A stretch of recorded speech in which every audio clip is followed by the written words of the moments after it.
Chapter 1. Pity for his misfortune, anger at his inaction. Ning Chen, get out here. Second young master, you can't go in. Fourth young master has caught a cold. Don't let it infect you. Get out of the way, you damn dog servant. Dare block my path? Tell that wild spawn to stop playing dead and come out to see me. Amidst the curses, a loud slap echoed. Ning Chen was startled awake. He looked around the small room in confusion.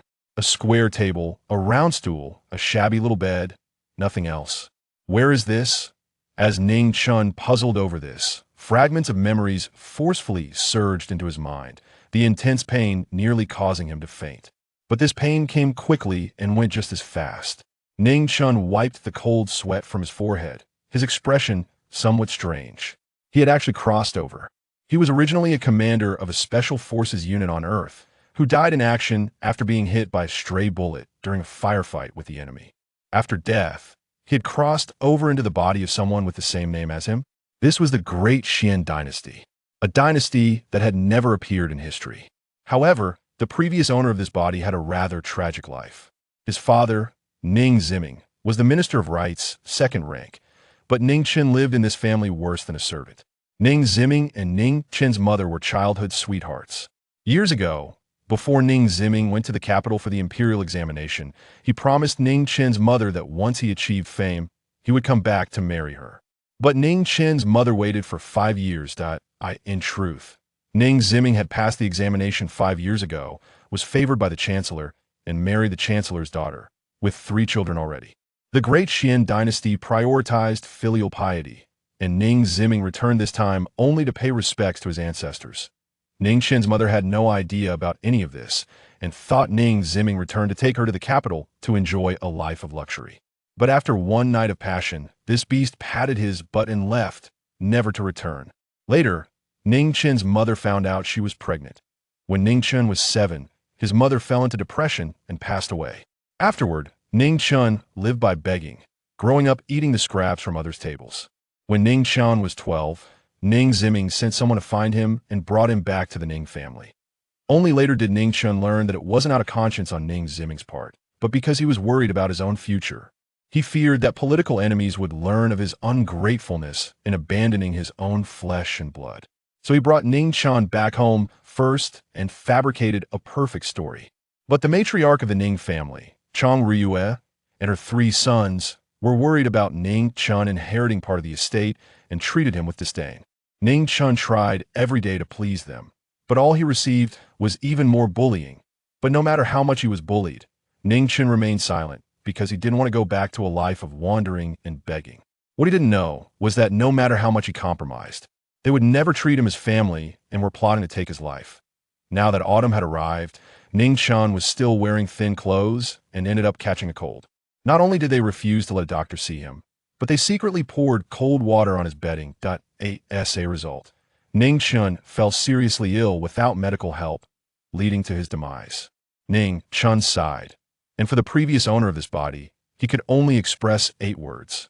Pity for his misfortune, anger at his inaction. Even a rabbit will bite when cornered, let alone someone who has been driven to the brink of survival. If it were him, even if his body was weak and he couldn't wield a knife, he would still poison a few people before leaving no one would have it easy. Just then, the door opened. An old man in coarse short clothing and with a limp walked in. Seeing Ning Chen sitting on the bed, the old man was momentarily stunned. Then his face broke into a delighted expression. "Fourth young master, you're awake? That's great, that's great." This limping old man had been at the Ning residence for a long time. He was there when Ning Chen arrived. Others called him Old Chai, but Ning Chen called him Uncle Chai. Uncle Chai was the person in this household who treated Ning Chen the best. Usually, Ning Chen ate the leftover scraps and often went hungry, but Uncle Chai saved his own rations for Ning Chen. "Fourth young master, you're still sick. Hurry and lie down," Uncle Chai said while quickly pouring a cup of water and bringing it over. "Here, fourth young master, drink some water. You must be hungry, Before he could finish, the door was kicked open with a loud bang. A young man dressed in luxurious clothing and with an arrogant demeanor stormed in. Ning Xing, Ning Chen's second brother. Upon seeing Ning Chen, Ning Xing immediately pointed at him and shouted, "I knew you wild spawn were just pretending to be sick. Hand over my jade pendant, or I'll beat you to death today." Second young master, Fourth young master, just woke up, can we discuss this later?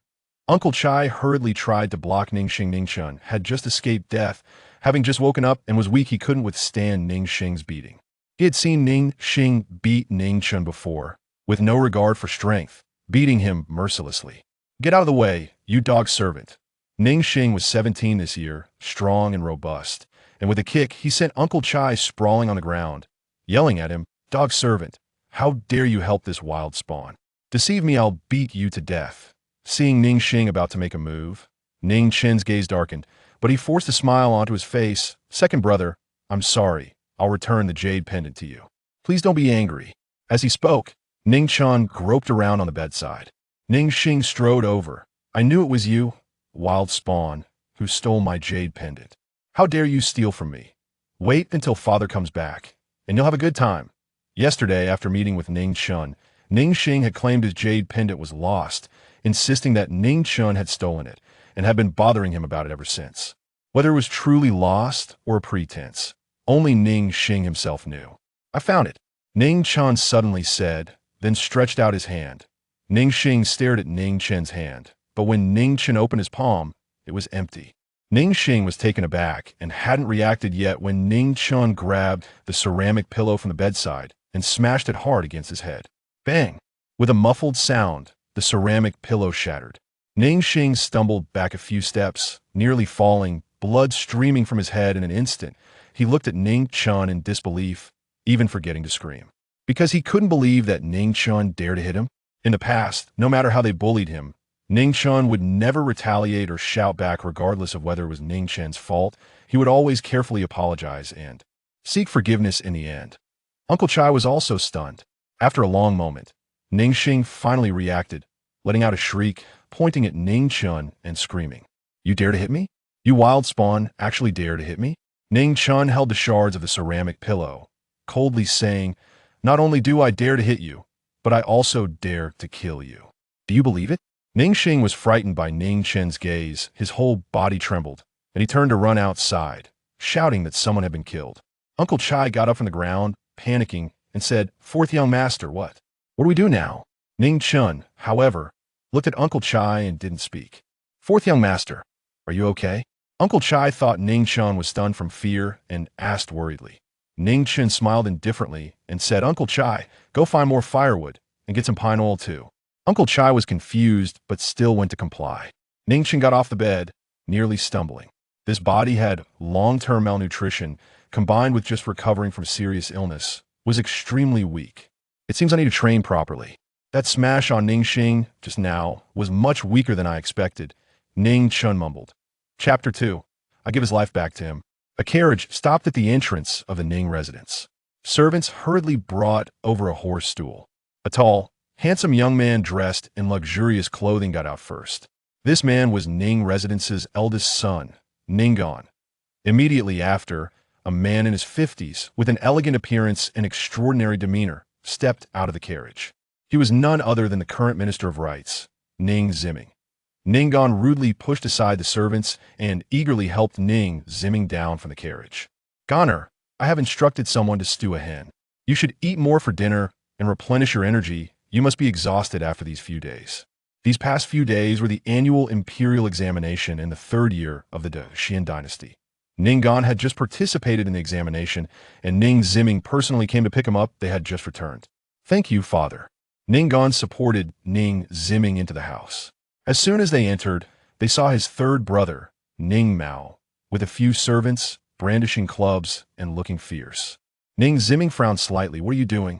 Upon seeing their father, Ning Mao's fierce expression instantly turned into one of grievance. "Father, you have to stand up for second brother." Ning Zimming asked in a deep voice, "What happened to your second brother?" "Father, that wild Ning Chen. He stole second brother's jade pendant. When second brother went to ask for it back, Ning Chen not only played the rogue but also smashed a porcelain pillow on second brother's head. If second brother hadn't run fast, he might have lost his life." Ning Mao cried out, forcing out 2 drops of tears. Ning Zimming's expression darkened, both worried and surprised. Ning Chen had always been submissive, and he didn't even dare to speak loudly in front of him. How could he dare to commit violence? Ninggon angrily said, "Our Ning family provides for him, feeds him, What have we done wrong to him? How could he turn against his own brother like this? He truly is an ungrateful wolf raised by us. Ning Ziming thought for a moment. Where is Ning Chen? Ning Mao quickly replied, in the west courtyard. The west courtyard was where the servants lived, but no one in the Ning family thought it inappropriate for Ning Chen to live there. Ning Ziming and the others went to the west courtyard. As soon as they entered, they saw Ning Chen standing on a pile of firewood, holding a torch. The air was filled with the smell of pine oil. Ning Chen, what are you up to again? Ning Mao shouted angrily. Ninggan appeared more composed and said, Ning Chen, what are you doing? When you see father, you should bow. Have you forgotten the rules we taught you? Ning Ziming looked at Ning Chen with annoyance. Some people, once they rise to success, will try hard to erase their past struggles, as it was once a source of shame for them. And Ning Chen was Ning Ziming's shame. Ning Ziming was an extremely arrogant and image-conscious person. He didn't want anyone to know about his past, and he especially didn't want people to know that his former wife was a country bumpkin, which embarrassed him greatly. Ning Chen looked at Ning Ziming calmly and said lightly, Do I have a father? I don't remember. Ning Ziming's face instantly turned extremely ugly. Unfilial son, do you know what you're saying? Ninggan took the opportunity to fan the flames. Ning Chen, you are going too far. Father provides for your food and clothing. Without father, you would still be begging and wandering. Ning Chen laughed mockingly, his eyes full of scorn. Providing for my food and clothing? Ning Chen tugged at the thin shirt he was wearing. This shirt was given to me by Lord Ning when I entered the household, and it has been 2 or 3 years now, hasn't it? And food? I am the 4th young master of the Ning family, but I can't even sit at the table.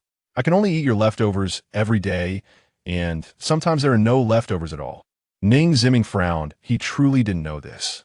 The household expenses were managed by his wife, and he had never taken care of To put it plainly, he had never taken care of Ning Chen. Ning kan hurriedly sight. Ning Chen, stop spouting nonsense. Mother never neglected your clothing. And when we eat, we send someone to call you. It's you who refuses to sit at the table. Ning Chen shook his head and laughed. Your mother's good son, knowing to cover for her, is afraid she will gain a reputation for being harsh and malicious, right? Lord Ning, my 2 good brothers. It's autumn now. If I had a slightly thicker piece of clothing, I wouldn't catch a cold. Pour water on my bedding and make me sleep on a cold, damp mattress no matter how thick the clothing is. I can't stand it.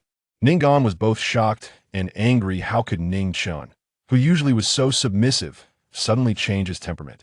He angrily said, Ning Chen, you're talking nonsense, turning black into white, slandering your own father and mother. You should be punished with 30 strokes. That is your father and mother. What does it have to do with me? Last night, I slept on that cold, damp mattress, my life hanging by a thread. If it weren't for my good luck, I would have died long ago. Ning Chen shouted angrily. Many servants were eavesdropping nearby, and Ninggan worried that if this continued, it would affect his mother's reputation. That he changed the topic. Ning Chen, stop talking about these non-existent matters. We came today because of your fight with Ning Xing. He is your brother, and he has treated you well in the past. Why did you resort to such brutal means?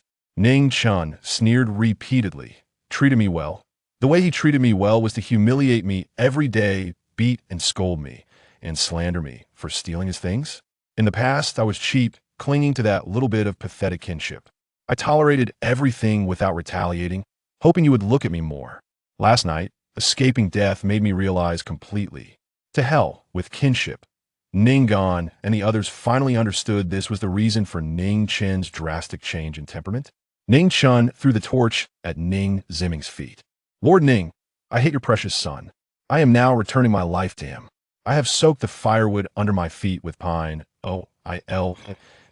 As long as you pick up the torch. You can take revenge for your precious son, come on. Ninggan and Ning Mao were so frightened that they stepped back repeatedly. Has this guy gone mad? Ning Ziming was moved, and for a moment, he was lost in thought. But endless anger soon followed. What is this? Is this kid threatening him? Uncle Chai was so frightened that his hands and feet trembled. He knelt on the ground with a thud. Master, please calm down. The 4th young master has a fever and is confused. He doesn't know what he's doing. I'm not confused. I am clearer than ever. Ning Chen looked slightly manic and shouted, Lord Ning, what are you waiting for? Do it. Ning Ziming's face turned blue and white, already beyond rage. Unfilial son, do you think acting crazy in this way will get my attention? Ning Chen was taken aback. Damn. Where did this guy get his confidence? Ning Chen almost couldn't help but laugh out loud, but he felt sorry for the former owner of this body. He really didn't know what kind of sins the former owner committed in his last life to end up with such a despicable father. Ning Ziming said in a deep voice, "Unfilial son, the more you do this, the more I loathe you." Then, Ning Ziming ordered someone to extinguish the torch and swept away in anger. Ning Gan and Ning Mao had smug looks on their faces. They also thought Ning Chen was trying to attract their father's attention in this way. Unfortunately, the plan backfired now. Their father hated this kid even more. Ning Chen looked at the two of them and suddenly bent down to pick up a piece of wood and smashed it hard. The wood whizzed past Ning Gan's ear. Ning Gan was so frightened that he froze. "Ning Chen, you madman, wild seed." Ning Mao cursed, but when he saw Ning Chen bending down to pick up the wood, he trembled in fear and grabbed Ning Gan and ran away. Chapter 3. First, make money, Lord Ning. If you don't want to be known for abusing your children, please send someone to bring a few thicker blankets and clothes. Ning Chen's hoped that lowly. He knew that Ning Ziming was a person who cared a lot about his reputation. He wouldn't let himself be tarnished with such a bad name. Ning Ziming heard him, but his face darkened even more. Ning Gan quickly caught up, trying to please him, saying, "Father, don't be angry. Ning Chen is just trying to get your attention in this way. Just ignore him. Starve him for a few days, and when he realizes this tactic doesn't work, he will surely come to ask for your forgiveness. Yes, we absolutely cannot let him succeed. How dare he threaten father and even use would hit us? It's simply outrageous." Ning Mao chimed in. Ning Ziming said nothing and walked to a room in the back courtyard. Before entering, he heard crying. Ning Gan eagerly lifted the curtain, and Ning Ziming walked in. The room was luxurious and warm. Ning Xing was lying on the bed, his forehead wrapped in white cloth, with bright red blood seeping through. By the bedside, a plump woman was crying. She was Chang Ruyu, the daughter of the current left chancellor, Chang Chengyan. Seeing Ning Ziming, Chang Ruyu wiped her tears, stood up to pay her respects, and said with a sobbing tone, "Sir, you've returned?" Ning Ziming responded with a grunt, looking at Ning Xing on the bed. He asked, "How is Xing Er? Have you called for a doctor?" Chang Ruyu sobbed. "The doctor has already come, and Xing Er is seriously injured. He said he needs to rest in bed for a while." Ning Ziming frowned tightly, his expression grim. This bastard. Ning Mao was about to say bastard when Chang Ruyu shot him a look, and he quickly changed his words. Second brother is really pitiful. Usually, he saves all the good food and drinks for Ning Chen. Who would have thought that he not only stole second brother's jade pendant, but also laid such a vicious hand on him? Too much. Chang Ruyu frowned slightly and reproached, "Don't speak about your brother like that. After all, Ning Chen came from a small rural village and lacks proper upbringing. It's also my fault as his mother for not teaching him well." Ning Gan hurriedly said, "Mother, what does this have to do with you? It's clearly Ning Chen's fault. How can you take the blame upon yourself?" Chang Ruyu wiped away non-existent tears from the corners of her eyes and sighed. Ning Chen is a bit unruly, but this is not solely his fault. It's the mother's failure to educate him properly. You two brothers cannot blame him for this incident. Even though he is not born of me, I have always treated him as my own. Ning Ziming initially wanted to ask about Ning Chen's lack of clothing and warmth, but hearing Chang Ruyu say this, he became even more convinced that Ning Chen was lying. Humph, truly incorrigible, full of lies, a child that cannot be taught. Ning Chen bullies those above him, using underhanded means. Someone, seal off the western courtyard. Without my orders, he is not to step out of the western courtyard half a step. Ning Ziming said with a face full of annoyance. Chang Ruyu revealed a sly smile at the corner of her mouth. Her standing was much higher than that of her three sons. In the western courtyard, Uncle Chai supported Ning Chen back to his room. "Fourth young master, that was really frightening just now. Why did you have to do that? Just softening up to the master would have solved the problem. Now, I'm afraid the master will dislike you even more." Ning Chen coldly smiled and said, "Uncle Chai, Haven Tea, I already softened up enough? Over the years, I have cautiously tried to please them, compromising and yielding, even apologizing to the dogs in the house when they bite me. But you also saw, I almost met the king of hell." Uncle Chai sighed, his face full of heartache. He genuinely felt sorry for Ning Chen, understanding, kind, and obedient. But why couldn't he earn even a smile from the master? Ultimately, fourth young master had no background, unable to help the master's career. Fourth young master. But what is the point of doing this? It will only make your situation more difficult. Ning Chen smiled and said, at least, Ning Gan and the others won't dare to bully me anymore. Uncle Chai felt very heartbroken. The imperial examination is over. The results should be announced in 3 days, right? Uncle Chai nodded, not understanding why Ning Chen asked this. Ning Chen raised the corners of his mouth. Do you think Ning Gan will be on the list? The eldest young master is personally taught by the master, so his studies are naturally good. Unless something unexpected happens, the eldest young master will definitely be on the list. Uncle Chai said, deeply sighing. If fourth young master had studied earlier, perhaps he could have earned a degree and then no one would dare to bully you. The Ning family had a tutor. After Ning Chen arrived at the Ning family, he also learned to read and write with several young masters. But it was ultimately too late. His knowledge was not as good as the other 3 young masters. Uncle Chai, do you believe there are geniuses in this world? Uncle Chai looked at Ning Chen with a puzzled expression. Ning Chen laughed and said, Uncle Chai, in fact, I am a genius. Everything the teacher taught me, I've learned. My knowledge is not inferior to Ning Gan and the others. In the past, I didn't want to stand out, fearing it would attract their jealousy. But now I no longer need to hide myself. Uncle Chai, just wait. It won't be long before I will become famous in the literary world. Uncle Chai looked at Ning Chen with concern. Could it be that a fever has damaged your brain? How did you start talking nonsense? Ning Chen thought to himself. I've taken advantage of the little prince's skills. Ning Gan can forget about ever having a bright future. The current emperor loves poetry, which has led to a flourishing literary scene in the Great Xuan Dynasty in recent years, with a large number of poems and songs emerging. It is said that the left chancellor back then gained the emperor's favor with a single poem, rising to prominence. Therefore, the literati of the Great Xuan Dynasty all want to create an unparalleled masterpiece. Perhaps they will gain the emperor's favor. Ning Chen thought of selling poetry. Good poems are hard to come by. Ning Chen cannot write poetry, but there are no great poets like Li Bai, Du Fu, or Bai Jui in this world. If he cannot become a giant himself, then he will stand on the shoulders of giants and act powerful. From now on, he will be Bai Jui's younger brother.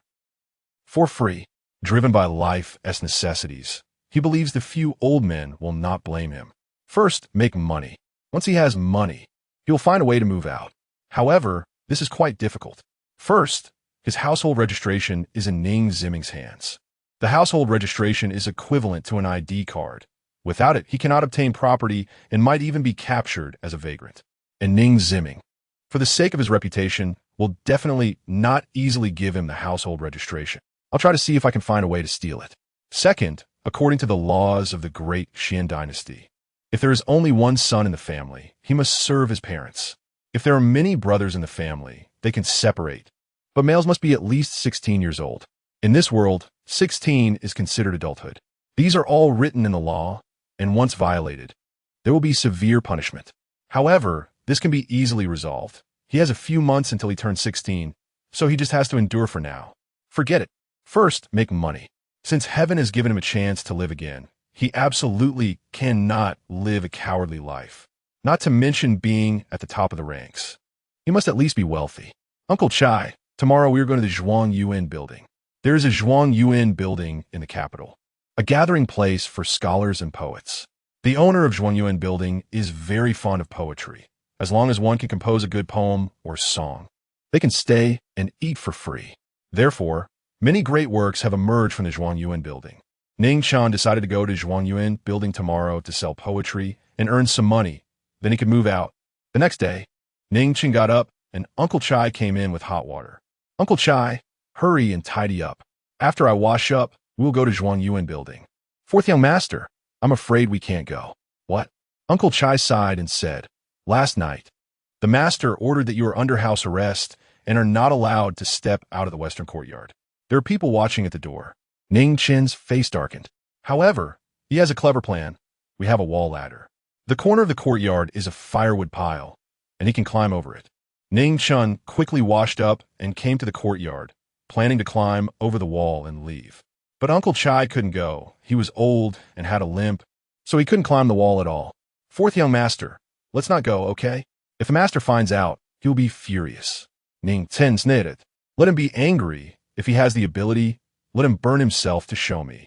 No one can stop me from making money. Ning Chen climbed over the wall and went out. Since coming to the Ning residence, Ning Chen rarely went out. He had only heard of the Scholar's Tower and had never been there. However, the Scholar's Tower was quite famous, and he inquired along the way and successfully arrived at the Scholar's Tower. The Scholar's Tower was a 3-story vermilion building, surrounded by water on 3 sides. Very impressive, and in a great location. Just as Ning Chen was about to enter, 3 people walked out from inside. The leader was a man in his 40s or 50s, dressed extravagantly and with an extraordinary demeanor. Behind him were 2 others, one with a big beard, a burly figure, and a fierce look. The other was clean-shaven with a delicate appearance. The elegantly dressed middle-aged man shook his head and sighed. What a wasted trip, not a single good poem, just a bunch of freeloaders. Don't be angry, master. Good poems and good words are hard to come by. Let's come back next time. The clean-shaven man comforted with a slightly high-pitched voice. Ning Chen's eyes lit up. Looking at their attire, they were wealthy individuals. As Ning Chen brushed past the 3, he suddenly bowed and said, "Gentlemen, please stop." The 3 halted. The fierce-looking man and the delicate-faced man stepped forward to block the elegantly dressed middle-aged man. Ning Chen quickly said, "Don't be nervous. I'm not a bad person. I just want to ask, you 3 are here to buy poems, right?" The 3 examined Ning Chen.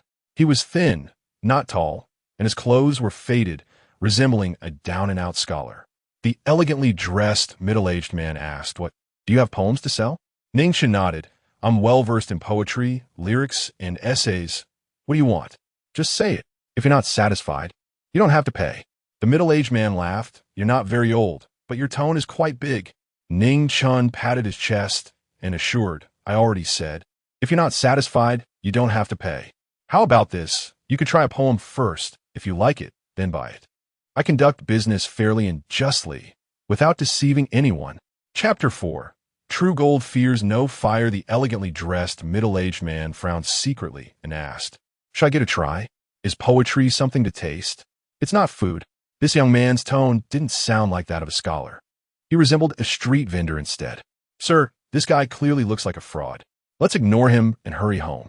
The delicate, beardless man glared at Ning Chen, because Ning Chen looked too much like a con artist. Ning Chen glared back. "Who are you calling a fraud? Let me tell you, it won't be long before I'm famous in the literary world. When that time comes, my poems will be priceless. If you don't buy now, you'll surely regret it later." The delicate man scoffed. "You think you can make a name for yourself in the literary world with that?" Ning Chen looked at him with disdain. "You prissy little thing. Do you understand poetry? Impudent." The delicate man pointed at Ning Chen, his finger trembling in anger. The elegantly dressed middle-aged man waved his hand and smiled at Ning Chen.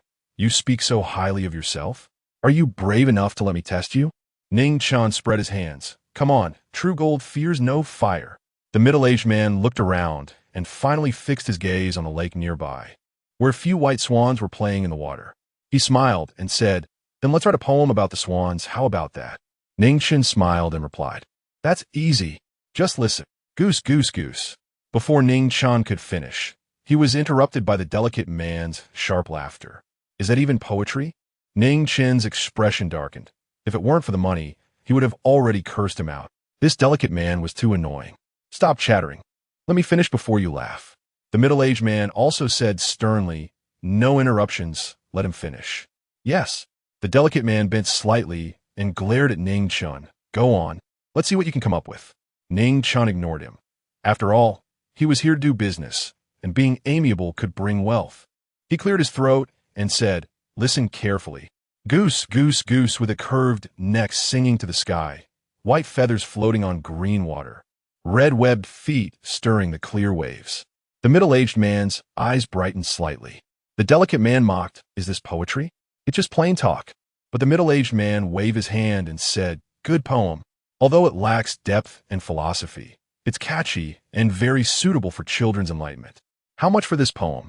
I'll buy it." Ning Chen felt a surge of excitement. He was finally making a sale. After thinking for a moment, he raised a finger, 1 tael of silver. In truth, he had no idea what poetry was worth, but 1 tael could buy him a set of cotton clothes. It was so cold that he was nearly frozen. The middle-aged man was taken aback. 1 tael of silver? Ning Chen thought he had quoted too high. Uncle, 1 tael is really not expensive. If you buy poetry from me in the future, I can give you a discount. Seeing the middle-aged man's frown, Ning Chen continued to play the pity card. Uncle, winter is approaching. Look at me still wearing thin clothes. To be honest, my family has all passed away, and I'm left with just a lame old servant. We've gone several days without food. After Ning Chen finished speaking, his stomach growled loudly. The middle-aged man looked at Ning Chen and said, "Let's go. Let's find a different place to talk." Ning Chen was taken aback. The middle-aged man smiled. "Don't worry, it will be beneficial." "What kind of benefit?" "You'll find out soon enough. Rest assured, with your skills, you won't be worth much." Although this was hurtful, it was also the truth. Ning Chen nodded in agreement. The middle-aged man led Ning Chen into the scholar's tower, to an elegant room on the 3rd floor. "Make yourself comfortable. Don't be shy." After the middle-aged man finished speaking, he told the delicate man, "Go, prepare some food and drinks." The delicate man reluctantly left. The middle-aged man sat down at the table and asked, "I still don't know your name." "My name is Lanxing." Ning Chen gave a false name. He might never return to being Lanxing again, so he used it to commemorate his former home.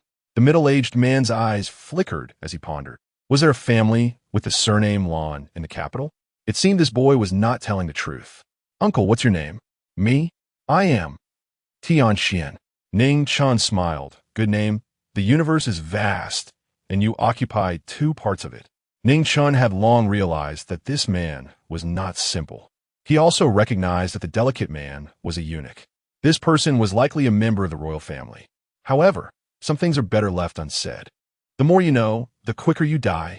He was just here to do business. Making money was what mattered, and the rest was unimportant. "Lanxing, you just said you excel in poetry and literature. What other poems have you written?" "Uncle, did you buy that poem just now? If you did, I'll give you a discount on the next ones." Tianxian nodded. "I'll buy it, but that poem is worth more than 1 tael of silver." "Uncle, 1 tael is already very cheap. I didn't make any profit." Tianxian waved his hand and smiled. "I'm saying it's worth more, not that it's worthless.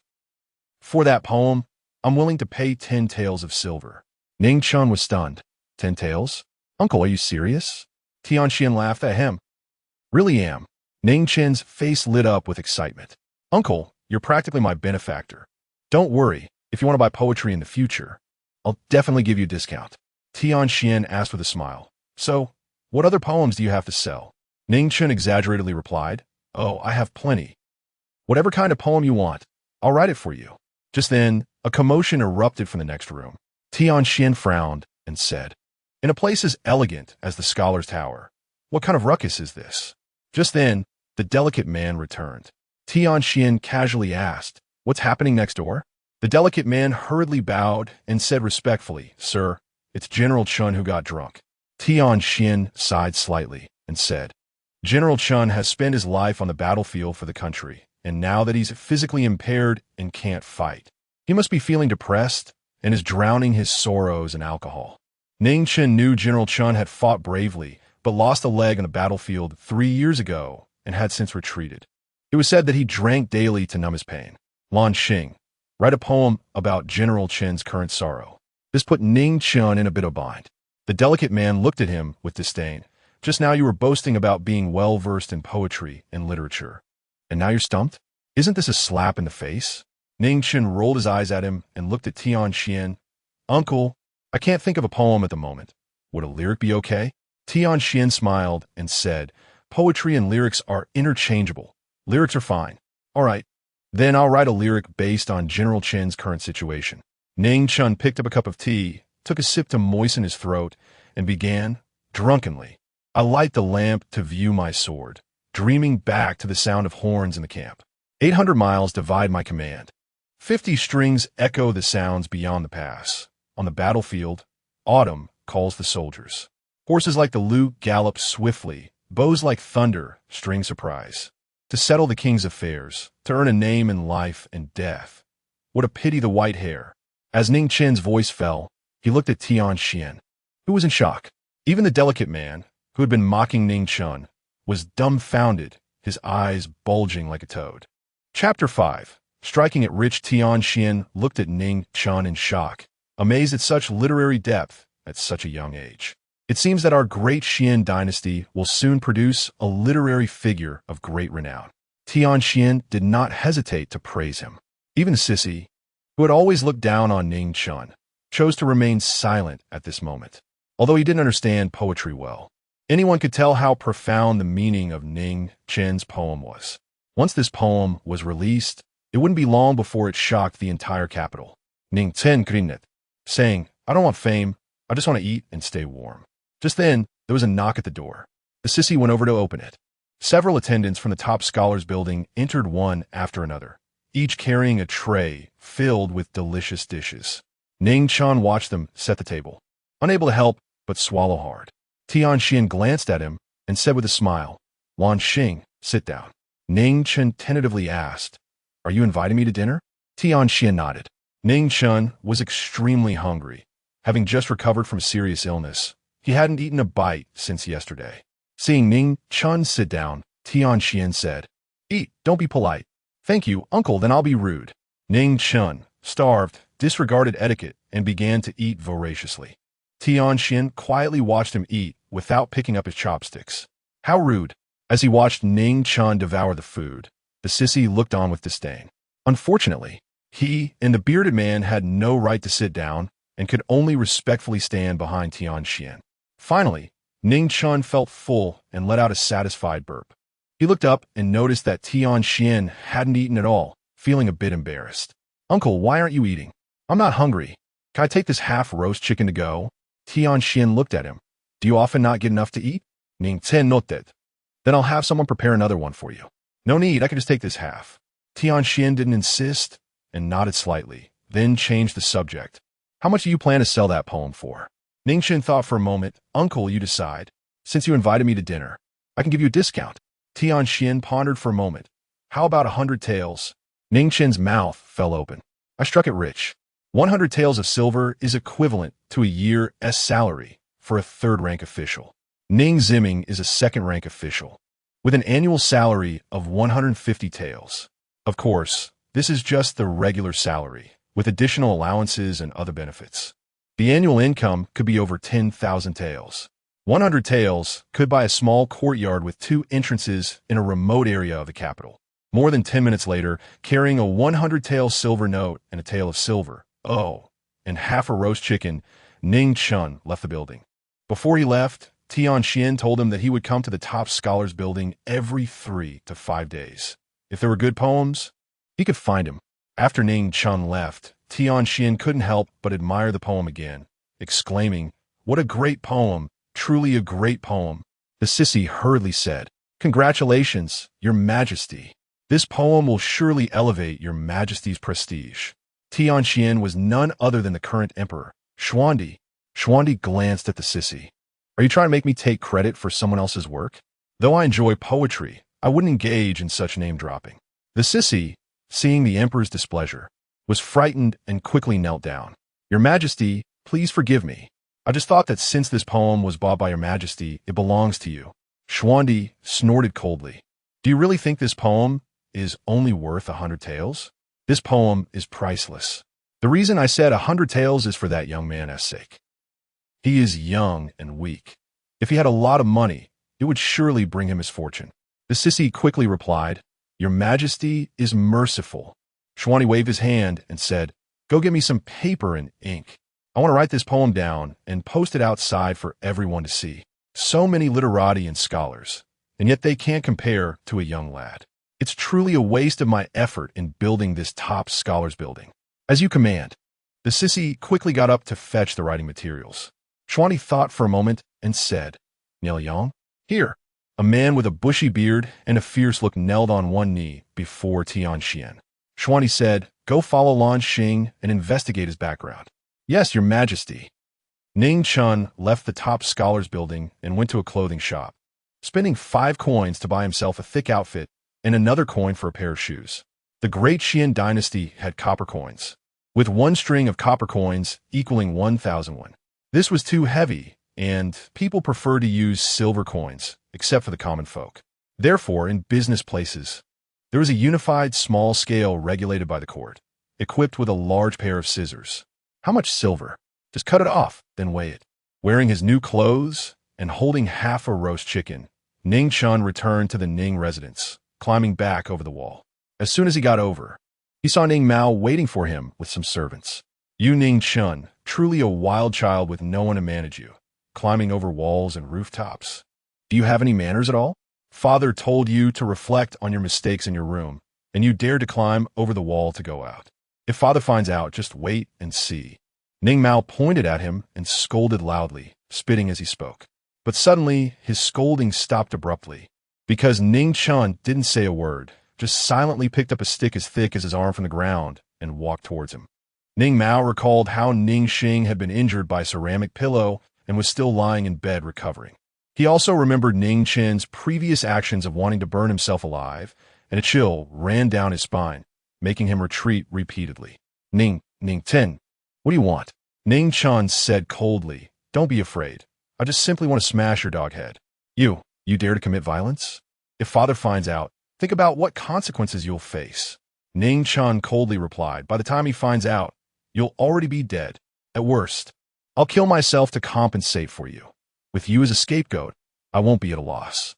Ning Mao suddenly remembered that he was accompanied by several servants. So what was there to fear? What were you all dawdling for? Take him down. Several servants armed with sticks closed in on Ning Chen. Uncle Chai rushed over to protect Ning Chen, trembling with anxiety. Ning Chen shouted angrily, I want to see who dares to touch me. Although I'm not favored, I'm still the fourth young master of the Ning residence. How can you lowly servants lay a hand on me? The servants were stunned, not daring to act recklessly. Ning Chen was right. A master is a master, and a servant is a servant. Although Ning Chen was not favored, he was still the fourth young master of the Ning residence, beyond their reach. Ning Mao roared, you dog servants, what does he count as the fourth young master? In the Ning residence, he's not even worth a dog. Beat him, and I'll take the blame if anything goes wrong. Ning Chen sneered. He is the son of the Minister Ning. If anything happens to me, Minister Ning won't do anything to you. But you lowly servants, defying your superiors, will at least receive 30 strokes of the cane. Think about it. Can your few worthless bones withstand that? Get out of my way. Ning Chen hoped at angrily, scaring the servants into shivering. He raised a stick and charged at Ning Mao. Ning Mao let out a sharp scream and turned to run. Chapter 6's real name is Ning Chen. Ning Mao ran too fast, and Ning Chen couldn't catch up. Returning to the west courtyard, he drove away those evil servants. Ning Chen took Uncle Chai back to the room and handed him half a roasted chicken that was packaged. Uncle Chai opened the oil paper bag and found half a roasted chicken. He was stunned for a moment and then couldn't help but swallow. As a servant, his monthly salary was very little, barely enough to survive. Throughout the year, he rarely had meat. Uncle Chai, this is specially for you. Hurry and eat. Uncle Chai shook his head repeatedly, saying that such a good thing was just right for the fourth young master to nourish his body. You just recovered from a serious illness. Eat more meat to get better quickly. I've already eaten. This half is specially saved for you. Take it back and it will go well with some light wine. Ning Chen's attitude was firm. Otherwise, Uncle Chai wouldn't accept it. Uncle Chai couldn't refuse and kept thanking him. Thank you, fourth young master. Thank you, fourth young master. Uncle Chai, there's no need to thank me. If it weren't for you, I might not have survived. At this moment, in the imperial palace, in the imperial study, Emperor Xian was holding a scroll of books, reading it by candlelight. A delicate man was serving him carefully beside him, not daring to breathe loudly. At this moment, a small eunuch tiptoed in. Emperor Xian glanced up and asked, what is it? The small eunuch knelt down and said, Your Majesty, Commander Nye requests an audience. Commander Nye was the man with a beard and a fierce appearance. His name was Nye Yang, the sword-bearing guard commander beside Emperor Xian and one of his trusted aides. Let him in. Yes. The small eunuch stood up and left, and soon Nye Yang walked in. Nye Yang, greetings to your Majesty. Get up and speak. Emperor Xian put down the book in his hand and asked, Have you found out the truth? Replying to your Majesty. That young man is not named Lan Xing at all. He is the fourth son of Minister Ning, and his real name is Ning Chen. Emperor Xian raised an eyebrow. Ning Chen, the delicate man leaned down and said, Your Majesty, should we send someone to capture him? He has such boldness to deceive your Majesty. This is treason. Emperor Xian snorted coldly, He doesn't know my identity. What crime is that? The delicate man dared not speak again. Emperor Xian frowned and said, "How do I remember that Minister Ning only has 3 sons?" Liang bowed and said, "I have inquired. This Ning Chen was previously in exile and was only found a few years ago. Your Majesty, I also found out that Ning Chen is not favored in the Ning family and does not live well. Minister Ning seldom mentions him to outsiders." Emperor Xian pondered for a moment and said, "I remember a few years ago, someone reported that Minister Ning abandoned his wife and children. But at that time, we were at war with the Luo nation, and I was overwhelmed. I forgot about it later. The 4th son of Minister Ning, in tattered clothes, it's almost winter.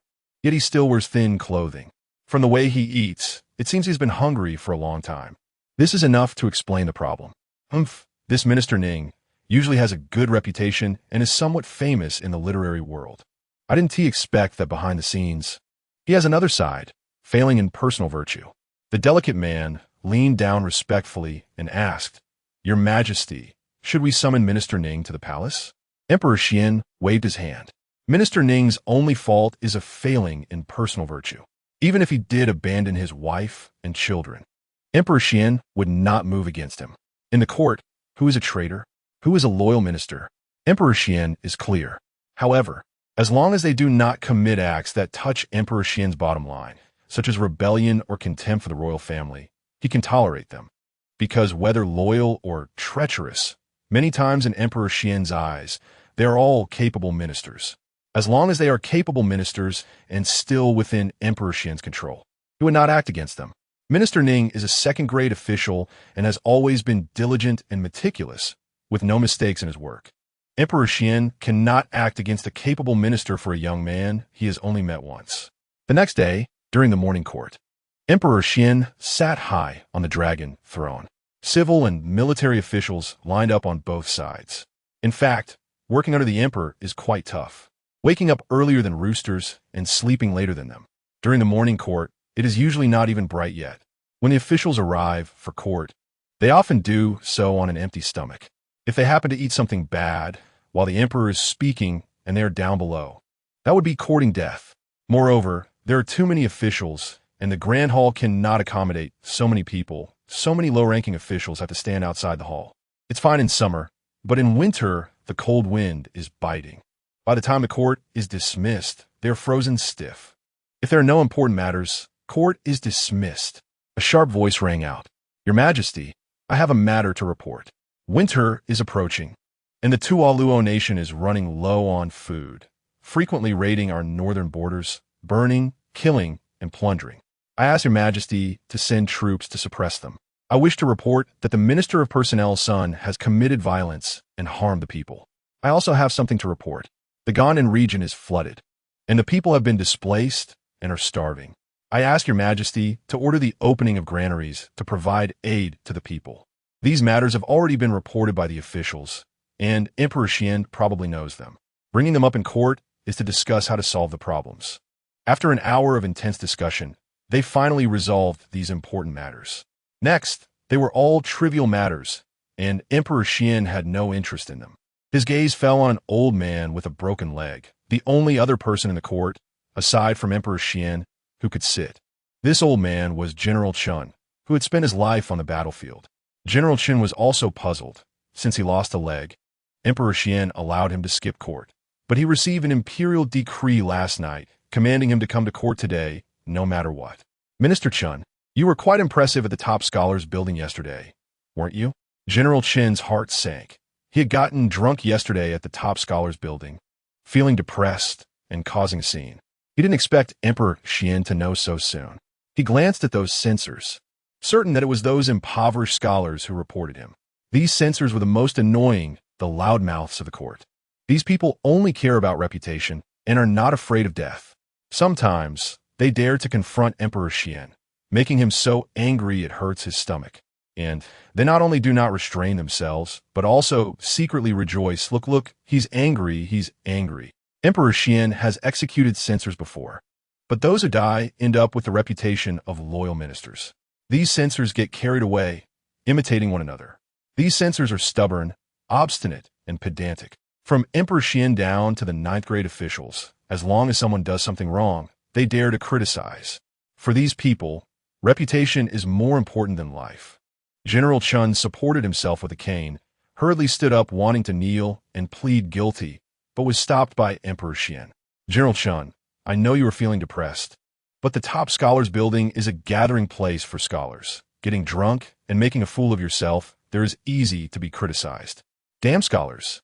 It's these impoverished fools who say behind his back that he is a crude warrior, which made him so angry that he ran to the top scholars building. General Chen cursed inwardly. The old minister knows his fault. Emperor Xian waved his hand. All right, I am not a foolish monarch. I know you are feeling depressed, and do not mean to blame you. By the way, I have a gift to give you. Eunuch Quan. Read it out loud for General Chen. Eunuch Quan was the delicate man in Ning Chen's words, a favored person beside Emperor Xian, who had been with him since he was a prince. Eunuch Quan carefully walked over, picked up the paper on the dragon table, which was Emperor Xian's calligraphy, specifically the poem Ning Chen sold to Emperor Xian. Chapter 7. Collecting money without doing anything. Grandmaster Quan glanced over the officials in the court. Then read aloud in a sharp voice. Drunk, I light a lamp to look at my sword. In my dreams, I return to the sound of the horns in the camp. 800 miles of military banners are divided. 50 strings echo the sounds beyond the Great Wall. In autumn on the battlefield, soldiers are counted. Horses like the Lu fly swiftly. Bows like thunder surprise the strings. To settle the affairs of the world for the king. To gain fame both in life and after death. What a pity, white hair. When Grandmaster Quan finished reciting, the originally quiet court was like a calm water surface suddenly hit by a bomb. All the civil and military officials were stunned, especially the scholars, each one of them flushed with excitement. As literati, Huun Ti won an extraordinary masterpiece that would be passed down through the ages. Although the military generals were not as learned as the scholars, they could also sense the artistic conception within the poem. Before their eyes, it was as if a scene appeared, an elderly general with white hair, sighing in despair at his long-stored sword. The general in his twilight years, the beauty with white hair, are both regrets of life. Your Majesty, may I ask who composed this poem? The head of the Hamlin Academy, Li Hanru, asked, his beard trembling with excitement. He had to know who this person was. He had written poetry all his life, yet compared to this poem, he felt unworthy to even pick up a pen. The civil and military officials all looked at Emperor Xian with hopeful expressions. Emperor Xian frowned. What? Can't this poem be written by me? The crowd did not believe it. Emperor Xian had high literary attainment, but this poem expressed the sense of powerlessness of a general in his twilight years.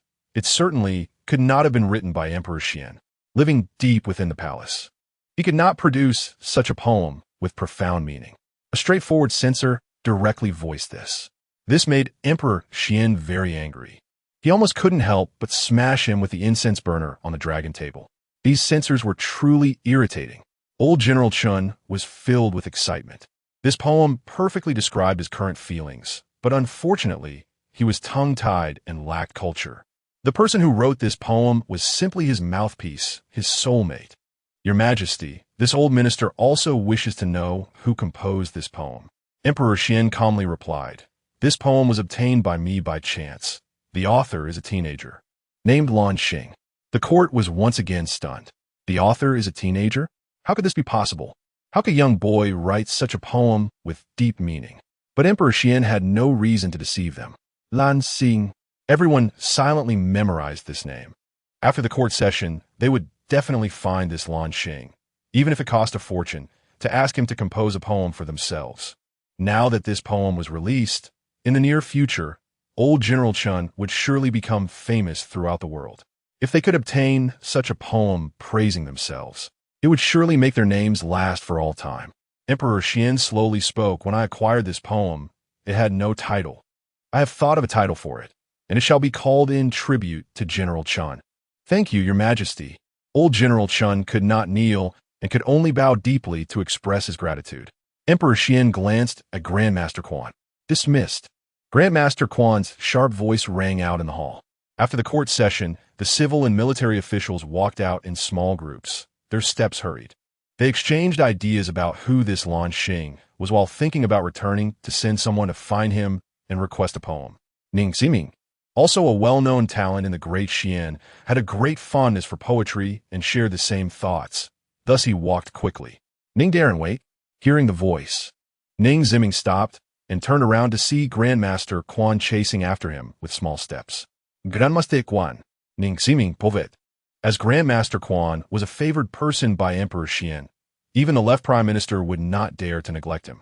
Ning Daren, you walk so fast. His Majesty has summoned you. Please come with me. Ning Ziming was taken aback, starting to reflect on whether he had done anything wrong recently, or if some evidence had fallen into the hands of political enemies who reported him. After thinking it over, he felt he hadn't made any mistakes recently, but he still felt a bit uneasy and secretly took out a silver ingot to hand over. Grandmaster Quan, may I ask what His Majesty wants with me? Grandmaster Quan discreetly tucked the silver into his sleeve, smiling as he said, Ning Daren, don't make it difficult for me. How could I dare to guess the Emperor's thoughts? You'll find out when you go. Ning Ziming's mouth twitched slightly, thinking to himself that this good-for-nothing was taking money without doing anything. The two arrived at the imperial study. Greetings, Your Majesty. May the Emperor be well. Ning Ziming knelt and performed the ritual. Emperor Xian continued reading, seemingly not hearing him. Ning Ziming did not dare to rise, not even daring to lift his head, his heart pounding with anxiety. After a long while, Emperor Xian finally spoke. Ning Iching, rise. Thank you, Your Majesty. Ning Ziming stood up trembling, bowing. Ning Iching, how many sons do you have? Ning Ziming was confused. Why did the Emperor suddenly ask this? He hurriedly bowed and replied, Your Majesty, I have 3, for sons.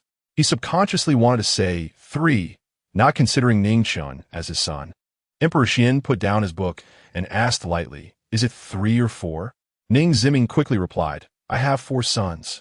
Ning King, our dynasty governs the country with benevolence, righteousness, propriety, wisdom, and trust.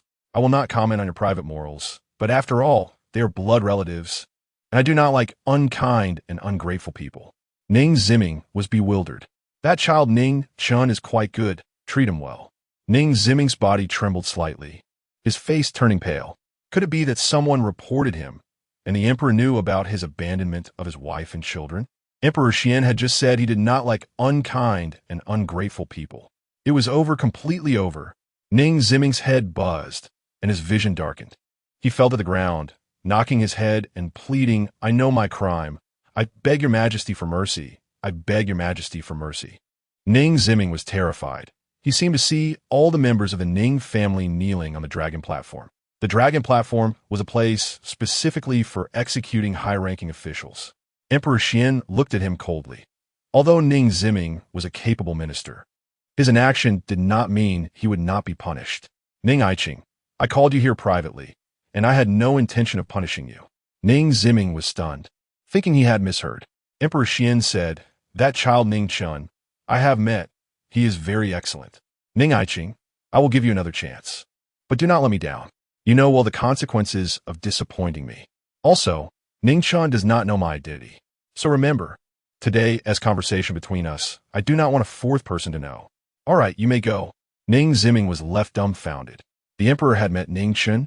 This was impossible. Ever since Ning Chen came to the Ning family, he had hardly left the house. How could he have met the Emperor? Seeing that Ning Ziming was still in a daze, Grandmaster Quan walked over and said, Ning Daren, please. Ning Ziming suddenly woke up, hurriedly bowing. I thank Your Majesty for your grace.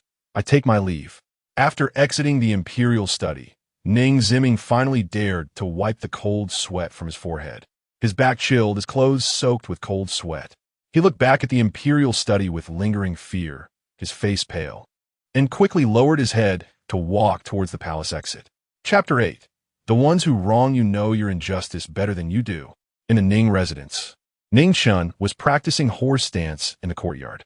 His body had been malnourished for a long time, and after recovering from a serious illness, it was somewhat weak and fragile, so he needed to exercise properly. If not for the poor condition of his body, he wouldn't have let Ning Mao escape yesterday. As he practiced, Ning Chen contemplated his next steps. This Ning residence was ultimately not a place where he could stay. He had to find a way to leave as soon as possible. Given the current situation, if he didn't leave the Ning residence, He would eventually be killed by Chang Ruyue and her son. He currently had 100 taels of silver, which he could use to buy a small courtyard in a remote area. Soon, Ning Ziming would be back from court, and then he would confront him. Ning Ziming had no affection for him as a son and should agree. As for Chang Ruyue and her son, they probably couldn't wait for him to leave. He decided to go to the West City, where it was a place full of all kinds of people. He could sell poetry and make some things that didn't exist in this world to sell. While Ning Chen was lost in thought, Ning Gan and Ning Mao burst in with several servants holding clubs. Seeing the situation was not right, Ning Chen instinctively retreated to the wall, where there was a pile of firewood, grabbing a piece of firewood as a weapon. "Brother, I didn't say anything wrong, did I? This bastard actually has money to buy new clothes. He must have stolen your money." Ning Mao halted, pointing at Ning Chen. Ning Gan squinted his eyes, looking sinister. "Ning Chen, I lost 5 taels of silver yesterday. Did you steal it?" Ning Chen coldly replied. "Ning Gan, shouldn't you at least find a suitable reason to wrong someone? The silver you lost, we didn't even see each other yesterday." Ning Gan sneered and said, "When a thief steals, how would they let the owner know? You say you didn't steal it, then let me ask you, where did you get the money to buy new clothes?" Ning Chen's face darkened. "I earned this money myself." Ning Mao mocked. "You, a useless person who can't even lift a shoulder or carry anything. How could you earn money? I bet this money isn't yours. You stole it from brother, didn't you?" Yesterday, he had been chased by Ning Chen wielding a stick, and the more he thought about it, the angrier he became. In the end, he thought of Ning Chen's new clothes and told Chang Ruyue about it. Chang Ruyue devised a plan for Ning Mao, which led to this situation. Their goal was clear. While Ning Ziming was still in court, they wanted to beat Ning Chen up and strip him of his new clothes to see how he would survive this winter. Ning Chen couldn't be bothered to explain anymore. These two brothers were clearly here to cause trouble, and explanations were useless. The ones who wrong you know your injustice better than you do.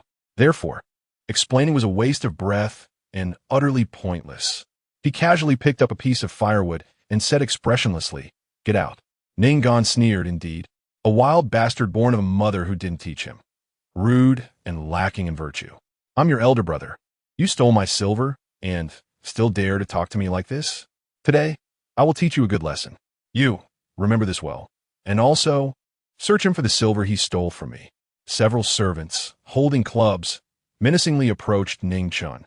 Ning Chen angrily said, "You dog servants, although I'm not favored, I'm still the 4th young master of the Ning residence. If you dare to touch me, think carefully about the consequences." But today, these words couldn't intimidate the servants. They were acting on the orders of the madam. However, the current Ning Chen was no longer the previous Ning Chen who could be easily bullied. He directly smashed a piece of firewood out. One servant couldn't dodge in time and was hit in the chest, crying out in pain. Another servant didn't react quickly enough, and another piece of firewood flew over and hit him on the head, causing blood to flow. The firewood flew wildly, forcing several servants to retreat continuously. And for a moment, they couldn't do anything to Ning Chen. "You useless fools, come at me, come on." Ning Mao cursed, jumping up and down in rage. Uncle Chai was busy inside the house, and, hearing the commotion, limped out. Seeing several servants with clubs approaching Ning Chen, he panicked and shouted, "What do you want? He is the 4th young master. You cannot treat him like this." Ning Mao rushed over and kicked Uncle Chai to the ground, punching and kicking him. "You old dog, you're protecting your master. Have you forgotten who your true master is?" Barking and howling. "Tomorrow I will have my mother kick you out of the residence." Ning Mao cursed while hitting him. "Uncle Chai." Ning Chen was anxious, and in a moment of distraction, a servant seized the opportunity and rushed in front of Ning Chen, smashing a club onto his leg. Ning Chen's body bent down, and he fell to the ground. The problem was that this body was too weak. His mind reacted, but his body couldn't keep up. Otherwise, he could have easily dodged. Ning Gan shouted, "Hit him, beat him to death." Several servants swung their clubs at Ning Chen's frail body. Ning Chen protected his head with both hands, curling up, allowing the rain of clubs to fall on him without saying a word. "Get out of the way. Let me do it." Ning Mao abandoned Uncle Chai and walked towards Ning Chen. The servants stopped. Ning Mao arrogantly approached Ning Chen, squatted down and patted Ning Chen's head. "Ning Chen, are you still so arrogant? Get up and chase me with a stick?" Unexpectedly, Ning Chen suddenly grabbed his arm and bit down. Although it was through clothing, Ning Mao still felt a piercing pain and let out a scream like a slaughtered pig. What are you still standing there for? Save him. Ning Gon was the first to react, shouting loudly. Several servants hurriedly tried to separate the two. But Ning Chen was like a ferocious beast, biting down on Ning Mao's arm and not letting go. Young master, we can't separate them. A servant was sweating profusely with anxiety. Useless, hit him, make him let go. Several servants began to punch and kick Ning Chen. After a long time, Ning Chen finally let go, because he had been beaten unconscious. Ning Mao trembled all over from the pain, rolled up his sleeve to look, and saw that the flesh on his arm was nearly bitten off, blood gushing out. Fortunately, it was through clothing, otherwise that piece of flesh would have truly been bitten off. This wild bastard actually dared to bite me. Beat him, kill him. Ning Mao roared like a mad dog. Just as several servants were about to act, Ning Gon stopped them. We can't hit him anymore. If we do, someone might die. It won't be good to explain when father comes back. You all strip off his clothes. In his current condition, he probably won't last a few days. Several servants moved to strip Ning Chen of his new clothes. Young master, look at this. A servant found a banknote. Ning Gon took it and looked startled. 100 taels? Ning Mao also leaned over to take a look, exclaiming, how could this wild bastard have so much money? Ning Gon's eyes flickered, revealing a greedy expression. I remember now, I lost not 5 taels, but exactly 100 taels. Ning Mao also understood, right brother lost 100 taels. This wild bastard dared to steal money in the residence. He deserves to die. Ning Gon glanced at Ning Chen, who was only in his underwear, lying unconscious on the ground, and coldly smiled. Let's go. Just as they turned to leave, they saw Ning Zimming walking in from outside the courtyard. Chapter 9, this is going to cost him his life. As Ning Zimming just returned to the residence, he heard a commotion coming from the west courtyard, so he came over to take a look. But when he saw Ning Chen, bruised and unconscious, his expression suddenly changed. A chill ran from his tailbone straight to the back of his head, making him feel dizzy. The Xian Emperor had just warned him to treat Ning Chen well. And now this had happened. Wasn't this asking for his life? If the Xian Emperor found out about this, not just him, but everyone here would be in trouble. Father, you're finally back. This Ning Chen is becoming more and more outrageous. A few days ago, he injured second brother, and today he stole eldest brother's silver. We confronted him, and not only did he not admit it, but he also attacked us. Look at my arm, he bit me. Ning Mao immediately complained. A trick he had used many times before, with great success. But this time it didn't work. Ning Zimming turned around and slapped him hard across the face. Ning Mao lost his balance and fell to the ground. Ning Gon was stunned. A group of house servants was also shocked. Ning Mao felt a burning pain on his face, covering it while looking at Ning Zimming in disbelief. He couldn't believe that his father would hit him. How outrageous! How outrageous! You blood relatives actually resort to such cruel hands. How could I have given birth to such a vicious son? Ning Zimming soptet angry. His fingers trembling as he pointed at Ning Mao. Just thinking about the consequences if the Xian Emperor found out made him kick Ning Mao again. Ning Gon looked bewildered, even doubting whether his father had taken the wrong medicine. Father, calm down. This is not our fault. It was Ning Chen who stole first and then hurt people. Look at these servants and third brother's arm. It's all Ning Chen's doing.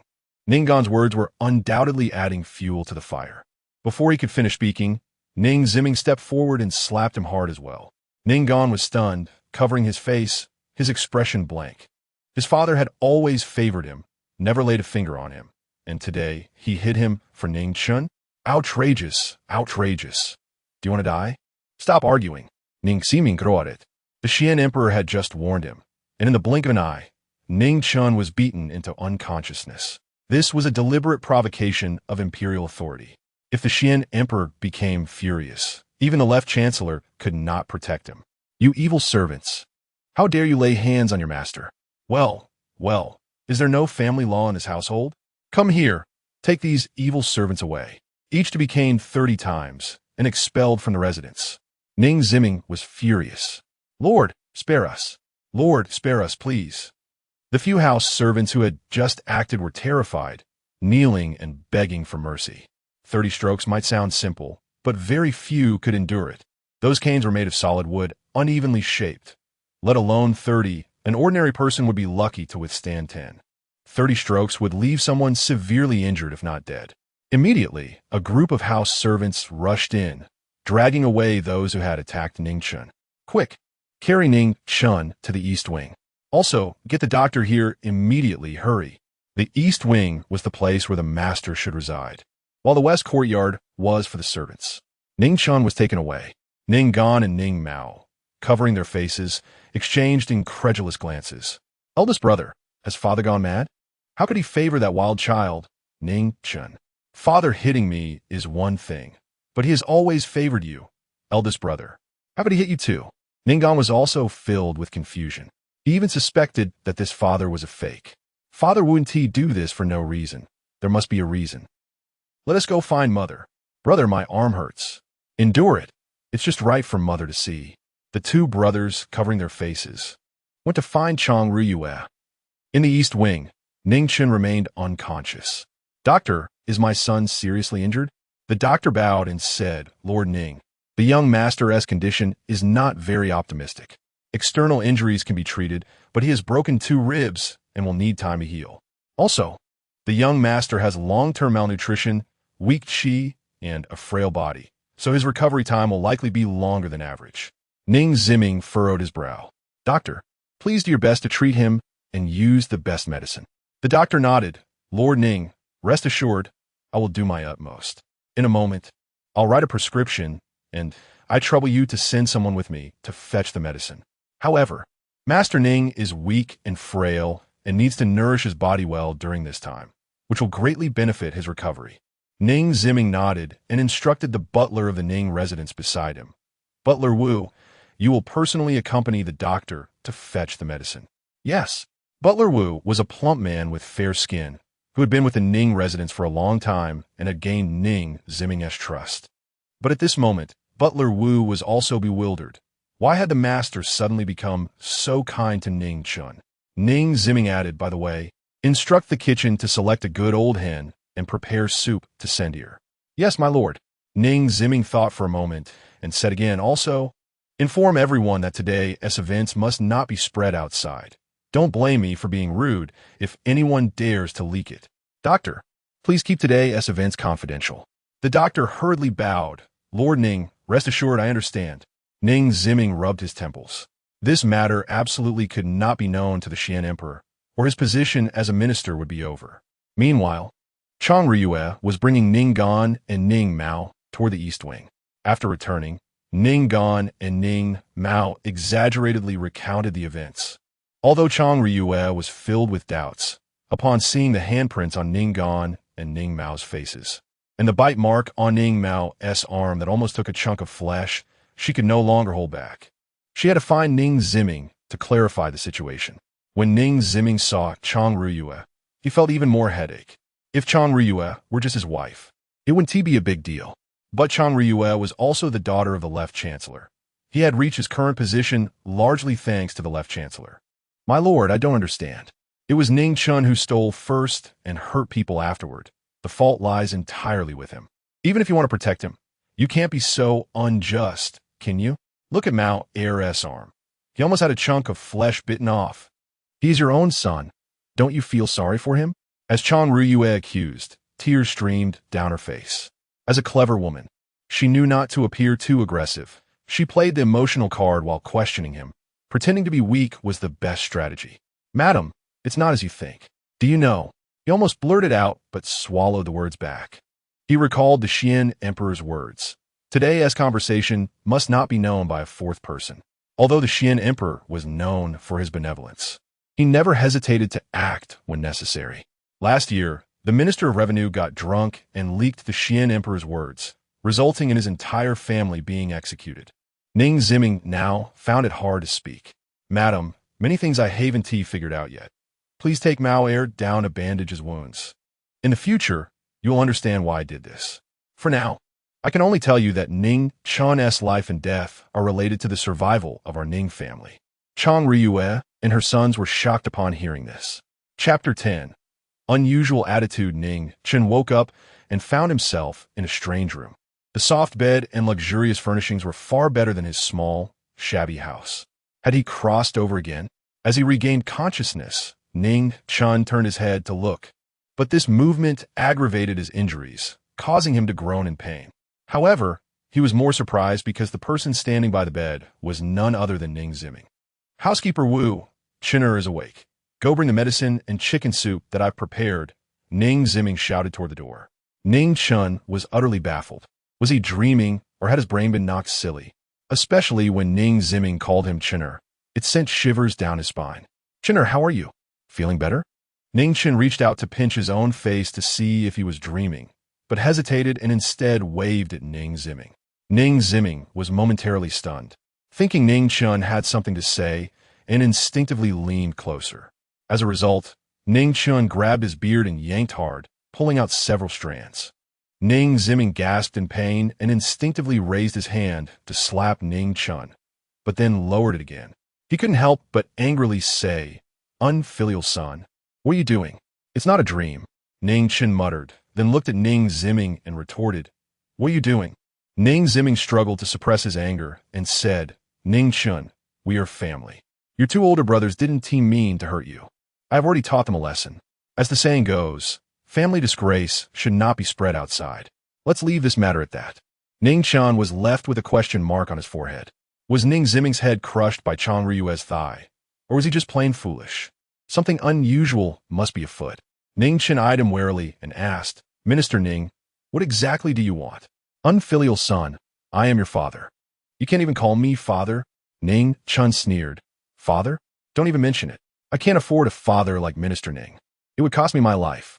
"Minister Ning, to say it directly, what do you really want?" Ning Zimming was furious but had to keep his anger in check. "Chinner, it's common for brothers to fight. As your father, I believe family disgrace should not be aired out. Let us just leave it at that." Ning Chen's gaze flickered slightly. Why did Ning Zimming keep emphasizing that family disgrace should not be aired? He seemed very sensitive about others knowing this matter. Although he couldn't figure out the reason at that moment, he realized this could be used to his advantage. "Minister Ning, it's more pleasant to hear you call me Ning Chen. Please stop calling me Chunner. It sounds disgusting. One might think we have a good father-son relationship." Ning Zimming was good at managing his anger, but at this moment, he was so furious his face turned pale. Ning Chen continued, "Minister Ning, I know you don't like me. Coincidentally, I don't like you much either. Unfilial son, I am your father. How dare you speak to me like that? It's simply outrageous." Ning Chen sighed, his expression dull, and said, "Minister Ning, there is no one else here. No need for pretense. You brought me back to the Ning family. We both know the reason why. If you have any conscience at all, I hope you'll consider our meager blood ties and let me leave the Ning residence." Ning Zimming's expression changed slightly. "You want to leave the Ning residence?" "Yes. I hope Minister Ning will show mercy and let me go." "Ning Chen, you can neither carry nor lift anything. You are neither literate nor martial. If you leave the Ning residence, you will starve to death outside." Ning Chen looked at him deeply. "Minister Ning, you need not worry about that. Even if I starve to death, I won't tarnish your Ning family's precious land." Ning Zimming's face turned ashen. Ning Chen absolutely could not leave the Ning residence. If the Xian Emperor found out, he would be furious. Even if he had 10 lives, he would still die. Just then, there was a knock at the door. "Guomin." Housekeeper Wu entered with a tray, containing a bowl of medicine and a bowl of soup. Ning Zimming suppressed his anger and said, "Ning Chen, you just woke up, and your mind isn't clear. We can talk later. First, drink the medicine. It will help you heal faster. By the way, I had someone make chicken soup for you to nourish your body." Housekeeper Wu approached the bedside. "Fourth young master, this old servant will help you drink the medicine." Ning Chen glanced and thought, "Is this poisoned?" Housekeeper Wu hurriedly said, "Fourth young master is just joking. Actually, the master cares a lot for fourth young master. He just doesn't express it well. During the time you were unconscious, the master stayed by your bedside without leaving." Ning Chen sneered, feeling no sense of gratitude. He knew Ning Zimming too well. This man was cold-hearted and ungrateful. And as for staying by the bedside without leaving, it certainly wasn't out of concern for him, but for other purposes. "What about Uncle Chai?" Housekeeper Wu quickly replied. "Uncle Chai is fine. Fourth young master need not worry." Ning Chen sneered again. Uncle Chai was old, and after being beaten by Ning Mao, How could he be fine? Fourth young master, let this old servant help you drink the medicine? Ning Chen remained silent, seeing that Ning Chen was reluctant to drink the medicine. Housekeeper Wu could only take a sip himself first. Is fourth young master reassured now? Ning Chen's expression was blank as he replied, change the spoon. He found the spoon used by Housekeeper Wu disgusting. Housekeeper Wu's face darkened, but he quickly replaced it with a smile. All right, this old servant will go change it. After changing the spoon, Housekeeper Wu fed Ning Chen the medicine and then the chicken soup. Ning Ziming spoke up. Let us go. We shouldn't disturb Chen's rest. Chener, rest well. I'll come to see you again in the morning, and housekeeper will be waiting outside. You can call him if you need anything. Ning Chen said nothing and closed his eyes.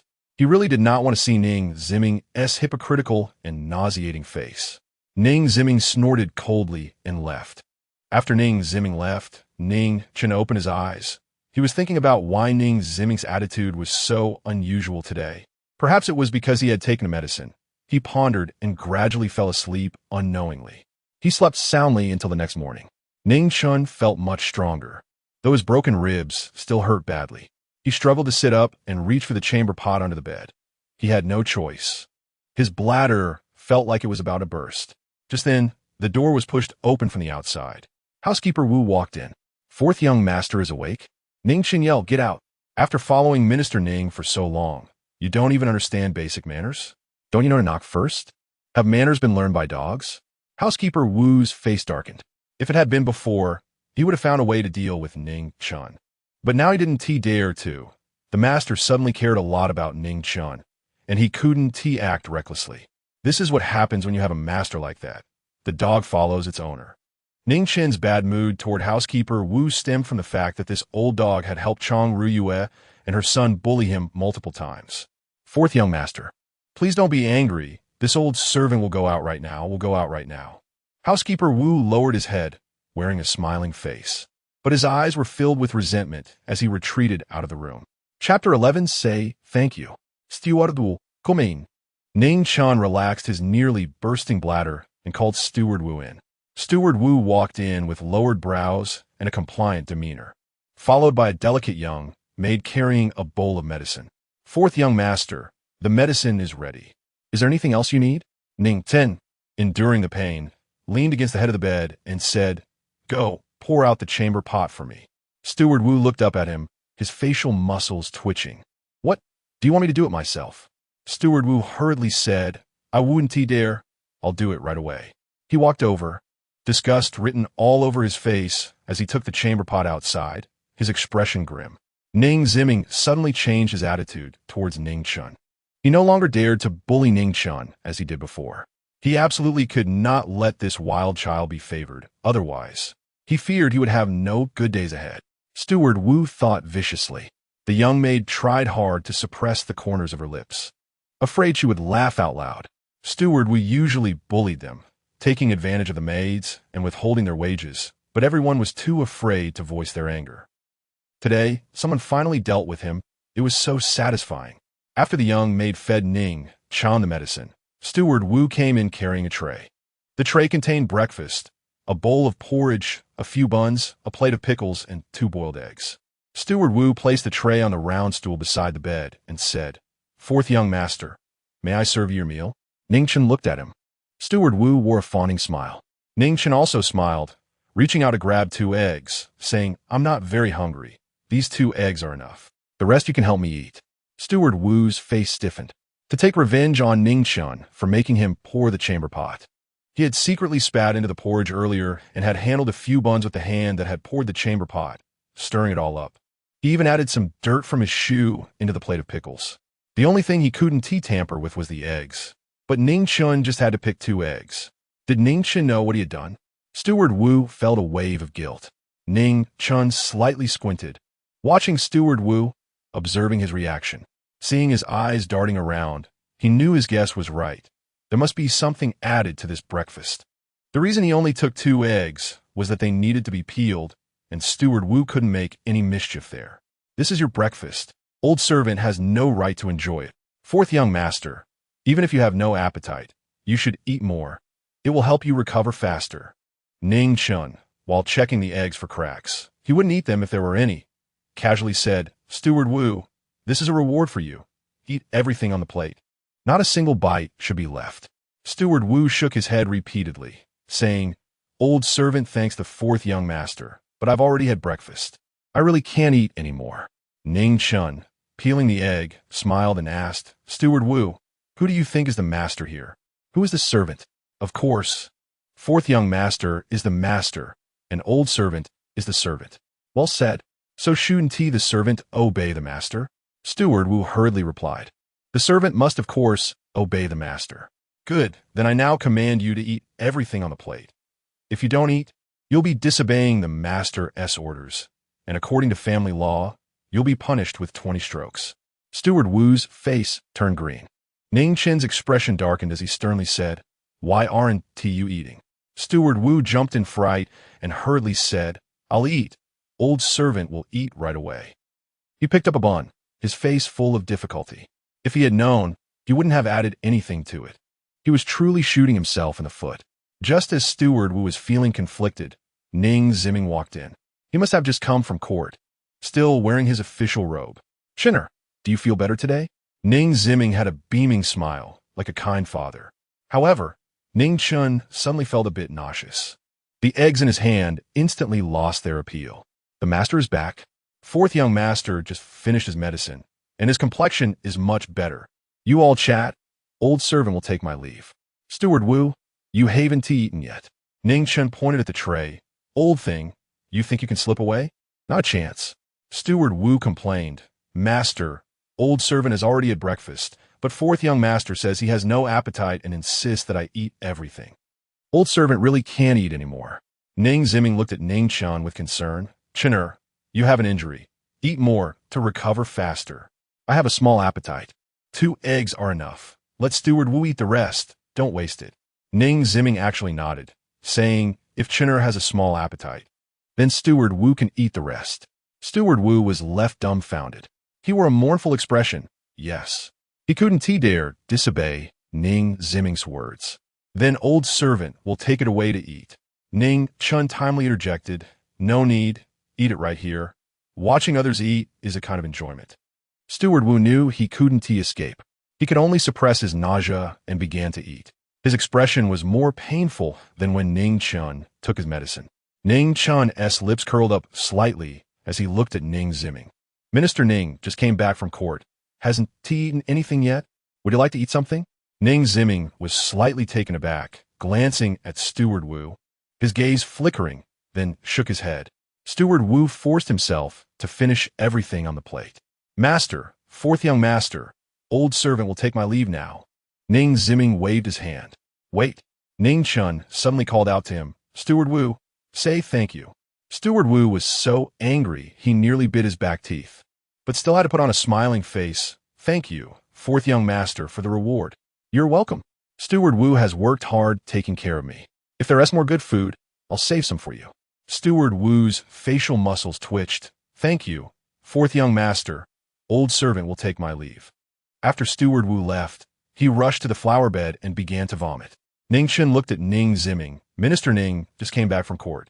Is there some good news to tell me? For example, allowing me to leave Ning Mansion? Ning Ziming's expression darkened. Chinner, even though I have neglected you over the years, I am still your father. Blood is thicker than water. How can a father bear to see you homeless? So, do not mention this matter again. What did Minister Ning come for? To see if I'm dead? Ning Ziming was furious. Unfilial son. Can you not speak properly? Must you be so sarcastic? I am your father. Do you know the meaning of filial piety? Ning Chen lauked mo kingli, minister Ning kistruli amusing. In the past, I was careful and tried my best to please you. When the dogs in the yard bit me, I even had to apologize to the dogs. May I ask, who among you has ever looked at me properly? Minister Ning now wants a filial son. I assent it too late. That obedient Ning Chen is already dead. Ning Ziming's face turned ashen. Chinner, as a second-rank official in the court, my duties are busy, and I have indeed neglected you. I will certainly make it up to you in the future. I know you harbor resentment, but you should also understand the difficulties I face. Ning Chen scoffed coldly in his heart. Understand what? Understand your abandonment of your wife and child, your coldness and indifference?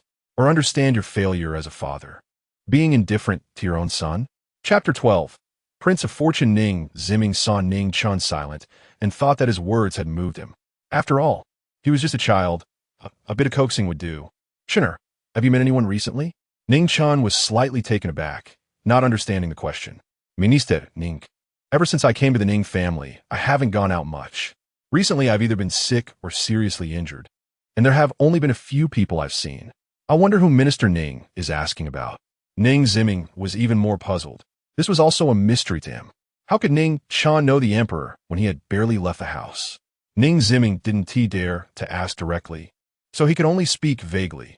I'm not talking about family, but strangers? Ning Chen scoffed. I haven't even recognized all my family members. How could I know others? Ning Ziming felt even stranger inside, but he didn't want to ask directly. Ning Chen looked at him and said, Minister Ning, since you won't allow me to leave Ning Mansion, there's another matter I must pursue to the end. What matter? Ninggon robbed me of 100 taels of silver. Ning Ziming frowned. Where did you get 100 taels of silver? That's none of your concern. Ninggon indeed robbed me of my silver, and I hope Minister Ning can make him return it to me. Ning Ziming's face turned pale. Chinner, your father agrees to compensate you, but you must also correct these bad habits of yours. Slandering your brother and lacking in conduct. I will not let that go lightly. Ning Chen looked at Ning Ziming with cold eyes. Then, with a self-deprecating smile, he said, I knew it would be like this. Minister Ning, just pretend I said nothing. I'm tired. Please leave, Minister Ning. Ning Chen knew very well that he would not be able to retrieve that 100 taels of silver, but he still held onto a glimmer of hope. He had overestimated his position in Ning Ziming's heart. He was still that ungrateful Ning Ziming. If he cared even a little about their kinship, he would investigate instead of indiscriminately accusing him. Ning Ziming snorted coldly. Even now, he believed that Ning Chen's drastic change in character was just a strategy, trying to attract his attention in this way. Little did he know that such rebellious behavior would only make him more detestable. If it weren't for the Xian Emperor, he wouldn't even bother to look at Ning Chen. Ning Ziming left with a dark expression, waving his sleeve. At the door, Steward Wu came up, bowing and scraping. Sir, breakfast is ready for you. Because they could not eat breakfast before court, they all had breakfast after court. Ning Ziming's face was cold. Steward Wu, how long have you been following me? Steward Wu thought for a moment and hurriedly nodded and said, I've followed you for over a decade, my lord. Following me for so long? You should understand my thoughts. Steward Wu, Ning Chen is still a Ning, and I don't want anyone making small moves. You must always remember, even if the master is not favored, he is still the master, and a servant is just a servant. Anyone who goes against the master will not be tolerated in Ning Mansion. Steward Wu, in the future, the food for Ning Chen must be nutritious and clean. After saying this, Ning Ziming left with his hands behind his back. Steward Wu stood there stunned, his face pale, cold sweat pouring down. He understood very well that Ning Ziming was warning him. How did the master know that I added seasoning to Ning Chen's breakfast? Little did he know, Ning Ziming, having been in the officialdom for so long, was very capable of reaching his current position with the support of the left minister. Ning Chen forced Steward Wu to eat. How could he not see the signs? Of course, his warning to Steward Wu was not for Ning Chen, but to maintain his own authority. A servant who insults someone with the surname Ning is slapping his own face. At this time, Ning Chen also noticed some signs of Ning Ziming's unusual behavior. Because Ning Ziming asked him if he had seen any outsiders recently, in the past few days, apart from the people in the mansion, the only person he had seen was Tian Xian. That Tian Xian was accompanied by eunuchs, definitely a royal relative. Tian Xian had an extraordinary demeanor, and Ning Chen suspected he was the Prince of Fortune. The Prince of Fortune was the only brother of the current emperor living in the capital. Ning Ziming's sudden change in attitude towards him, could it be related to the Prince of Fortune? But that didn't make sense. He had used a fake name at the time, and Tian Xian didn't know his true identity. Perhaps he could send someone to follow up on his investigation. But even so, he didn't need to threaten Ning Ziming for his own sake. Moreover, the Prince of Fortune was just a leisurely prince without real power. Although he was a royal relative, Ning Ziming had the powerful left minister backing him, so he didn't need to fear the Prince of Fortune. Ning Chen rubbed his forehead. Perhaps Ning Ziming's change in attitude towards him had other reasons. Forget it. Let us not think about that for now. I need to recover from my injuries and then find a way to leave Ning Mansion. Ning Ziming was just ignoring him. The real threat to him was Chong Ruyue and her son. Chong Ruyue and her son had the left minister behind them, a person above thousands. If he didn't leave Ning Mansion, he would be weak and sooner or later would be done for. A month passed in the blink of an eye, and Ning Chen's injuries had healed quite a bit. During this time, the food was good, and he had gained some weight, his complexion rosy. Actually, he could have gotten out of bed on the 7th or 8th day and even went to see Uncle Chai. Fortunately, Uncle Chai was fine, otherwise he would have had a hard time with Ning Mao. Ning Chen decided to continue selling poetry to make money. That 100 taels taken by Ning gone, if he couldn't get it back. But his intention to leave the Ning family hadn't changed. For his own life, he had to leave. But judging by Ning Ziming's attitude, he wouldn't easily let him go. Where could the household registration be hidden by that old man? He had secretly gone to Ning Ziming's study yesterday, but couldn't find it. However, even if he had the household registration, he would have to wait until he was 16 to leave. After working hard to make money for these months, he could leave Ning Mansion without suffering. Ning Chen climbed over the wall again, leaving Ning Mansion, heading straight for the top scholar building. He hoped for good luck today and could meet Tian Xian, because Tian Xian was generous. As the weather grew colder, Ning Chen tightened his thin clothing. He didn't know if Ning Ziming had forgotten or if Chong Ruyue was plotting behind the scenes. During this period, he had been eating well and drinking well, but he hadn't been provided with a thick set of clothes. The new clothes he bought earlier were robbed by Ning Gan and his men, so he could only wear his old thin shirt. He hurried to the top scholar building. The top scholar building was still bustling, with people coming and going. Ning Chen looked around, searching for Tian Xian's figure. If he couldn't find Tian Xian, he would have to sell his poetry to someone else, and it definitely wouldn't fetch a good price. Just as Ning Chen was searching for Tian Xian, a fair-faced man with no beard walked quickly behind him. "Young Master Lan, I finally found you." Ning Chen turned around, his face filled with joy. It was the effeminate man. Now he didn't find the effeminate man annoying at all. Instead, he found him a bit cute.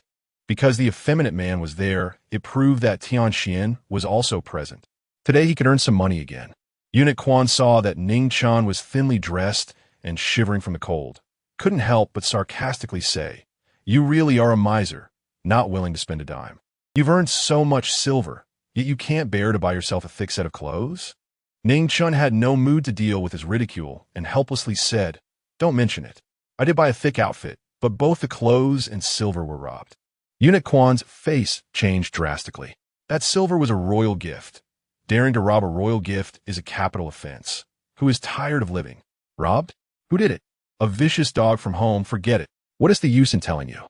Is the uncle in? Do you want to buy poetry? Eunuch Quan nodded. Follow me. Chapter 13. Money is hard to earn, and shit is hard to eat. Ning Chen followed Eunuch Quan to the private room from last time. Upon entering, he found not only Tian Xian, but also an old man missing a leg. Although it was Ning Chen's first time meeting him, he immediately guessed the man's identity, General Chen. "Uncle, we meet again." Ning Chen stepped forward and performed a respectful bow. Then he formally saluted General Chen, saying, "Commoner Lan Xing pays his respects to General Chen." Although it was their first meeting, Ning Chen had been a soldier, so he held great respect for this veteran general who had fought all his life. "You are Lan Xing?" General Chen said, somewhat excited, as he looked Ning Chen up and down, then frowned. "It's cold outside. Why are you dressed so lightly?" Ning Chen gave a wry smile and said, "It's a long story." Seeing that Ning Chen didn't want to elaborate, General Chen didn't press further, but curiously asked, "How did you know my identity? Have we met before?" "This is my first time meeting General Chen, but I've heard your heroic deeds since I was a child. My admiration for you is like the endless flow of the Yangtze River," Ning Chen said, delivering a strong compliment without a hint of embarrassment. This was General Chen, who was highly regarded even by the current emperor. If he could get close to him, the benefits would be numerous. General Chen appreciated Ning Chen's flattery and let out a hearty laugh, full of vigor. "I also want to thank you for that poem of yours, 'Heroes Emerge from Youth.' At such a young age, you can write such an extraordinary piece. It's remarkable." General Chen had a very good impression of Ning Chen and did not hesitate to praise him. Ning Chen humbly responded, "General Chen, you flatter me. I dare not take such credit. Compared to you, I am like a firefly to the bright moon. Ha ha, this kid has a sweet tongue, and he is neither servile nor overbearing in front of me. If I had met you when I was young, I would definitely have taken you to the battlefield. General Chen said. Ning Chen hurriedly said, in fact, my dream since childhood has been to wear military armor, go to battle, and bring glory to my country. For this, I have diligently studied military books and tactics. This was not a lie. He truly missed the days of fighting side by side with his comrades. You've studied military tactics? Tianxian said, somewhat surprised. Ning Chen modestly replied, to be honest, I only started learning at the age of 12, and I was eager for knowledge, studying day and night. I only occasionally study military tactics, so I can only say I have a slight understanding. Honestly, my meager skills are hardly worth mentioning in front of General Chen, he added. General Chen instinctively asked, how old are you this year? Ning Chen slightly bowed and said, I'll be 16 in a few months. Tianxian and the others were shocked. Tianxian couldn't help but say, not even 16 yet, which means you've only been studying for about 3 years, and you can write such an extraordinary piece in just 3 years. How did you do it? Ning Chen felt a bit embarrassed and said, perhaps I am what they call a prodigy. Tianxian and General Chen's mouths twitched slightly. You kid, you're really not modest at all. Ning Chen smiled and said, excessive modesty is hypocrisy. The only thing I can showcase is poetry. Uncle, General Chen, how about buying a couple of poems? I'll give you a discount. Ning Chen felt like the little match girl, just trying to avoid freezing and starving. It seems that in every world, money is hard to earn and shit is hard to eat. Tianxian waved his hand and said, no hurry. You just mentioned that you have some knowledge of military tactics. Then I must test you to see if you're just boasting. If your answers are good, you won't be treated unfairly. He wanted to see if Ning Chen could bring him surprises beyond poetry. Ning Chen's eyes brightened slightly, and he said with a smile, Uncle, are you putting me in a difficult position? Are you afraid? Not afraid.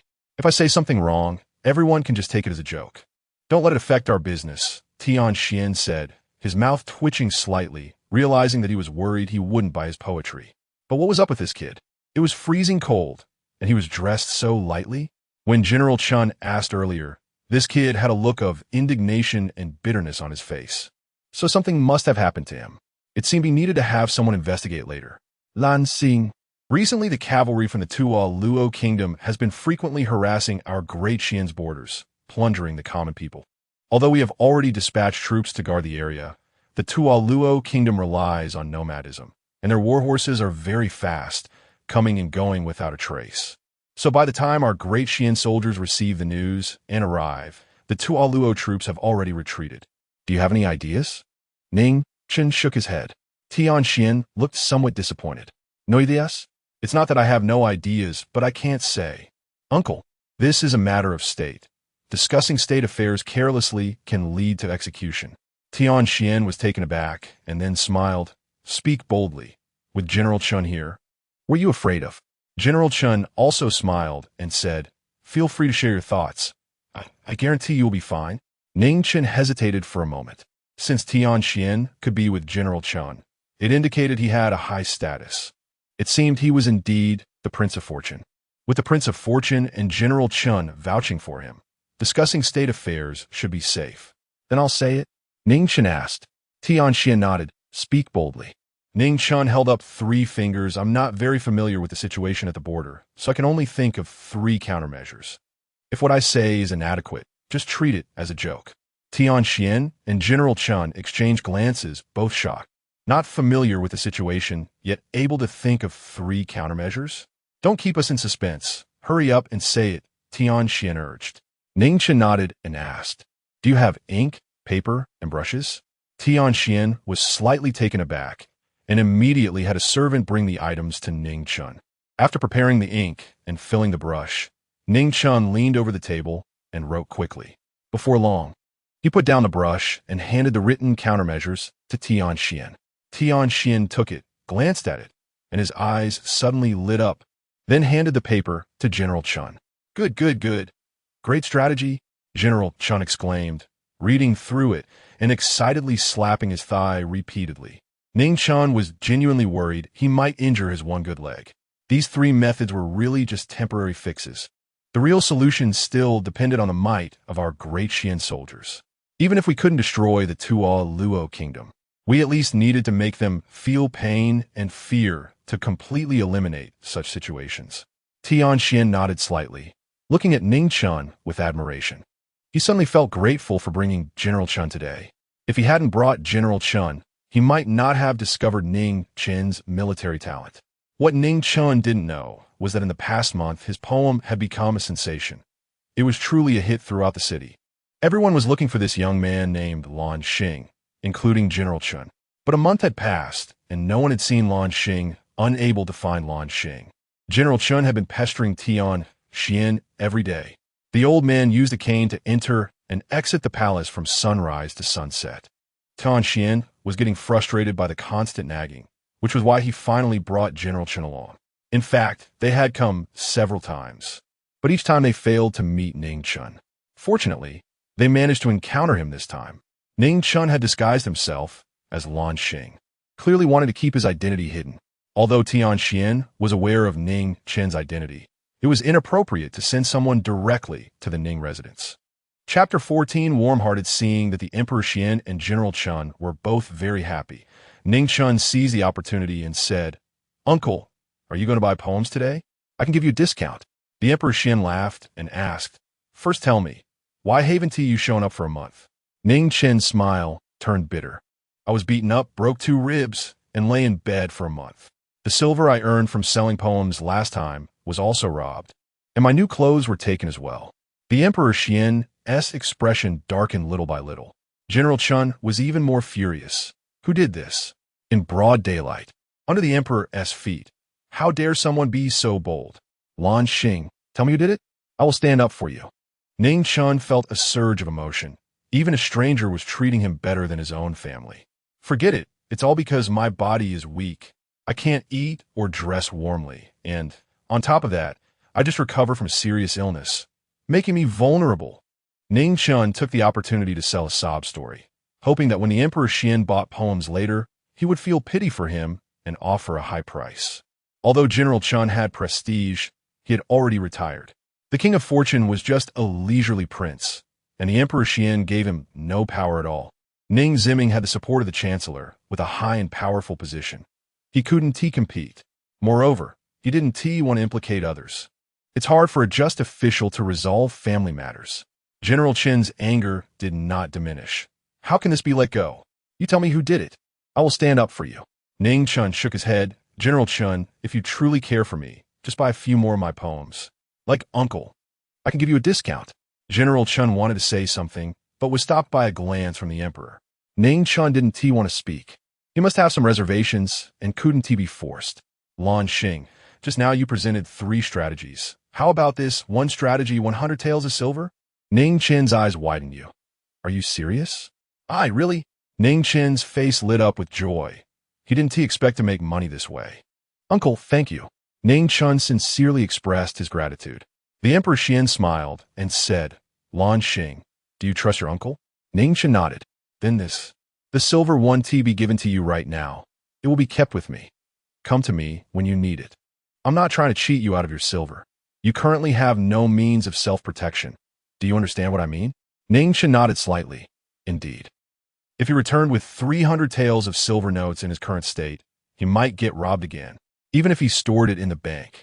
With a receipt, if discovered, it would still be robbed. It would be better to keep it with Uncle. The King of Fortune didn't seem like a treacherous person. It would be fine to keep it with him. However, he hoped the King of Fortune wouldn't cheat him. For such a dignified prince, 300 taels of silver was just a drop in the bucket. Kid, you're as skinny as a chick. No wonder someone stole your silver. If you're willing, you can come to my residence, and I'll teach you some martial arts to help you protect yourself, General Chen said. Ning Chen's eyes brightened, and he hurriedly bowed. I'm willing. Thank you. General Chen, then it's settled. When your injuries heal, come find me. Ning Chen nodded heavily and agreed, being able to hold onto General Chen's leg. The benefits go without saying. Only a fool would refuse. Moreover, he indeed needed to train. His body was too weak. Ning Chen looked at the King of Fortune. Uncle, do you still want to buy poems? The Emperor Xian glanced outside and said, It's getting late today, and there are matters at home. Let us save the poems for next time. Ning Chen felt a bit disappointed, However, thinking about the 300 taels of silver he just earned, he immediately became cheerful again. The Emperor Xian stood up and looked at eunuch Quan. Give Lan Xing 5 taels of broken silver for his daily use. Lan Xing, I'll have someone arrange a table of food for you. You look so thin. You need to nourish yourself. Don't worry about the money. I will settle the account when I leave. Ning Chen beamed. Thank you, uncle. The Emperor Xian nodded with a smile. Let us go. As they reached the door, he returned, took off his large cloak, and handed it to Ning Chen.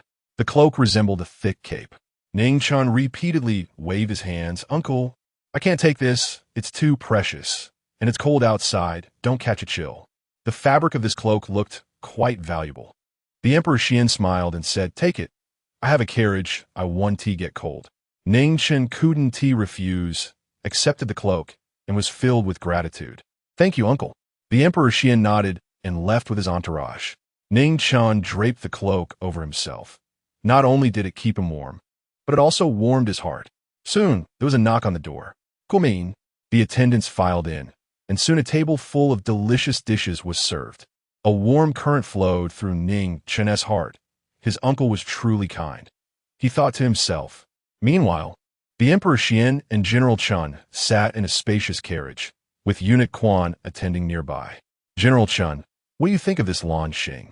General Chen replied, In the capital, young men see me as if they're seeing a wolf, avoiding me at all costs.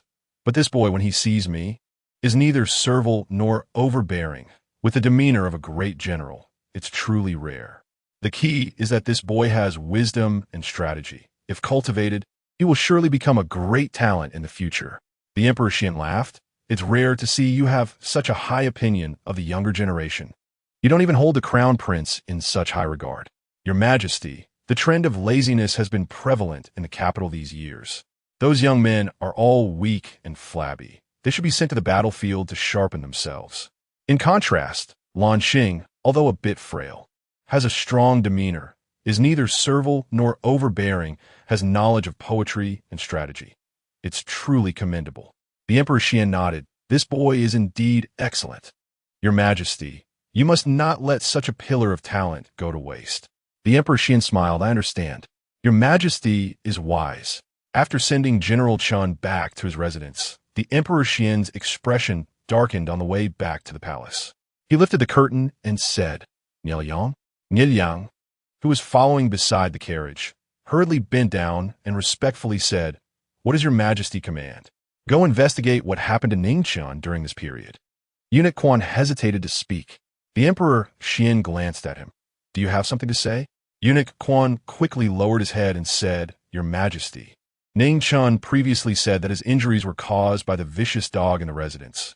And this vicious dog is very likely linked to someone. And it must be someone from the Ning residence.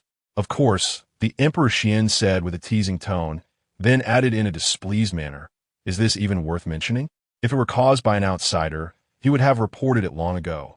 Only someone from the Ning residence could make him keep quiet about it. Not willing to say more. It seems Ning Ziming has taken my words lightly. Eunuch Quan trembled slightly. He knew the Emperor was truly angry this time.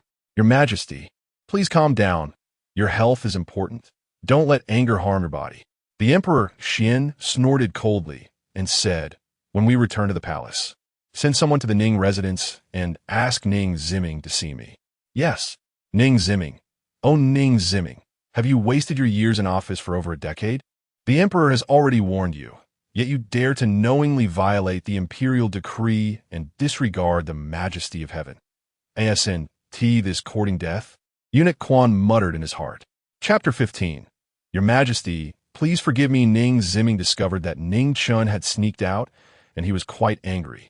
He worried that Ning Chen might reveal what had happened recently, and if it reached the ears of the Xian Emperor, it would be disastrous. Ning Ziming waited anxiously, but did not see Ning Chen. Instead, he was summoned by a eunuch from the palace. Upon hearing that the Xian Emperor had summoned him, Ning Ziming's heart raced. Feeling uneasy, he secretly slipped some silver to the eunuch, trying to find out why the Emperor wanted to see him. However, the eunuch took the money but claimed he knew nothing, which was actually true. Ning Ziming followed the eunuch to the Emperor's study in the palace. Eunuch Quan stood at the door, smiling without warmth as he looked at him. Ning Ziming sensed something was wrong and hurriedly knelt, calling out, "I, Ning Ziming, humbly request to see your majesty." "Shoo! Master Ning, the emperor is currently dealing with state affairs. Please do not make a noise. Just wait." Ning Ziming could only kneel outside the door and wait. He wanted to gather information from Eunuch Quan, but the eunuch turned and went inside. Ning Ziming knelt for more than 2 hours. As a scholar, he was delicate and weak. His knees ached, his vision blurred, and he felt as if his back would break. But as long as the emperor did not summon him, he had to keep kneeling. Just when he was about to give in, Eunuch Quan came out. "Master Ning, come in to see the emperor." Ning Ziming struggled to get up. His legs trembled from kneeling for so long. He nearly fell over as his blood flow was restricted and his vision darkened. He fought to steady himself.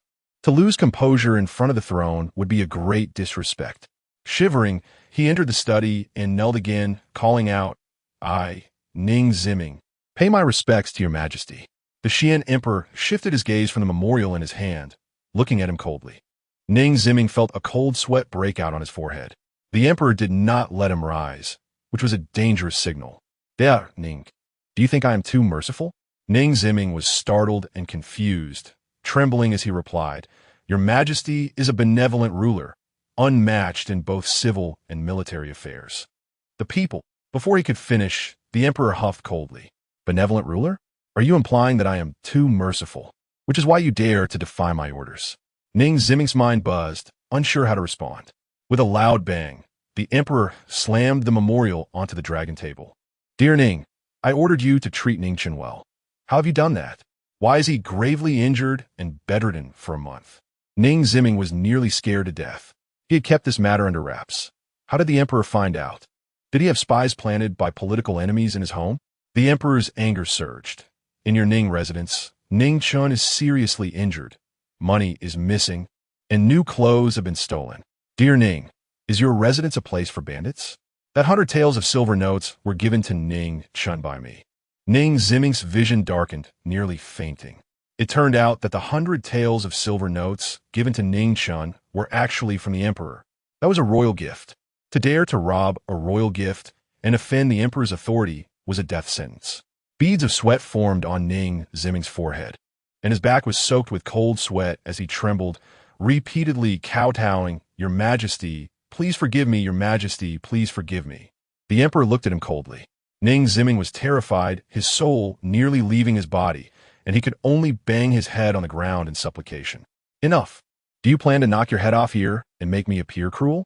"I dare not. I dare not. Your Majesty, please forgive me, your Majesty. Please forgive me." At this moment, Ning Chen had already eaten and returned to the courtyard outside the Ning residence. He climbed over the wall using a stone at the corner. This time, Ning Mao and those wicked servants were not waiting for him. "Chai Su, Chai Su," Ning Chen called out as he walked towards Chai Shu's room. With a creak, the door opened. "Fourth young master, you are finally back. I was so worried about you." Ning Chen smiled as he entered, then took out an oil paper bag from under his cloak. "Chai Shu, look what delicious food I brought you." Chai Shu looked at Ning Chen with a worried expression. "Fourth young master, although I am just a servant, I must dare to advise you. We absolutely cannot engage in illegal activities." Every time Ning Chen went out, he would return wearing new clothes and bringing food. The cloak he wore this time was clearly expensive. Ning Chen laughed. "Chai Shu, don't worry, I won't do anything bad. Every coin I earn is clean." Just then, he noticed the bundle on the bed. "Chai Shu, what are you packing for?" Chai Shu showed a troubled expression and sighed. "Fourth young master, I have to leave. I won't be able to take care of you anymore. After I leave, you must control your temper and not make the master angry. And try to avoid the lady." Ning Chen frowned. "What's going on? Is someone trying to force you to leave?" Chai Shu shook his head with a smile. "No one is forcing me to leave. I am getting old and can no longer work. It's time for me to go home and enjoy my old age. When I'm not around, you must take good care of yourself." Ning Chen did not believe it. If no one was forcing him, Chai Shu would not leave. Although Chai Shu limped on one foot, he was still strong and capable of working for several more years. Moreover, he could see the reluctance in Chai Shu's eyes. He was worried about him. Damn it, it must be Chang Ruyue and her son S doing. Ning Ziming didn't he know why he had suddenly changed his attitude towards him. Since Chang Riyue and her son did not dare to move against him for now, they targeted Chai Shu instead. Ning Mao had said before that he would make the Chang family drive Chai Shu away. What a damn scheme. Chai Shu, did Chang Riyue make you leave? Chai Shu shook his head. Fourth young master, it's really my own decision to leave. I'm old and want to go home to enjoy life. There's nothing in this house that I'm attached to. The only thing I'm worried about is you. You must protect yourself. Ning Chen spros furovet. The only person who had treated him well was leaving, and he felt really upset. You damn servant. Have you packed up? If you're done, hurry up and get lost. At that moment, Ning Xing's voice came from outside. After a month, Ning Xing's injury had healed long ago. In an instant, Ning Chen's face turned ashen. It was indeed Chang's mother and son trying to force Chai Shu out. And Chai Shu being driven out of the Ning residence was entirely because of him. You bastards, too much. Ning Chen was furious and turned to walk towards the door, casually grabbing the door's stick as he went out. Fourth young master. Chai Shu anxiously tried to stop Ning Chen, but with his limp, he couldn't catch up. Ning Xing and Ning Mao stood in the courtyard with a few servants. Ning Gan was not present. He had performed excellently in the imperial examination and was preparing for the palace examination tomorrow. The palace examination was a direct assessment by the emperor. If one performed well, they could be awarded an official title on the spot. When Ning Xing and Ning Mao saw Ning Chen appear with the stick, they were first startled, not expecting him to return. Then they quickly retreated in fear. They had both suffered losses at Ning Chen's hands and were haunted by the memory. Chapter 16. Too much deceit. Ning Chen coldly stared at the two. Ning Xing and Ning Mao, however, were fixated on the cloak Ning Chen was wearing. Unlike Ning Chen, they had lived in luxury since childhood, so they could tell at a glance that the cloak was quite valuable. Ning Chen, where did you get that cloak? Ning Mao asked loudly. Last time, his elder brother had robbed Ning Chen of 100 taels of silver, and Ning Chen hadn't dared to utter a word. Now, he had set his sights on Ning Chen's cloak. Ning Chen replied indifferently, "What business is it of yours?" Indeed, he was an uncouth wild child raised without proper guidance. "I am your third brother. You dare to speak to me like that when I ask you a question?" Ning Chen, a few days ago, my mother helped me get a cloak, but before I had the chance to wear it, it was stolen. It turns out it was you who stole it. Ning Mao decided to use the same trick again. Truly, a family thief is hard to guard against. Ning Chen, you scoundrel with terrible character, a thief. Aren't you going to return the cloak to your third brother? If your father finds out about this, you won't die, but you'll suffer a lot. Ning Xing began to chime in. Ning Chen couldn't be bothered to explain. What could he say to such baseless accusations? No matter how much he explained, it would be useless. With a blank expression, he said, "If you want it, come and take it." Ning Mao glanced at the stick in Ning Chen's hand and didn't dare to approach. "You little thief, hurry up and take it off. Throw it over here. Otherwise, I'll have the house servants take action." Ning Chen coldly replied, "You can try. Damn it, even if the toilet is outside, if it were here, he would make sure these people knew what it meant to be a mop soaked in filth, just like Elbu in the world." Seeing that Ning Chen was difficult to deal with, Ning Mao's mind quickly turned, and he had another idea. He looked at Uncle Chai. "You dog servant, what are you still doing here? Hurry up and get out of the residence. You guys, check this old dog's bundle. He and Ning Chen are in cahoots. Don't let him take anything from the house." Uncle Chai's face was full of resentment, but he still placed the bundle on the ground for them to check. "I want to see who dares," Ning Chen said coldly. Ning Xing had a sly smile. "Ning Chen, you haven't clarified your theft of your third brother's cloak, and you haven't even wiped the filth off your own backside. How can you care about others?" Ning Chen's eyes turned fierce, and he brandished the stick in his hand, warning that no one should think of driving Uncle Chai out of the residence. "Whoever dares to touch his things will regret it." Ning Qing scoffed. "Ning Chen, can you take on so many people by yourself? Fourth young master, forget it. Let them check. The innocent will clear themselves." Uncle Tai blocket Ning Chen. Last time, when Ning Chen was knocked to the ground by a group of people and beaten unconscious, the scene was still vivid in his mind. With so many people, and Ning Chen weak and frail, how could he fight back? Ning Mao said, "Ning Chen, I advise you not to interfere. This is our mother's order. This old dog is too old. Our Ning family doesn't keep idle people. If you dare to stop us, we'll beat you up too. Even if father finds out, he won't say much." Ning Chen was furious, gripping the stick tightly, his knuckles turning white. Ning Mao wasn't exaggerating. Chang Ryue was the daughter of the left chancellor. Even if Ning Jiming knew, he wouldn't do anything to her. It seemed this time he couldn't protect Uncle Chai. If he forced it, it would only get Uncle Chai and himself beaten together. Forget it. Letting Uncle Chai go might not be a bad thing. Uncle Chai staying in the Ning residence would eventually get him into trouble. Once he left the Ning residence and found a place to live, he would bring Uncle Chai back. You don't need to check. I'll show you one by one. Ning Chen said word by word. He worried that these people would use dirty tricks and secretly put things into Uncle Chai's bundle to frame him. A house servant looked at Ning Gan and Ning Mao. Ning Chen guessed right. They indeed planned to frame him. Ning Chen opened Uncle Chai's bundle, which contained only a few ragged clothes. Open your dog eyes and see clearly. Is there anything hidden? Seeing that their framing attempt had failed, Ning Xing had another idea. We need to search him too. What if something is hidden on him? You are bullying people too much. Neither you are officials nor thieves. Why do you have the right to search someone else's body? This is an insult to his dignity and character. Ning Chen was completely enraged.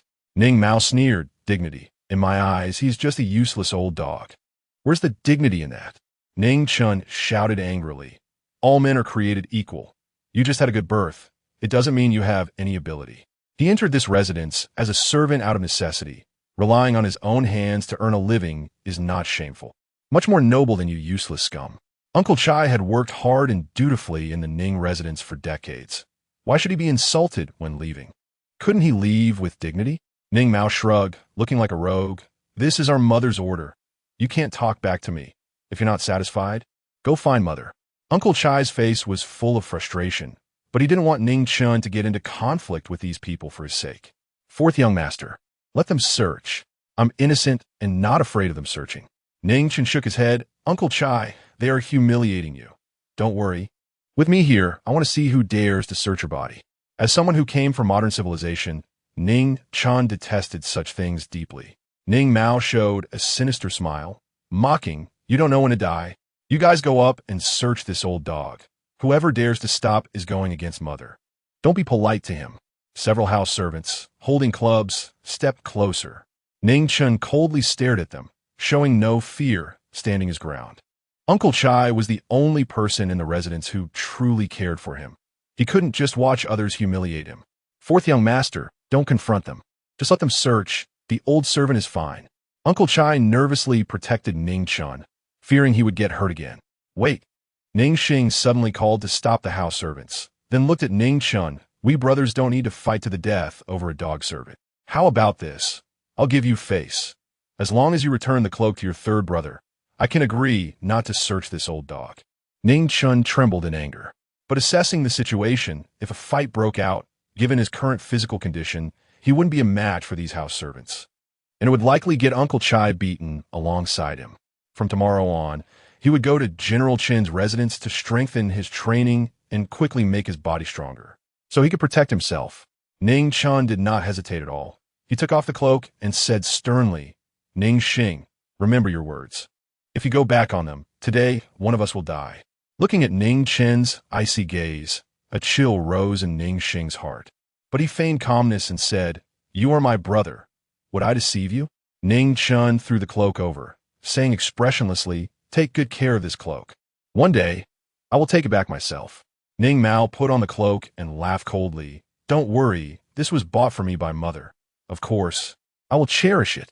Ning Chen said nothing more, repacked his bundle, holding the stick in one hand and supporting Uncle Chai with the other as they walked out. Chapter 17. The ignorant woman, second brother. Are we just going to let that wild child go?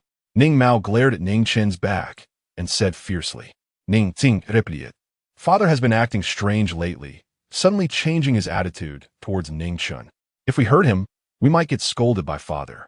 The most important thing is that eldest brother has the palace exam tomorrow. We can't let this affect him. Ning Mao nodded, stroking the large cloak on his body, confused. Where did this wild child get this cloak? The collar should be fox fur. Fox fur is a small piece of fur from under a fox's neck, very warm, precious, and expensive. Ning Xing snorted coldly. It must have been stolen from someone else. A wild child is just a wild child, lacking discipline. It's normal for him to have lived by begging and to engage in petty theft before being brought back. Meanwhile, Ning Chen had sent Uncle Chai to the gate of the estate. He quietly slipped 4 taels of silver into Uncle Chai's hand, keeping 1 tael for himself for emergencies. "Fourth young master, I can't take this. Take it or I'll be angry." Uncle Chai declined several times, but ultimately couldn't refuse Ning Chen and had to accept it. "Fourth young master, when I'm not around, you must take care of yourself and avoid conflicts with them. You won't gain anything from it." Ning Chen nodded. "I know, Uncle Chai, don't worry. When I leave the Ning residence and have my own place, I'll invite you back." "All right, I'll be waiting, fourth young master, to serve you again." Uncle Chai looked back 3 times as he reluctantly left. Ning Chen felt empty inside as he returned to the Ning residence. At the same time, Ning Ziming also came out of the palace. His face was pale, and he felt cold all over. Fortunately, the emperor only scolded him and did not impose any severe punishment. The carriage was not far from the palace gate. Seeing Ning Ziming come out, Butler will approach him with a flattering smile, but upon seeing Ning Ziming's unusual complexion, he asked with concern, "Sir, are you all right?" Ning Ziming did not speak and got into the carriage, telling Butler Wu to hurry back to the estate. He was still trembling with fear, his legs weak and his body cold. At the Ning residence, Ning Mao was showing off the cloak to Chong Riyue. Chong Riyue was very pleased and couldn't help but praise, "It's beautiful, beautiful. My son is becoming more and more outstanding. Your father has instructed not to make things difficult for Ning Chen, but this wild child cannot be kept. The Ning family belongs to you 3 brothers. Therefore, you must be clever in dealing with Ning Chen and cannot act recklessly." He did well this time. Ning Mao became even more proud. At that moment, a servant came to report that Ning Ziming had returned. Chong Riyue hurriedly stood up to greet him. Ning Ziming had already arrived in the courtyard. Once inside the house, Chong Riyue had noticed Ning Ziming's pale face and fearful eyes. "Sir, are you all right?" She hurriedly poured a cup of tea for him. Upon returning home, Ning Ziming felt a bit more at ease. "Has Ning Chen come back?" Seeing Ning Ziming ask about Ning Chen as soon as he returned, Chong Riyue's eyes flashed with a ruthless glint. "Sir has been increasingly concerned about Ning Chen lately. If you ask him the reason, he won't say. If this continues, where will my son and I find a place to stay in the Ning residence? Therefore, we must find a way to get rid of Ning Chen." Chong Riyue thought maliciously, but on her face, she maintained composure and spoke gently. "Rest assured, sir, he has already returned. I just sent someone to stew some chicken soup for him." Ning Ziming nodded in satisfaction, thinking that Chong Riyue was indeed his capable wife. "By the way, starting tomorrow, transfer Uncle Chai to serve Ning Chen." Chang's mother and son both changed their expressions. Chong Riyue's gaze flickered as she said, "Sir, Uncle Chai has already left the Ning residence." "What? When did this happen? Why wasn't I informed?" "Sir, please don't be anxious. Uncle Chai left on his own accord. He is old and has trouble walking. He insisted on leaving, and I couldn't stop him. I had to let him go. He left this afternoon." Ning Ziming's brows furrowed tightly. "Wasn't it you 2 who drove him away?" Ning Mao hurriedly said, "Father, it was truly Uncle Chai who wanted to leave. Mother tried to persuade him, but he insisted on going. Before he left, Mother even gave him some extra silver." Ning Ziming glanced at Ning Mao, sighed, and lowered his head to take a sip of tea. Suddenly, his movement froze, and he looked up sharply at Ning Mao. "Where did you get the cloak you're wearing?" Ning Mao felt guilty and quickly looked at Chong Riyue. Chong Riyue smiled and said, "Sir, what's wrong? You're scaring Maoer. It's cold, and I had someone prepare this cloak for him." Ning Ziming struggled to calm down. He stared at Ning Mao. "Come here." Ning Mao approached Ning Ziming with some trepidation. Ning Ziming stared at the cloak, his face growing whiter and whiter, until it was devoid of color. He recognized this cloak. It was a gift from the Minister of War to the Emperor, said to have taken over 100 embroiderers working day and night for a month to create. The minister had shown it off to him. Moreover, he had just seen the Emperor wear it a few days ago. Now, this cloak had appeared on his son's body. If it wasn't a royal gift, wearing the Emperor's clothing privately was tantamount to rebellion. Ning Ziming was terrified. "Take it off." Cold sweat broke out on Ning Ziming's forehead as he hissed in a low voice. At the same time, he quickly walked over, ordered all the servants in the courtyard to leave, and closed the door. Ning Mao was frightened by Ning Ziming's actions and hurriedly took off the cloak. Ning Ziming returned, veins bulging on his forehead. "Kneel." Ning Mao was frightened and fell to his knees. Ning Ziming looked at Ning Xing. You kneel too. Ning Xing felt wronged and looked at Chang Ruyue.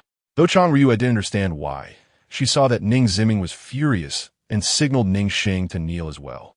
Once Ning Xing knelt, Ning Ziming held the cloak in both hands and, in a serious tone, asked, "Tell me, where did this cloak come from?"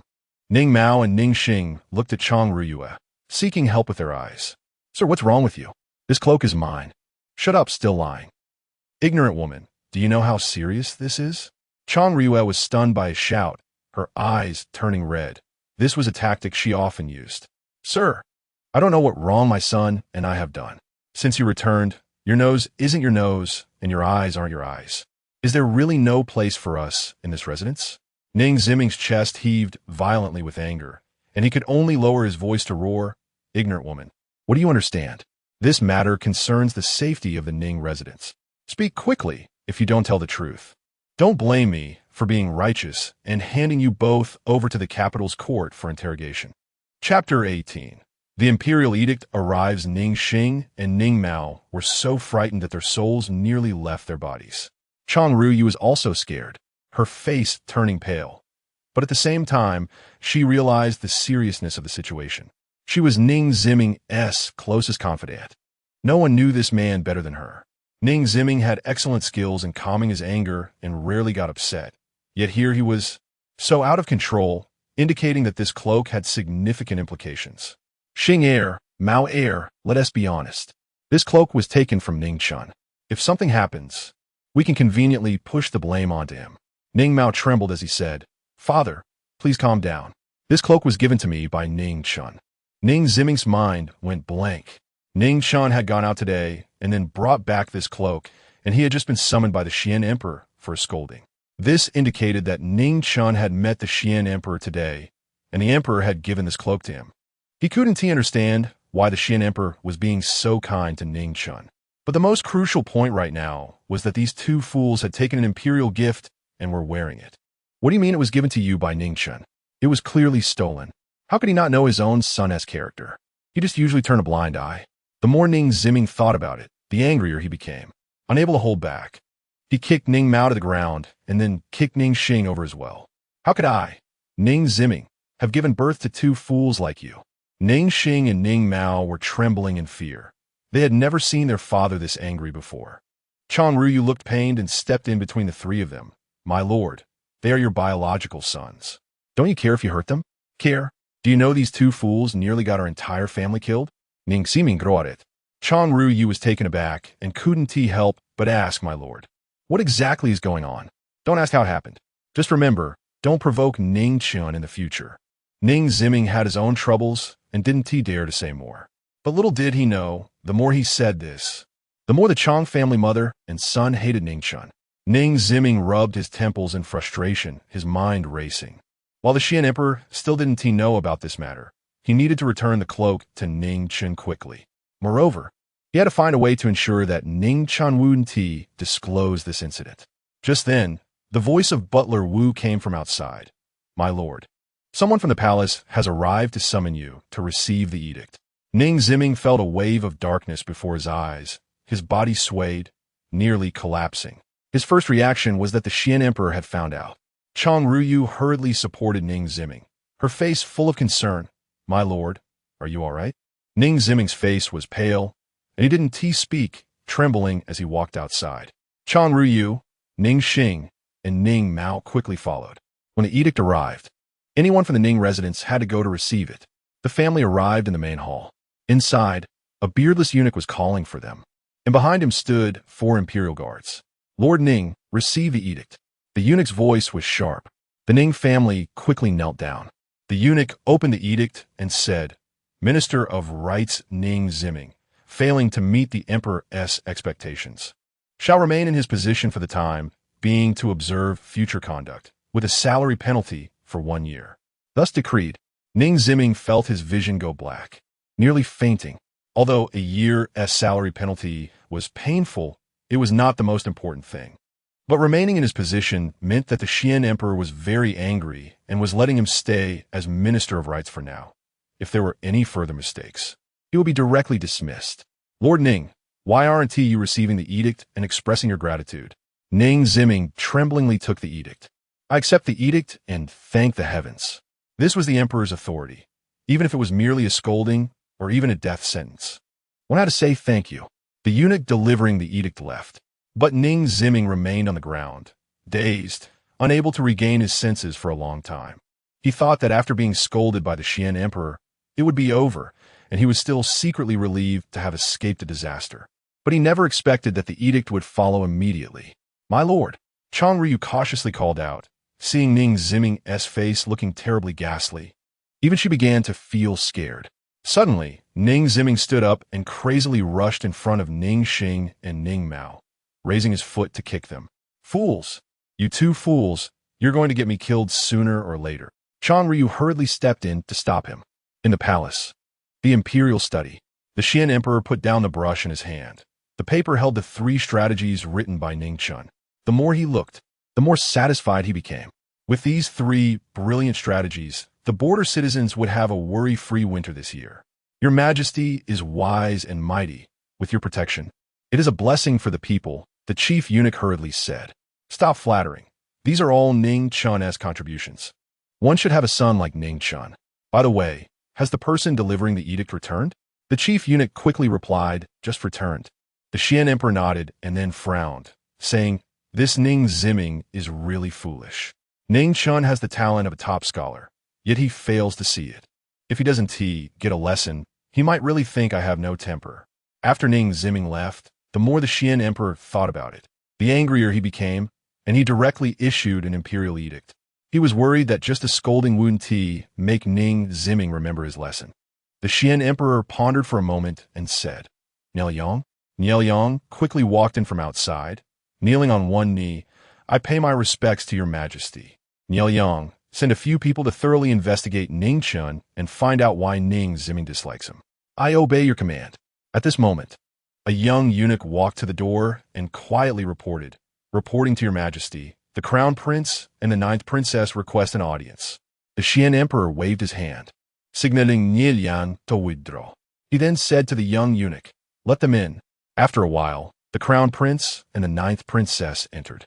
The crown prince was slender, around 24 or 25 years old, but he was mature and steady, resembling the Xian emperor in his features. The 9th princess was only 14, still youthful, with a delicate chin, bright and beautiful eyes, and long flowing black hair. She was already developing into a beauty, her big eyes blinking adorably. In fact, in this era, 14 was an age suitable for marriage. Your son pays his respects to Father Emperor. Paying respects to Father Emperor. The two of them bowed together. The Xian emperor smiled and said, rise. Crown Prince, you came at the right time. I was just about to send someone to find you. Come and take a look at this. The Xian emperor handed the 3 strategies to the Crown Prince. The Crown Prince received it with both hands, and upon careful examination, his eyes lit up, and he couldn't help but exclaim, excellent strategies, with these brilliant plans. It is a blessing for the border citizens of the Xian. The 9th princess, Huayan, also leaned over to take a look, but lost interest after a few glances. The Xian emperor smiled and asked, so, which of these 3 strategies do you think we should use? The Crown Prince's expression immediately became conflicted. After a moment, he said, it's all up to Father Emperor's decision. The Xian emperor frowned, the smile on his face fading. His son was good at everything, but he was just too indecisive. The Crown Prince didn't notice the change in the Xian emperor's expression and couldn't help but ask, Father Emperor, may I ask who came up with such brilliant strategies? The Xian emperor replied, it was Lan Xing. The Crown Prince pondered for a moment and then asked, is it the same Lan Xing who wrote that unparalleled masterpiece? The Xian emperor nodded. Father Emperor, this person has the talent to govern the world. I wish to meet him. Please grant your son permission. A smile appeared on the Xian emperor's face, although his son was indecisive. He had a good eye for talent, and that was worth inheriting. All right, in a few days, you can accompany me on a trip out of the palace. Understood. The Xian emperor looked at the 9th princess, Huayan. Did you come to see your father for something? Princess Huayan chuckled, her bright eyes and white teeth making her smile very sweet. Father Emperor, I'm fine. I just miss you. The Xian emperor was very pleased. He had many sons and daughters, but when they saw him, they acted like mice encountering a cat. Only Huayan, cheerful and quirky. Every time he sees this girl, he feels much younger. Therefore, the Xian emperor dotes on the 9th princess. Father, I also want to go out of the palace. I also want to meet that talented scholar. The Xian emperor smiled and agreed. At this moment, the talented scholar mentioned by the 9th princess, Ning Chen, looked like a fool, staring blankly at Ning Ziming and the others. A group of people who often bullied you suddenly comes to apologize. Anyone would be dumbfounded. Shopter nitten apologichena, he misunderstood you. This 100 taels silver note is indeed yours. And this great cloak, your third brother was just playing with you. How could he really want your things? Ning Ziming held the cloak in both hands, and on top of it was a silver note, the very one that Ning Gan had taken. Ning Chen did not accept it. Instead, he looked at them with a puzzled expression, with a strange look in his eyes. Were these people out of their minds? They took something from him, and now they were returning it? You 3 scoundrels. Aren't you going to apologize to your 4th brother? Ning Ziming scolded angrily as he turned around. Ning Gan and the others looked displeased, especially Ning Xing and Ning Mao, who wished they could crush Ning Chen, because this illegitimate child had caused them to be beaten twice today. But they didn't dare to ignore Ning Ziming's words. Ning Gan, with a grim face, said, 4th brother, the eldest brother was just playing with you that day. If I hurt you, I apologize and hope you won't take it to heart. Ning Chen looked at him, sneering coldly in his heart. Playing? I lay in bed for a month. And you're telling me it was just playing? But he still didn't understand what this family was up to. So he ignored Ning Gan. Ning Ting Tridi Site Im Sorry. Ning Mao reluctantly added, 4th brother, I really didn't expect to take your cloak. It was just a joke. Please don't take it seriously. Ning Chen remained silent, expressionless. Seeing this, Ning Ziming hurriedly said, Chenner, we are all brothers. Sometimes we inevitably go too far while playing. Look, they have all apologized to you. So please forgive them. Rest assured, I promise you, such things will never happen again. Ning Chen couldn't hold back anymore. Minister Ning, what exactly do you want to do? To say it plainly. Chenner, don't misunderstand. In the past, I was negligent in taking care of you. It was my fault. I promise to treat you well in the future. Your 3 brothers are sincerely apologizing to you. We are all family, so please forgive them. Chenya, can you promise me one thing? Ning Chen frowned. What is it? Ning Ziming said, Chenner, family grievances should not be aired in public. Can you not tell anyone about what happened today? If it gets out, it would be a disgrace to our Ning family. A big question mark flashed in Ning Chen's mind. Why did Ning Ziming keep emphasizing that family grievances should not be aired? Was he afraid someone would find out? This was really strange. What was Ning Ziming afraid of? Was he afraid that these matters would tarnish his reputation if they were exposed? Ning Chen found it puzzling. However, since Ning Ziming had a weakness, he could make use of it. Minister Ning, I can keep this matter confidential, but I have one request. Ning Ziming replied, Say it. I want to leave the Ning residence. Ning Ziming's expression suddenly darkened. Wasn't this asking for his life? If the emperor found out, his position as minister would be over, and he might even lose his life. Chenner, didn't we agree not to bring this up again? Ning Chen said indifferently, I'm sorry, but I'm not very good at keeping secrets. I might accidentally spill what happened recently. Unfilial son, you dare threaten me? Ning Ziming was furious. Ning Chen looked at him expressionlessly, without a hint of fear. Ning Ziming took a deep breath, suppressing his anger, and said, Chenner, I can agree to you. But according to the laws of Da Xuan, you must wait until you are of age to leave the Ning residence. Ning Chen let out a slight sigh of relief. As long as Ning Ziming agreed, it was fine. After all, it was only a few months until he turned of age. During this time, he could earn some money, and when he left the Ning residence, he could live well. Minister Ning, I hope you keep your word. Otherwise, don't blame me for being loose-lipped. Ning Ziming noted. Actually, this was his delaying tactic to stabilize Ning Chen first. Minister Ning, if there's nothing else, please leave. Ning Ziming suppressed his anger and left with Ning Gan and the others. Damn, crazy, Ning Chen kurset. He then put away the silver note and cloak and sat down at his desk. He planned to visit General Chen tomorrow. He couldn't go empty-handed, right? But he had nothing suitable to bring, so he decided to write a poem for General Chen. After writing several poems and finding none suitable, he had to give up. Forget it. It would be better to buy some gifts when he went tomorrow. The next day, after breakfast, Ning Chen went out. Upon arriving at the general's residence, he adjusted his attire and knocked on the door. Creak! The red door opened, and a tall, robust, middle-aged man exuding a fierce aura stepped out. This man must have been on the battlefield. Ning Chen cupped his fists in salute and said, "I am Lan Xing. Here to see General Chen. Please inform him." "You are Lan Xing?" The middle-aged man looked somewhat excited. Ning Chen was slightly taken aback, then nodded, saying, "That's right. The one who wrote the poem to General Chen." Ning Chen was confused. What poem to General Chen? The middle-aged man looked eager, drunkenly lighting a lamp to look at my sword, dreaming of blowing the horn in the camp. "Wasn't it you who wrote it?" Ning Chen smiled. "Oh, I see. Yes, I did write it, but this name is the first time I've heard of it." "Damn!" Almost let the truth slip out. The middle-aged man was excited. "Is it really you?" This title was personally inscribed by the current emperor and bestowed upon General Chen. Ning Chen was shocked. The current emperor? My poem even caught the emperor's attention? Suddenly, the middle-aged man grabbed Ning Chen's wrist. Ning Chen reflexively twisted his wrist, capturing the man's wrist in return, pulling forward, and his shoulder slammed into the man's chest. The middle-aged man was actually knocked back several steps. The middle-aged man looked at Ning Chen in astonishment. Ning Chen rubbed his shoulder. This body was in poor condition and his shoulder hurt from the collision.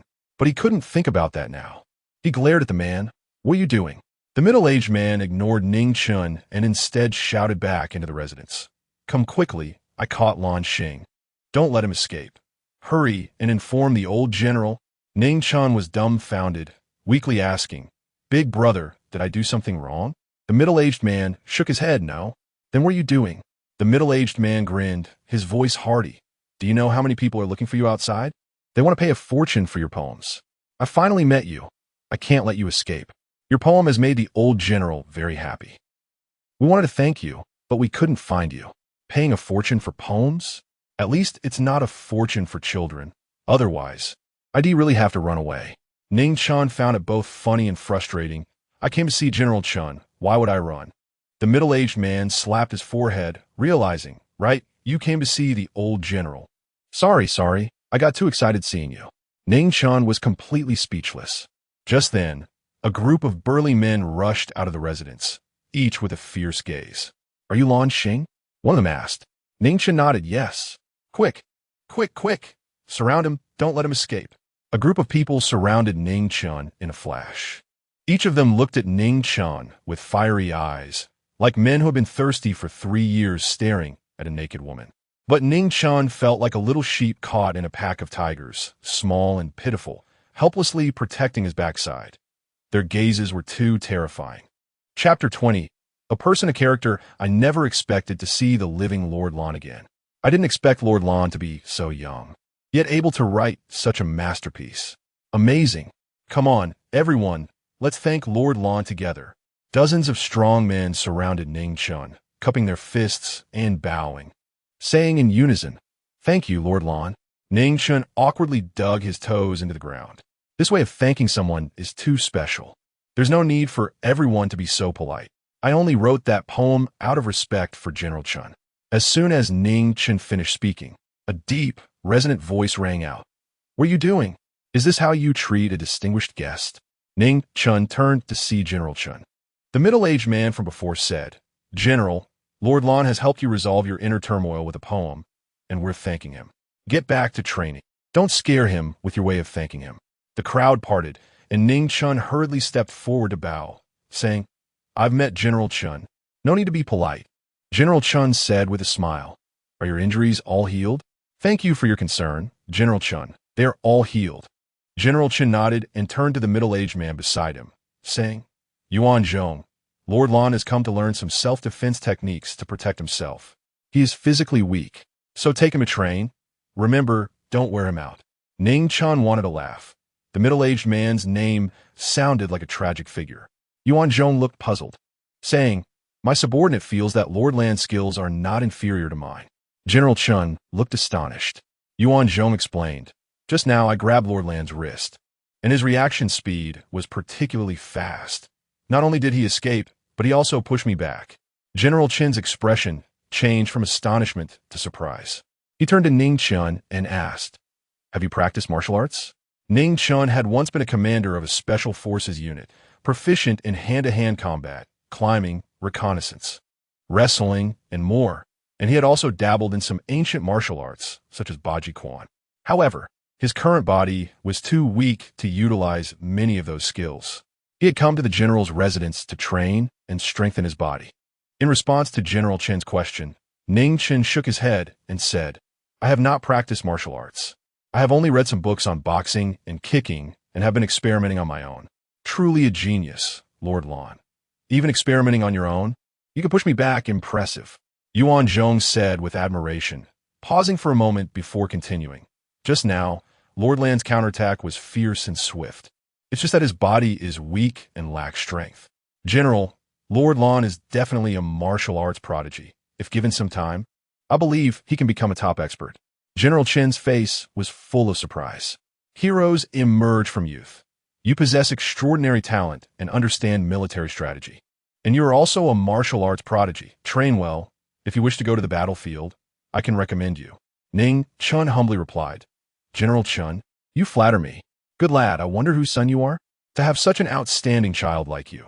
Your parents must be very fortunate people. Ning Chen's mouth twitched slightly. His mother was deceived by a scoundrel, fell into depression, and passed away young, while that dog Ning Ziming lived a very comfortable life. Good people don't live long, while evildoers leave a legacy for 1,000 years. Ning Chen sutendi frotse. It seemed he really began to think of himself as this world's Ning Chen. Lord Lan, when do you want to start training? Ning Chen replied, Can we start now? General Chen smiled and said, You're quite impatient, all right. Yuan Zhong, take Lord Lan to the training ground. Lord Lan, don't go back at noon. I will host a banquet, and you can drink with me. Ning Chen cupped his fists, saying, Lord Lan obeys. The general's residence was large, with a dedicated training ground. In the capital, the only ones daring to privately train troops, besides the emperor, were General Chen. However, these soldiers were all documented and were the general's old subordinates. Not many in number. Ning Chen followed Yuan Zhong to the training ground. He had asked along the way. Yuan Zhong's surname was Qi, and his full name was Qi Yuan Zhong. On the training ground, a group of fierce-looking men, bare-chested, with bulging muscles, were running around the training ground, carrying logs and sweating profusely. Ning Chen felt somewhat dazed, as if he had suddenly returned to his former military life. Lord Lan, just follow them for a run to warm up your body. All right. Ning Chen didn't waste time, took off his cloak and folded it neatly to the side, then removed his thin clothing, revealing his skinny upper body. Ning Chen looked at his physique, which resembled a bag of bones, feeling a bit embarrassed. Qi Yuan Zhong laughed and said, Lord Lan, the weather is too cold, and you are weak. Don't catch a cold. It's fine, Brother Qi. There's no need to take special care of me. Ning Chen walked over and struggled to lift a log, his legs trembling. Qi Yuan Zhong hurriedly said, Lord Lan, why not switch to a thinner one? You can't eat too much at once. Let's take it step by step. Ning Chen nodded awkwardly in agreement. Right now, he could barely walk, let alone run. In the end, he switched to a thinner log and started running with the soldiers. But his body was in such poor shape that after running a lap, he was already panting heavily. Lord Lan, take a break.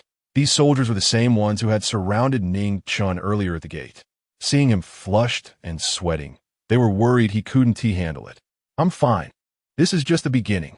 The more you sweat in training, the less you bleed in battle. Come on, keep running. They initially thought Lord Lan, who looked so weak, would only manage 2 laps at most. Who would have guessed that Ning Chen ran more than 10 laps in one go? Although he was dripping with sweat and panting like a cow, he showed no signs of stopping. Such perseverance earned the respect of these seasoned soldiers who had come down from the battlefield. The young masters in the capital usually either rode horses or took palanquins, soft and weak.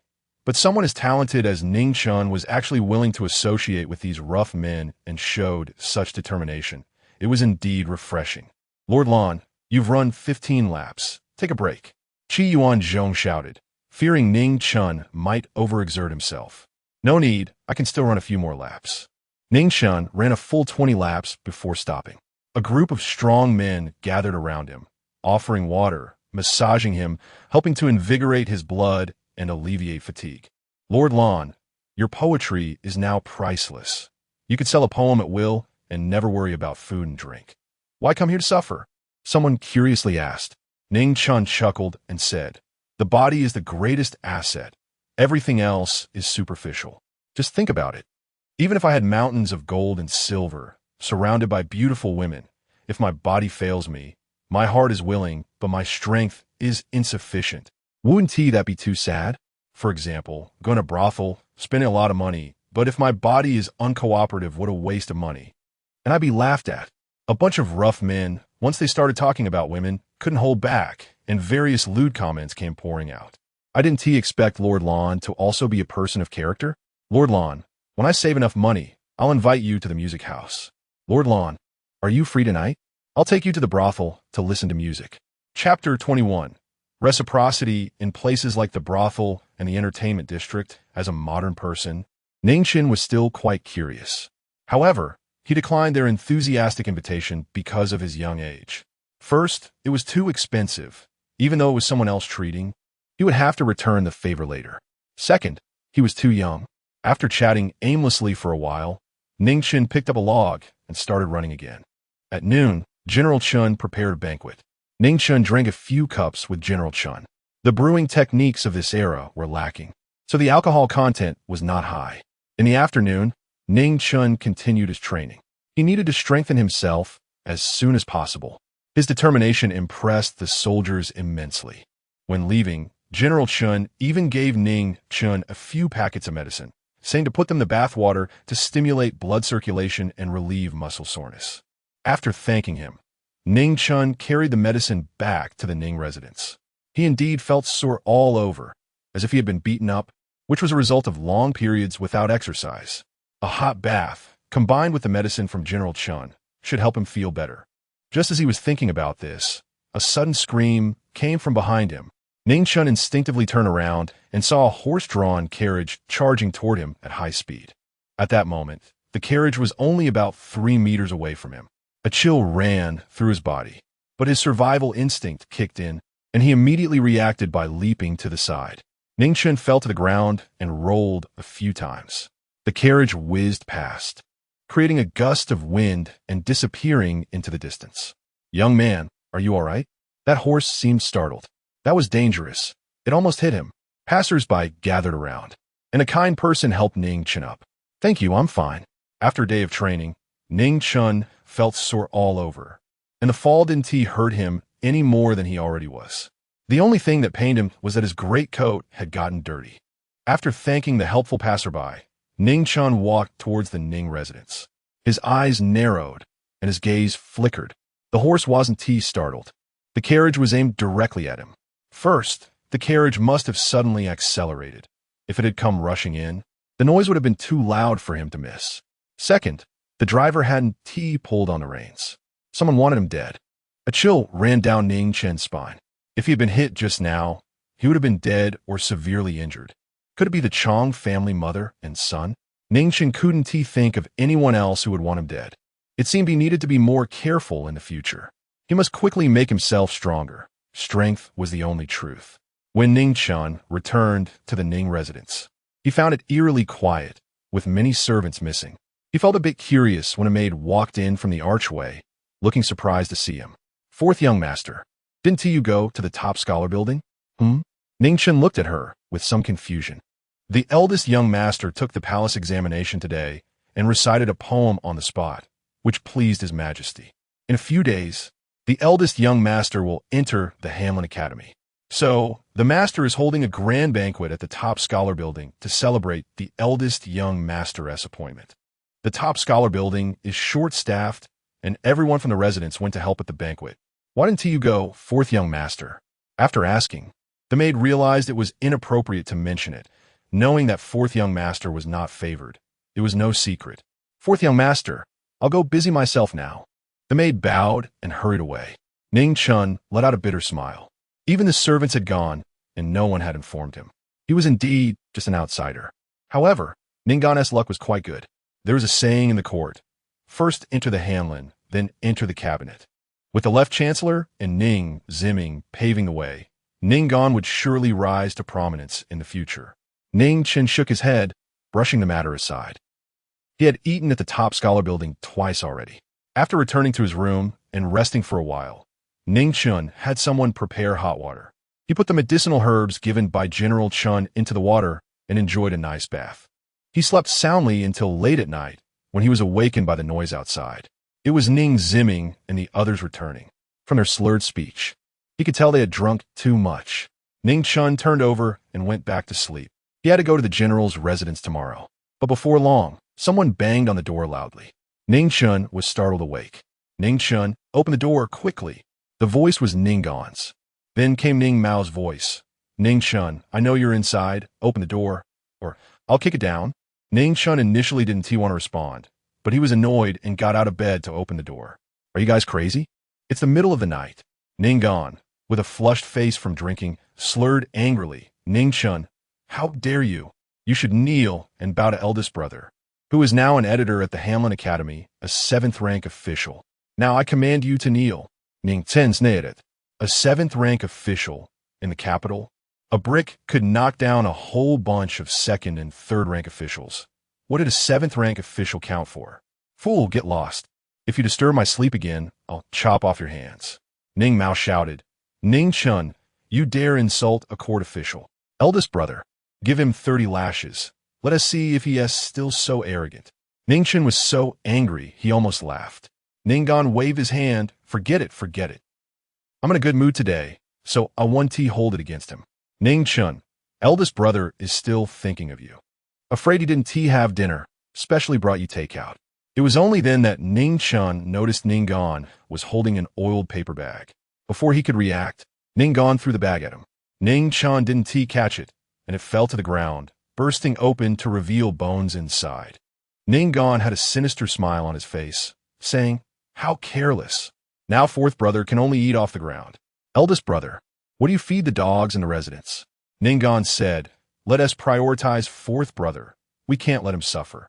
After all, he usually eats worse than the dogs, and it doesn't matter if the dogs skip a meal. Ning Mao etakeratedli lauket. Ning Chen, hurry up and eat. Look how much eldest brother cares for you. Ning Chen's face turned extremely ugly. But suddenly he smiled. Thank you, eldest brother, for bringing me food. As a brother, I can't be ungrateful. Reciprocity is important, and I have a gift for you too. After saying that, Ning Chen turned back into his room. But soon, he came out again, holding a chamber pot. Gentlemen, just a small gift. I hope you don't mind. Before the two could react, Ning Chen splashed it over them. Ning Gan was hit head-on. Ning Mao was nearly splashed in the face. The two realized what was in Ning Chen's hands and instinctively stepped back, but lost their balance and fell awkwardly. Ning Chen chased after them, pouring the last drop from the pot over Ning Mao's head before stopping.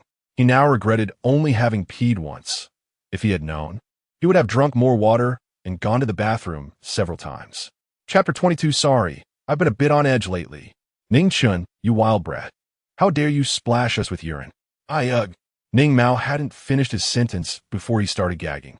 Ning Chen, I'm a court official. How dare you? Spit, spit, spit, ugh. Ning Gan was the same, unable to bear the foul taste in his mouth. He gagged as well.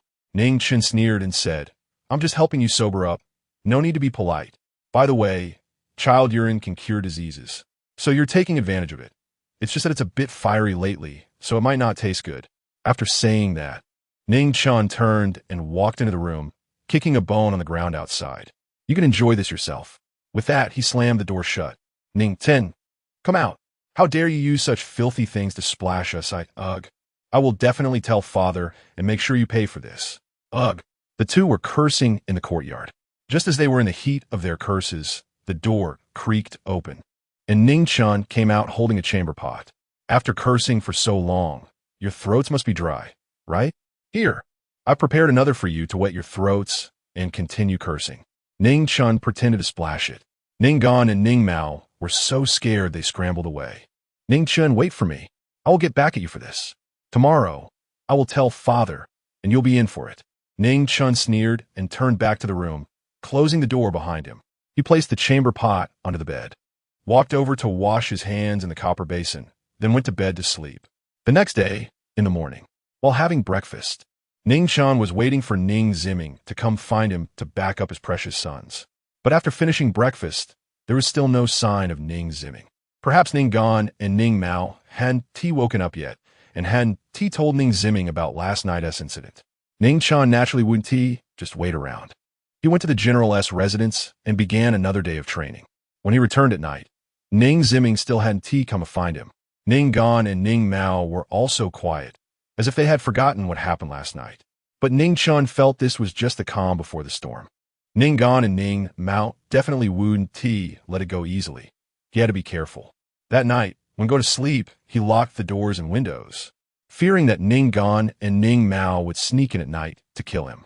Today's situation was much better than yesterday. Although he had soaked in a medicinal bath after a day of training, his body still felt sore. This would likely last for several days. Ning Chen decided to rest early today. Before leaving, old General Chen told him that tomorrow Tian Xian would be waiting for him at the Zhuangyuan Tower. He also mentioned that he hadn't slept well last night due to the trouble caused by Ning Gan and Ning Mao. He approached the bedside, lifted the blanket, and prepared to get into bed. But just as he lifted the blanket, a dark shadow shot towards his face. It was purely a reflex. As he turned his head, he struck out with lightning speed and grabbed it. The effects of his training over the past 2 days were evident. If it had been before, he wouldn't have reacted at all. What he held was cold and slimy. And when Ning Chen focused his gaze, goosebumps immediately rose all over his body, and his hair stood on end. It was actually a black snake. He had grabbed its body, and the black snake turned around and bit towards Ning Chen's arm. Ning Chen suddenly flung it away, and the black snake crashed against the wall, then bounced to the ground, twisting its body and losing its ability to attack for a moment. Ning Chen rushed over, picked up a stick, and smashed the black snake's head to pieces. Luckily, he had caught snakes in the military camp before. He just found it disgusting, not frightening. If it had been an ordinary person, they would have been scared silly by now.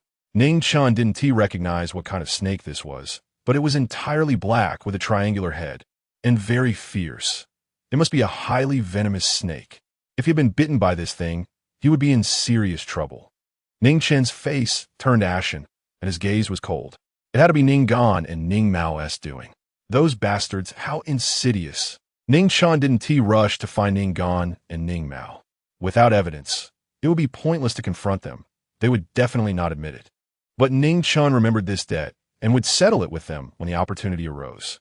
Ning Chen carefully lifted the blanket with a stick, flipped the mattress over, and checked it thoroughly. Although he didn't find any other poisonous creatures, he no longer dared to sleep in the bed. He sat in a chair, wrapped in a cloak, and barely managed to sleep through the night. In the morning, he woke up with a sore back and aching waist, feeling worse than after a day of training.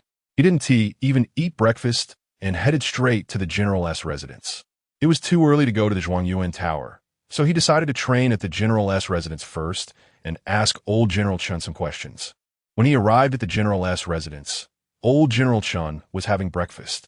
Seeing Ning Chen, old General Chen's face was filled with satisfaction. Ning Chen's perseverance had earned his recognition. Which of the young masters in the capital could get up this early? Who had the same determination as Ning Chen? Who was willing to endure hardship? Lan Xing, have you had breakfast yet? Ning Chen honestly shook his head. Not yet. Cool me. Sit down and eat together. How can you train on an empty stomach? Old General Chen was a military man, straightforward and without too many formalities. Thank you, old general. I want to be polite then. Ning Chen sat down. After eating his fill, Ning Chen finally said, Old General Chen, I would like to ask you something. What is it? Ning Chen hesitated for a moment, took out a cloth bag from his cloak, and opened it.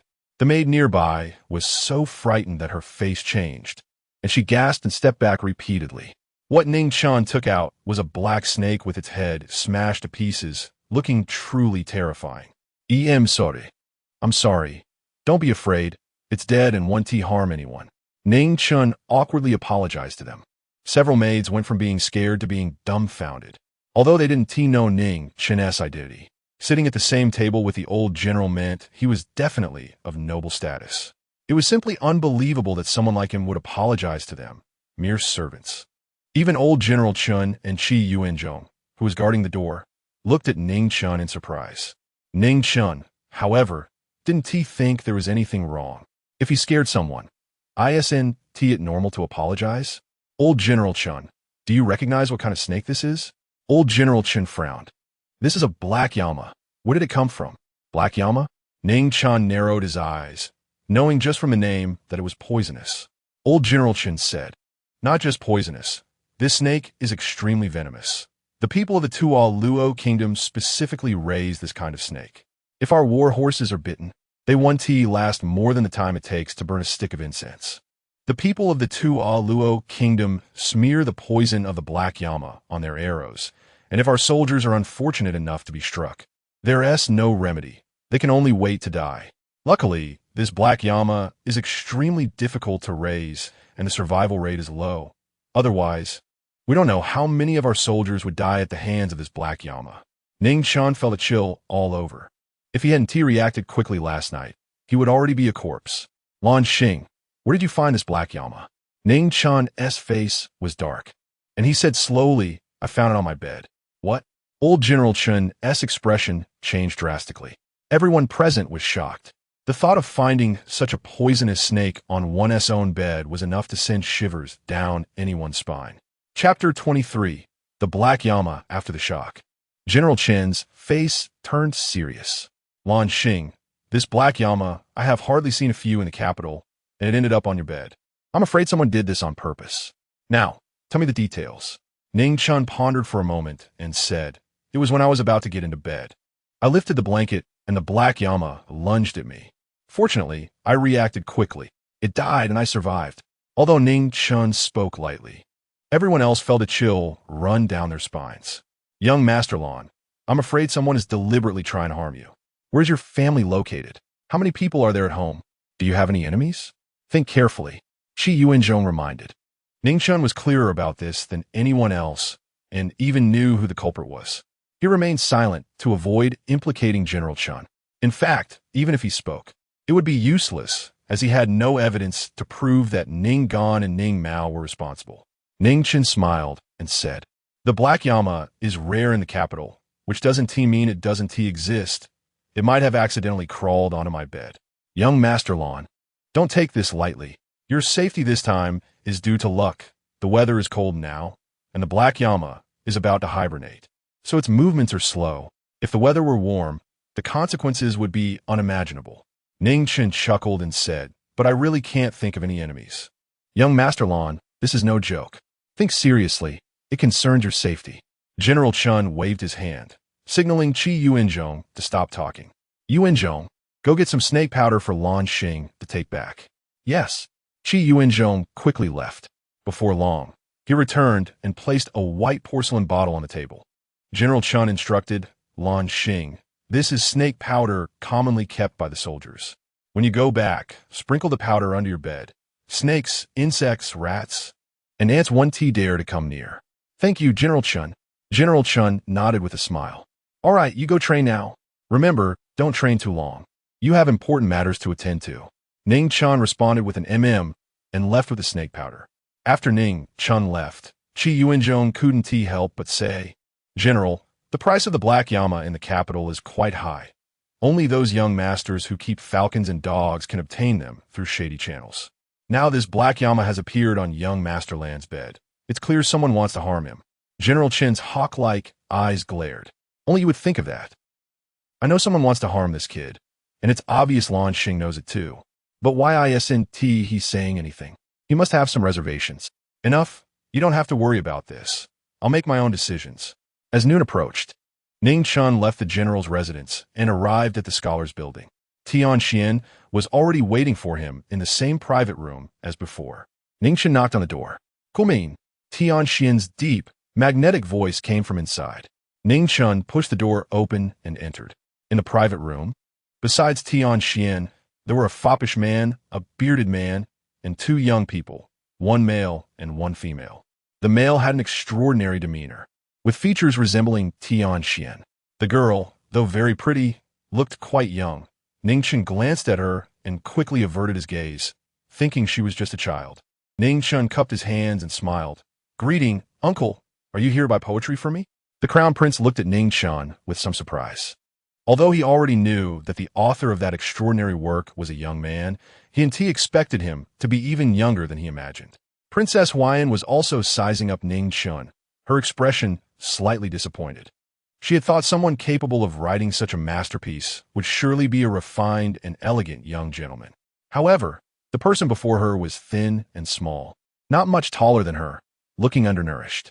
Tianxian laughed and said, "Kid, are you really that short on money?" Ning Chen replied seriously, as a powerless, background-less person. "I certainly need to earn more money." The Crown Emperor glanced at Princess Jiao and then said to Ning Chen, "Nonsense. You are exceptionally talented. If you were to top the exams, perhaps the Emperor would betroth the princess to you." Ning Chen waved his hands repeatedly. "Uncle, you can't say that carelessly.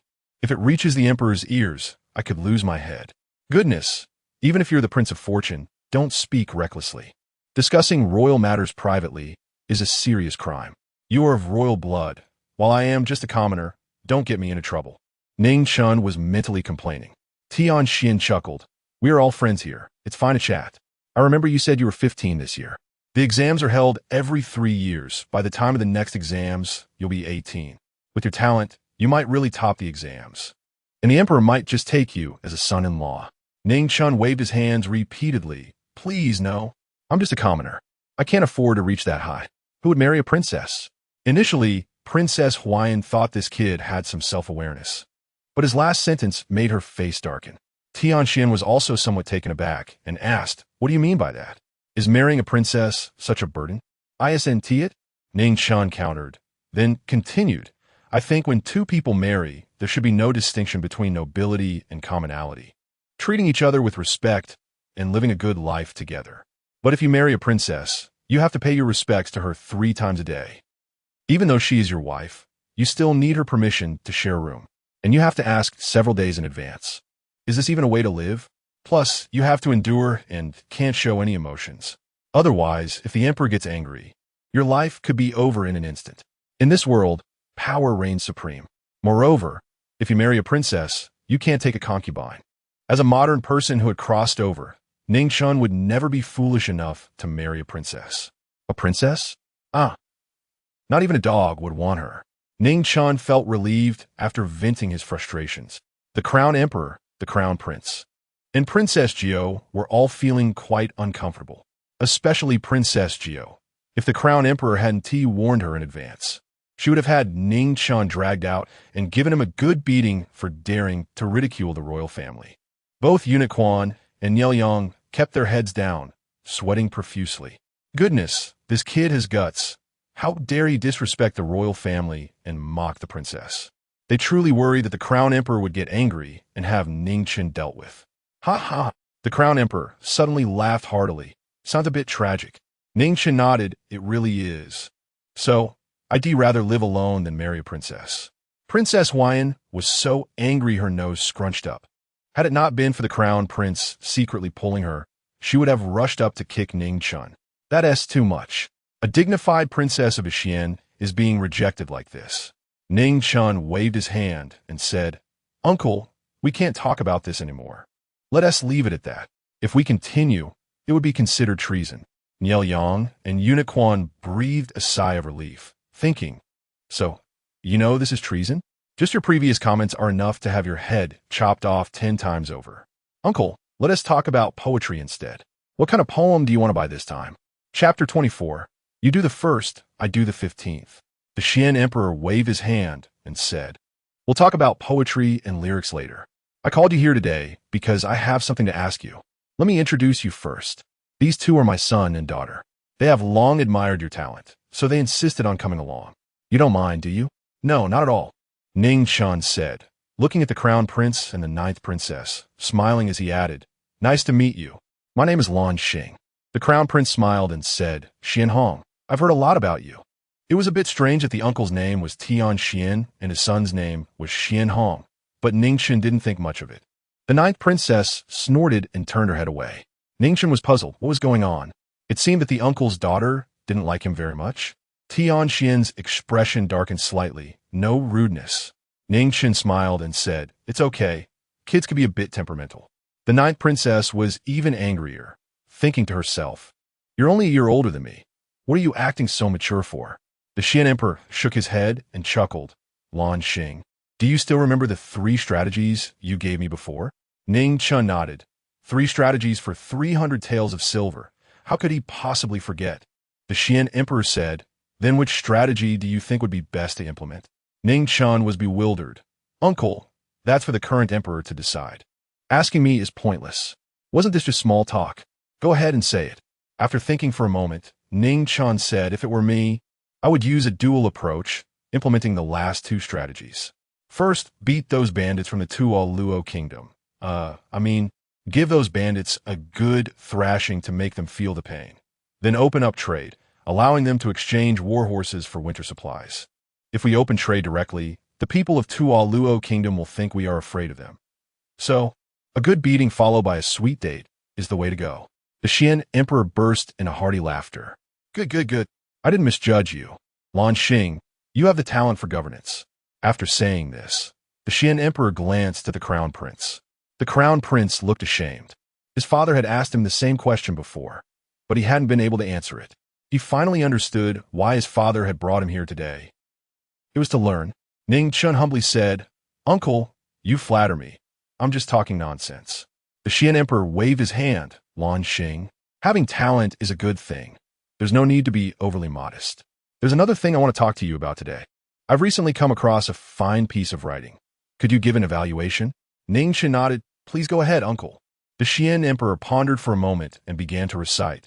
The great virtue welcomes the wood. The gentle wind gradually spreads harmony. The people are busy farming. The earth bestows blessings. Ning Chen was momentarily stunned.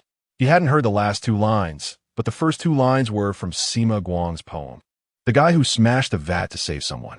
Could it be that this world also has a Sima Guang? No, if this world had a Sima Guang, the last 2 lines of the poem wouldn't even match the rhythm. Could it be that someone like him also crossed over, but only remembered the first 2 lines of this poem? And the last 2 lines were made up on the spot? The Xian Emperor didn't notice the change in Ning Chen's expression and continued speaking to himself. The first 2 lines of this poem are excellent, but I think the last 2 lines fall far short. Ning Chen collected his thoughts and asked, Uncle, who wrote this poem?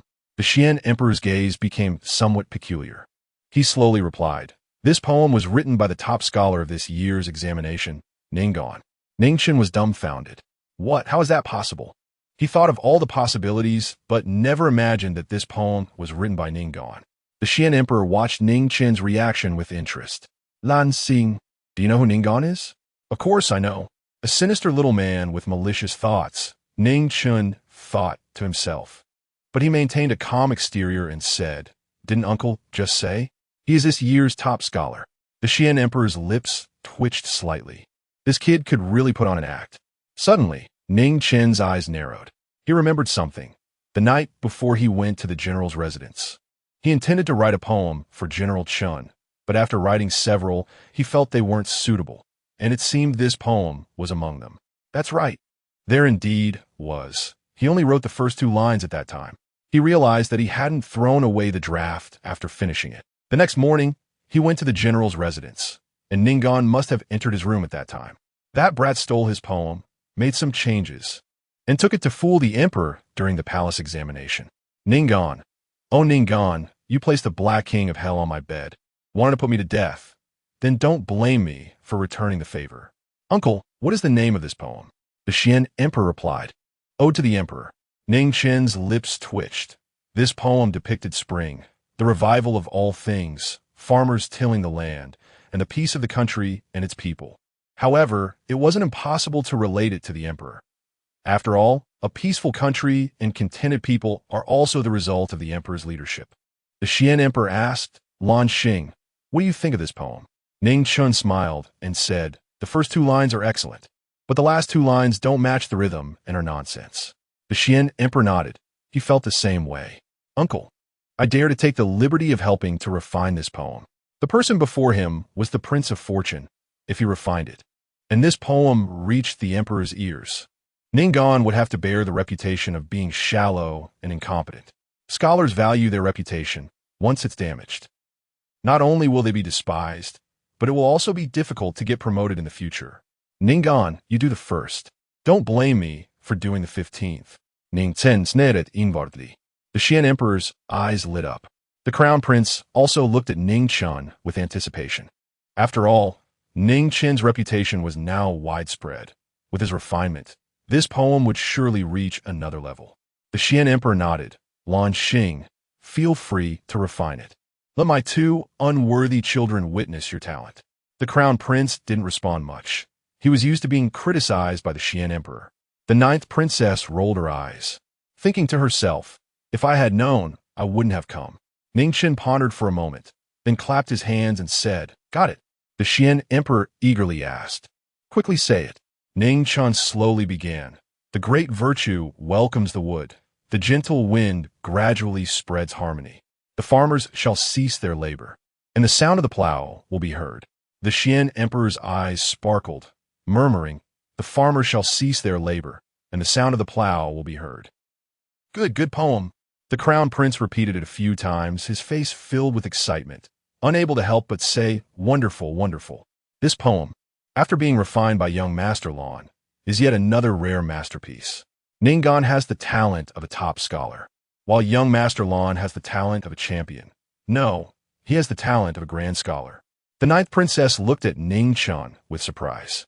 Although he spoke annoyingly, his talent was extraordinary.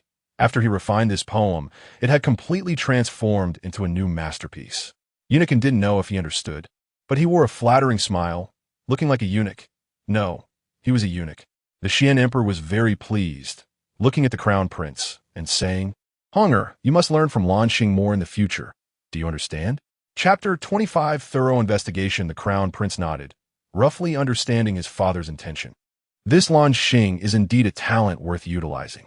After pondering for a while, the crown prince took a dagger from his waist and handed it to Ning Chen, saying, Young Master Lan, I had to leave in a hurry and have nothing else on me. Please accept this dagger as a gift for our meeting. I hope you won't find it distasteful.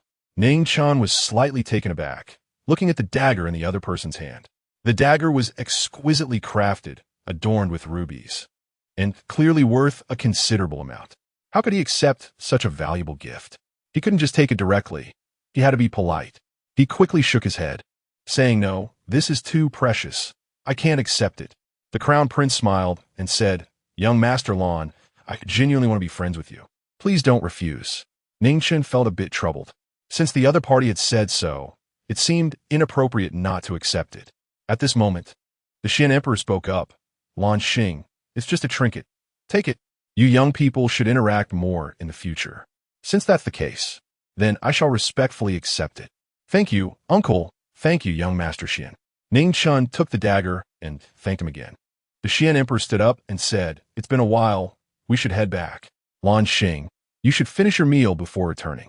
Ning Chen repeatedly expressed his gratitude, feeling a bit embarrassed about both eating and receiving gifts. In the carriage back to the palace, the Xian Emperor looked at the crown prince and asked, What do you think of this Lan Xing? The crown prince respectfully replied, Lan Xing indeed possesses exceptional talent, wit, and strategy. He is a rare talent. However, talent does not equate to character, and I still need to observe him further. The Xian Emperor nodded in satisfaction. Then you should interact with him more in the future. Sonobe. The ninth princess rolled her eyes and huffed. The Xian Emperor chuckled. Huaiyan, do you have an opinion about Ning Chen? Father, didn't you hear what he said? He mentioned that only a fool would marry a princess, which is a disregard for imperial authority. I think his character is lacking, but he certainly has courage. The Xian Emperor laughed. He doesn't know our identities. It's understandable that his words are ungracious. I just don't like him. The ninth princess wrinkled her nose, looking displeased. Ning Chen was unaware that his comments had completely offended the ninth princess. In fact, his real name was not Lan Xing, but Ning Chen, the fourth son of the Minister of Rites, Ning Ziming. The Xian Emperor suddenly revealed Ning Chen's identity. The ninth princess exclaimed excitedly, Father, this is a crime of deceiving the emperor. You should have someone arrest him and give him a beating. The Xian Emperor smiled. He concealed his identity, and so do we. This child, Ning Chen, hasn't had a good life in the Ning family, and I haven't figured out the specific reasons. The reason I told you his identity is so that you know who he is. If you need to find him one day, you will know where to look. But remember, do not expose your identities easily. The crown prince hurriedly replied, Son obeys. The ninth princess's beautiful eyes twinkled, her expression cunning, as if she was thinking of something. The Xian emperor glanced at her, a faint smile on his lips. At that moment, Ning Chen was enjoying a hearty meal.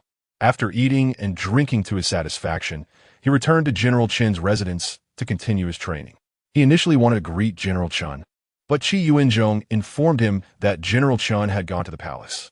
So, Ning Chen headed straight to the training ground. After the Xian emperor returned to the palace, the crown prince and the ninth princess left. He walked with Chief Eunuch Quan and Niel Yang to the Yangxin Hall. Quan, what do you think of the poem that Ning Chen revised? Chief Eunuch Quan bent down to answer.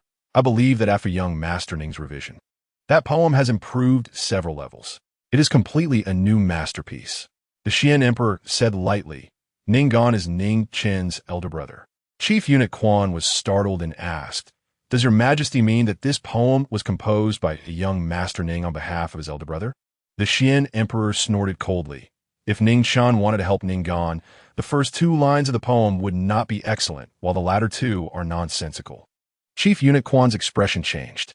Could it be that Ning Gan stole young Master Ning's poem? The Xian emperor sneered and said nothing further. Chief Eunuch Quan stole a glance at the Xian emperor's expression, silently mourning for Ning Gan for a few seconds. The emperor despised those with poor character who sought fame and reputation. The Xian emperor suddenly asked, Niel Yang, how is the investigation into Ning Chen going? Niel Yang hurriedly replied, reporting to your majesty, I have already sent someone to Ning Chen's hometown, and I believe there will be news in the next few days. The Xian emperor nodded and arrived at the entrance of the Yangxin Hall. A little eunuch hurriedly approached, kneeling on the ground, and said, Your Majesty, General Chen requests an audience. Where's the old general? Waiting in the Yangxin Hall.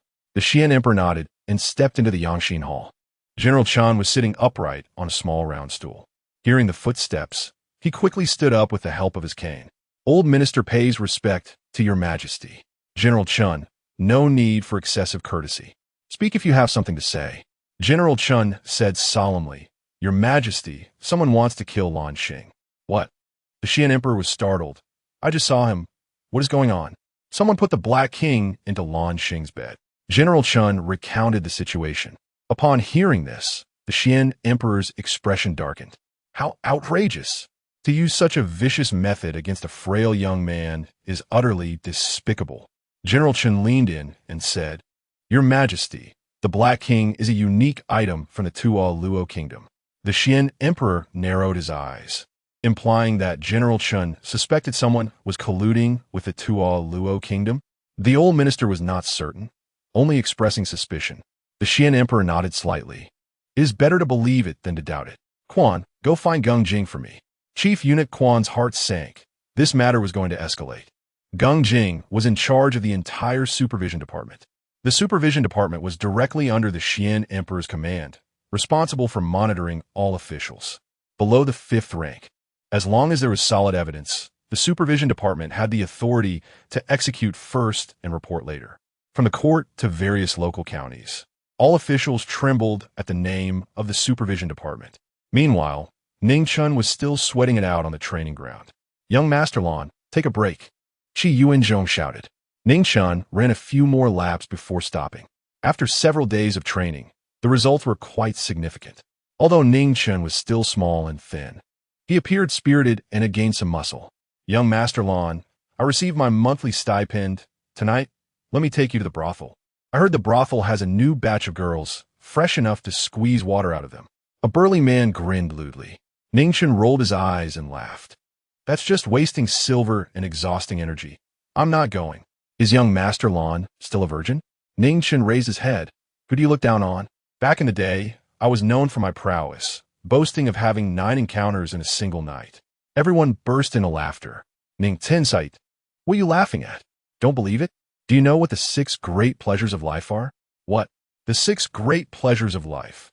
Admiring flowers, climbing peaks, exploring the depths, arranging flowers, watching tides, and burning incense. Now do you believe it? These are all my personal experiences. A burly man laughed. But young Master Lan is only 15 this year, so back in the day. Did you manage that at 7 or 8 years old? What does it have to do with you? Ning Chen forgot that he was only 15 and had gotten carried away. After chatting with him for a while, as the sky grew darker, Ning Chen said his goodbyes and left. Upon returning to the Ning residence, just as he entered the door, a maid ran over to inform Ning Chen, fourth young master. The master wants you to go to the main hall as soon as you get back. Ning Chen frowned. What did this old scoundrel want now? Chapter 26, Is the fifth princess sick? Ning Chen arrived at the main hall and found that besides Ning Ziming's family, there was also a young eunuch and several armed guards. He was puzzled. These people looked like they were from the palace. What did Ning Ziming want him for? The young eunuch scrutinized Ning Chen and asked, "Are you Ning Chen?" Ning Chen was taken aback, thinking that this seemed to be directed at him. It was strange. He was just an unknown nobody. Why was this eunuch looking for him? "I am indeed Ning Chen," he replied. The young eunuch said, "By the order of the princess." Ning Chen, heed the command. The emperor's words are sacred edicts. The empresses and concubines are proclamations, and the princesses are orders. Ning Chen was filled with confusion. What was going on? The young eunuch angrily demanded, "Aren't you going to kneel?" Ning Chen frowned. He hated how this world often demanded kneeling. But there was no choice. He had to kneel. The young eunuch continued, "By the princess's order, Ning Chen has disrespected imperial authority. You are commanded to kneel for 2 hours before you can stand." Ning Chen was stunned. Kneel for 2 hours? Was this princess sick? He hadn't offended her, and he didn't even know her. Damn, this was absurd. Ning Ziming and the others exchanged glances. How did Ning Chen offend the princess? How did he even know her? Ning Chen frowned and said, "Esteemed eunuch, is there a mistake? I don't know the princess at all. How could the princess be mistaken?" The young eunuch huffed. Ning Chen was almost speechless. "Then may I ask, what crime have I committed? Also, which princess ordered my punishment?" The young eunuch replied sharply, "Don't you know what crime you've committed? It was the fifth princess who punished you." "The fifth princess?" Ning Chen said, "Esteemed eunuch, I assure you this is a misunderstanding, because I don't know the fifth princess at all." The young eunuch snorted coldly. "That's not for you to say. Just kneel here obediently. If you don't kneel for 2 hours, you will bear the consequences." After saying that, the young eunuch turned to Ning Ziming and said, "Lord Ning, I take my leave." Ning Chen felt extremely aggrieved. Was the fifth princess's head crushed by a man's thigh? What on earth was she punishing him for? Ning Chen looked at Chang Ruyue and her son, squinting his eyes. "Did you two have a hand in this? You have quite the ability to summon the fifth princess. Why didn't you just have her kill me?" Chang Ruyue and her son looked dumbfounded. "Ning Chen, stop slandering us," Ning Gon said angrily. Ning Chen sneered because he couldn't think of anyone besides the people in front of him who would want to make things difficult for him. Just then, Ning Ziming returned. "Chinner, how did you provoke the fifth princess?" Ning Chen skofset, "Minister Ning, stop pretending. How could I, an unknown nobody, ever meet the fifth princess? You should ask your wife, the daughter of the chancellor, if it was she who asked the fifth princess to deal with me." Ning Ziming frowned. "That's impossible. Your mother, though the daughter of the chancellor, stays in the manor most of the time and hardly ever goes out, so she wouldn't meet the fifth princess." "Sure, think carefully. Did you offend the fifth princess somewhere without realizing it? This is not a small matter." Ning Chen was furious. "I don't even know whether the fifth princess is round or flat. How could I have offended her?" "Enough. Watch your words," Ning Ziming shouted angrily. Ning Chen sneered. He was being punished to kneel for no reason, and he couldn't even complain a little. However, it was indeed a strange matter. If it was really Chang Ruyue's doing, it wouldn't just be to have him kneel for 2 hours. She would have had the fifth princess execute him. Suddenly, Ning Chen thought of something. "Minister Ning, how old is the fifth princess?" "Why do you ask that? I want to see if any of the women I know could match the fifth princess's age." Ning Ziming replied, "The fifth princess should be 22 this year." Ning Chen muttered, "Then it can't be her." "Who is it not?" Ning Chen shook his head. He had just thought of the daughter of the Duke of Fu, but that girl was only in her teens, so she couldn't be the fifth princess. He thought and thought, confirming that he didn't know this fifth princess. "Minister Ning, I am sure this is a misunderstanding. I really don't know the fifth princess." Ning Ziming frowned. "Are you really unfamiliar with her?" "If I say I don't know her, then I don't know her." "Then why would the fifth princess punish you?" Ning Chen replied sulkily, "How would I know? Maybe the fifth princess is a little unhinged. Her brain has atrophy." Ning Chen inwardly complained. However, He did think of two possibilities. First, someone offended the fifth princess and used his name, making him an unwitting scapegoat. Second, the Duke of Fu's daughter. She must have met the fifth princess and told her what he said about the princess today. If it was the second scenario, he needed to have a good talk with the Duke of Fu next time. They agreed to chat, yet she backstabbed him? That girl's mouth was looser than a pair of cotton pants. Ning Chen said, "All right, regardless of whether it's a misunderstanding, since the princess has given an order, you should just kneel." Chang Riyue still wore a motherly expression, but inside she was overjoyed. Ning Gan and his brothers showed no restraint in their glee. "Ning Chen, this is the fifth princess ordering you to kneel. What a great blessing. Others can't even envy you." Right, we want to kneel but don't have this opportunity. It's all thanks to our fourth brother. His luck is just that good. Ning Gan and his brothers continued to mock. Ning Chen's face darkened. He had cursed the fifth princess's ancestors several times in his heart. "Minister Ning, what do you think will happen if I don't kneel?"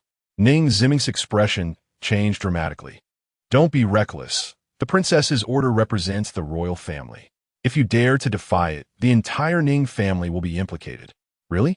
So when I die, I could drag you all down with me, right? That's great. I won't kneel. Let's all wait for death together." Ning Chen stood up and turned to leave. This frightened Ning Ziming and the others, turning their faces pale. "Ning Chen, come back. Quickly kneel." Even Chang Riyue panicked. Ning Ziming lowered his voice and shouted angrily, "Ning Chen, come back. If this got out and the fifth princess found out, they would all be implicated. Disrespecting imperial authority was a grave crime. It's getting late. Good night, everyone." Ning Chen waved his hand nonchalantly and then left without looking back. "You ungrateful wretch, this rebellious son. Is he trying to kill us?" Ning Ziming fumed with rage. Chang Riyue quickly calmed him. "My lord, lower your voice. We mustn't let the servants hear. If this gets out, we're all finished." Ning Ziming's anger was hard to quell, and he turned his ire towards Ning Gan and his brothers. "You three useless rascals. You couldn't accomplish anything but cause trouble. Why did you provoke him?" The three were scolded thoroughly. "Listen carefully, no matter who asks. You must say Ning Chen knelt for 2 hours. Do you hear me?"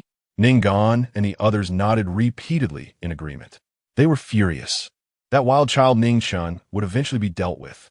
Ning Chen returned to his room, checked the bed, and confirmed there were no poisons. Then he sighed in relief.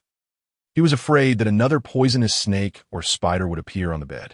He sprinkled the snake powder that General Chen had given him onto the bed, prepared to take a medicinal bath, and then sleep. As for the fifth princess ordering him to kneel for 2 hours, he had long since thrown it to the back of his mind. Damn it, is the family dead? Why do they love making people kneel so much? I won't kneel. Whoever wants to kneel can go ahead. He bet that Ning Ziming wouldn't let this matter spread. Chapter 27. The foolish son of the landlord the next day. In the morning, Ning Chen got up, washed up, and prepared to go to General Chen's residence. He no longer ate breakfast at home, worried that Chang Riyue and her son might poison him. Usually, he would buy breakfast on the way, and a few coins would fill him up. Sometimes he would also time it just right to go to the general's residence for a free meal. As soon as he stepped out, he ran into Ning Gan. Ning Gan was dressed in a brand new official uniform, looking radiant. Today was the day Ning Gan started his official position. Last night, because of Ning Chen, the three brothers were scolded severely by their father. Therefore, Ning Gan didn't have a good expression when he saw Ning Chen. "Ning Chen, why are you sneaking around all day long? I warn you, our Ning family is not some small household. Don't do anything to bring trouble to us." Ning Chen's lips curled up slightly, a bright smile on his face. "Don't worry. How could I do anything to harm the Ning family? I'm just secretly digging up your family's ancestral grave." Ning Gan's expression stiffened, and his face turned ugly. Just then, Ning Ziming came out and heard Ning Chen's words, his anger boiling. "You ungrateful son. Isn't the Ning family your family too?" Ning Chen sneered. "Is it my family? Then why don't you give me the deed to the house?" "You ungrateful son, I see your madness hasn't subsided yet. Spouting nonsense early in the morning. Today is your elder brother's first day at work. Can't you say a few auspicious words?" Ning Chen snorted coldly and turned to leave. "What bad luck. Do you think I want to see you early in the morning?" Ning Chen thought to himself. Say a few auspicious words? Then I wish you step into pitfalls at every turn in your career and face obstacles at every turn. Scoundrel, scoundrel. Ning Zimming was so angry he was jumping up and down. Ning Gan's eyes were cold as he stared at Ning Chen's back. He didn't understand why Ning Chen had such a bad attitude, and why their father could still tolerate it. Ning Chen couldn't be bothered to care about their thoughts. On the way, he had some breakfast and then arrived at the general's residence to begin his day of training. He trained until noon. Just as Ning Chen was preparing to find General Chen for a meal, Qi Yuanzhong told him that someone was waiting for him at the door. Ning Chen, puzzled, went to the entrance. In front of the general's residence, a luxurious carriage was parked. The coachman was a burly middle-aged man. While Ning Chen was wondering, the curtain of the carriage was pulled open, revealing a noble face. "Wan Xing, come up." Ning Chen was stunned. He didn't expect it to be Prince Xianhong. "Young Master Xian, do you have something to find me for?" The prince smiled and said, "Do you have time now? I'd like to invite you to dinner." Ning Chen hesitated for a moment. "I still have training this afternoon. Maybe I'll pass on a meal." "It's nothing, just a casual meal. It won't delay your matters." "All right then." Ning Chen jumped into the carriage and entered the compartment. "Let's go to Tianfu Tower." Ning Chen's eyes lit up. The roast duck at Tianfu Tower was a delicacy in the capital, but unfortunately, he had never eaten it before. Ning Chen smiled and asked, "Young Master Xian, you must have something to discuss with me, right?" The prince smiled and asked, "Why do you ask that? Can't I simply invite you to dinner as a friend?" Ning Chen was suspicious. "Really nothing else? Just a simple meal." Ning Chen shrugged. "All right, I thought you were going to ask me for a poem. What if I really wanted to ask you for a poem? See, I knew you had something to discuss with me. Come on, what kind of poem do you want? Since you're treating me to a meal, I'll give you a discount." The prince laughed and said, "Do you still want money?"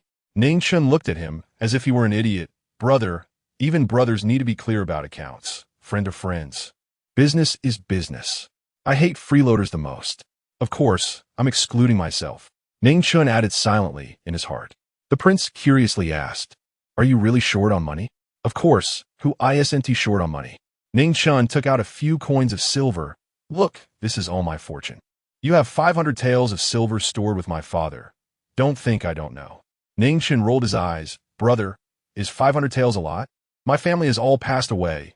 Now I'm the only one left. I need to buy a house, right? Houses in the capital are too expensive. 500 taels can only buy something on the outskirts. Also, I need to marry and have children in the future. I need to prepare the betrothal gifts in advance. Right? With my situation, which girl would be willing to marry me without money? Everything requires money.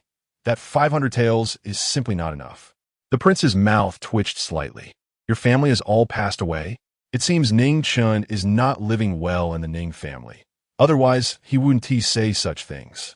The prince smiled and said, "With your talent, as long as you stand up and admit you are Lan Xing, you would know how many noble girls would be fighting to marry you. Don't. Fame comes with its own troubles. A tall tree attracts the wind. I just want to make money, not to become famous." Good heavens, if that scoundrel Ning Zimming knew that a single poem could fetch a good price, he would definitely squeeze every bit out of himself to keep Ning Chen from leaving the Ning residence. Even if he wanted to be famous, it would have to wait until after moving out. Suddenly, Ning Chen stared at the folding fan in the prince's hand and burst out laughing. The prince looked puzzled. "What are you laughing at?" "I find it amusing how you noble young masters are. It's freezing cold, yet you're still holding a fan. It's seasonal to flaunt elegance?" The prince was taken aback, looked down at the fan in his hand, and shook his head with a smile. "You have a point. Then this fan. I'll give it to you." "Huh?"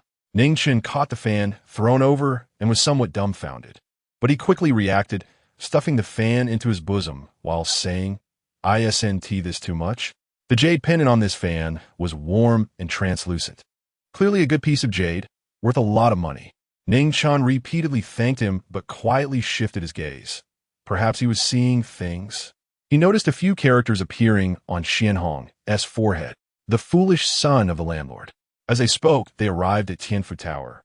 Ning Chen thought they would eat in the hall, but he didn't expect Xianhong to have already reserved a private room. The two entered the room, sat down, and waited for the dishes to be served. Soon, the waiters filed in, and the table was filled with delicious dishes. Among them was the roast duck that Ning Chen had been yearning for. Ning Chen swallowed, looking at Xianhong. "Young Master Xian, can we start eating now?" He was starving after training for the whole morning. The prince smiled and said, "Today it's just the two of us. No need to be formal, please." "Then I want tea hold back." Ning Chen reached out and tore off a duck leg, starting to feast heartily. If only they had some pancakes to wrap it with condiments, shredded cucumber, and scallions, it would be even more perfect. The prince smiled and said, "I didn't expect you to have such knowledge about food." No. It's just that I'm greedy." Just as Ning Chen finished speaking, the door was pushed open with a bang, and a young girl, about 17 or 18 years old, with disheveled clothes and tear-streaked face, rushed in. Because Ning Chen was sitting close to the door, the girl cried out for help. "Young master, save me, please." Chapter 28. Beating up the fifth prince. Before Ning Chen had a chance to speak, 3 people walked in from outside. The leader was a young man dressed in luxurious clothing, his face flushed from drinking and reeking of alcohol, stumbling as he walked. 2 men in short outfits followed behind him, looking like servants. "Where do you think you're going?" "Young lady, come back with me. I'll make sure you live a life of luxury," the young man in fine clothes said with a lewd grin as he approached Ning Chen. "Young master, help me, please. I'm begging you." The woman trembled, tears streaming down her face, treating Ning Chen as her last hope. Ning Chen looked at Xian Hong, who frowned slightly and appeared displeased. "Young lady, come here and go back with the young master. If you serve me well, you will be rewarded," the young man in fine clothes said, exuding a lascivious air. The woman pleaded desperately, "Young master, please let me go. I'm already engaged. I beg you to spare me." "So what if you're engaged? Just annul it. Who dares reject a woman I fancy?" The young man replied, "Come back with me obediently. Otherwise, with just one word from me, your parents, siblings, will all end up in prison." As he spoke, the young man reached out to grab the woman, trying to pull her towards him. Ning Chen stood up, blocking the space between them. The young man squinted at Ning Chen. "Who do you think you are? Daring to block my path? You want to die?" Ning Chen forced a smile. "Why trouble a young lady, my friend? Why not sit down for a drink? If you want a woman, I can take you to a brothel where you can choose anyone you like. How about that?" "Who are you? You think you could be a hero? Do you know who I am?" A servant chimed in, puffing out his chest. "Kid, my master is of noble birth. Not someone like you can afford to offend. I advise you to scram if you don't want to die." Ning Chen's expression darkened. Just then, Xian Hong stepped closer and whispered in Ning Chen's ear, "Lan Xing, let's not get involved in this. We can't afford to offend this person." Ning Chen was taken aback. Xian Hong was a little prince, and even he felt they couldn't provoke this person. "Who is he?" Ning Chen asked. Xian Hong lowered his voice. "He is the 5th prince." Ning Chen's eyes widened. That identity was indeed frightening. "Doesn't He, the current emperor, care about this?" Xian Hong explained quietly. "Who would dare? Even if it were reported to the emperor, he would only reprimand him. But the 5th prince's retaliation afterwards is something no one can withstand. Lan Xing, listen to me. Let us not get involved in this. It's not worth offending the 5th prince for an unrelated woman." Ning Chen remained silent, his expression grim. Indeed, he could not afford to offend the 5th prince. "Young master, I know your status is also quite noble. Could you help this young lady?" Ning Chen asked. Xian Hong shook his head. "I'm sorry. I've only met the 5th prince a few times. We aren't even acquainted. I can't help this young lady." Ning Chen's face darkened, thinking it wasn't that he couldn't help, but that he didn't want to offend the 5th prince. "Someone take him away," the 5th prince ordered with a lewd smile. His 2 subordinates moved forward, grabbing the woman's arms and dragging her towards the door. The woman, delicate and weak, stood no chance against the 2 strong men and was forcibly pulled towards the entrance. "Young master, save me. Please help me," she cried out to Ning Chen. Xian Hong urged again, "Lan Xing, don't act impulsively. We can't handle this. It would be too easy for the 5th prince to have us killed." Ultimately, the woman was dragged outside. Xian Hong said, "Lan Xing, just continue eating. Pretend nothing happened. That woman has no connection to us. There's no need to involve ourselves." Ning Chen's face was pale, his mind flashing back to the woman's desperate eyes as she was taken away. Suddenly, he exhaled deeply, as if making a firm decision. "Young Master Xian, enjoy your meal. I'm full, I'll take my leave," Ning Chen declared, striding toward the door. As he descended the stairs, he quickly snatched a rag from a waiter's shoulder and covered his face with it. "Ugh, this rag smells terrible." Ning Chen nearly vomited, but he didn't have time to think about that. He rushed towards the entrance. At the entrance of Tianfu Tower, a luxurious carriage was parked. The fifth prince's two subordinates were forcefully leading the woman towards the carriage. Hey, wait a minute. The fifth prince instinctively turned around. Ning Chen sprinted forward, launching himself into a flying elbow strike that hit the fifth prince squarely in the chest. 8 Extremes fist, heart-top elbow. Bang! With a dull thud, the fifth prince flew back, crashing into the carriage while before bouncing back and hitting the ground hard. Passers-by screamed in shock. Before the fifth prince's subordinates could react, Ning Chen had already grabbed the fifth prince's hair with his left hand, yanking him back hard, his knee pressed against his back, and a dagger at his throat. This dagger was given to him by Xian Hong, and he hadn't expected to use it today. Stop! You're so bold. Do you know who he is? The fifth prince's subordinates finally reacted, shouting anxiously. Ning Chen sneered, "Don't move, or I'll just pull this a little tighter, and his life will be over. No matter how noble his status, he only has one life. Let her go, or I'll kill him right now." The two looked at the fifth prince, who was trembling in fear, his teeth chattering. "What are you waiting for? Let her go." They released the woman. Ning Chen hoped it. "Young lady, run." The woman looked at Ning Chen with worry. "Stop hesitating, run now. Young master, take care," she said gratefully, bowing deeply to Ning Chen before turning and stumbling away. The fifth prince trembled. "Kid, do you know who I am?" Ning Chen struck the fifth prince's head hard with the dagger. "I know exactly who you are. You're a filthy animal, not even human." Suddenly, Ning Chen asked, "Do you know who I am? Who are you?" Ning Chen banged the dagger against the fifth prince's head. "What does it matter to you who I am? Animals like you have no right to meddle in human affairs. Kid, do you know the consequences of what you're doing?" Ning Chen grinned savagely. "If you keep talking, do you believe I'll send you straight to hell right now?" Ning Chen had made up his mind. He had already committed an unforgivable crime, and there was no point in regretting it now. He might as well go all out. Having crossed over, he had already died once. He could die again. "Kid, is it worth offending me for a stranger?" "I think it's worth it," Ning Chen said slowly. "If there is no justice in the world, I'm willing to wield my knife as the king of hell." The fifth prince gritted his teeth. "Kid, I'll let the woman go.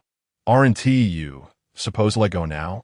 Thinking that the woman had already run far away and they wouldn't catch her, Ning Chen suddenly stood up and kicked the fifth prince hard in the head several times before turning and running. The fifth prince was nearly knocked out by the kicks. His mouth hitting the stone slab, shattering 2 of his front teeth, his lips turned inside out, and blood pouring from his mouth. "Chase him, don't let him escape. Kid, don't run. You can't get away." The fifth prince's subordinates raced after him. "Stop chasing. Come back." The fifth prince shouted angrily, his words leaking air. Chapter 29. Escape. Ning Chen knew he had caused a great disaster this time. After all, it was the fifth prince, the son of the current emperor. The whole world belonged to his family, and he had taken the fifth prince hostage and even hurt him. If caught, it would surely be a death sentence. However, Ning Chen had no regrets. If given the chance to choose again, he would still do the same. He had once been a soldier, and although he had crossed over to this strange world, the soldier's spirit remained unbroken. No evil or perilous situation could make him back down. Though his face was covered, he had no time to change his clothes, for the fifth prince might recognize him. Xian Hong should not betray him, although that person was selfish, since he was with Ning Chen when the fifth prince was taken hostage. Betraying him would implicate himself as well. But it was the fifth prince. If he investigated thoroughly, he would surely trace it back to Ning Chen. After thinking for a while, Ning Chen made a decision to run away. He could no longer stay in the capital and needed to hide from the storm. Damn it! If he had known earlier, he would have told the fifth prince that his name was Ning Gon and dragged all the people from the Ning family into it. To escape, he needed money. He only had a few pieces of silver on him, which wouldn't get him very far. After pondering for a moment, he headed straight to the general's residence. Meanwhile, the fifth prince was with Xian Hong. This fifth prince was nothing but a fake. His real identity was one of the crown prince's personal guards, named Lu Yin. "Are you hurt?" Lu Yin clutched his chest, his expression pained. Replying, "To your highness, my rib is broken." The crown prince frowned. "Is he that formidable?" Lu Yin replied. "His movements are very strange, with all his strength concentrated in his elbows, swift as a cheetah. But his strength was somewhat lacking. Otherwise, it wouldn't just be a broken rib. Your Highness, forgive me. It was my fault for being drunk and slow to react. The Crown Prince waved his hand. This is not your fault. I was afraid you wouldn't act convincingly enough, so I had you drink. It was my oversight. I didn't expect his skills to be so good. You must return to the palace immediately and see the imperial physician to take care of your injuries. I need to think about how to apologize to him properly. He must now think I'm a cowardly and ungrateful person. I only meant to test his character, but I didn't expect it to turn out like this. On the other side, Ning Chen had arrived at the general's residence. What do you need 100 taels of silver for? Have you encountered some trouble? The old General Chen was somewhat curious about Ning Chen's sudden request. Ning Chen, looking anxious and sincere, said, I cannot deceive you, old general. My family has perished. Only an old, lame servant is left with me. He has suddenly fallen ill and urgently needs money for treatment. I have 500 taels of silver stored with Uncle Tianxian, as you know. I cannot meet him now, but when you see him, please let him return it to you. Just say it is from me. Old General, lives are at stake. I beg you, please help. General Chen was generous and directly called for the steward to withdraw 100 taels of silver and hand it to Ning Chen. Thank you, General Chen. Your kindness is beyond words, and if I have the chance, I will definitely repay you. I swear. After bidding farewell to General Chen, Ning Chen headed straight for the training ground, where he found Qi Yuanzhou. Brother Qi, General Chen has asked me to go out on an errand, and he wants you to prepare a swift horse for me. Qi Yuanzhou had no doubts and immediately helped Ning Chen prepare a tall steed. Ning Chen mounted the horse and galloped toward the city gate. Riding furiously, he arrived at the city gate, but was stopped by the city guards. I am under General Chen's command, sent out on an errand. Let me pass.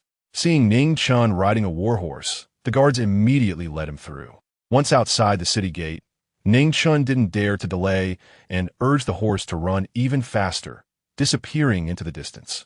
In the palace, at the Yangxin Hall, Niel Yang was guarding the main entrance. He and Eunuch Quan were like a married couple, one managing the internal affairs and the other the external. A guard rushed in, whispering a few words in Niel Yang's ear. Niel Yang's expression changed slightly, and he waved to signal the guard to retreat, then quickly approached the hall, bowing respectfully, saying, I, Niel Yang, have something to report to your majesty. After a while, Eunuch Quan stepped out. Commandeur, His Majesty summons you. Niel Yang followed Eunuch Quan into the hall, where Emperor Xian was reading memorials. Emperor Xian was a very diligent emperor. Niel Yang knelt on one knee and said, Your Majesty, Lan Xing has run away. Emperor Xian's expression shifted in shock, his gaze moving away from the memorials to look at Niel Yang. Run away? Where'd he go? Your Majesty ordered me to send someone to secretly follow young Master Lan Xing to ensure his safety. Just now, I received a report that young Master Lan Xing rode a horse out of the city. Emperor Xian asked curiously, what did he go out of the city for? Niel Yang recounted the events that had transpired at Tianfu Tower today. Because the people Niel Yang sent recognized the Crown Prince's guard, Lu Yin, they didn't dare to intervene in the matter. Emperor Xian's face darkened gradually. Without any method, such a test of human nature would ultimately lead to a result of disloyalty and estrangement. Eunuch Quan and Niel Yang didn't dare to breathe. Emperor Xian was referring to the Crown Prince, a topic they couldn't interject. Niel Yang, are your men still following him? Niel Yang broke out in a cold sweat. Young Master Lan Xing rode a warhorse from the general's residence, and my men weren't prepared with horses, so they lost him. To protect him secretly, but without horses. And the situation was sudden. They didn't expect Ning Chen to run, especially on a warhorse. Emperor Xian's expression grew increasingly stern. How long has Ning Chen been gone? 2 hours. Emperor Xian shouted angrily, 2 hours, and you only just inform me now. Why didn't you wait until he ran to the ends of the earth to tell me? Niel Yang was terrified, breaking out in a cold sweat. I know my fault. I beg your majesty for mercy. In fact, this was already quite fast. Although the general's residence was in the inner city, the imperial city was vast, let alone the palace, where one couldn't ride horses. It would take at least an hour on foot to get from the palace gate to Yangxin Hall. Emperor Xian said with a stern face, Quan Sheng, convey my decree. Have Gung Jing send people to track young Master Lan Xing's whereabouts along the way and bring him back immediately upon finding him. Remember, Do not harm him in any way. Your servant obeys. Eunuch Quan hurriedly left Yangxin Hall. Emperor Xian looked at Nielyang. Which city gate did he leave from? The south gate.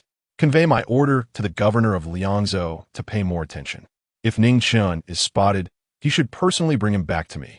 Also, instruct the relay stations along the way to be on the lookout. Lan Xing is riding a warhorse, so he won't be hard to identify.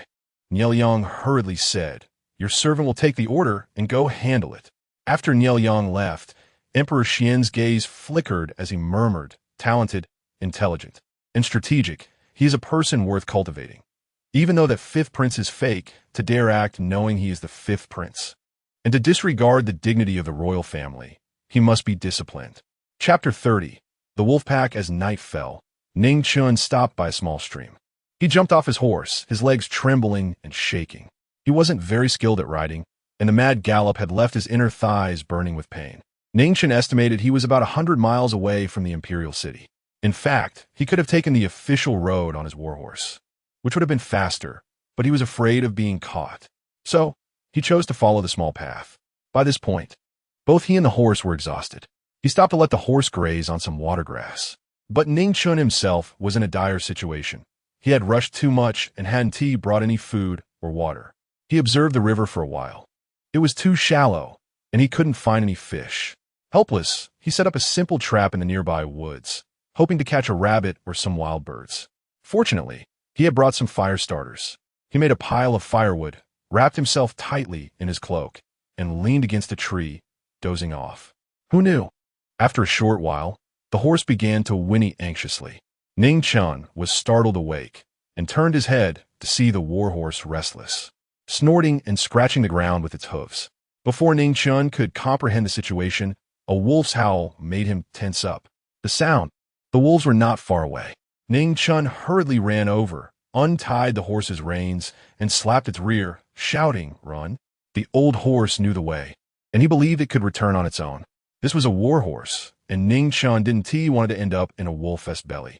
Besides, the horse was too conspicuous and could easily be recognized, so he had originally planned to let it go back. The warhorse galloped away. Ning Chen added some firewood to the fire. Wolves were afraid of fire. Then he quickly climbed up the large tree behind him. After a while, he heard some commotion in the grass in the distance, the weeds shaking. The wolves were coming. Although there was a fire pit below and he was hiding in the tree, Ning Chen still felt a bit nervous. Wolves are cunning, sly, and extremely intelligent. They excel in teamwork. The weeds rustled, and several wild wolves poked their heads out. They were afraid of the fire and did not dare to approach, cautiously observing their surroundings for prey. Hiding in the tree, Ning Chen could see the pairs of vicious eyes glinting with a sinister green light, and saliva dripping from their sharp teeth. Wolves are very patient. Sometimes they could track their prey for days. Ning Chen held his breath, not wanting to provoke the wolf pack. He had only a dagger on him. If the wolves targeted him, escape would be difficult. If only he had a gun. If he could survive this time, he would find a way to make a gun, as long as it was carbon-based life. There was no creature he couldn't kill. Suddenly, Ning Chen slipped and nearly fell from the tree, breaking out in a cold sweat. But the noise also alerted the wolf pack to his presence. Deep growls erupted. Ning Chen smiled bitterly. It was truly a disaster upon disaster. However, being in the tree was safe. The wolves couldn't climb up. There were about a dozen wolves circling the fire pit, growling and staring at Ning Chen in the tree. Thus, Ning Chen endured until dawn. He was both tired and hungry, utterly exhausted. Just a little longer, it would be dawn. Just then, a sound of hooves approached from that direction. Ning Chen tensed up, standing on the tree trunk to look. He saw several people riding horses coming this way. As they got closer, Ning Chen finally saw clearly. He hurriedly crouched down, quietly hiding behind the tree trunk. There were 5 people in total, wearing scales of fish armor and carrying long knives. These were people from the inspection division.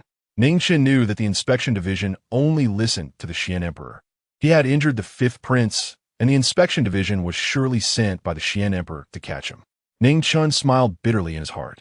He had delayed here for too long, and the inspection division must have followed the hoof prints to find this place. Boss, there are ashes here, one of them said, jumping off his horse and walking over to the ashes, reaching down to feel it. There was still warmth, indicating that the person hadn't gone far. Ning Chen silently prayed, "Don't look up. Please don't look up." If they looked up, they would discover him. If they did, he would have to jump down and deal with him. But what about the other four? The people in the inspection division were all top-notch experts. He had improved his physical fitness quite a bit in the last few days. But it was impossible to take on 4 experts from the inspection division at once. Suddenly, Ning Chen noticed something. The pack of wolves was gone. He looked toward the distant grass, and from his elevated position, he could see the wolves hiding in the grass. These beasts were truly cunning. It seemed they had set their sights on the 5 people from the inspection division. The one checking the ashes was squatting down, conveniently facing away from the wolf pack. Sure enough, a wild wolf seized the opportunity, leaping out from the grass, opening its bloody mouth, and lunging for the neck of the man checking the ashes. The man was skilled. He heard the sound and instinctively rolled away, dodging the wolf's attack and quickly standing up with his sharp, long knife drawn. The wild wolf failed to attack and instead arched its back, growling low. "Everyone be careful. There are wolves," the leader shouted, holding onto the restless horse. Drawing out his long knife with one hand while taking a crossbow from the horse's back with the other. With a wolf's howl, a dozen wild wolves charged out from grass. The horses became restless, whinnying loudly, almost throwing off the riders. "Everyone dismount," the leader commanded. The members of the inspection division swiftly dismounted and immediately gathered together, back to back, vigilantly watching the encroaching wolf pack. One wild wolf leaped high, pouncing toward the group. The leader raised his hand and shot an arrow. Whoosh! The arrow, cutting through the air, struck the wolf in the head, killing it instantly. Sensing the blood, the wolf pack became even more ferocious. One by one, the wild wolves lunged at the group. The sound of arrows flying through the air rang out. These people were very skilled with their bows, and soon 3 wild wolves were shot dead. However, the crossbow had a major flaw. It could only fire 1 arrow at a time. Reloading took time. But the wild wolves wouldn't give them that time. The members of the inspection division had no choice but to abandon their arrows and use their knives to fight back. The wild wolves were extremely fierce, often requiring several strikes to kill one. However, the members of the inspection division were all very skilled and understood teamwork, so no one was injured. Ning Chen was constantly looking for an opportunity to escape. But just then, a scream rang out. Ning Chen looked down and saw the man checking the ashes being bitten on the arm by a wild wolf, while another wild wolf had a hold on his leg, tearing at him. This man was fighting alone, surrounded by 4 wild wolves. He was skilled, taking down one with an arrow and killing another with 2 knife strikes. But the remaining 2 flanked him, making him struggle to cope, and he was knocked down. The wild wolves desperately tore at his arm, making it impossible for him to even hold onto his knife. The other members of the inspection division wanted to come to his rescue, but were surrounded by other wild wolves. Ning Chen's eyes flickered. These few people from the inspection division were all very capable, and the wolf pack couldn't do anything to them. It was just a matter of time before they were dealt with. If he didn't escape now, when would he? Ning Chen slid down the trunk of the tree, preparing to sneak away. Chapter 31. The strike. Ning Chen slid down from the tree, ready to take the opportunity to escape. Just as he turned around, he suddenly felt a chill in his back. The wild wolf that was gnawing at the leg of the man, checking the ashes, unexpectedly let go and lunged at Ning Chen. Ning Chen quickly turned back, his expression slightly changing, and then rolled on the ground to dodge. The wild wolf missed its target. Ning Chen got up, but to his surprise, the wild wolf lunged at him again. He hardened his gaze, fixed on the attacking wolf, and drew his dagger with lightning speed. Puff! A cold gleam flashed. Steady and ruthless, the dagger pierced through the wolf's skull. "Blue Star!" shouted the leading man. Ning Chen pulled out his dagger and smiled at him. "You all take your time. I'm off." With that, he turned and ran. However, he was too happy too soon. Before he could run far, a wolf, larger than the others, suddenly pounced out from the nearby grass. Ning Chen had no time to dodge and was directly knocked to the ground. Damn! It was the Wolf King. The Wolf King opened its mouth full of fangs and bit down on Ning Chen's back, tearing at it violently, ripping apart the bundle he carried, scattering silver coins all over the ground. Ning Chen was also thrown to the ground, rolling several times. As expected of the Wolf King, this beast had great strength. The Wolf King suddenly pounced, its two front paws pressing down on Ning Chen's chest. Then it lunged for his neck. In a moment of desperation, Ning Chen desperately grabbed the Wolf King's neck, struggling to hold on, while his right hand tightly clutched the dagger, stabbing wildly. Warm, foul-smelling blood sprayed all over his face, blinding him. Ning Chen paid no attention to anything else, stabbing frantically. He was already dead. Only when he heard the sound did Ning Chen realize that the Wolf King had stopped moving. He wiped the blood off his eyes with his sleeve, panting heavily. But a bitter smile appeared on his face. It turned out that the people from the inspection department had already dealt with the other wild wolves and surrounded him. One of the inspectors moved the corpse of the Wolf King off Ning Chen. Ning Chen looked at them with a bitter smile. He knew he couldn't escape now. After resting for a moment, he sat up and looked at the scattered silver coins on the ground, saying, "All this silver is yours. Can you let me go this once?" The leading man shook his head. "The Emperor's command is above all. I just dealt with a wild wolf. Or else that brother would have been bitten to death. I saved your person, right? Take the silver and just say you've never seen me. I guarantee this matter will never be known." The leading man snorted but still shook his head.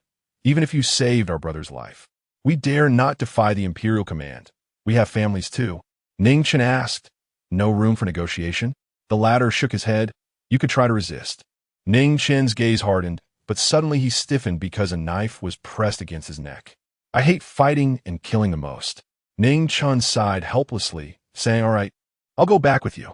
The leading man had a mocking look in his eyes. He then signaled to another person.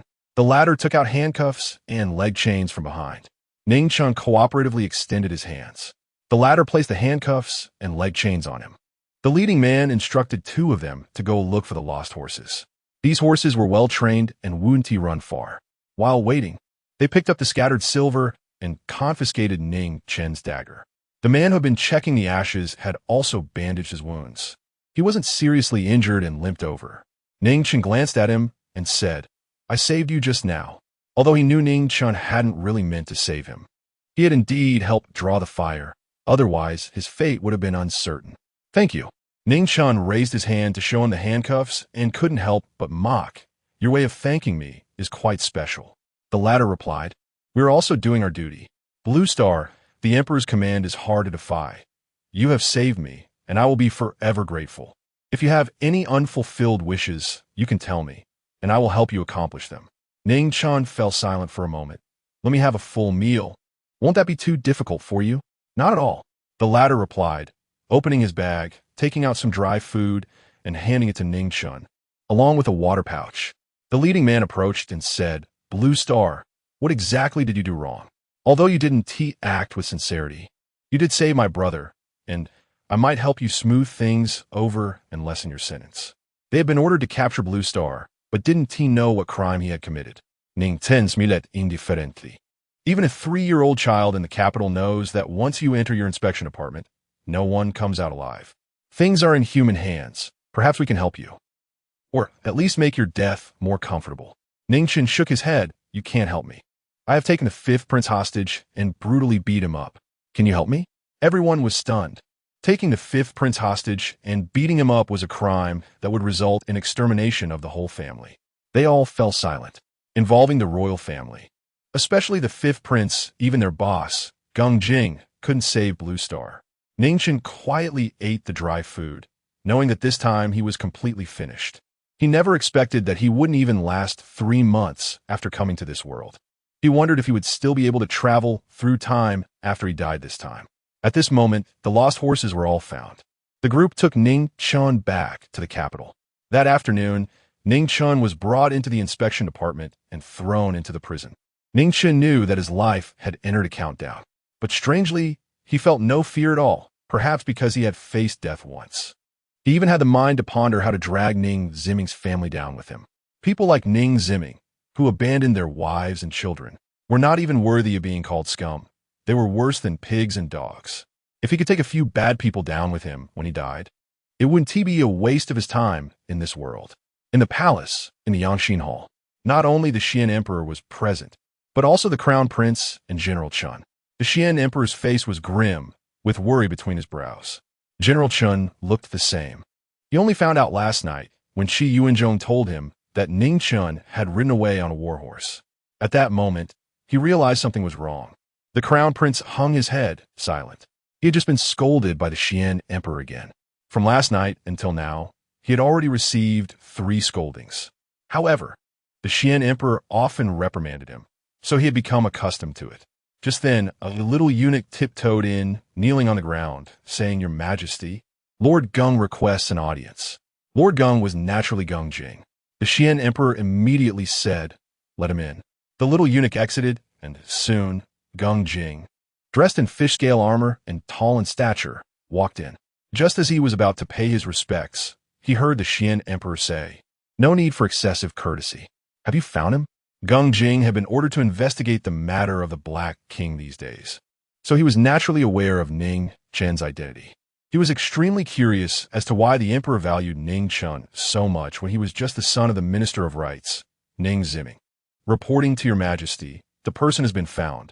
According to your command, Ning Chen has been imprisoned in the Inspection Department's prison." The Xian emperor let out a slight sigh of relief, smiling. "That's good, that's good. Is this kid all right?" "Reporting to your Majesty, Ning Chen is well. Not only that, but he also saved my subordinate." What happened? Tell me." Geng Jing recounted the encounter with the wolf pack. Upon hearing this, the Xian emperor's expression brightened. To remember to save someone while fleeing for his life, how foolish. Did he never consider himself? This kid always does things beyond my expectations. Ha ha ha. Everyone was shocked. The Xian emperor usually keeps his emotions in check, and it's rare to see him laugh so heartily. Moreover, his tone was filled with admiration and concern for Ning Chen. The crown prince felt a pang of jealousy. "Who is your real son after all?" "Geng Jing. Just let him stay in the prison. Ignore him. By the way, he must not eat or drink less, and if he loses even a single hair, I will hold you accountable." Geng Jing was bewildered but didn't dare to ask, quickly replying, "I obey your command." General Chen was confused. "Who is this Ning Chen? Aren't we talking about the Blue Star?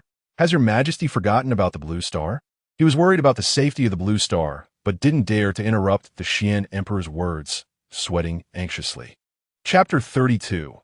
"I am a killer." The Xian emperor waved his hand, signaling Geng Jing to step down. After Geng Jing left, the Xian emperor looked at the crown prince and said, "In the next few days, do not visit the prison to see that kid. Although the 5th prince is fake, he dared to kidnap and beat someone without knowing, showing disregard for the law and imperial authority. He still needs to be taught a lesson." The crown prince quickly replied, "I obey your command." At this moment, old General Chen could no longer hold back and said, "Your Majesty, there is still no news about Lan Xing. I wish to send someone to look for him. Please allow it." The Xian emperor was taken aback. "No news yet? Then who are we talking about now?" But he suddenly thought that old General Chen might not know Ning Chen's true identity yet. "Old General, actually, the Ning Chen we're talking about is Lan Xing, and Lan Xing is Ning Chen. They're the same person."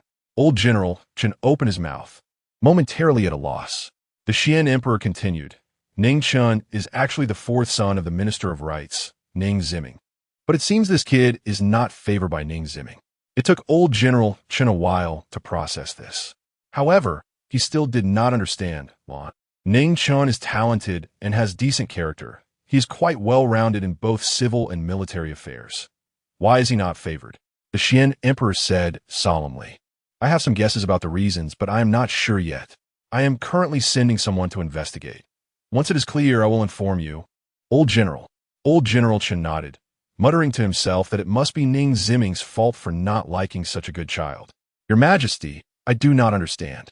Since Ning Chen has already been found, why is he being imprisoned?" The Xian emperor snorted. "He dared to kidnap and beat the 5th prince, showing disregard for imperial authority. If he is not taught a lesson, he might not even regard me in the future." "But that 5th prince is fake," old General Chen interjected. The Xian emperor replied. At that time, Ning Chen did not know the 5th prince was fake, yet he still acted. So, the authenticity does not matter. What matters is that this kid has no respect for the royal family. Old General Chen said, "That kid is very smart. Perhaps he already realized that the 5th prince was fake, which is why he acted." "Then why did he escape?" Old General Chen asked. The Xian emperor waved his hand. "Old General, don't make excuses for him. This kid has no respect for the royal family and must be taught a lesson." kidnapping and beating the fifth prince, falsely transmitting your orders to deceive the war horses, fleeing to avoid punishment. If we don't teach him a lesson this time, he might not even distinguish between the emperor and the subjects in the future. Old General Chen sighed. Ning Chen indeed went too far this time.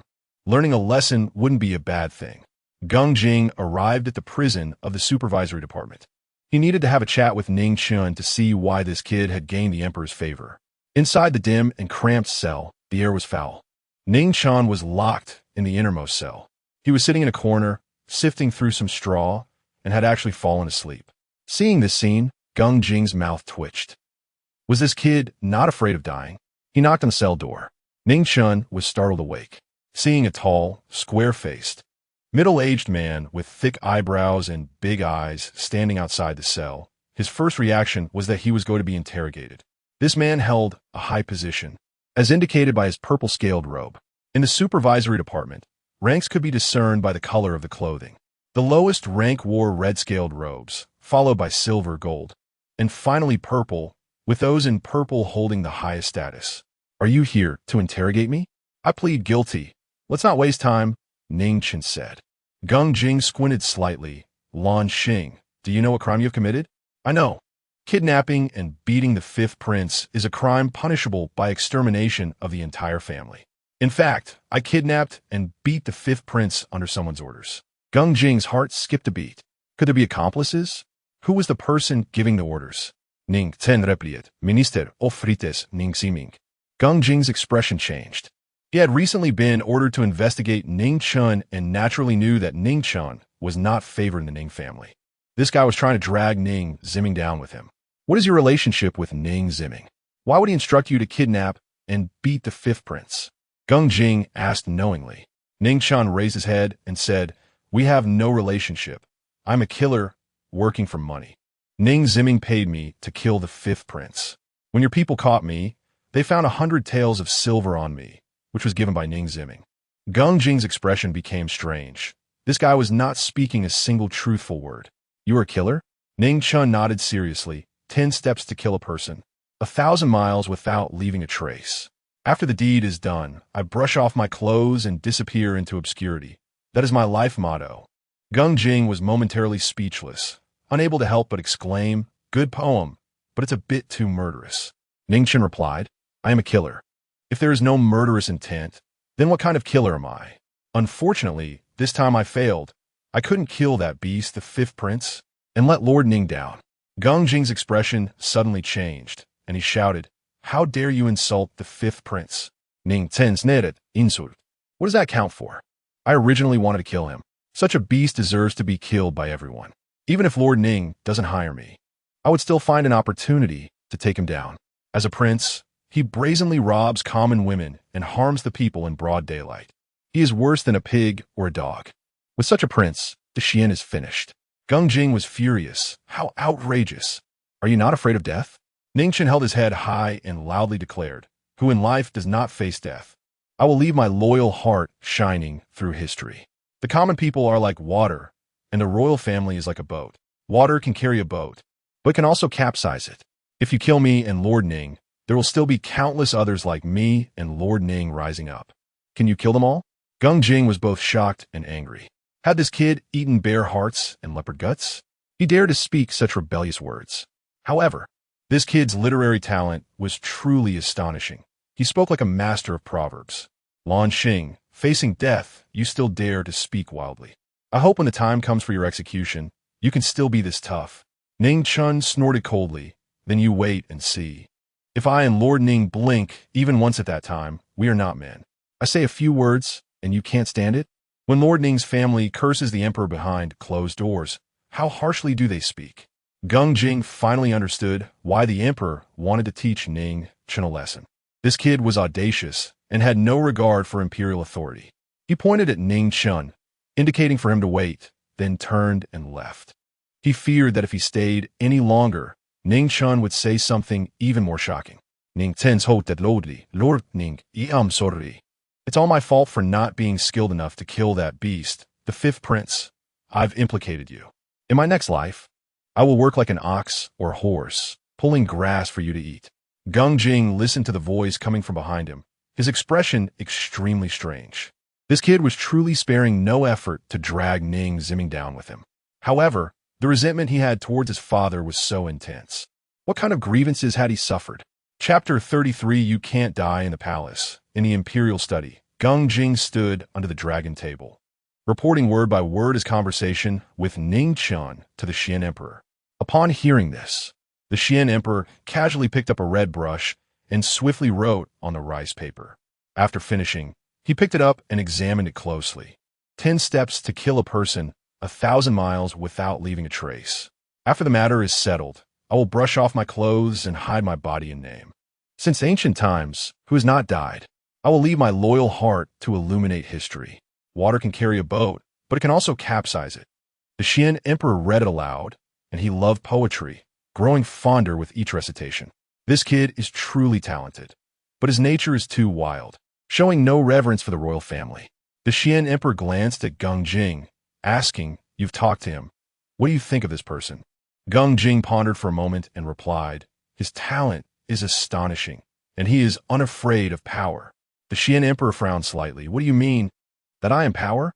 Gung Jing was startled and fell to his knees, sweating and panicking. "Your Majesty, forgive me, I did not mean it that way." After a while, the Xian Emperor slowly spoke. "Enough. Get up. Gung Jing, how is the matter I asked you to investigate?" Gung Jing just stood up when he knelt down again. "Sincerely fearful. I am incompetent. Many young nobles in the capital have secretly raised the Black Yama. I have already sent people to investigate vigorously." The Xian Emperor snorted coldly. "I have explicitly prohibited the raising of the Black Yama. Do these people treat my words as mere wind passing by? Investigate thoroughly." Gung Jing's heart sank. He wondered how many heads would roll this time. "I accept the decree." The Xian Emperor replied with a grunt. "You may leave for now. Remember, do not make things difficult for Ning Chen. That child is too weak. He must not miss meat at every meal. Understand?" "Understand." Seeing that the Xian Emperor had no other instructions, Gung Jing saluted and withdrew. The Xian Emperor glanced at the obedient Quan Gongong beside him and asked Quan Sheng, "What do you think of Ning Chen?" Quan Sheng thought for a moment and replied, "This servant feels that Ning Chen appears polite to people on the surface, but is actually quite proud at heart." The Xian Emperor nodded. "Yes, he is very courteous, but isn't that also a form of vigilance?" Quan Sheng, "Do you think Ning Chen is capable of great things?" Quan Sheng hurriedly said, "This servant does not know." The Xian Emperor sighed deeply. "The crown prince is indecisive. After I am gone, those old ministers in the court will likely not be suppressed by the crown prince. Therefore, I need to find a capable minister to assist the crown prince." Quan Gongong quickly added, "Your Majesty is still in your prime. This servant thinks. Stop flattering me. Life, aging, sickness, and death are common. Even if I am the emperor, I cannot avoid this. Those elixirs can only prolong my life at most." Although the Xian Emperor said this, he still felt a bit melancholy. Which ruler doesn't wish for immortality? In fact, the Xian Emperor was secretly taking elixirs in hopes of longevity. But he was rational enough to know that those elixirs could only make him energetic and prolong his lifespan. They could not truly grant immortality. Days passed quickly. Ning Chen had been imprisoned in the dungeon. He was well-fed and well-watered, but it felt as though he had been forgotten, with no one paying attention to him. One day, the jailer came to deliver food again. The meal was quite lavish, featuring a roast chicken and several side dishes. The jailer placed the food down and left. "Sir, please wait a moment." Ning Chen called out to him. The jailer paused and turned to look at him. Ning Chen asked in confusion, "I'm a death row inmate, and you treat me so well every day. What exactly do you want?" "Just eat if there's food. Don't ask so much," the jailer said before leaving. Hey, what do you mean? If you want to kill me, just do it quickly. This is quite frightening." Ning Chen hoped it, but the jailer had already gone far away. Ning Chen was left puzzled. Every time he had a good meal, he thought it was his last supper. This had been going on for several days, and he lived in constant fear. It was like having a knife held to his neck, the blade coming down, then stopping, then coming down again, with the executioner asking him, "Do you guess if my next strike will kill you?" Could it be that they wanted to fatten him up before killing him? Damn! Would that make him a pig? "You can't die." Suddenly, a deep voice came from the neighboring cell. Ning Chen was taken aback. because there was a wall separating them, and there had been no movement from next door. He thought it was an empty cell. Curiously, he asked, "How do you know? Those who enter the supervision department never leave alive, nor do they escape torture. You're the first person I have seen enter the supervision department. Not only unexamined, but also well-fed and taken care of." Ning Chen hurriedly asked, "Do you know why?" "I don't know." Ning Chen pouted, thinking, "How can you say you don't know, while sounding so certain? Perhaps my crime is very clear, and there's no need for examination. And since I confessed readily, didn't he make things difficult for me, right? What crime did you commit?" Ning Chen replied with a bitter smile, "A capital offense. I beat the fifth prince badly." There was no sound from next door. He probably was stunned. After all, in this world where imperial power reigns supreme, beating the fifth prince is something no one even dares to think about. Curiously, Ning Chen asked, "What crime did you commit?" "Murder. I killed the entire family of the magistrate of Jinyuan County." "Damn, you are ruthless. That is a crime that warrants the extermination of 3 clans. A cold laugh came from next door, showing disdain. Ning Chen asked curiously, "Why did you kill the magistrate of Jinyuan County?" "Because they deserve to die." Ning Chen became interested, leaning against the wall. "Tell me about it. I have nothing else to do." The person next door fell silent. Ning Chen said, "Don't worry. I have a tight mouth. I definitely won't tell the people from the supervision department." The person next door sneered, "My crime has already been determined. In a few days, I will be executed." Ning Chen sighed. 3 years as a clean governor, 100,000 snowflakes silver. I guess this magistrate must be a bad bird. If he hadn't been forced into a corner, no one would be willing to risk the extermination of 3 clans to kill a court official.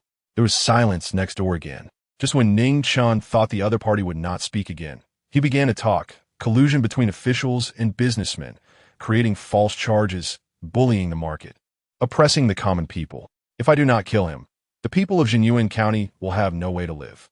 Ning Chen felt a deep respect. "Sir, you are righteous."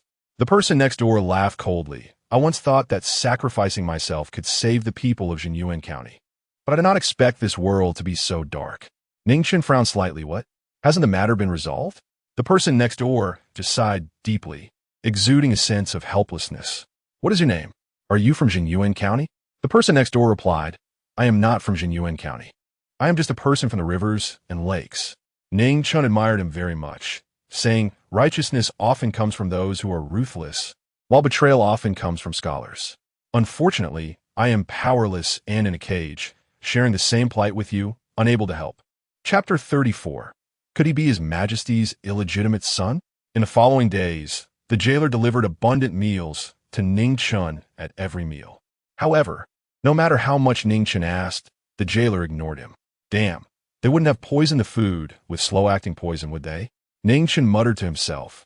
"The inspection department doesn't need to be so complicated to kill someone," a prisoner next door said.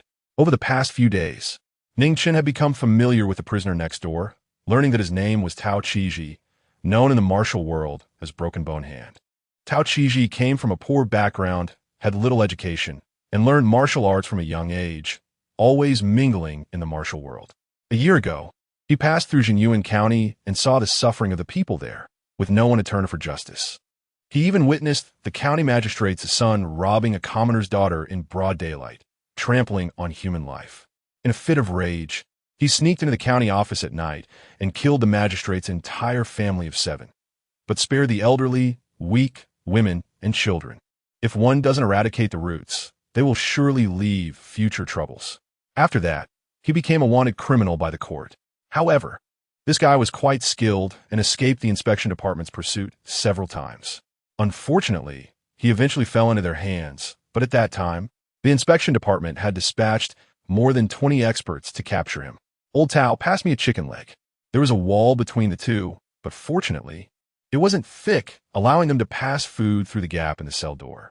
Ning Chen admired such a person. But what could he do? The only thing he could do was share some of his food with him. Tao Qiji didn't hold back. If Ning Chen offered it, he would eat it. "Kid, I've eaten your food, but I can't repay you."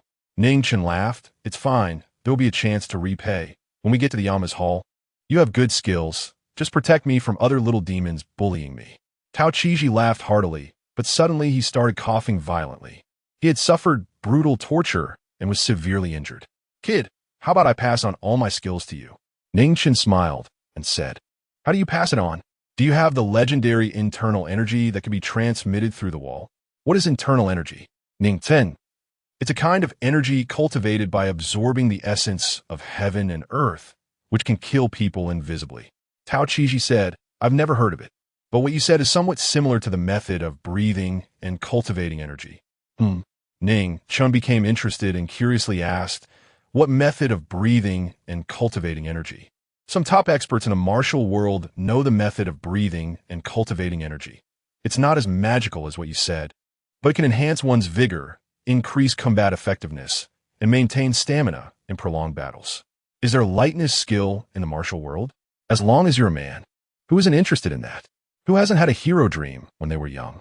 Ning Chen remembered how, as a child, he made a wooden sword and carried it on his back, preparing to roam the martial world and help the weak against the strong. But before he even left home, he got beaten by his father. Then his hero dream shattered. The wooden sword was replaced with a pen, and his enemies became endless test papers and exam questions. Tao Qiji asked, what do you mean by lightness skill? It's the skill of walking on roofs and walls. Tao Qiji said, that actually exists. Ning Chen was surprised. Really? I once saw a master who could leap over houses effortlessly. Can you do it? I can't, but I have learned some lightness techniques. Jumping over walls is no problem.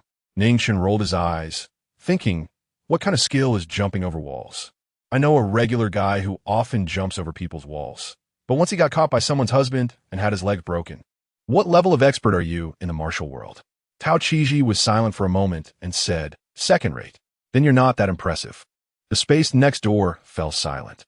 After a while, Tao Qiji said, kid, I don't want to take all my skills to the grave. My master only has me as a disciple.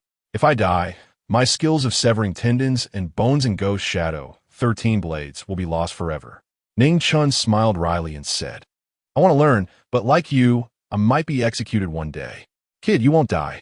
Ning Chen sighed and said, holding and beating the fifth prince. Do you think I can still live? Tao Qiji said solemnly, kid, I've traveled the world for 30 years and have some experience. In your current situation, I don't think you'll die. I generally don't like to owe others favors. Having eaten your food, I will pass on the severing tendons and bones and ghost shadow 13 blades to you. Ning Chen saw how determined Tao Qiji was and couldn't help but ponder. Learning isn't a bad thing. What if I really don't die? But then he thought to tease, there's a wall between us. You can't see me, and I can't see you. How will you teach me? Tao Qiji said, I'll tell you to practice. First, remember the moves. If you survive, it won't be too late to practice hard. Ning Chen hummed in agreement, thinking that since he had nothing to do anyway. Tao Qiji said, the severing tendons and bones requires understanding the human body structure and the 108 vital acupuncture points. Among these 108 points, there are life points and death points. 72 are non-lethal points, and there are 36 lethal points. Actually, Ning Chen had also studied acupuncture points. In the prison, two people who had never met before were serious about teaching and learning. One day, the Xian Emperor summoned Gung Jing. Gung Jing, how is Ning Chen behaving in prison? Gung Jing was astonished.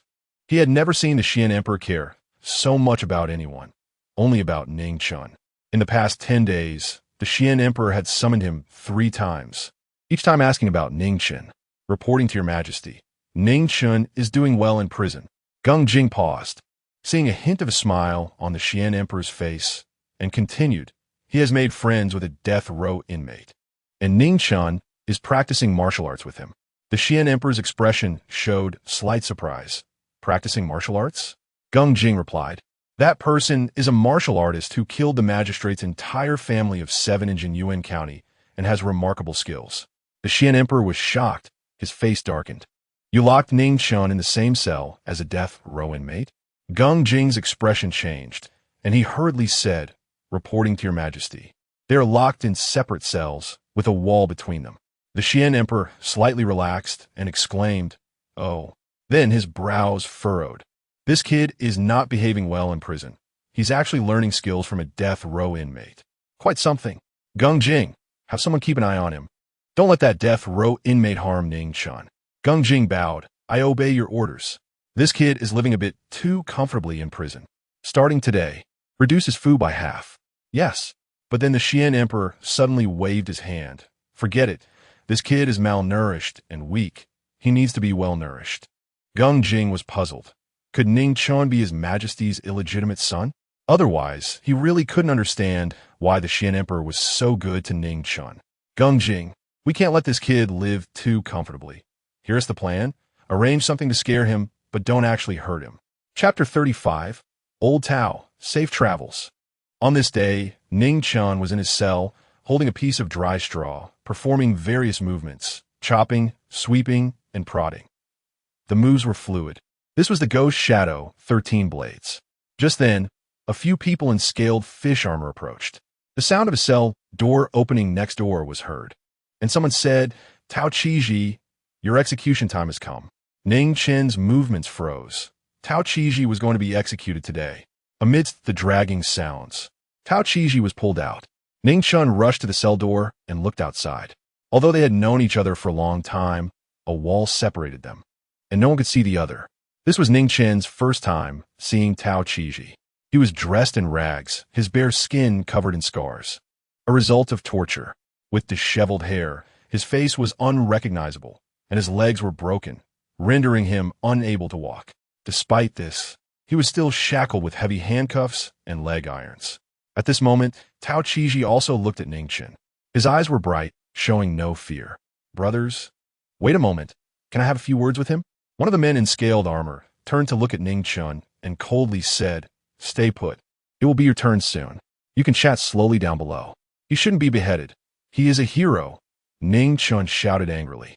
The officials from the inspection department ignored him. Tao Qiji laughed heartily and said, Kid, live well. I'm going ahead. Tao Qiji faced death without fear, calmly accepting it. He was dragged away. Ning Chen clenched his fists tightly, his knuckles turning white, but he was powerless to stop it. To live as a hero. To die as a ghostly hero. Old Tao, safe travels. Ning Chen soted loudly. Ha ha ha. To live as a hero. To die as a ghostly hero. Well said. Before I die, I get to know such an interesting kid like you. My time in this world is worth it. Tao Qiji's bold voice echoed. The next day, Geng Jing arrived at Ning Chen's cage. Since Ning Chen hadn't eaten since Tao Qiji was taken away yesterday, the emperor had repeatedly instructed not to neglect Ning Chen. If he starved into a bad state, how could he explain it to the emperor? Ning Chen sat in the corner, his gaze vacant. This kid isn't scared silly because of Tao Qiji's beheading, is he? Lan Xing, why aren't you eating? Geng Jing knocked on the cell door and asked. Ning Chen remained silent. Geng Jing said solemnly, Do you want to starve yourself to death? Ning Chen raised his head, a cold smile on his face, and said, Anyway, I'm going to die. Starving to death at least leaves a complete corpse. Geng Jing twitched his mouth, thinking that if you starve to death, I might have to accompany you in death. Are you not eating because of Tao Qiji? Ning Chen glared at him, saying, He shouldn't die.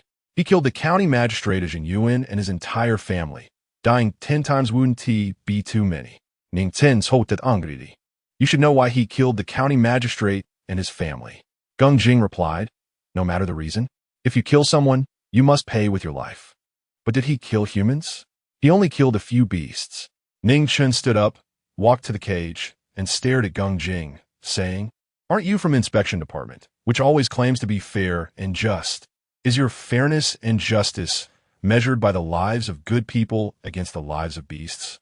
Your so-called fairness and justice is a joke. You are just malicious ghosts in the underworld, indiscriminately punishing the innocent. This inspection department would be better off renamed the stupid department. Geng Jing's expression darkened little by little. Lan Xing, what qualifications do you have to teach us how to do things? Ning Chen scoffed. A pile of mud can't be propped up against a wall. I want to teach a bunch of fools how to do things. I simply despise you. I look down on you from the bottom of my heart. My lord, let me give you a poem. Free of charge, no money needed. Just carve this poem on the door of the inspection department. Geng Jing realized that Ning Chen wouldn't say anything nice. But Ning Chen was talented, and he still wanted to know what the poem was. What poem?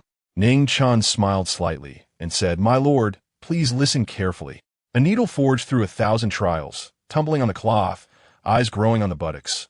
only recognizing clothes and not people. Gung Jing's face turned green and white, looking extremely ugly. He cursed himself for being foolish to ask. The first two lines satirized the people of the inspection department, who bully the weak and fear the strong, flattering the powerful and reversing black and white. The last two lines were very straightforward, equivalent to a direct insult.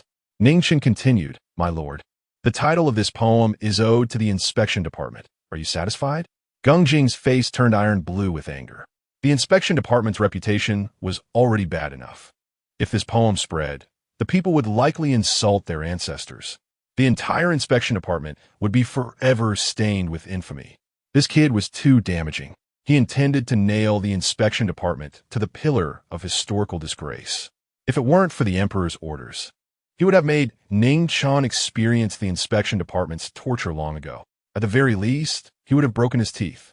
Gung Jing's fingers trembled with rage as he pointed at Ning Chen and said fiercely, "You wait for death." After saying that, he flicked his sleeve and left. "My lord, wait." Gung Jing paused and turned to look at him. Ning Chen smiled slightly and said, "My lord, say thank you." Gung Jing's face twitched. He now wanted to break Ning Chen's arms and legs. "Lan Xing, I advise you to eat well. At least you can die full.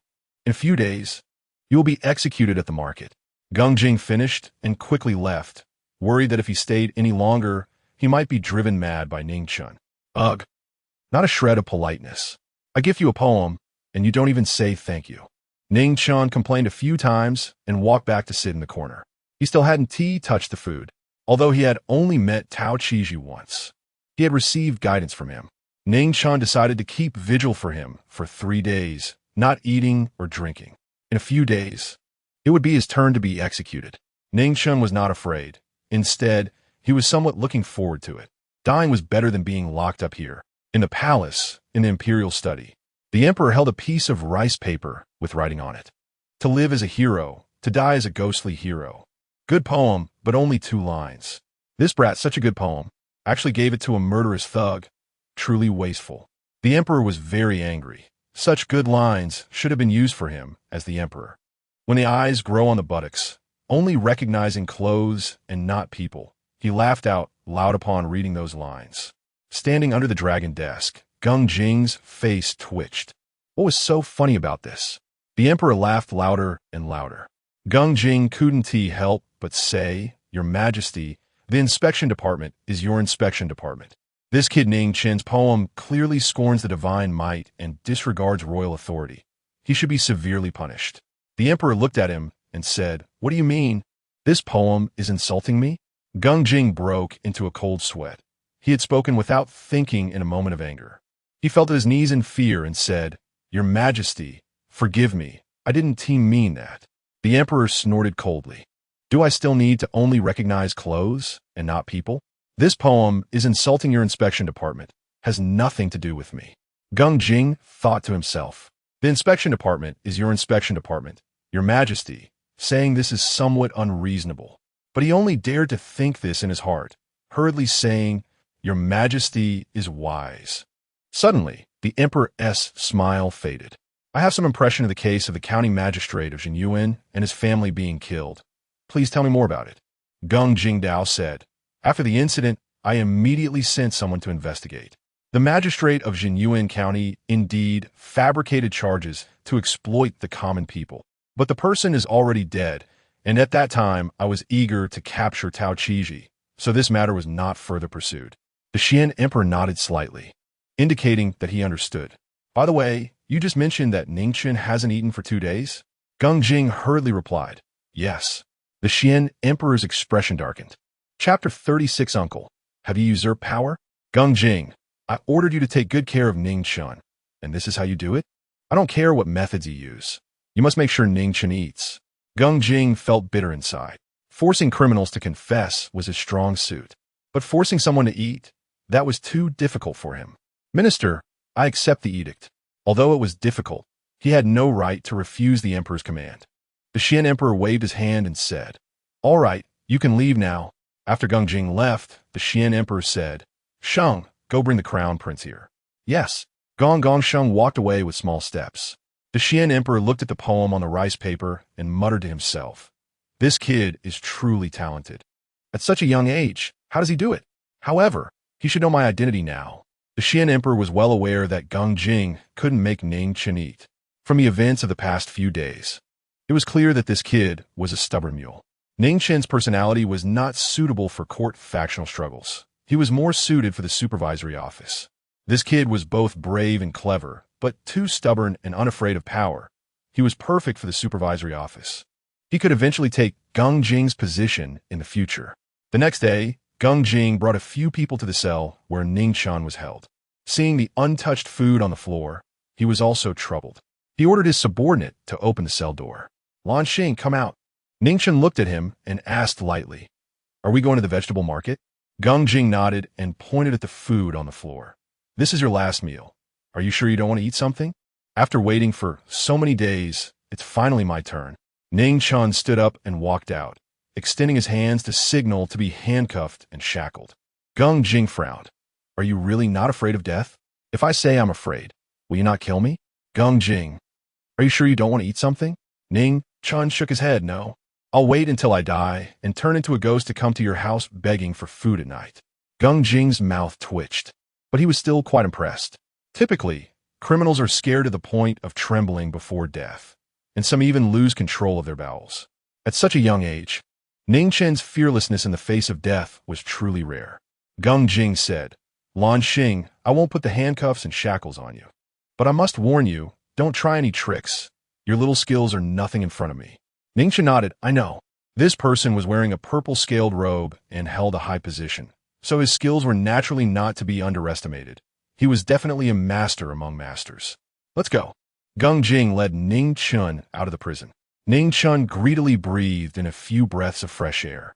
After being locked in a dark and cramped cell for half a month, he had almost forgotten what fresh air smelled like.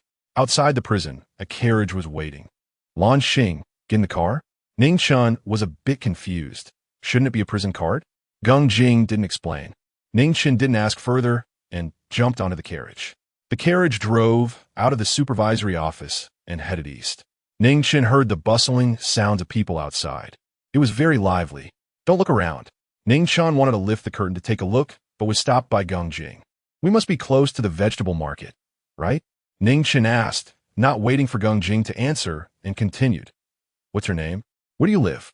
Geng Jing looked at him and remained silent. Ning Chen smiled broadly and said, "Don't worry, I have no other intentions. I'm just worried that after I die and turn into a ghost, I won't be able to find you." Geng Jing tightened his lips and still said nothing. After about half an hour, the carriage stopped. "Get out," Geng Jing said, jumping off the carriage first. Ning Chen lifted the curtain and stepped out, only to be stunned. This was not the vegetable market, but Tianfu Tower. Moreover, the entire Tianfu Tower was guarded by the Imperial Guards. Ning Chen looked at Geng Jing in confusion. Geng Jing did not explain, "Just follow me." Ning Chen jumped off the carriage, his head filled with question marks. What does this mean? Why bring me to Tianfu Tower? Is that scumbag the fifth prince going to use private punishment on me and behead me here? Geng Jing's expression changed, and he whispered, "Ning Chen, watch your words." Ning Chen's expression stiffened. "It seems you already knew who I am, but that makes sense. The dignified supervisory office should be able to uncover this much. Otherwise, it would not qualify to be the Emperor's exclusive watchdog." Geng Jing's face darkened. He really wanted to shut Ning Chen's mouth. His words were too unpleasant. Ning Chen quickened his pace to catch up with Geng Jing, saying, "Although I concealed my identity, there is one thing I did not lie about. I did indeed attack and hold the fifth prince hostage at the behest of Ning Ziming." Geng Jing's mouth twitched, unable to help but say, "Shut up. Everything I said is true." Geng Jing pretended not to hear. "Bah, what impartial and just supervisory office. It's just officials protecting each other."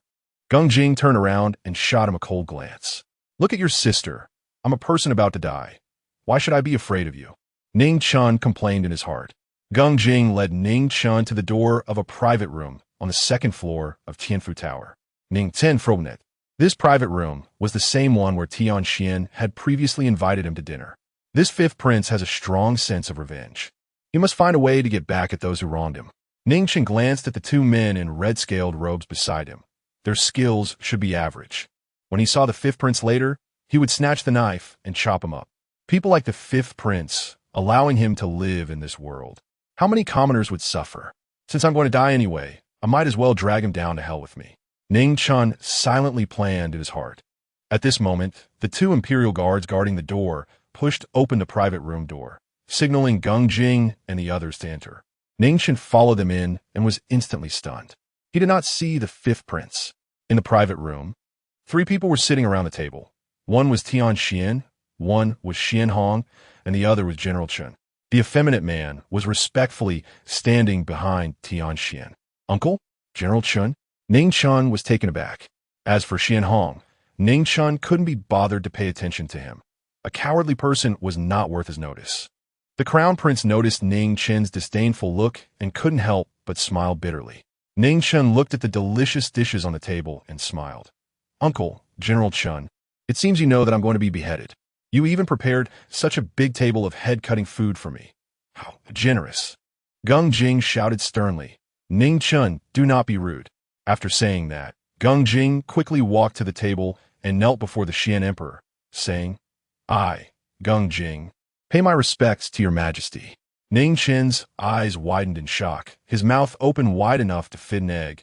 He was dumbfounded. Your majesty? Isn't that the emperor? Uncle is the emperor? The Xian Emperor and the others looked at Ning Chen's reaction with amusement. Gung Jing felt quite relieved. This kid who feared nothing was probably scared silly now. It took Ning Chen a long time to come back to his senses, and he asked in shock, Uncle, weren't you the king of fortune? How did you become the emperor? Did you usurp power? One sentence made everyone except the Xian Emperor turn pale. Cold sweat breaking out. Did this guy eat the heart of a bear and the gall of a leopard to speak such treasonous words? Chapter 37. The reputation of the supervision department is too stinky. The Xian Emperor's mouth twitched slightly. It turns out this kid had long suspected his identity. However, he guessed wrong and mistook him for the Prince of Fortune.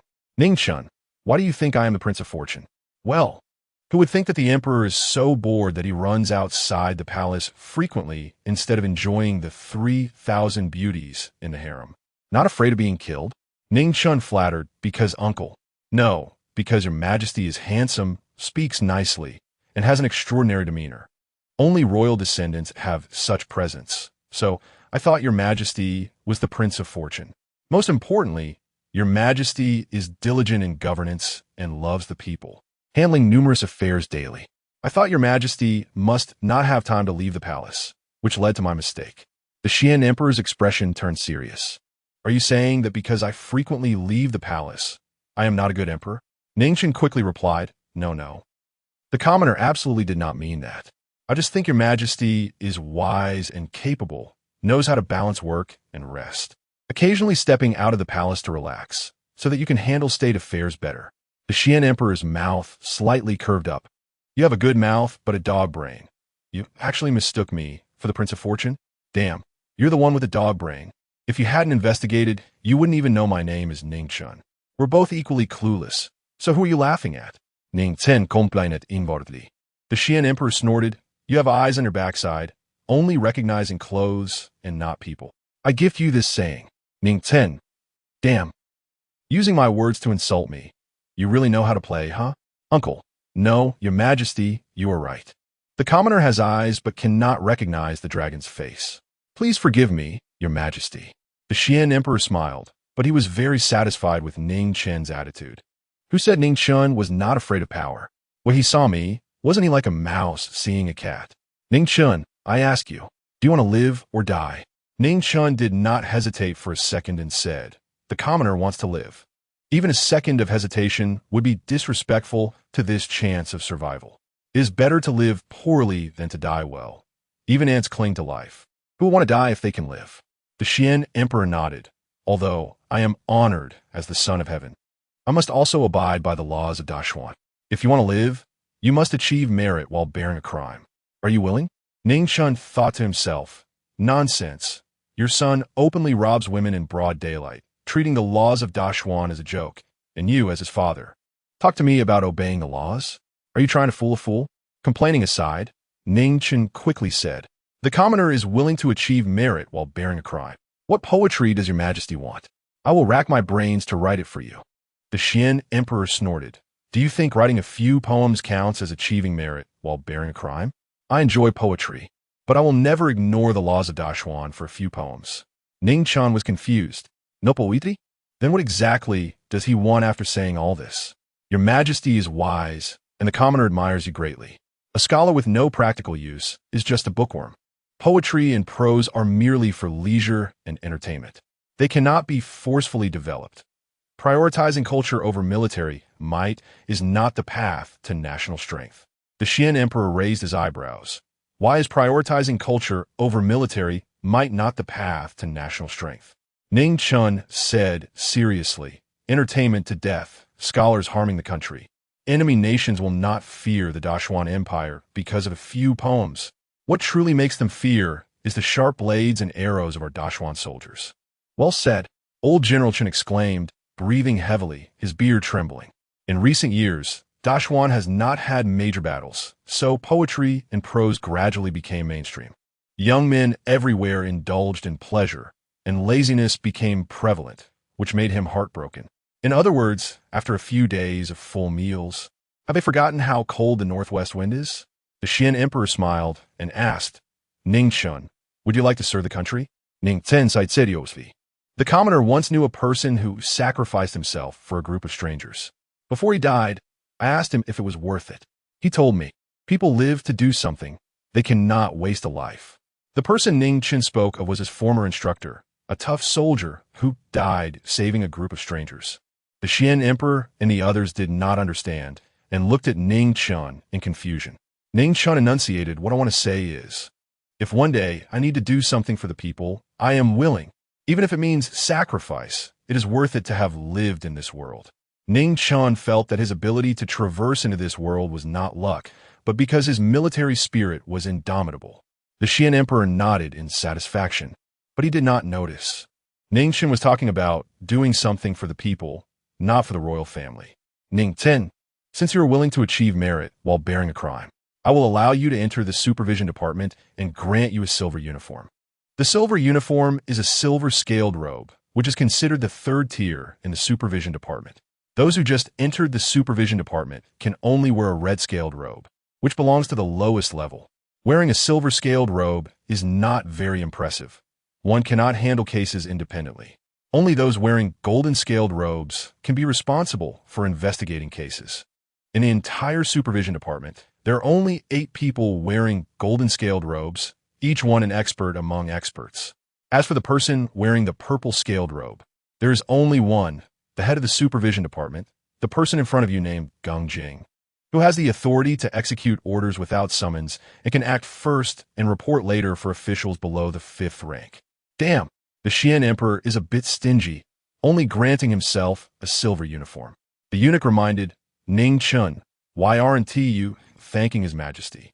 Ning Chen hesitated for a moment, gritted his teeth, and said, Your Majesty, the commoner does not want to enter the supervision department. The commoner wants to follow old General Chen to the battlefield, kill enemies, and protect the country. Everyone was stunned. This was a direct royal grant, and Ning Chen actually dared to refuse? The eunuch's voice was sharp. Ning Chen, you have a lot of guts to defy the royal decree. Hurry up and kneel to confess your guilt. The eunuch's words were actually a reminder to Ning Chen to agree quickly. Defying the emperor's command is a capital offense. Old General Chen was worried. Ning Chen was a rare talent for a general, and he also wanted Ning Chen to go to the battlefield. But defying the emperor's command is a serious crime.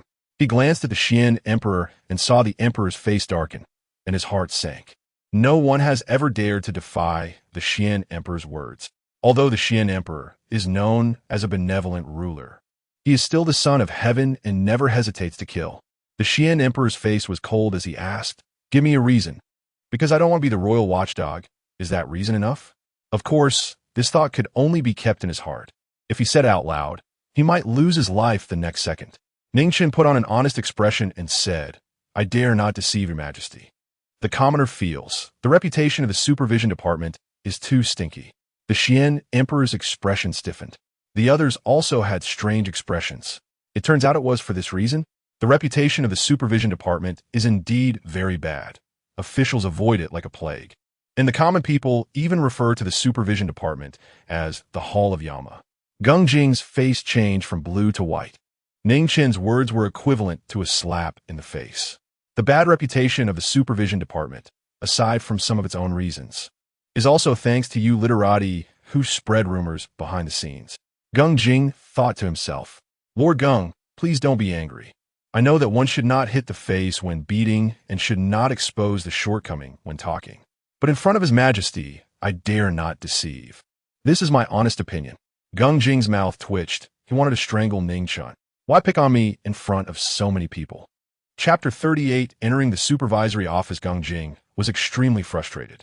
Ning Chen's words felt like a slap to his face, followed by a spit. Previously, when the Xian Emperor ordered Ning Chen to join the supervisory office, Geng Jing was very reluctant. Although Ning Chen was only wearing a silver-scaled robe, it was personally appointed by the emperor, and Geng Jing didn't know how to treat him.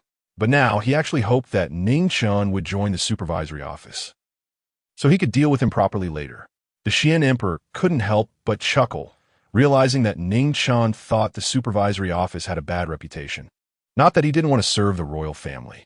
Ning Chen, the supervisory office, is responsible for supervising officials and managing major cases. It's not a charity organization, so its reputation is indeed a bit unpleasant. But you are talented, and after joining the supervisory office, you can write more poems to praise it and change its established image in people's minds. Damn, trying to freeload off my poetry? No way. Ning Chen complained inwardly. However, judging by the Xian Emperor's attitude, he had no choice but to join the supervisory office. Sure enough, the Xian Emperor spoke. Ning Chen. It's settled then. Geng Jing, at your service. The Xian Emperor pointed at Ning Chen and said, take him to the supervisory office shortly to handle the onboarding procedures.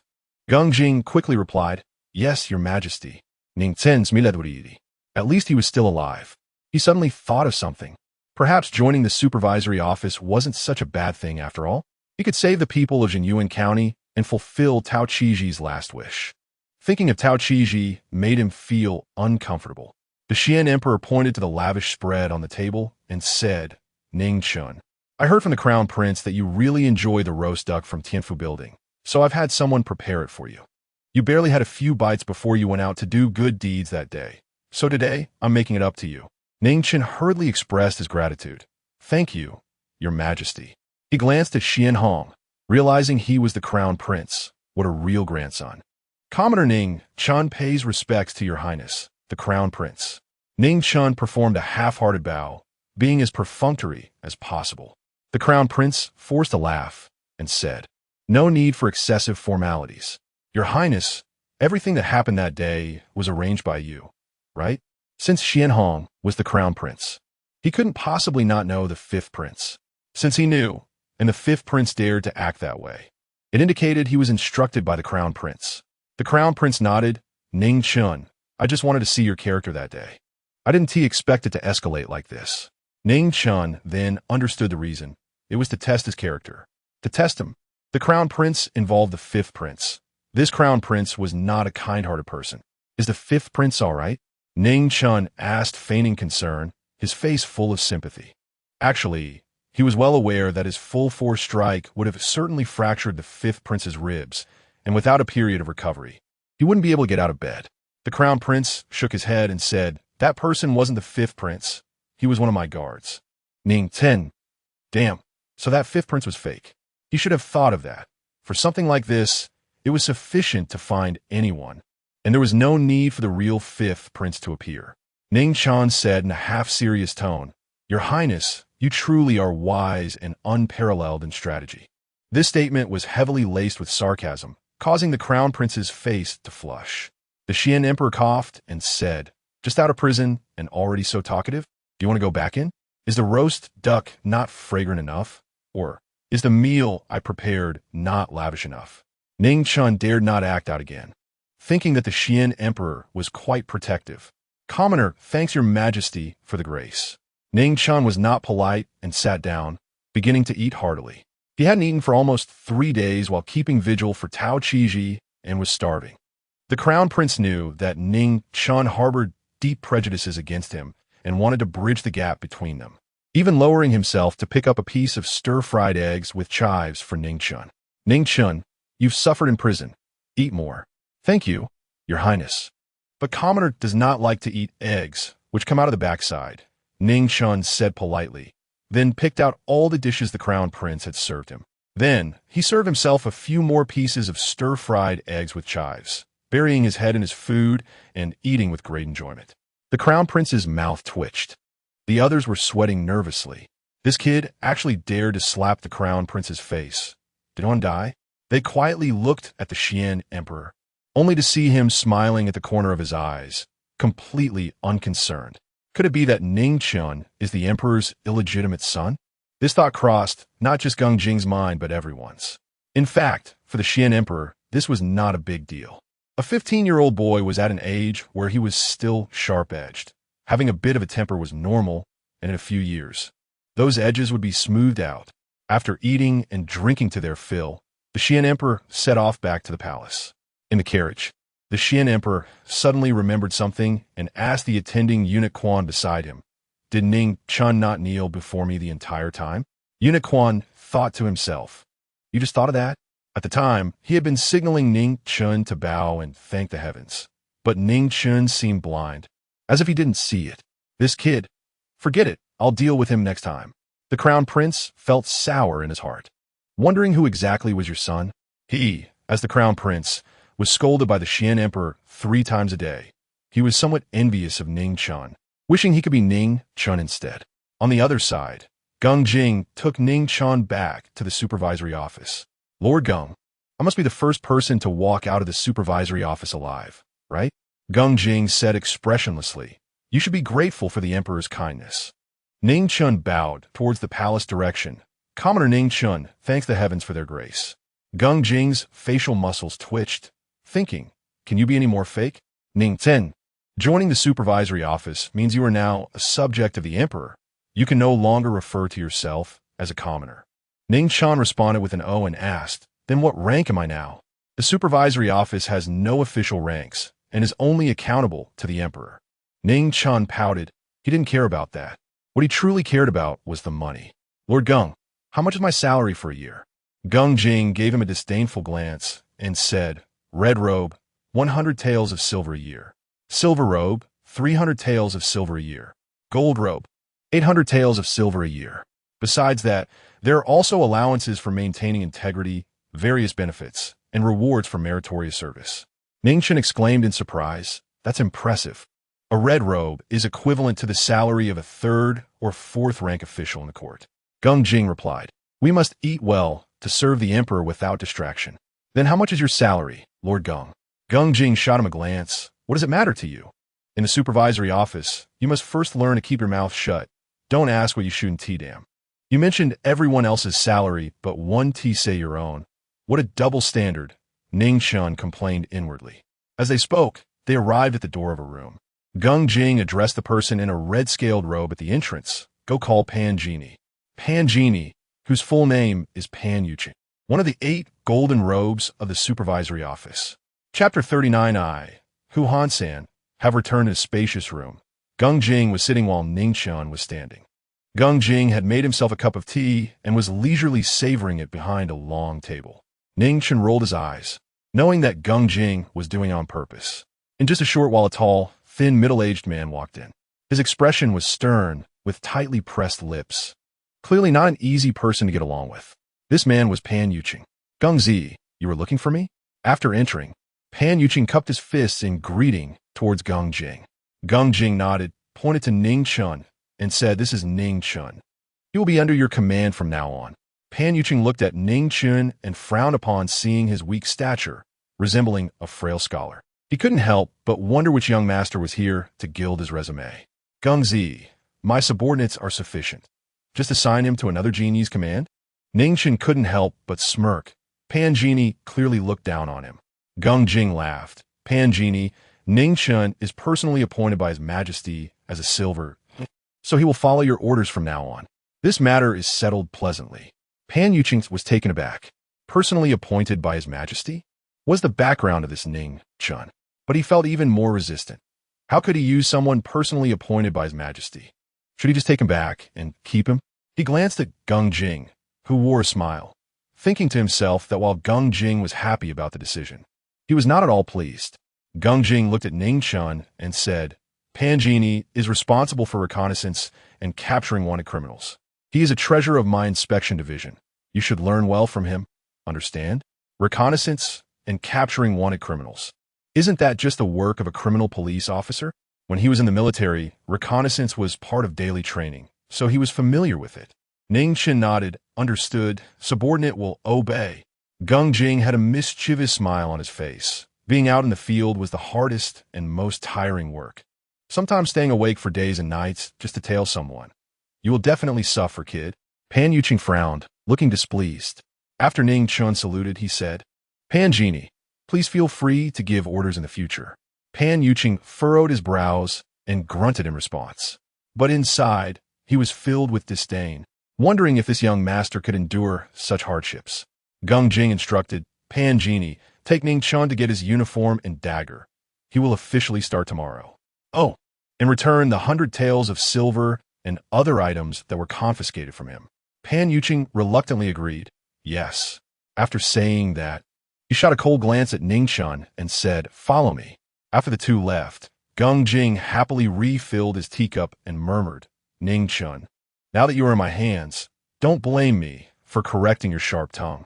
As long as it's not too excessive, His Majesty shouldn't blame me. Meanwhile, Ning Chen followed Pan Yuqing through a long corridor. Pan Yuqing walked briskly without caring whether Ning Chen was following. Ning Chen, feeling helpless, said, Pan Genie, actually, I can endure hardship. I can't say I'm very skilled, but I'm decent. Pan Yuqing did not stop his pace and replied indifferently, results are achieved through action, not words. Ning Chen. Pan Yuqing brought Ning Chen to the storeroom, where they prepared a silver-scaled uniform, a standardized dagger, and a badge for him. Go back now. Come find me tomorrow morning to start work. Pan Yuqing said before leaving. Ning Chen shook his head helplessly, realizing this superior was hard to get along with. He shouldered the packaged items and left the inspection division. Ning Chen had not returned for half a month. Upon his return, the servants in the mansion were stunned. Recently, there had been rumors that Ning Chen had died outside. His sudden return felt like a resurrection, which was quite frightening. Hello, everyone. I, Hu Han-san, have returned. Ning Chen waved at the crowd and then briskly walked back to his room. As soon as he entered, his expression darkened. His room was in disarray, with tables and chairs overturned, bedding thrown on the floor, looking as if it had been ransacked by bandits. Damn it! It must be the Chong family mother and son. He turned around to confront them. As soon as he stepped out, he ran into the Ning Gan three brothers. Ning Chen frowned at them. The three of them reeked of alcohol in broad daylight. Ning Gan, in particular, had a vacant look in his eyes, his hair disheveled, appearing utterly defeated. He remembered how Ning Gan had entered the Hamlin Academy that day, dressed in a new official robe and full of spirit. How had he ended up like this? Ning Chen, you still not come back. Half a month, I thought you had died outside. Ning Mao spot. Ning Xing followed closely, angrily rebuking. You haven't been home for half a month, not even sending a word. Do you still care about your father? Ning Chen, everyone says you died outside. Then you should have died outside. Why come back? Ning Chen's face darkened. Shut your stinking mouths. Even if you rot, I won't die. I just want to ask, who trashed my room? I did it. What is it to you? Ning Gan yelled resentfully, pointing at Ning Chen. You wild seed. It's all because of you that I lost my official position and became a laughingstock. Ning Chen was slightly taken aback. Lost his official position? Just how many days had it been for Ning Gan to lose his cap? Ning Chen couldn't help but laugh out loud. Could it be that his curse had worked? When he left that day, he wished for Ning Gan's official luck to be thwarted, his career to be full of pitfalls, and unexpectedly, his wish came true. What are you all arguing about? Ning Ziming happened to be home today, having hurried over upon hearing that Ning Chen had returned. Ning Chen had been missing for half a month, which had made him anxious for all that time. It wasn't that he was worried about Ning Chen's safety, but rather afraid that Emperor Xian would ask about Ning Chen's situation. He was currently under probation, and if Emperor Xian found out that Ning Chen was missing, he would surely lose his official position, perhaps even his head. Rebellious son, you still know to come back? Upon seeing Ning Chen, Ning Ziming could no longer suppress his anger and pointed at him, scolding. Ning Chen looked at his furious expression and coldly replied, "Do you think I care about coming back? If Minister Ning allowed me to leave, I would leave Ning Mansion right now and never set foot in here again. Minister Ning, your precious son trashed my room. It seems Ning Mansion doesn't welcome me. Farewell." Ning Chen turned and walked towards the door. "Stop, you rebellious son. Are you trying to kill me?" Ning Chen turned back to look at him and said flatly, "If it really could kill you, would it count as ridding the world of a menace? Seeking justice for my deceased mother?" Ning Ziming trembled with rage. Ning Xing and Ning Mao wore expressions of schadenfreude. The more Ning Chen acted like this, the more their father would dislike him, which was what they most wanted to see. Unexpectedly, Ning Ziming suddenly shouted at them, "Which of you trashed Ning Chen's room?" Ning Xing and Ning Mao's smiles instantly froze, and they shrank their necks, not daring to make sound. Ning Gan said it was me. Ning Ziming looked at him in disbelief. "You fool. Why did you do that?" Chapter 40. The Left Chancellor Father. You shouldn't have brought this wild child back to the Ning family. He should have been left to beg and wander. He should have died in some corner. Because of him, I lost my position on my first day in office. My future in politics is bleak, and I've become the laughingstock of everyone. Why did you bring him back? He is a disaster. Ning Gan had drunk too much, and this was the first time he shouted at Ning Ziming. Ning Ziming was stunned, looking at Ning Gan in disbelief. In his impression, Ning Gan had always been respectful towards him.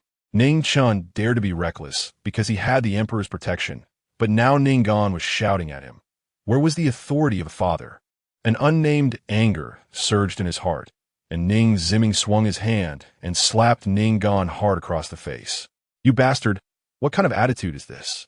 You lost your position. What does that have to do with Ning Chen?" Ning Gan covered his face and shouted angrily, "Because the poem I presented to the emperor, the first 2 lines were found in Ning Chen's room.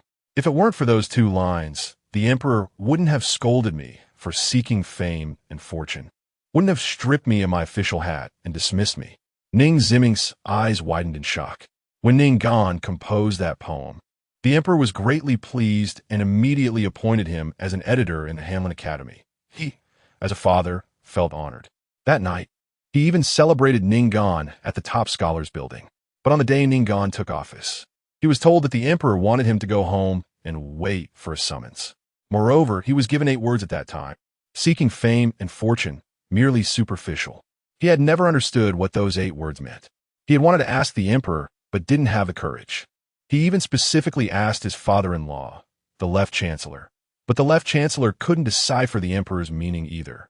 At this moment, he finally understood that it was because Ning Gan had plagiarized Ning Chen's poem. And Ning Chen knew the emperor, which Ning Gan did not know. This meant that the emperor already knew that the first 2 lines of the poem were not composed by Ning Gan, which is why he dismissed his official position and told him to go home and wait for a summons. And waiting for a summons meant just wait slowly. Ning Ziming's face turned pale. Plagiarizing someone else's poem to deceive the emperor was a crime of deceiving the monarch. The emperor did not directly order Ning Gan to be executed, which was already a great act of mercy. "You bastard, so rebellious. How dare you deceive the emperor?" I said those last 2 lines of the poem were incorrect in rhythm and nonsense. Ning Ziming was furious, striking Ning Gan's face as if there were no cost. Ning Gan was knocked down to the ground. Half of his drunkenness sobered up. Ning Ziming's hand hurt from the slap, and Ning Gan's face was swollen. Ning Gan, with a look of panic, realized at that moment that he had just spoken incorrectly. Ning Xing and Ning Mao trembled in fear beside them. "You bastard. I personally taught you to read and write, to study literature, thinking that you could bring glory to the Ning family. But what have you done? You rebellious child. How dare you deceive the emperor? Do you want to drag the entire Ning family down with you? How'd I, Ning Ziming, end up with such a fool like you?" Ning Ziming was furious. The emperor was enraged, and Ning Gan had no hope of holding an official position anymore. All his years of hard work and teaching were in vain.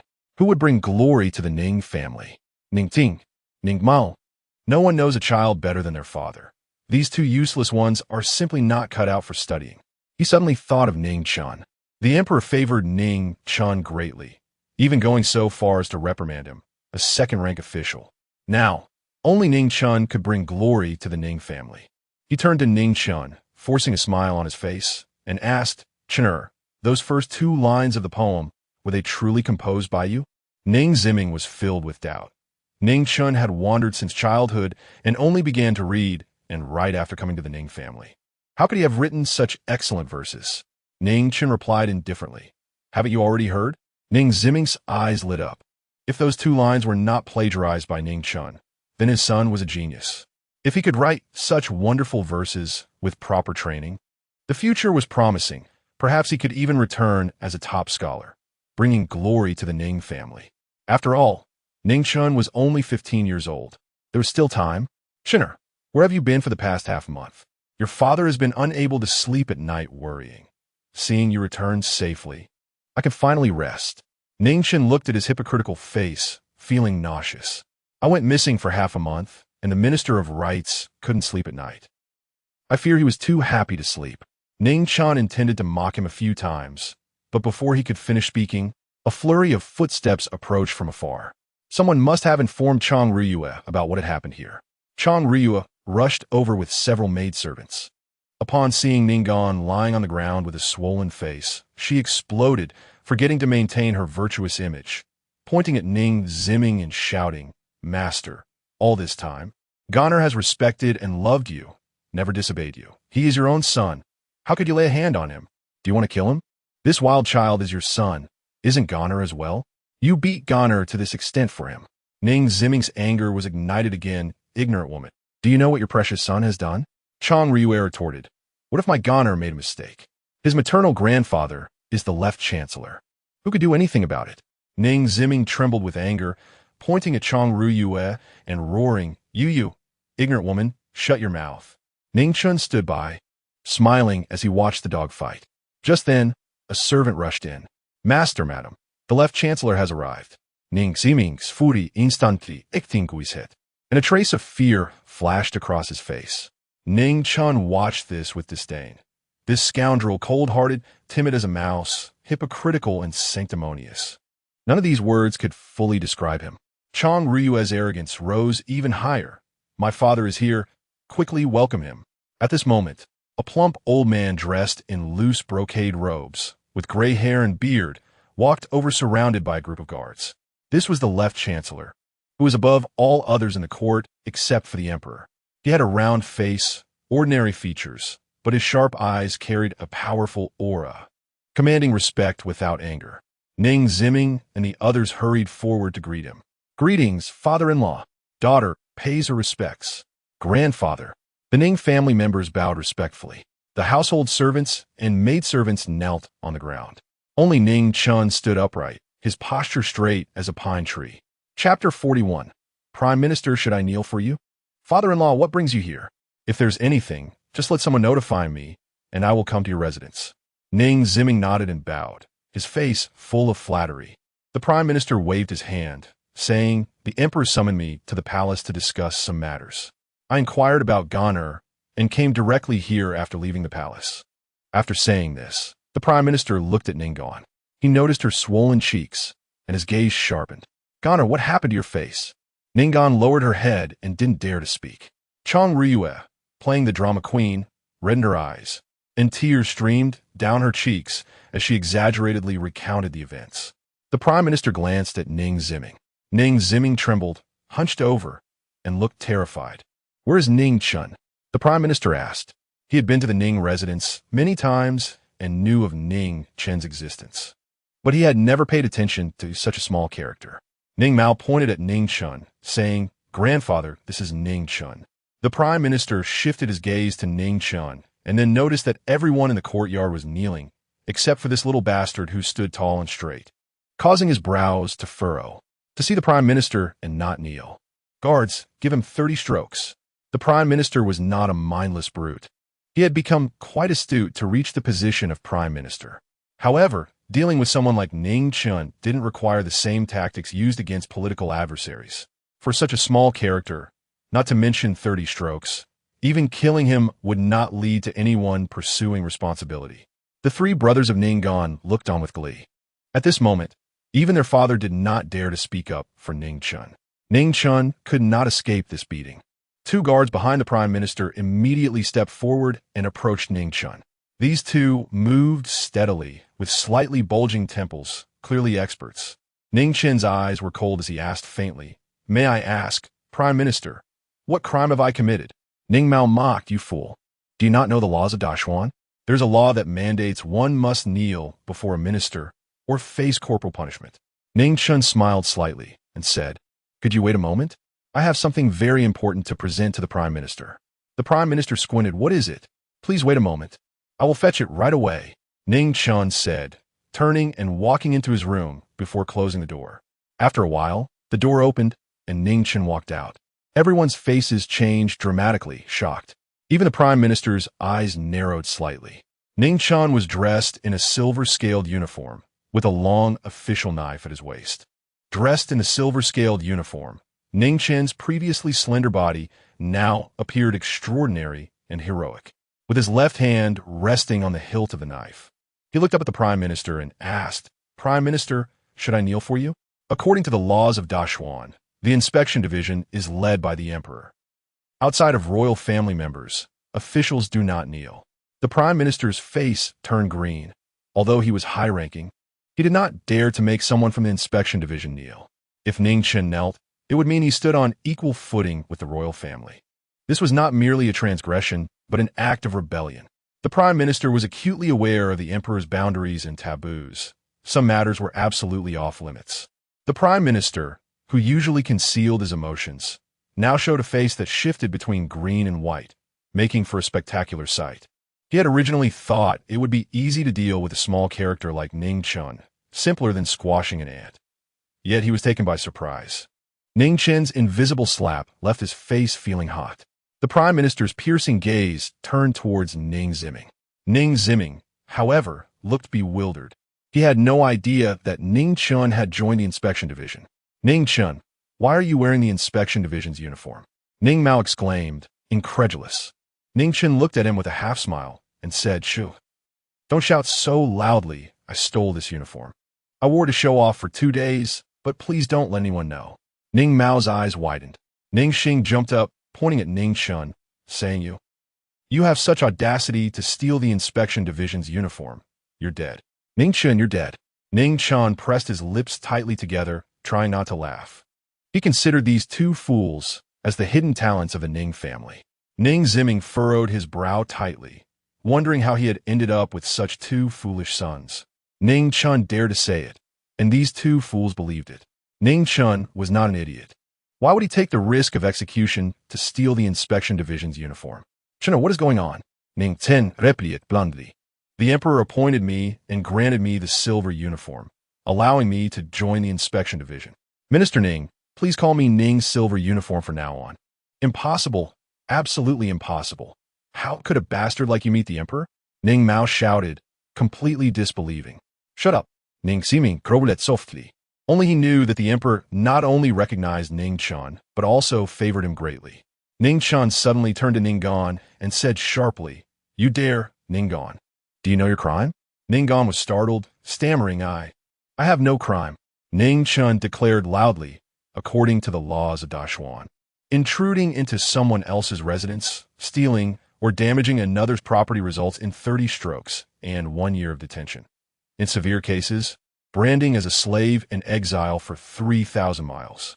"Ning Gon, you broke into my room and damaged my property, and you just admitted it. Come on, let's go to the inspection division's prison." Ning Gon turned pale, trembling all over. With a swish, the long knife was drawn, gleaming coldly. Ning Chen said each word clearly. "Ning Gon, come with me. Those who resist will face immediate punishment by the inspection division." Ning Gon was so frightened that he nearly fainted. The inspection division's prison was akin to the Hall of Yama. Once someone entered, no one could walk out alive. "I won't go, I can't go. Mother, save me. Father, save me, I won't go to the inspection division." Ning Gon kept trying to hide behind Chang Ruyue. Ning Chen let out a cold snort, stepping closer with the knife, exuding intimidation. "Father, save me. Mother, save me. I don't want to go to the inspection division. I don't want to die." Ning Chen said coldly, "Let us see who dares to stop me. Those who obstruct will be punished as co-conspirators." At this moment, the Prime Minister let out a cold snort, indifferently saying, "A mere silver uniform dares to show off in front of me?" Ning Chen turned to look at him and said sternly, Prime Minister, are you trying to obstruct the Inspection Division from carrying out its duties? The Inspection Division's actions are sanctioned by the Emperor, authorized by royal power. What reason do you have to obstruct my duties? Though I am just a silver uniform, I represent the Emperor. If you obstruct me, are you placing yourself above the Emperor? This is a serious offense, a blatant disregard for royal authority, and an act of rebellion, punishable by extermination of 9 clans. Ning Chen directly placed an enormous hat on him. The Prime Minister's face turned iron gray, and the veins on his forehead throbbed. This label, if placed upon him, not even an elephant could bear it. Chapter 42 Butler Wu, I invite you to the Inspection Department's prison for tea. Although the Left Chancellor was furious, he had no way to deal with Ning Chen at this moment.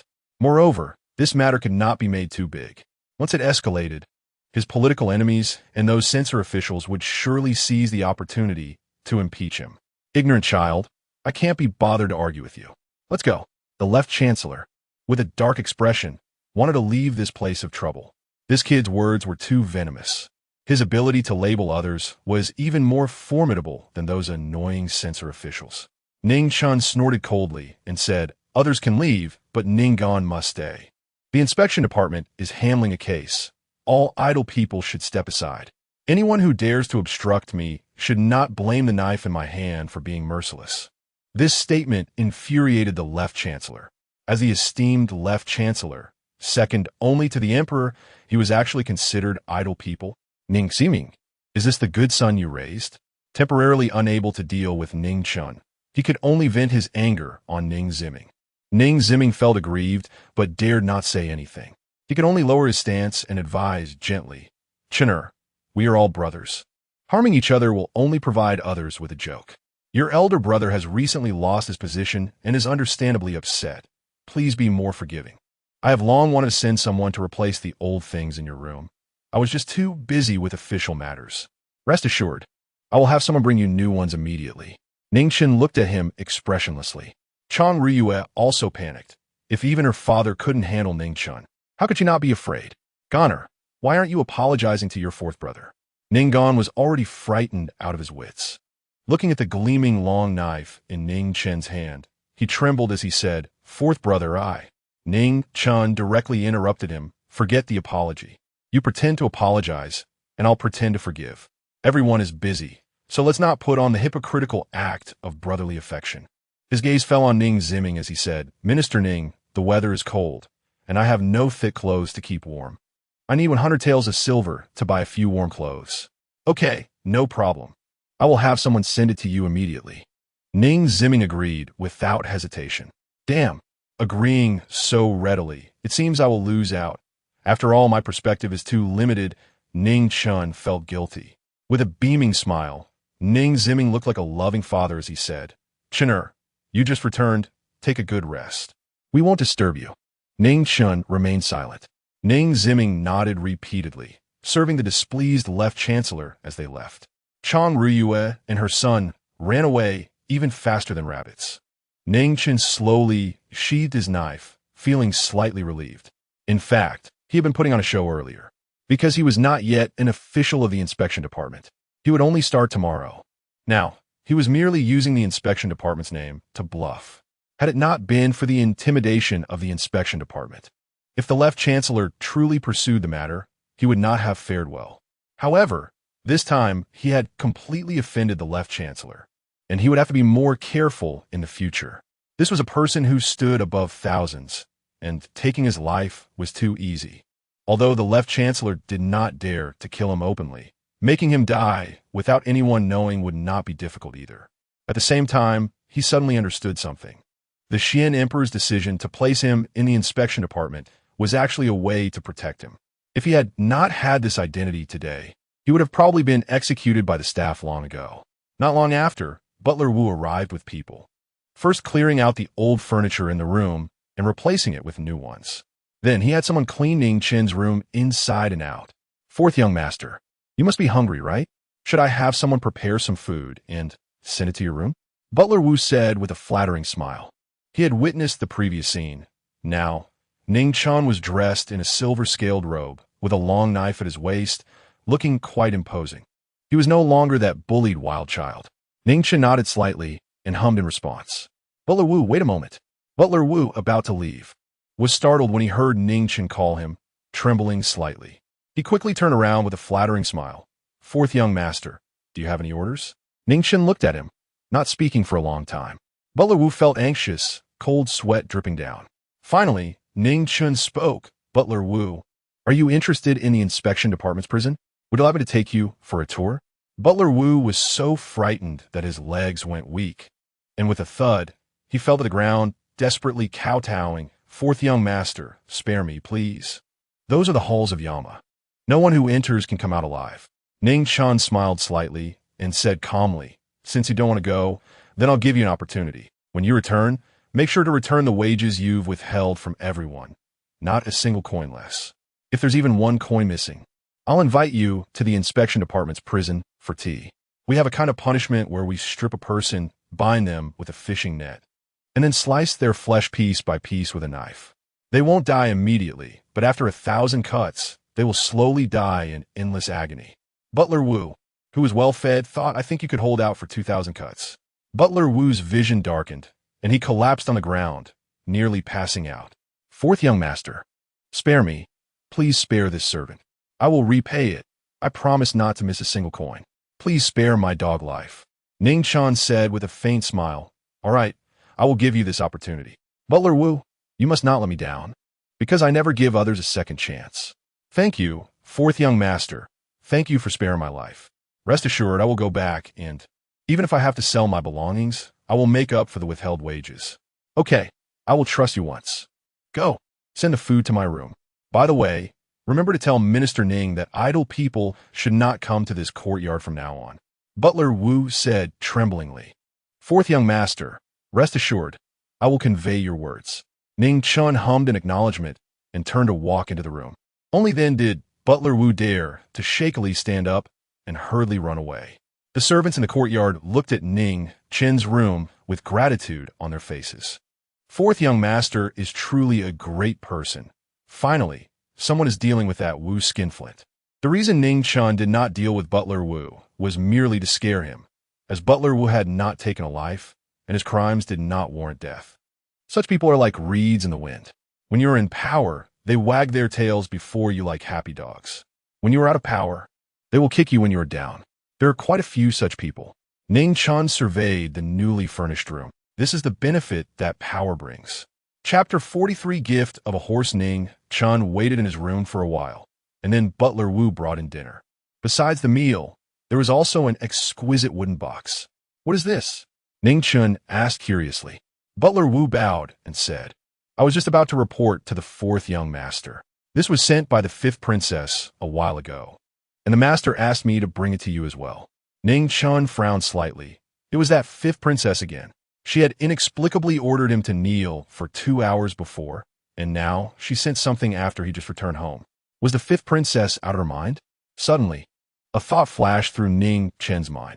Could it be that she knew there had been a misunderstanding last time and was sending this box as an apology? If so, there must be something good inside. After all, she was the fifth princess. She wouldn't be stingy. With great anticipation, Ning Chen opened the box. When the contents were revealed, he wasn't particularly shocked, but Butler Wu let out a sharp scream. Sitting down on the ground, the food tray in his hands overturned, spilling food all over himself. Inside the box was a terrifying ghost face mask, grinning with bared teeth and blood dripping from the corners of its mouth. Ning Chen's expression turned ugly. Did the fifth princess have her head crushed by a man's thigh? He picked up the mask that had fallen on the ground to examine it. There was nothing particularly special about it, just a bit grotesque and scary. And the blood at the corners of the mouth was just paint. Ning Chen glanced at the trembling Butler Wu and said indifferently, It's just a mask. So it's just a mask? Butler Wu, still shaken, wiped the cold sweat from his forehead. Then he scrambled to his feet, kneeling on the ground, and said nervously, This old servant is at fault. I spilled the food. I will have someone prepare another meal for the fourth young master right away. Ning Chen didn't mind and simply replied with a faint hum, then added, Have someone clean this up? Yes. Holding the mask, Ning Chen furrowed his brows, feeling more confused. He was not acquainted with the fifth princess. What on earth did she want? First, she ordered him to kneel for 2 hours. And now she sent this ghost mask to scare him. If the fifth princess wasn't a bit off, he would believe it even if he were to die. Ning Chen stood up and walked to the mirror, putting the mask on his face and looking at his reflection in the copper mirror, smiling as he said, "It's quite scary. It would work well to frighten people." "Fourth young master, Butler Wu has sent us to clean up." A maid's voice came from outside. "Come." 2 young maids pushed the door open. Ning Chen instinctively turned to look, and the 2 maids, seeing him, turned pale with fright and let out a scream. Ning Chen suddenly remembered he was still wearing the ghost mask. He quickly took it off and said, "Don't be afraid. It's just a mask." The 2 young maids were still shaken, their faces full of fear. Ning Chen smiled apologetically and put the mask away. He guessed the 2 maids were probably criticizing his bad taste in their hearts right now. After the 2 maids finished cleaning, Butler Wu brought in the food again. After Ning Chen had eaten and drunk his fill, he took a medicinal bath and then rested. The next day, Ning Chen left the Ning residence early. He had breakfast on the way and headed straight for the general's residence. He wouldn't be able to come to the general's residence for training often anymore, so he needed to say goodbye to old General Chen, who had always taken good care of him. Arriving at the general's residence, he found old General Chen having breakfast.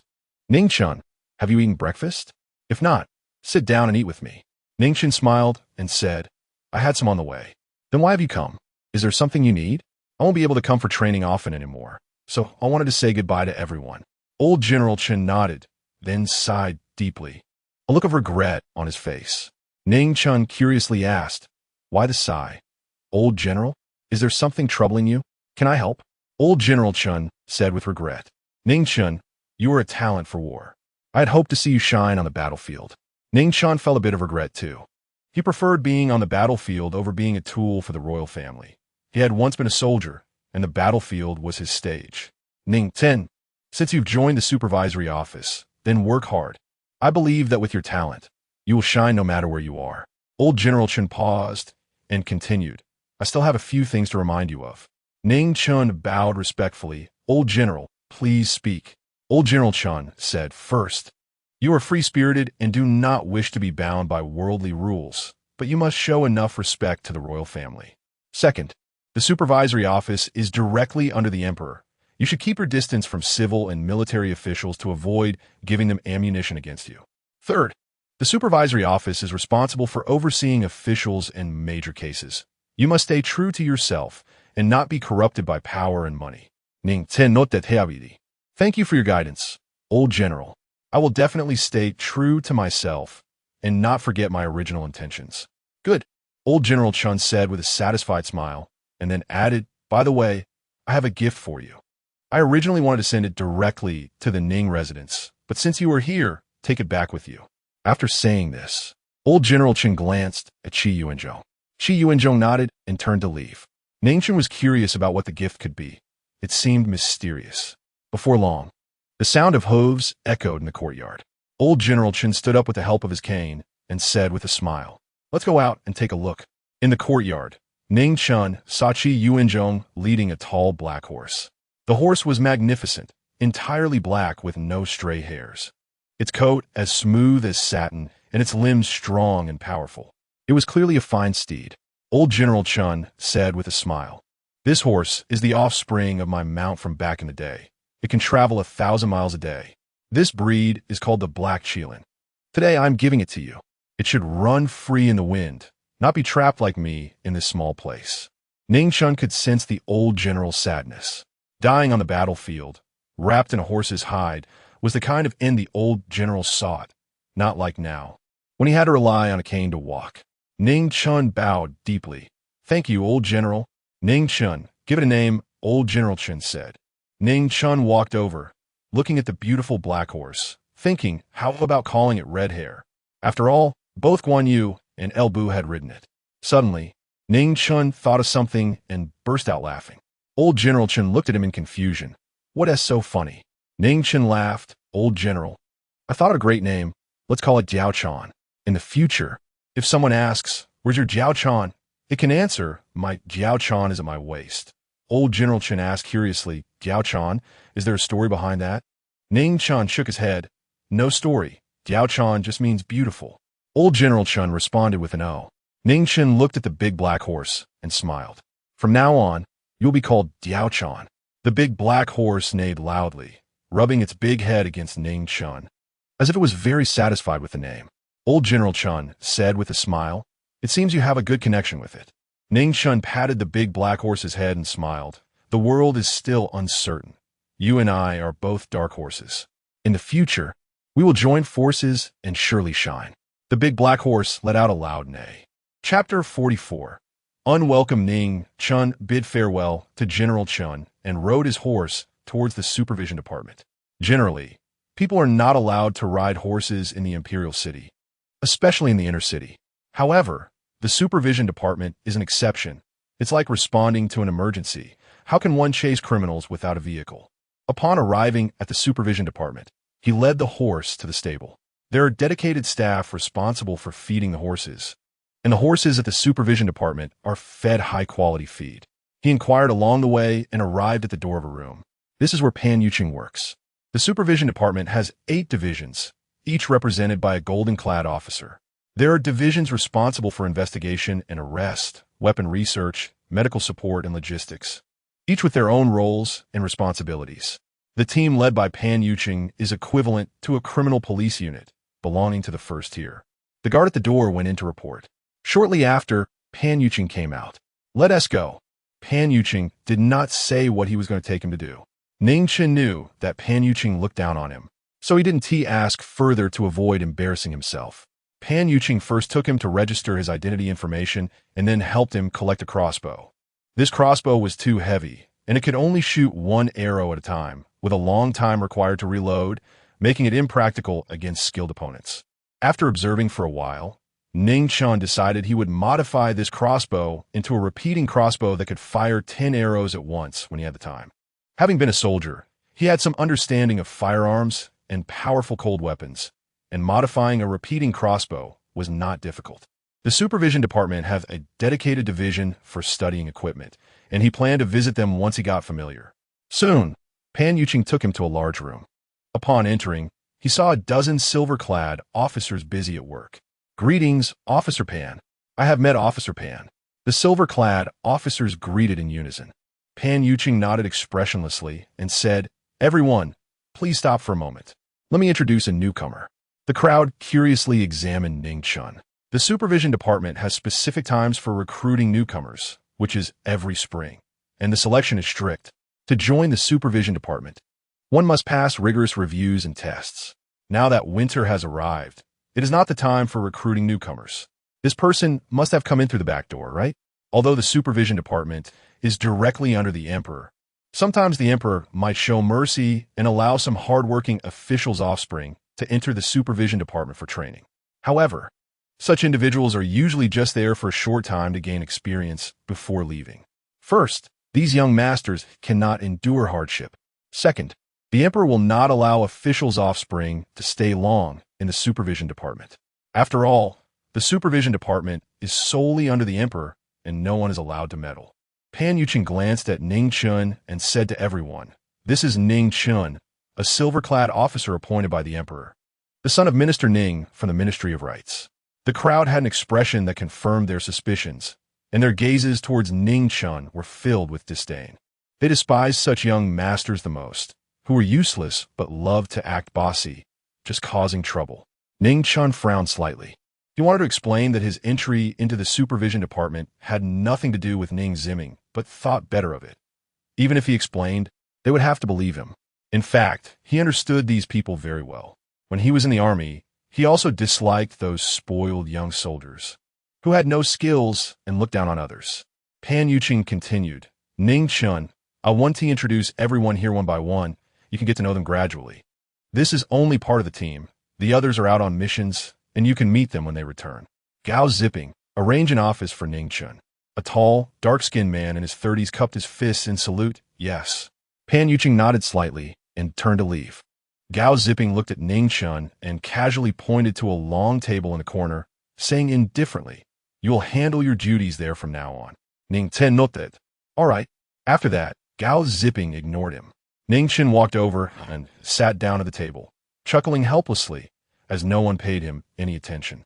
Gao Zipping and his group were gathered together, seemingly discussing a case. The forensic examination of Zhang Yuanwai's body matches our initial speculation. The murderer is about 7 feet 5 inches tall. The murder weapon is also, as we suspected, a dagger, and the wounds were inflicted from below upwards, indicating the murderer is shorter than Zhang Yuanwai. Moreover, he stabbed 7 times, and the wounds are not deep, suggesting the murderer is not very strong. However, Zhang Yuanwai's son and concubine witnessed the murderer escape by jumping lightly onto the rooftop, indicating the murderer is skilled. Does a skilled person need to stab 7 times to kill? Gao Zipping said, there's a possibility that this is the murderer's first kill. Perhaps he didn't intend to kill, but was startled into it after Zhang Yuanwai discovered him while attempting to steal. Has anyone checked the rooftop? I have checked. The tiles are intact. The key point is that there was a winter rain a few days ago, washing away any traces. After discussing for a long time with no leads, the group fell into silence. How old was this Zhang Yuanwai? Ning Chen couldn't help but ask. Everyone just glanced at him indifferently, but didn't respond. Ning Chen awkwardly touched his nose. I just want to help. And I need to clarify one thing. I'm not the kind of young master you think I am. I did not always live in Ning Mansion. Before I was 7, I lived with my mother. After her passing, I wandered and begged until I was 12 when I was brought back to Ning Mansion. So, in terms of experiencing the ups and downs of life and hardships, you may not have endured more than I have. The group stared at Ning Chen in a daze. However, they did not believe his words. Moreover, even if what Ning Chen said was true, to survive here, one needs to show real ability. Not merely compare who has had a more pitiful background. There are many pitiful people in the world. The case file is on the table. If you want to understand, read it yourself. Eventually, Gao Zipping still acknowledged Ning Chen with a word. Ning Chen walked over, opened the case file, and carefully read through it. Gao Zipping and the others began their intense discussion again. Perhaps the murderer you are pursuing doesn't even exist? Ning Chen's words silenced everyone. Their gazes focused on Ning Chen, filled with disdain. You, a pampered young master, understand how to investigate a case? To them, Ning Chen was just trying to show off. A clown. Gao Zipping pondered for a moment, but couldn't help but ask, Ning Chen, what do you mean by that? Ning Chen sait kalimli. Have you investigated Zhang Yuanwai's son? A silver-clad officer sneered and mocked. Are you suggesting that Zhang Yuanwai's son killed him to seize his inheritance? Don't embarrass yourself. We thought of that long ago. Zhang Yuanwai had his son late in life, and he only has this one son whom he dotes on. Zhang Yuanwai is old, and after his death, all his wealth will go to his son Zhang Mingjie. Why would he need to kill for inheritance? Ning Chen did not mind the mockery, but calmly replied, let me finish. What I mean is that Zhang Mingjie killed his father, not for the inheritance. If it's not for inheritance, then for what? Ning Chen smiled and said, you just said that Zhang Yuanwai is old and frail. But his concubine is only 30 at the prime of her life, while Zhang Mingjie is 25 in his youthful vigor. The people present were seasoned case handlers, and Ning Chen's words suddenly enlightened them as if they had received a wake-up call. But they still found it hard to believe. Chapter 45, the murderers are these two. Do you mean Zhang Mingjie is having an affair with Zhang Yuanwai's concubine? A man in silver asked. Nonsense. Zhang Yuanwai's family is rich, and as Zhang Mingjie is his only son, what kind of woman can't he have? Engaging in an affair with a mistress is morally and legally unacceptable. Zhang Mingjie is a well-educated person. How could he commit such a morally corrupt act? The silver-clad man who had been ridiculing stepped forward to refute. These people called him Feng Qijing, who looked down on from the bottom of his heart, glanced at him indifferently and replied, whether they are involved or not, we can find out by investigating. Gao Zipping pondered for a moment and said, as speculation is not without reason. We have no leads now, so it won't hurt to check. Immediately, Gao Zipping ordered 2 silver-clad men to make a trip. Said Gao Ini, let me go. The 2 silver-clad men named shot him an unhappy glance, noticed their expressions, and felt puzzled. What he didn't know was that going out for field work came with allowances, and his suggestion sounded like he was trying to take credit. You just arrived and are not familiar with the situation, so don't go this time. Gao Zipping said, nodded, looking at the 2 silver-clad men, clasped his fists, and said, please record the statements of Zhang Mingjie, and that mistress word for word. The two silver-clad men snorted coldly and turned to leave. Seeing that no one was paying attention to him, boredly flipped through the case files. An hour later, the two silver-clad men returned. Gao Zipping asked, "Did you find anything?" The two silver-clad men shook their heads. "Gao Ini, asking like this is useless. We have no evidence. Just speculation." Zhang Mingjie and Zhang Yuanwei's mistress were heartbroken. "We couldn't ask too much." Gao Zipping was somewhat disappointed, put down the case files, and walked over, saying, "Can you show me their statements?" The two men remained expressionless, as if they hadn't heard words. Touched his nose and said, "You really don't have to be like this. I know you think I'm here to gain prestige, but I'm really not. I just like my identity too, but some things are beyond my choice. As colleagues, investigating the case is my responsibility. I just want to help you clear it up. You really don't have to look at me as if I irresponsibly got your daughter pregnant." The two silver-clad men were furious. "You." Gao Zipping waved his hand and frowned. "Enough. What said makes sense. We are all colleagues, all trying to solve the case. Give him the statements." One of the silver-clad men reluctantly threw the statements too. He caught them, shook his head helplessly, and walked aside to read the statements. After finishing the statements, a confident smile appeared on his face. He raised the statements in his hand and said decisively, "The murderers are these two." Everyone looked at him in shock. Feng Qijing sneered and said disdainfully, "On what basis are you so certain?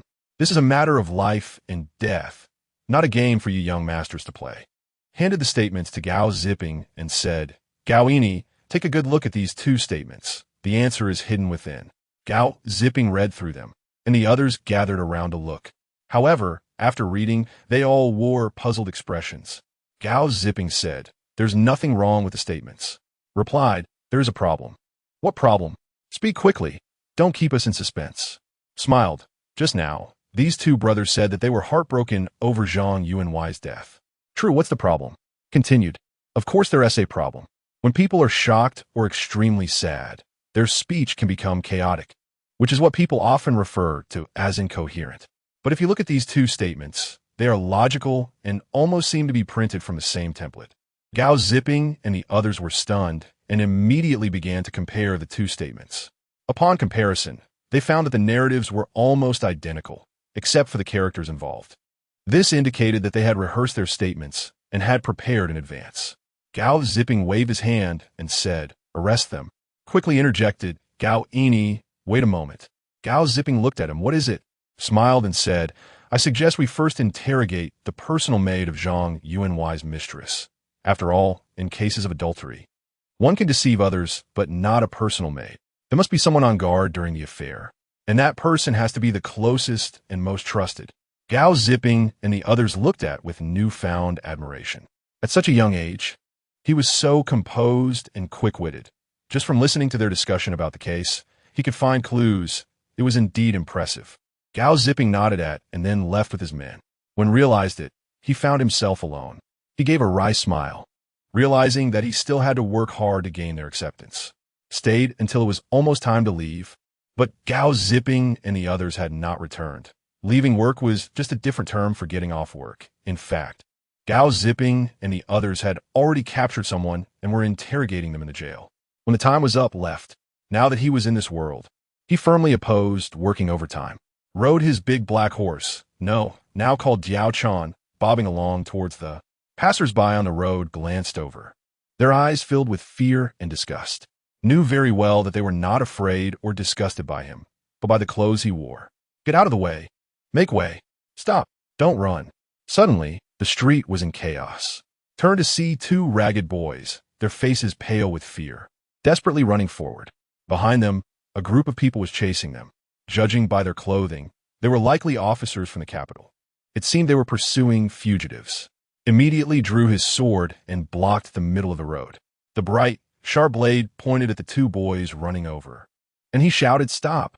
If you dare to run again, I'll kill without mercy." The two boys stopped, looking at with fear, their faces ashen. The officers rushing up from behind quickly surrounded and restrained the two boys. A tall officer stepped forward, clasped his fists in salute, and said, "We are from the capital's yamen. Thank you, my lord, for your assistance." Nodded slightly, preparing to leave, but noticed the expressions of the two boys, fear, unwillingness, anger. Their eyes were complex. Reined in his horse and casually asked, "What crime did they commit?" The tall officer hurriedly replied, "Theft. We have tried to capture them multiple times, but they kept escaping. This time, thanks to your help. We didn't steal. We came to report crime." "My lord, we really didn't steal. We are wronged," one of the boys shouted. The tall officer said coldly, "You are dead men. Gag them." Narrowed his eyes and said sternly, "Stop." The tall officer's expression changed slightly, and he hurriedly bent down and said, "My lord, these two are cunning and treacherous. Not a single word of truth comes from their mouths. Let me take them back and give them a good beating to make them honest." Chapter 46. The bloodletter of the people. Ning Chen turned over and got off his horse, walking towards the two young men. The tall constable saw this and quickly blocked Ning Chen's way, respectfully saying, "My lord, the bandits are vicious. Please don't get hurt." Ning Chen said lichtly, "Get out of the way. My lord, this is a case from the capital's government office, so please." Before he could finish, Ning Chen coldly interrupted him. "What? The capital's government office case? Does my supervisory office not have the authority to intervene?" "Well, my lord certainly has the authority to intervene." "Then step aside." Ning Chen said expressionlessly. "The cases that the capital's government office can handle, his supervisory office can handle as well. The cases that the capital's government office cannot handle, the supervisory office can also handle.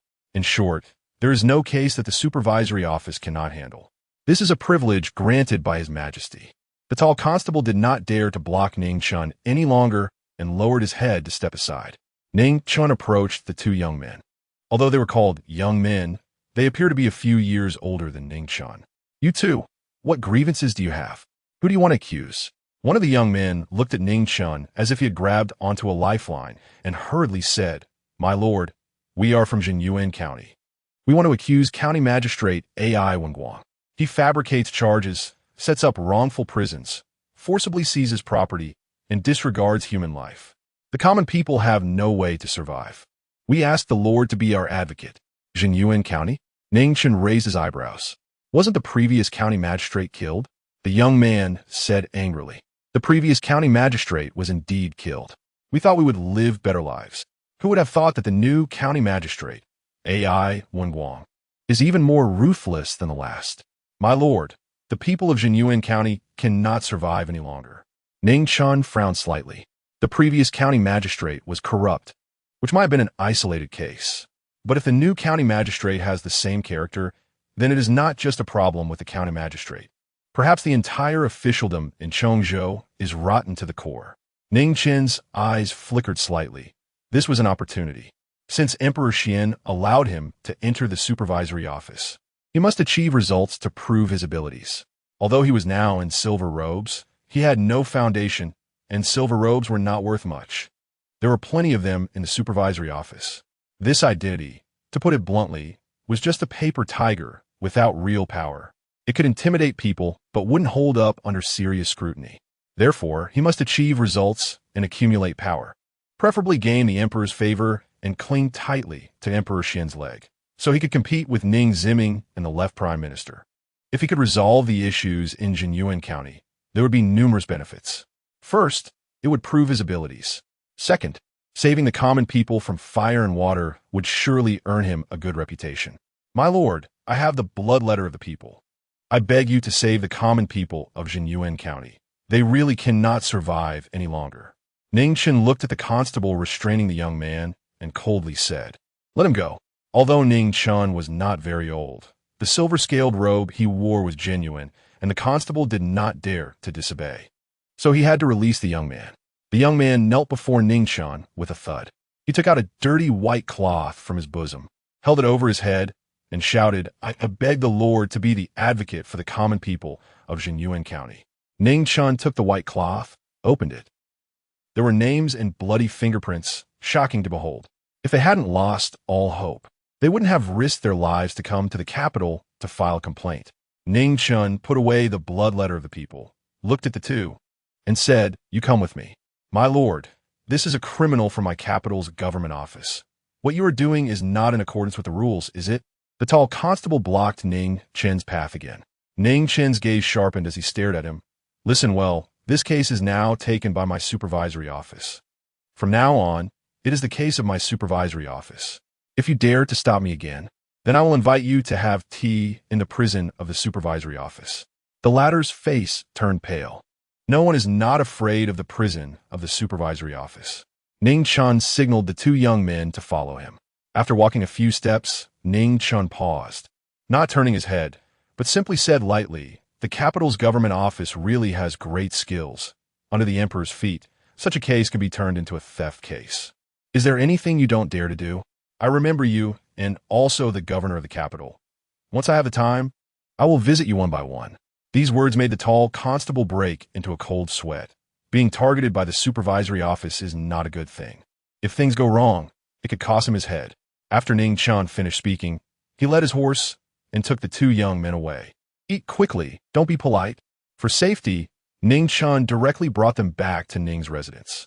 The supervisory office had already finished work, and he planned to let the two young men rest for a night before taking them to the supervisory office the next day.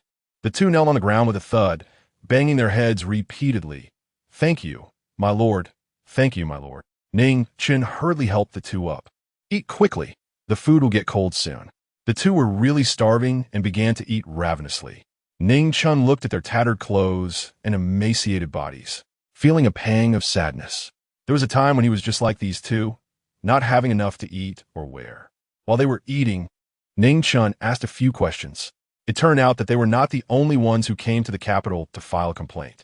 The county magistrate of Jinyuan County had blocked all the major transportation routes to prevent anyone from coming to the capital to complain. So, they selected 7 people who were good at swimming, crossed a rapidly flowing river, and climbed over mountains to escape. But they were still discovered and were chased all the way. Only the 2 of them survived by the time they reached the capital. They thought that once they arrived in the capital, they could seek justice. But unexpectedly, they still found no one to complain to.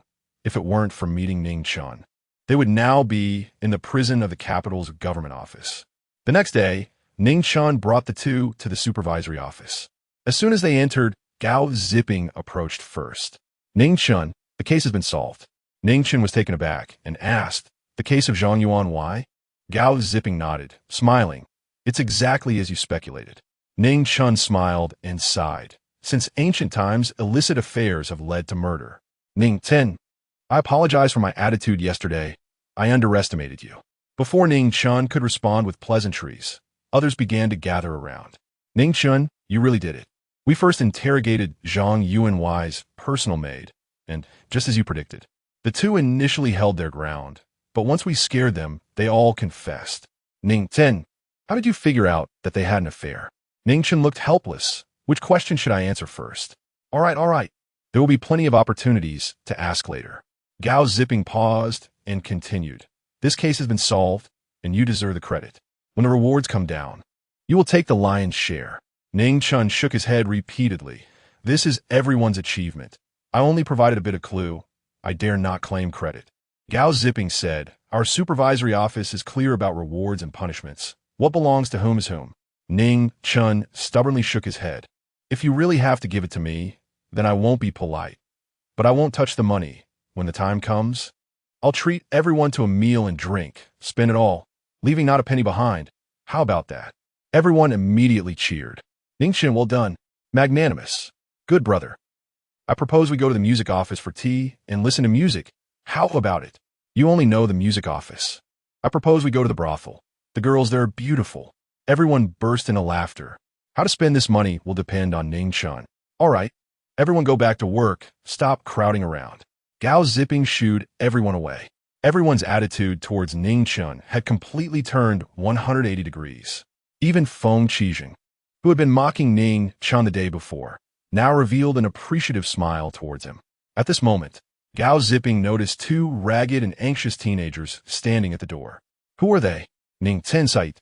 I'll go find Pangini first and explain to you when I get back." Gao Zipping slapped his forehead, realizing that he had almost forgotten about these guys in the commotion.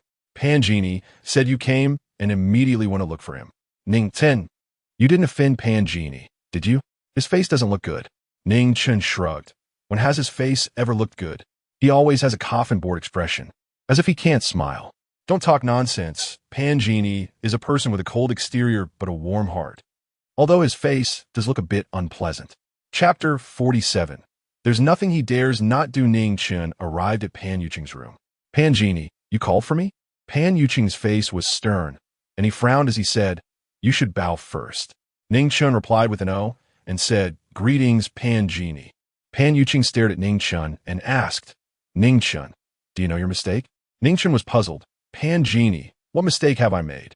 Pan Yuqing coldly said, robbing people from the Kyoto government in the street, making enemies for no reason, causing Gengzi to be impeached and scolded by the emperor. Don't you think that's a mistake? Although the Supervisory Bureau has the authority to handle all cases, it cannot overstep its bounds. Cases that the Kyoto government cannot investigate are first handled by the 3 divisions, and only cases that the 3 divisions cannot investigate are transferred to our Supervisory Bureau. The main responsibility of the Supervisory Bureau is to supervise the officials, and the secondary responsibility is to handle cases. Ning Chen squinted slightly and asked Pan Genie, is this how you always are? Pan Yuqing did not understand and frowned. What do you mean? Are you always so indiscriminate? Scolding subordinates without asking the reason first? Pan Yuqing became furious. Ning Chen, are you implying that I am unworthy of this position? Ning Chen replied indifferently. In terms of seniority, you are worthy. In terms of ability, I have my doubts. Pan Yuqing's face darkened. You doubt my ability? You, a mere silver robe, dare to question my ability? Who gave you the courage? Liang Jingru gave it to me. Ning Chen yoket. Pan Yuqing frowned. Who is Liang Jingru? The person who gave me courage. Pan Yuqing. Ning Chen, not to mention other things. You rob people from the Kyoto government in the street, which is against the rules. Return them immediately. Ning Chen shook his head. I won't return them. Pan Yuqing was furious. What did you say? This is an order, not a negotiation. Ning Chen hesitated for a moment and said, I obey. Pan Yuqing was momentarily stunned. If there is nothing else, then I'll take my leave. Ning Chen turned and left. After Pan Yuqing came back to his senses, a smile appeared on his face as he murmured, Gengzi was right. This guy has a tough temper, indeed suitable for the Supervisory Bureau. After Ning Chen left, he went directly to find Geng Jing. Geng Jing looked at Ning Chen. Looking for me, for something? Lord Geng, please take a look at this first. Ning Chen stepped forward and placed the blood letter of the people on the table in front of Geng Jing. Geng Jing picked it up and opened it. His expression changing. Blood letter of the people. Where did this come from? Yesterday, I rescued 2 people from the Kyoto government, and this is what they handed to me. These 2 are from Jinyuan County. Geng Jing stared at the shocking blood fingerprints on the blood letter of the people, not speaking for a long time. Ning Chen cupped his fists and said, I want to go to Jinyuan County. Please allow me, Lord Geng. Geng Jing closed the blood letter of the people and looked at Ning Chen. Is it for Tao Qiji? Ning Chen enunciated clearly, for Tao Qiji, and also for the people of Jinyuan County. After speaking, Ning Chen added silently in his heart, actually, I'm doing it for myself. I need achievements. I need to let the Xuandi see my abilities so I have a chance to cling to his strong thigh. Only then can I stabilize myself in the capital and have a chance to compete with the left prime minister and Ning Ziming. Lord Geng, if they weren't at their wits' end, they wouldn't have risked their lives to come to the capital to report. Of the 7 of them who came, only 2 survived. If I hadn't encountered, the matters of Jinyuan County would never have come to light. Geng Jing frowned. Such matters can be handed over to the Kyoto government. Ning Chen sneered, Kyoto government. They labeled these 2 who reported as thieves. When I return from Jinyuan County, I want to investigate the Kyoto government. Geng Jing's expression changed slightly.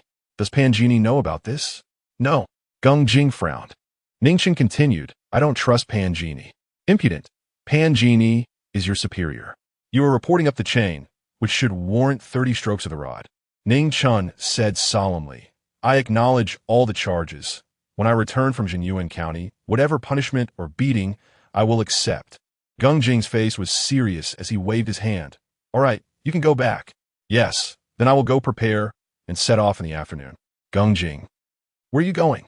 Ning Chen replied in confusion, to Jinyuan County. Who allowed you to go? What I mean is don't worry about this matter. Just do what you need to do. Ning Chen's expression changed slightly. Lord Geng, what do you mean? Ning Chen, watch your attitude. I'm your superior. and I have the final say in the supervisory bureau. Don't think that because you have the emperor's favor, you can act recklessly and not follow the rules. Ning Chen smiled instead, shrugging as he said, "Thank you for the reminder, Lord Gong. I almost forgot about the emperor as my support. If you don't let me go, I can only take those two to report directly to the emperor."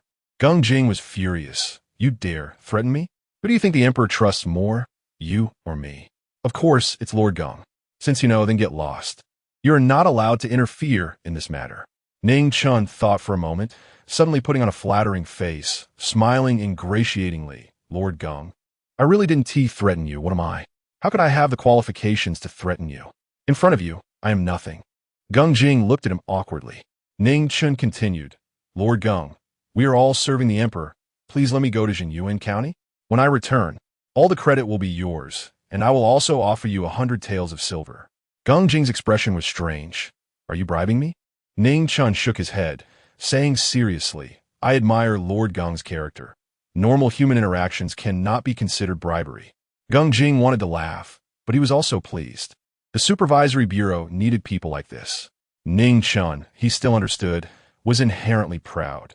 To lower himself to such an extent for the people of Jinyuan County, even to the point of bribing himself, truly difficult for him. Geng Jing waved his hand. "Get lost, I'll think about it." Ning Chen hurriedly said, "Lord Gong, the situation is urgent. The people of Jinyuan County are struggling to survive. The earlier I go, the more hope the people have of staying alive. If you keep nagging, I'll have someone lock you up. Do you believe it?" Ning Chen was furious, but could only accompany him with a smile. "I'll leave right away, Lord Gong. Don't be angry. Please consider quickly, lives are at stake." After speaking, Ning Chen retreated. Ning Chen did not notice that just after he left, Pan Yuqing came out from the corner behind him and then entered the room where Geng Jing was. Geng Jing seemed to have known he would come in. Waving the blood letter of the people in his hand, "Old Pan, don't always wear such an ugly face like a bad guy. No wonder that kid doesn't trust you." Pan Yuqing snorted, still expressionless. "You think he trusts you? The reason he sought you out is that the emperor trusts you, and he trusts the emperor." Geng Jing curled his lips. He knew Pan Yuqing was right. "Old Pan, it seems the situation in Jinyuan County is worse than we imagined." Pan Yuqing nodded slightly. In fact, they had already begun investigating the situation in Jinyuan County. Geng Jing said, "Old Pan, you'll lead the team this time." The two of them joined the supervisory bureau together and had known each other for a long time, so they spoke casually. Pan Yuqing nodded. "Cleaning up the pests and alleviating the emperor's worries is our duty. Should we take Ning Chen along? Ning Chen's situation is a bit special. I need to ask the emperor for instructions. I'll go to the palace now. You keep an eye on Ning Chen. This kid is audacious. I'm worried he'll go to Jinyuan County on his own." Pan Yuqing coldly snorted. "Does he dare? Acting recklessly?" Geng Jing smiled. "His courage is greater than you think. He dared to beat the fifth prince, even though that fifth prince was fake, but he didn't know that he really got beaten. He dared not to give the crown prince face.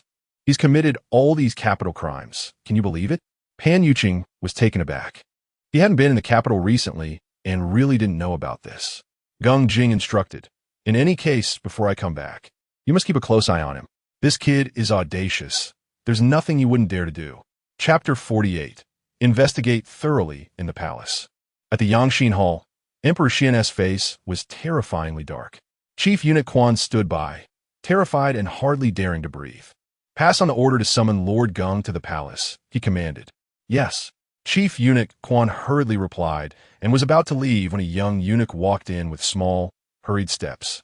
He knelt on the ground and said softly, "Your Majesty, Lord Gong requests an audience." Emperor Xian was momentarily stunned and said, "Let him in." Soon, the young eunuch brought Geng Jing in. "Minister Geng Jing pays his respects to your Majesty." "Get up and speak," the emperor said. Geng Jing stood up, glanced at Emperor Xian, and, as one of his most trusted officials, immediately sensed that the emperor was in a very bad mood. "Geng Jing, what brings you here?" After a moment of thought, Geng Jing didn't mention the matter of the people's blood letter right away. Instead, he said, "Your Majesty, Ning Chen has just started his duties yesterday and has helped me solve a major case." The emperor's expression softened slightly. For some reason, hearing Ning Chen's name inexplicably brought him comfort. What major case? Tell me about it. Gung Jing detailed the matter. The emperor's face broke into a smile. This kid always surprises me. It seems my decision to have him join the supervisory department was correct. Your Majesty is wise. The minister replied. The emperor then asked with a smile, is there anything else? Has this kid written any new poems? Seeing that the emperor's mood had improved significantly, Gung Jing knew it was time to address the main issue. Your Majesty, Ning Chen has applied to go to Jinyuan County.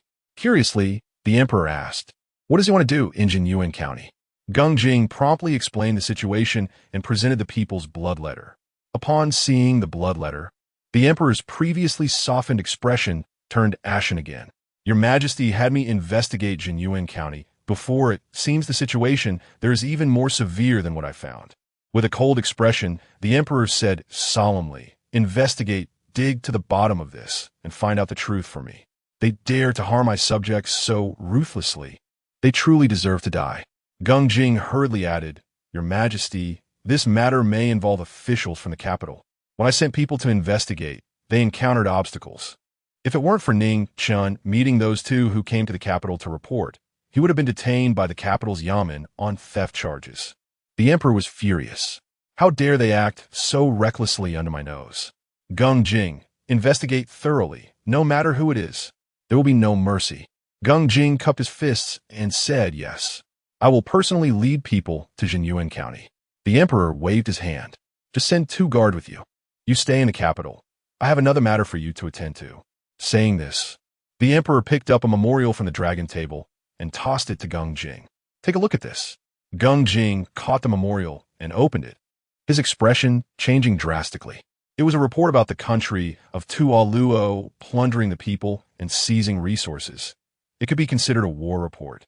It stated that Tualuo had attacked again, killing hundreds of our people and seizing countless resources, leaving thousands homeless. Every winter, Tualuo would raid the borders of our country, plundering the people and resources. This issue was like a chronic disease that could never be eradicated. Gung Jing was puzzled as to why the emperor was showing him this. Did he want him to come up with ideas? But he wasn't good at dealing with such matters. Moreover, the entire court had no good solutions, and he was even less capable. The emperor said solemnly, regarding Tualuo, Ning Chen previously presented 3 strategies to me. Gung Jing was shocked. Ning Chen understood military affairs? He cautiously asked, Your Majesty, were the 3 strategies proposed by Ning Chen ineffective? The emperor's expression turned even darker. The 3 strategies Ning Chen proposed were excellent. If successful, they could ensure the safety of our borders people for 10 years. Suddenly, the emperor slammed the table with a bang, startling Gung Jing and Chief Eunuch Quan. Gung Jing, these 3 brilliant strategies have been leaked to Tualuo. Before we could implement them, they were stillborn. Gung Jing's face changed dramatically. This was a grave crime of treason, punishable by extermination of 9 clans. The emperor said sternly, Gung Jing, I had you stay in the capital to investigate this matter. It concerns the stability of the country. You must find out the truth for me. From the royal family to the officials, no matter who it is. I want them brought to justice and their 9 clans punished. Gung Jing knelt on one knee and said, I obey your command. I will do my utmost. Your Majesty, may I ask who knows these 3 strategies?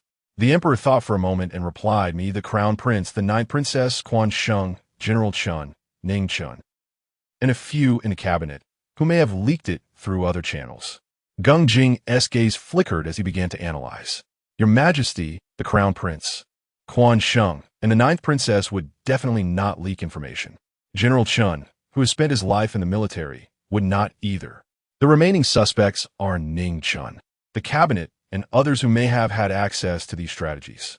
Gung Jing said, Your Majesty, could it be that Ning Chen, unaware of the gravity of the matter, inadvertently leaked it? The emperor waved his hand, saying firmly, No. That kid is very cunning.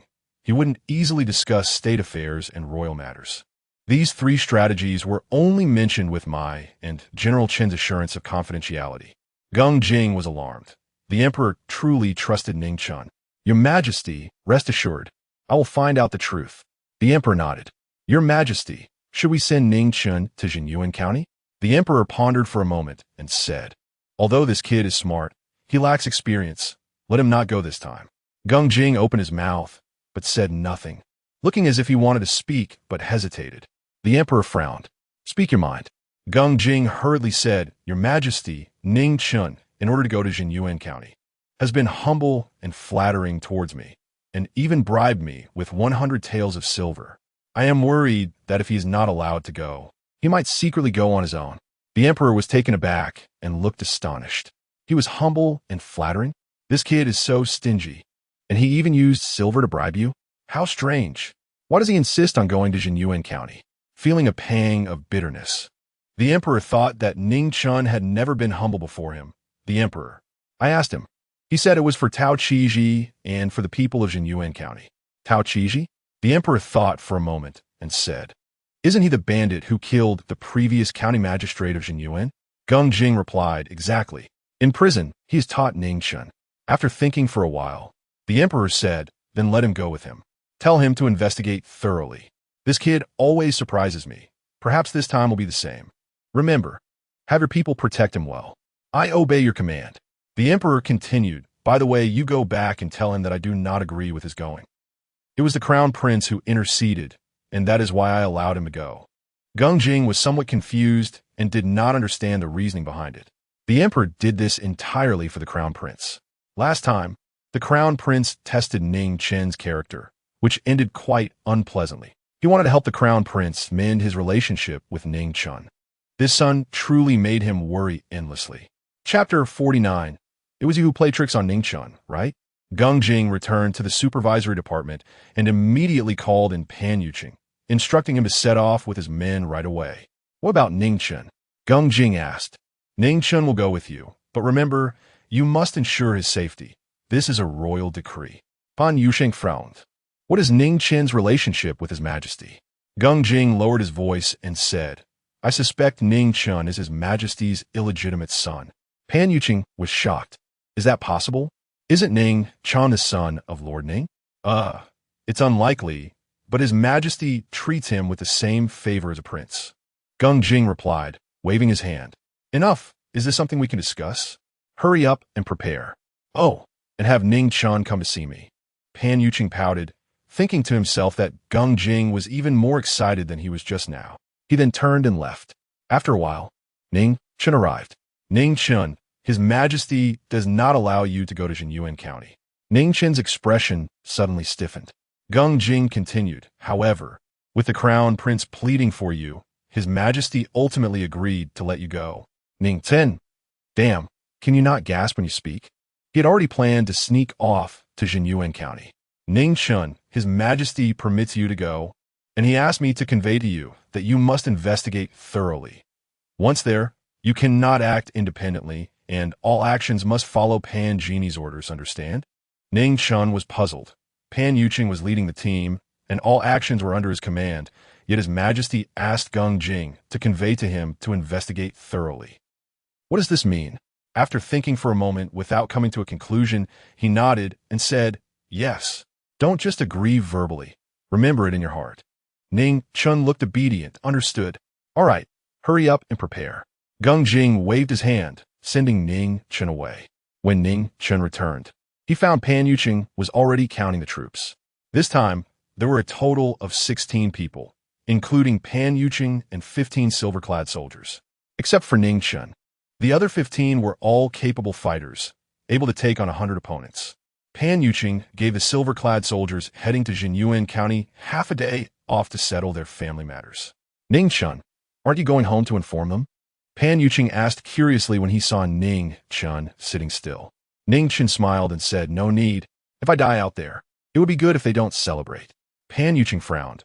It seemed Ning Chen didn't have a good relationship with his family, but that was Ning Chen's personal matter, so he couldn't ask further. At that moment, a girl in red rushed in. Ning silverclad, someone is looking for you outside. Ning Chen was slightly taken aback. Looking for me? The girl in red nodded. Ning Chen, konshruset, went outside and saw a luxurious carriage parked at the entrance of the supervisory department. He recognized it at a glance. It was the crown prince's carriage. Without hesitation, he turned to go back. That old six, the crown prince, had caused him to flee in embarrassment last time, nearly getting eaten by wolves. and he had to stay in jail for half a month. This guy was a disaster. He needed to stay away from him. Ning Chen, hearing the voice. Ning Chen paused and turned around. The crown prince was lifting the carriage curtain, looking at him. Ning Chen had no choice but to turn back. Ning Chen, get in. Ning Chen said, I have to go execute a mission soon. I don't have time. Just a few words. It won't take too much of your time. The crown prince interrupted Ning Chen with a smile. Ning Chen sighed and could only jump into the carriage.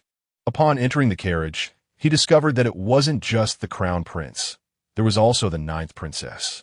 Ning Chen had met the crown prince and the princess before. While with the crown prince, Ning Chen guessed she was a princess, but he didn't know which one. The crown prince waved his hand, saying, Ning Chen, no need for formalities, sit down. Ning Chen sat down.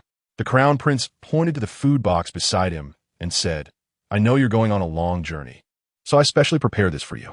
Your Highness, I'm going to execute a mission, not for a picnic. The crown prince smiled wryly. The 9th princess frowned slightly. Ning Chen, you have quite a lot of nerve. Don't think just because you have some talent, you can act arrogant. You dare to refuse something the crown prince has given you? Do you believe I won't give you 30 lashes first? Ning Chen broke into a cold sweat and hurriedly took the food box, bowing his head obediently. Thank you for your generous gift, Your Highness. The crown prince's expression was strange. It seemed Ning Chen was a bit afraid of Huayan.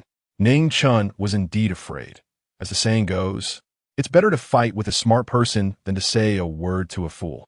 This princess was still a child, immature, and would hit you if she said so.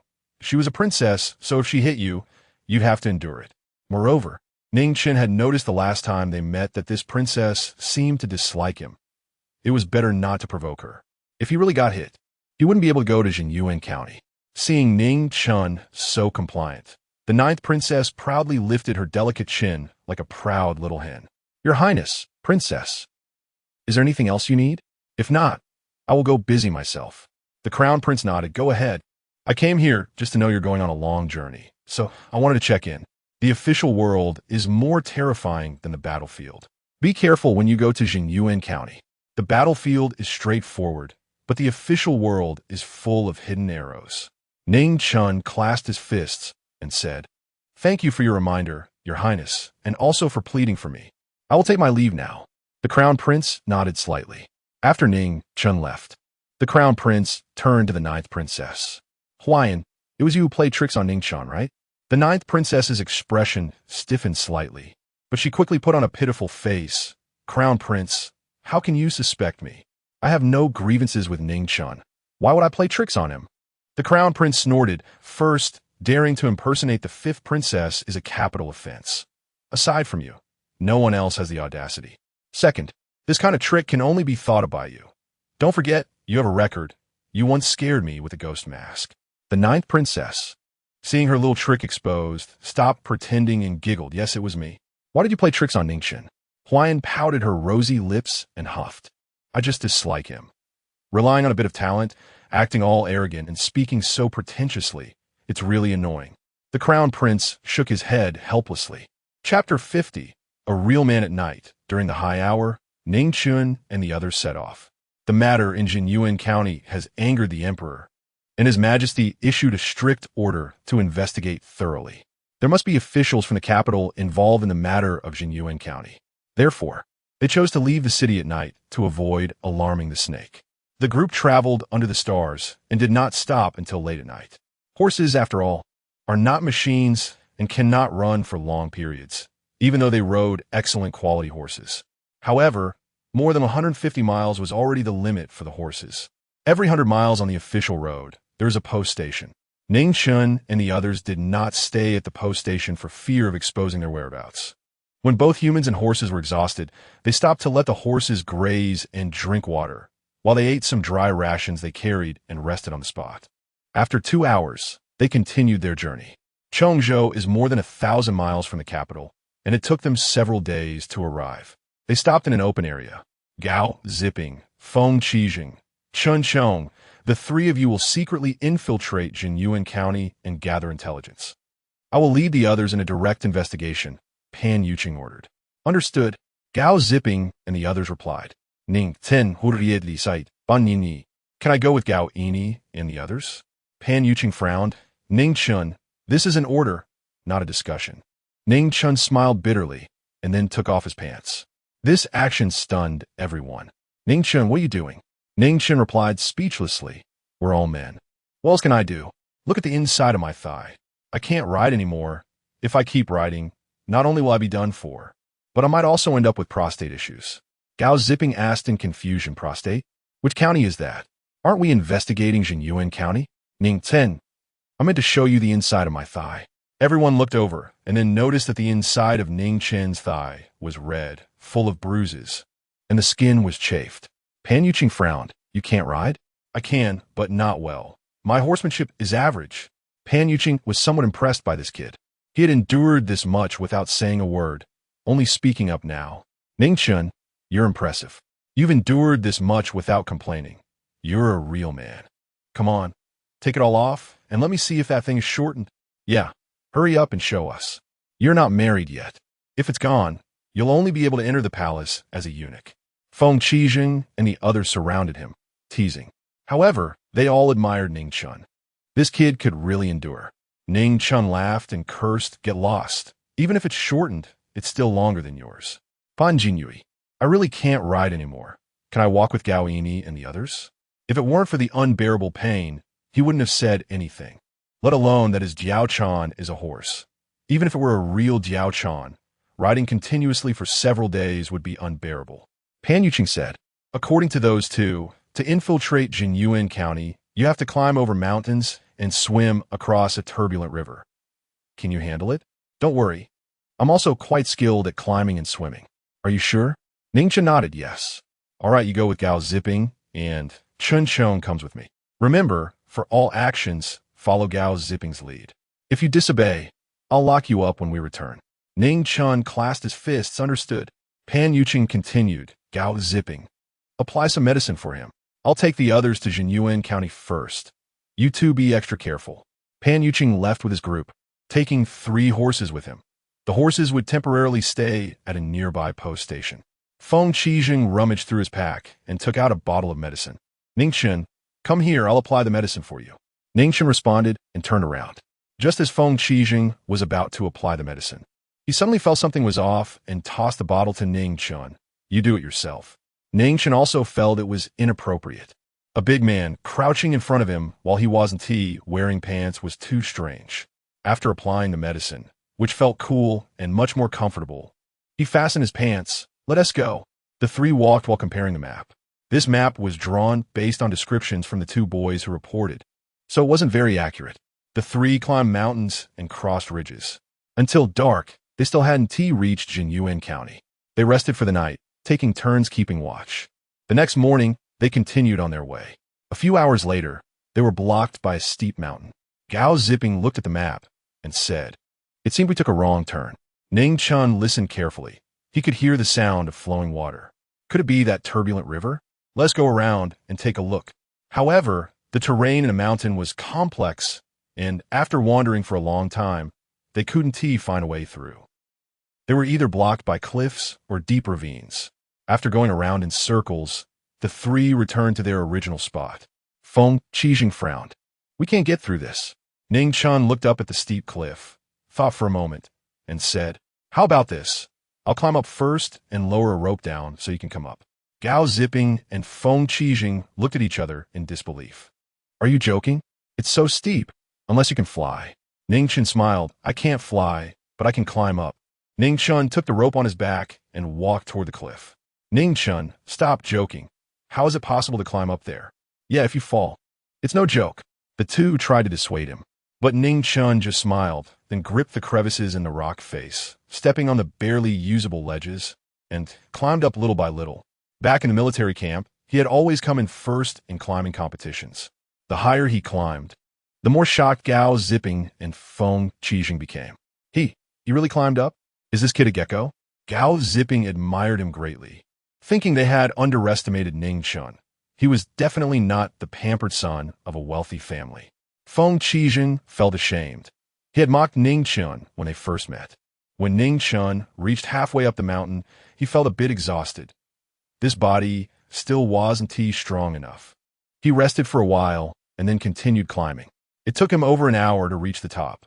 He lay on the ground, panting heavily. After resting for a bit, he found a protruding rock, tied the rope securely, and then tossed the other end down. Gao Zipping and Feng Qijing climbed up using the rope. Their faces were pale. Even with the rope, it was too high. When they looked down, just before reaching the top, their legs went weak from fear. They really didn't know how Ning Chen managed to climb up there unassisted. Gao Zipping patted Ning Chen's shoulder, full of admiration. Feng Qijing also looked at him with respect. Ning Chen, you're a real man. I apologize for my previous attitude toward you. Be careful. Just as Ning Chen was about to tease Feng Qijing for being overly dramatic, he suddenly noticed someone appear from behind a tree in the distance, holding a bow and arrow aimed at them. Without thinking, he shouted a warning and then lunged forward, knocking Gao Zipping and Feng Qijing to the ground. Whoosh! An arrow whizzed by with a sharp sound, flying over their heads and striking a nearby rock, sending sparks flying. Chapter 51. Rescued Ning Chen broke out in a cold sweat as the arrows almost grazed his back. Be careful. There's an archer in my 12 o'clock. Ning Chen reminded them again. Gao Zipping and Feng Qijing were both confused, wondering what 12 o'clock meant. But they reacted quickly, finding nearby cover and rolling to hide behind a rock with Ning Chen. Whoosh, whoosh, whoosh. The sound of arrows slicing through the air came, hitting the rock they were hiding behind. Ning Chen listened carefully and then said solemnly, there should be 6 people on the opposite side. Gao Zipping nodded. He could tell from the sound of the arrows hitting the stone that there were indeed 6 of them. Feng Qijing angrily said, it seems our whereabouts have been exposed. Perhaps it's not our whereabouts that were exposed. Those 2 boys who reported us escaped from here. So they set up an ambush to prevent anyone else from escaping, Ning Chen analyzed calmly. Ning Chen's analysis made sense. Fortunately, there weren't many of them. Ning Chen would stay behind, while Feng Qijing and I would deal with them. Feng Qijing nodded. Just as Ning Chen was about to say he could provide cover, Gao Zipping and Feng Qijing had already rolled out, one on each side. The 2 quickly got up, crouching as they charged toward the enemy. The enemy naturally noticed them. Whoosh, whoosh, whoosh. The sound of arrows flying through the air began again. The 2 moved like ghosts, weaving through the arrows as they approached the enemy. The arrows continuously grazed their bodies or struck the ground beneath them, but fortunately, they were unharmed. As they got closer, both of them drew their knives with their right hands and raised their crossbows with their left hands, firing arrows simultaneously. The arrows struck the throats of 2 of the opposing archers, killing them instantly. The 2 then rolled on the ground to avoid incoming arrows, and like leopards, they pounced forward, throwing their standard long knives. The 2 opposing archers had just emerged from behind a tree when they were met with 2 flashes of cold light. The 2 long knives pierced the chests of the 2 archers almost simultaneously, the tremendous force sending them flying several meters back. There were still 2 archers hiding behind a rock. Gao Zipping and Feng Qijing charged over, pulling out the long knives embedded in the corpses, heading straight for that rock. The 2 archers behind the rock quickly emerged, shooting arrows at Gao Zipping and Feng Qijing. The 2 simultaneously slid to their knees, the arrows soaring over their heads, sliding right up to the 2 archers, and at the same time, their long knives swept out, slitting the archers' throats. Ning Chen was stunned. The 2 acted cleanly and efficiently, without any unnecessary flair. Gao Zipping and Feng Qijing scanned their surroundings vigilantly, confirming the danger was over before calling out, Ning Chen, come over, it's safe now. Ning Chen emerged from behind the rock, curious, and asked, why do you 2 have the same moves? Gao Zipping and Feng Qijing exchanged smiles. Feng Qijing said, because we come from the same school, we are brothers. Ning Chen suddenly understood. No wonder their moves were the same. Which of you is the older brother, and which is the younger brother? Gao Zipping said, I'm the older brother. Feng Qijing scoffed. We both became disciples at the same time. Why are you the older brother? I'm older than you. Feng Qijing disdainfully replied, in our school, seniority is based on rank, not age. So, I have a bigger one than you, hence I am the older brother. Gao Zipping looked speechless. Ning Chen was also amused. No wonder they never called each other older brother or younger brother. It turned out they were both unwilling to submit to each other. Ning Chen looked at the corpses on the ground and said solemnly, You should have left a live one. Gao Zipping replied, there's no need for that. These people are just small fry, acting on orders. They know nothing. Ning Chen nodded slightly and then asked, what about the bodies? Feng Qijing said, dig a pit and bury them. If you don't want to bother, just throw them off the mountain. The beasts will quickly eat them clean. Gao Zipping added, we don't have suitable tools. Digging a pit would waste time and energy, and we still need to swim across this big river. So we need to conserve our strength. Let these villains be the beast's food. The 6 corpses were thrown off the mountain. The 3 took off their clothes, leaving only their underpants. They packed their belongings, wrapping them in an additional layer of oil paper. This oil paper is waterproof. They ate a little and rested for a while before preparing to cross the river. Ning Chen, are you all right? Ning Chen smiled and said, don't worry. I won't hold you back. Gao Zipping nodded. That's good. Prepare to cross the river. The 3 jumped into the river one after the other. The river was over 200 meters wide, and the current was swift. Ning Chen still underestimated the speed of the current. As soon as he hit the water, he was tossed around for several turns before he finally stabilized. What made it worse was the sharp pain in the inner thigh. He had scraped it, and when it got wet, it hurt terribly. But Ning Chen gritted his teeth and desperately swam toward the opposite bank. However, the pain in his inner thigh grew worse.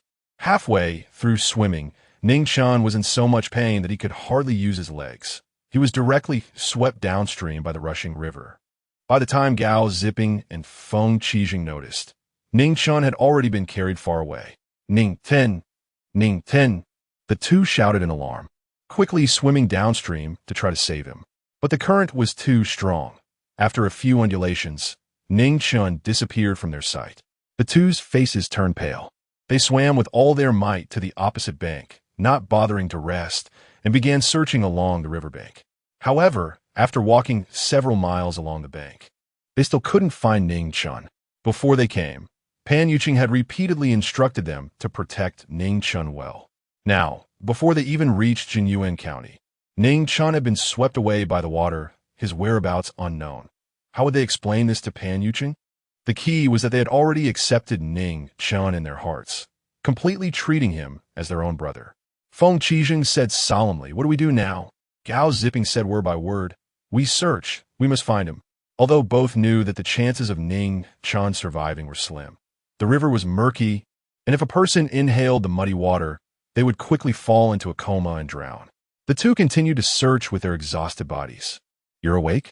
Ning Chen had just opened his eyes, his thoughts still not clear, when he heard someone ask him. He felt heavy-headed and light-footed, his whole body sore, and his throat dry and painful. He turned his head and found himself lying in a small room, the air filled with the scent of herbs. A thin old man, dressed in a gray robe with gray hair and beard, stood by the bed. There was also a young man beside the old man. Ning Chen opened his mouth, but his dry throat prevented him from speaking. Xiao Yozi, give him some water, not too much. The young man immediately brought a bowl of water and fed Ning Chen a few spoonfuls. Ning Chen felt his throat much more comfortable. Was it the old man who saved me? His last memory was of choking on mud and sand before passing out. The old man chuckled, I can't carry you. It was Xiao Yozi who went up the mountain to gather herbs and found you on the way, then carried you back. Chapter 52. A serious illness requires strong medicine. Ning Chen looked at the young man and said, thank you. Xiao Li in his 20s had rough, dark skin that made him look like he was in his 30s. Upon hearing Ning Chen's gratitude, he displayed a simple smile. The old man observed Ning Chen and, upon hearing his accent, said, you are not from Jinyuan County, are you? Ning Chen nodded slightly and replied, I came to visit relatives. He didn't want to reveal his identity, so he changed the subject. Sir, how long have I been sleeping? A day and a night, the old man said. You soaked in the water for a long time. Xiao Li brought you back, and you had a high fever that wouldn't subside. Ning Chen was taken aback, not expecting to have been unconscious for a day and a night. No wonder he felt heavy-headed and sore all over. It turned out he had a fever. Ning Chen looked at Xiao Li and asked, Xiao Li, did you see anyone else when you found me? Xiao Li shook his head. Ning Chen frowned, knowing that Gao Zipping and Feng Qi must be frantic with worry. The old man turned to Xiao Li and said, go fetch the medicine for this young master. Xiao Li nodded and left. The old man turned to Ning Chen and suddenly bowed deeply, saying, Old man pays his respects to you, my lord. Ning Chen was startled, his expression growing cautious. The old man hurried to explain, my lord, do not be alarmed. I am just a useless old doctor who had the fortune to visit the capital and meet people from the supervisory office. My lord, the oil paper on the package outside is damaged, and I was worried that the contents might be ruined by the water. So I took the liberty to take them out to dry. Inside there is a set of silver-scaled clothing. Seeing Ning Chen remain silent, the old man continued, my lord, you have come for the people of Jinyuan County, right?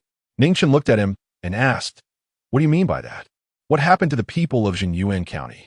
The old man sighed deeply and said, though I am just an old doctor with little knowledge, I know what the supervisory office does. If it were for other official business, my lord could come to Jinyuan County openly. The officials here would line up to welcome you and treat you warmly, avoiding the hardships you are currently enduring. But my lord has crossed mountains and rivers, nearly losing your life. I dare to guess that you have come for the people of Jinyuan County. As for what you asked earlier about the people of Jinyuan County, perhaps you may not believe me. It's better to wait until your illness is cured and go out to see for yourself. Just as Ning Chen was about to speak, Shaoli returned with a bowl of medicine. The old man looked at Ning Chen and said, young master, take good care of yourself. I will get back to my work. After drinking the medicine, Ning Chen handed the empty bowl to Shaoli and smiled. Shaoli, are there any interesting places in Jinyuan County? Shaoli was slightly taken aback, but then smiled broadly and said, there are many fun places in Jinyuan County. Ning Chen thought to himself that it seemed the people of Jinyuan County lived quite comfortably. However, Shaoli's smile stiffened as he replied, yes, the world is peaceful now, and the people of Jinyuan County live and work in peace. Everyone is doing well. Take care and rest well, young master. I will go busy myself. Shaoli said hurriedly before leaving. Ning Chen skaseflikeret. It seemed that the people of Jinyuan County not only suffered, but were also oppressed and dared not speak the truth. He rested for 2 days, and his body improved significantly. The abrasions on his inner thighs had scabbed over, alleviating his earlier concerns about infection. Ning Chen was finally able to get out of bed. He stepped outside to find a small earthen courtyard with herbs hanging out to dry. He went to the front hall and saw the old man and Shaoli busy at work, so he didn't disturb them and walked straight out. At the entrance, there was a couplet. The upper line read, only wish for a world free of illness and suffering. The lower line read, why spare the medicine gathering dust on the shelf? This couplet was carved, but unfortunately, the red paint was chipped and nearly unreadable. Ning Chen recalled his previous life, where at the entrance of pharmacies, the signs either advertised by one get one free or membership days for discounts, or promotions for purchasing a certain amount of medicine to receive eggs. He shook his head and walked forward. On the street, there were few pedestrians. Occasionally, he encountered a few people, all in tattered clothes, emaciated, with vacant and numb expressions like walking corpses. At a street corner, Ning Chen saw a ragged woman begging while holding a child who was crying out of hunger. He patted his body, realizing that he had rushed out without bringing anything. A fierce wind stirred up dust, filling the air. The entire Jinyuan County was desolate and dilapidated. Only the trees by the roadside remained lush. Ning Chen walked for a long time until he reached a dilapidated temple. There were many homeless people here, all inadequately clothed, sickly, with vacant stares. Ning Chen went behind the temple and gasped. The trees here were all bare, their bark stripped away. He approached to examine them and found numerous tooth marks on the trunks, indicating that the bark had been eaten away by someone. The trees on the street, however, were unharmed, likely because the authorities forbade the common people from touching them, leaving those few trees to serve as a fade of peace. Ning Chen clenched his fists. As a former soldier, he could not bear to see such a scene. He thought of General Chen, who had dedicated his life to the military and now could only walk with a cane. He had given everything, yet had only protected a group of parasites. He thought of Tao Qiji, who sacrificed his life but still couldn't change anything. With a grim expression, Ning Chen returned to the medical clinic. If he did not root out these parasites one by one and send them to the guillotine, he swore he would not be human. Has the Lord returned? The old man entered, holding a bowl of medicine. This is the last dose. After you finish it, your illness will be cured. Ning Chen took the bowl and drank it all in one go. Thank you, doctor. The old man shook his head and said, "No need for thanks, my lord. Treating illness and saving lives is my duty. Unfortunately, I am useless and can only treat people, but I cannot cure the chronic illness of this county. My lord must have seen it for yourself when you went out. Jinyuan County is very ill." Ning Chen's eyes narrowed slightly as he replied slowly, "Though I do not understand medicine, I know that a serious illness requires strong medicine. Jinyuan County can still be saved, and I'm willing to use my life as a catalyst." The old man's eyes flickered violently, staring at Ning Chen in shock. Just as he was about to say something, a commotion erupted outside. "Doctor, where is the doctor? Please save my husband. Please save my husband." The old man's expression changed, and he quickly walked out of the room. Ning Chen followed him. They saw a woman and a young girl supporting a gaunt man. The man had a bruised face and was covered in contusions, as if he had been beaten. He was continuously coughing up blood. "Doctor, doctor, I beg you to save my husband, please." The woman was in a panic, kneeling and repeatedly bowing her head. The old man said sternly, "Xiao Li, help quickly, bring him inside." But just then, a group of people armed with sticks burst in. These people were dressed in short garments, appearing much better off than the commoners. They were likely the servants of some wealthy family. The leading man was short, dressed extravagantly, with a shifty appearance that seemed cunning. "TSK, TSK. So you all have been hiding here?" The man with the shifty eyes said in a strange tone, then pointed at the young girl. "Come on, take it back with us." Chapter 53. Come on, let's continue. The young girl wore tattered clothes, her face dirty, perhaps intentionally, so as a way to protect herself. But she had a pair of very beautiful eyes. At this moment, those beautiful eyes were filled with fear as she hid behind the woman. The woman was like a mother hen protecting her chicks. She trembled all over, clearly frightened. But a woman may be weak, yet for her child, she would show strength. She still put on a desperate front. However, the strong and burly men surrounding them looked down on such a frail woman. A man with a sharp face and monkey-like features said in a strange tone, "Your family owes the Duke of State's rent. It's only right to pay your debts. If you don't have money, then your daughter will do as payment. Come on, take this girl back with me." The man who was coughing blood knelt on the ground, begging, "Please, I beg you, give me a few days. I will find a way to pay back the rent. Please don't harm my daughter. I beg you. I will bow to you." "Pay back? What do you have to pay back with?" The sharp-faced man rolled his eyes. "Your family is so poor you can't even come up with a single coin. How can you pay anything? I advise you to be smart about this. The Duke of State wants your daughter. You should be happy." Also, the Duke said, "As long as your daughter goes with him, your debts will be wiped clean. Come on, take this girl back. Don't keep the Duke waiting." Several henchmen closed in. The woman tightly protected her daughter. "Get away, you filthy woman. Do you dare oppose the Duke? Do you want to die?" One henchman kicked the woman over. Another kicked the coughing man to the ground. As the young girl was about to be taken away, an old man could no longer hold back and shouted, "Stop!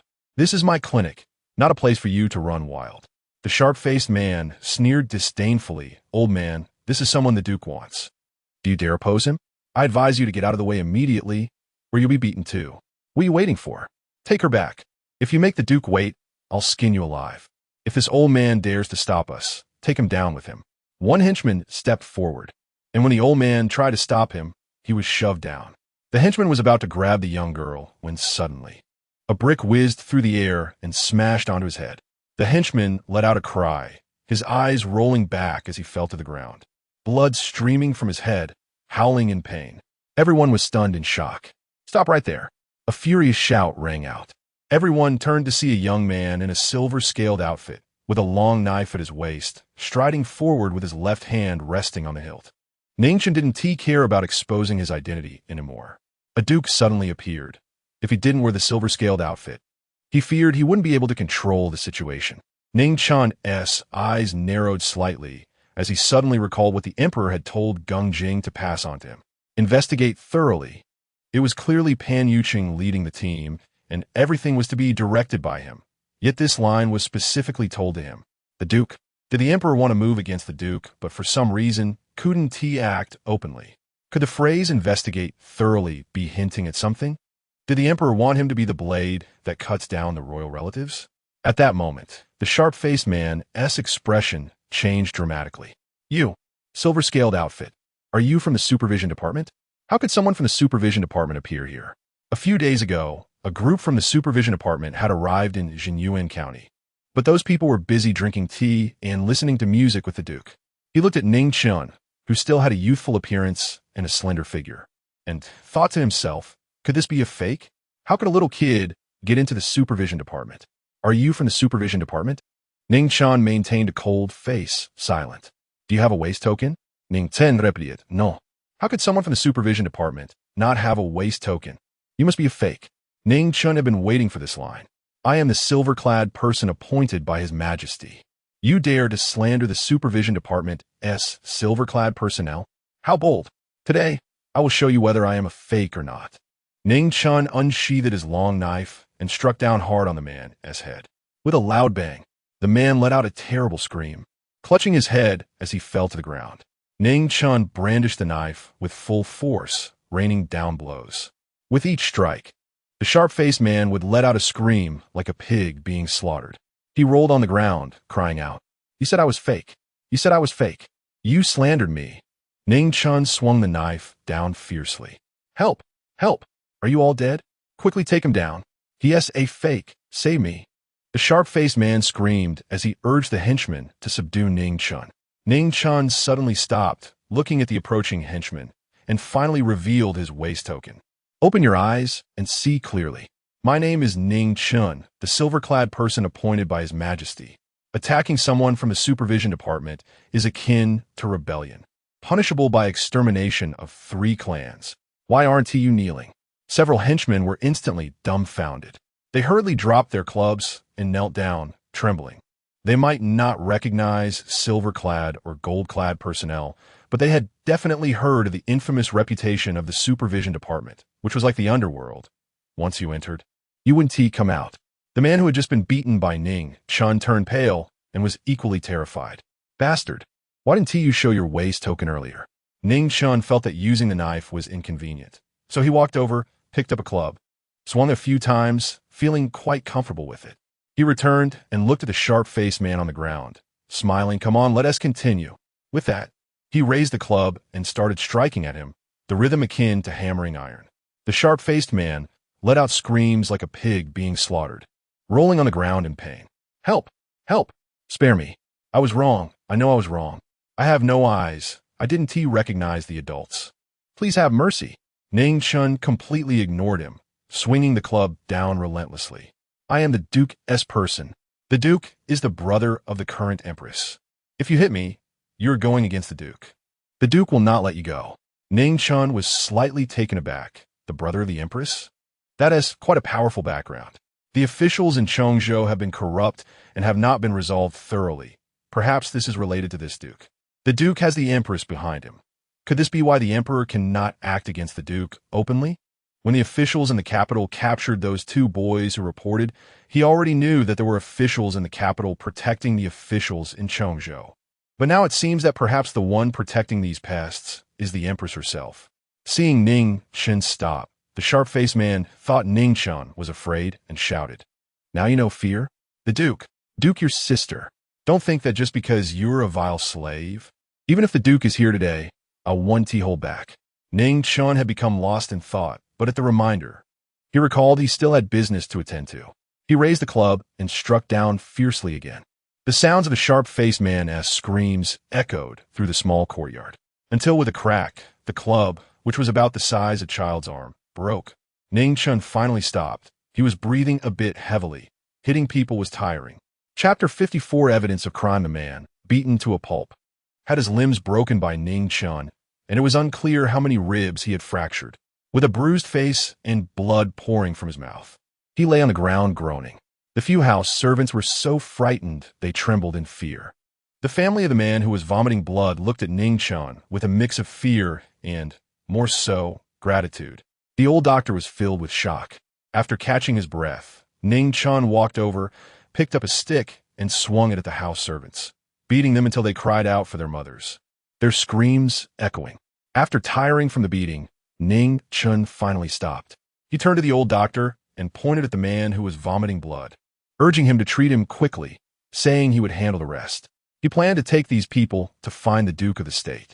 If he didn't take all the responsibility upon himself, the Duke wouldn't spare the old doctor and the others. He was the Emperor's appointed silver robe.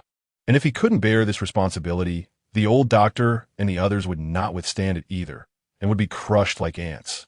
The old doctor's gaze flickered, and after a moment, it seemed he had made a determination. He bowed and said, "Sir, may I have a word with you?" Ning Chen was taken aback, but nodded slightly. The old doctor went to the back hall and asked Ning Chen to wait for a moment while he entered a room. Shortly after, the old doctor came out holding a booklet. He approached Ning Chen and knelt down on the ground. Ning Chen was startled and hurriedly reached out to help him up, asking, "What are you doing? Get up, I can't accept this." "You can accept it. Although this old man is blind, I can still see clearly. You are passionate, upright, and kind. This is for you." The old man presented the booklet with both hands. Ning Chen curiously asked, "What is this?" The old man replied, "This is the evidence of crimes committed by the officials of Chongzhou, from the governor down to the county magistrates. All their corruption is recorded in this booklet." Ning Chen was taken aback. "Where did you get this?" The old man said, "This was entrusted to me by a deceased friend, to be handed over to a trustworthy person. He was the clerk of the county office in Jinyuan, a childhood companion of mine. His conscience was not lost, and he recorded the crimes of all the officials in Chongzhou in this booklet. He paid with his life for this booklet. Now, it is handed over to you." As the old man spoke, he actually bowed his head to Ning Chen. "Sir, I entrust the people of Jinyuan County to you." Ning Chen quickly helped the old man up. He understood the importance of this booklet. "Old man, listen to me." Ning Chen lowered his voice and explained a few things. The old doctor nodded slightly. "All right, I will follow your words." On the street, dust was flying. Ning Chen walked ahead with his left hand resting on the hilt of his sword. Behind him was a group of bruised house servants, limping as they carried the nearly dead man. Ning Chen did not take the booklet with him. He was about to face the Duke of the State, the Emperor's brother-in-law. He didn't know if he could come out of the Duke's residence alive. Therefore, he couldn't carry the booklet with him. The Duke's residence had its doors wide open, with a pair of stone lions at the entrance, imposing and majestic.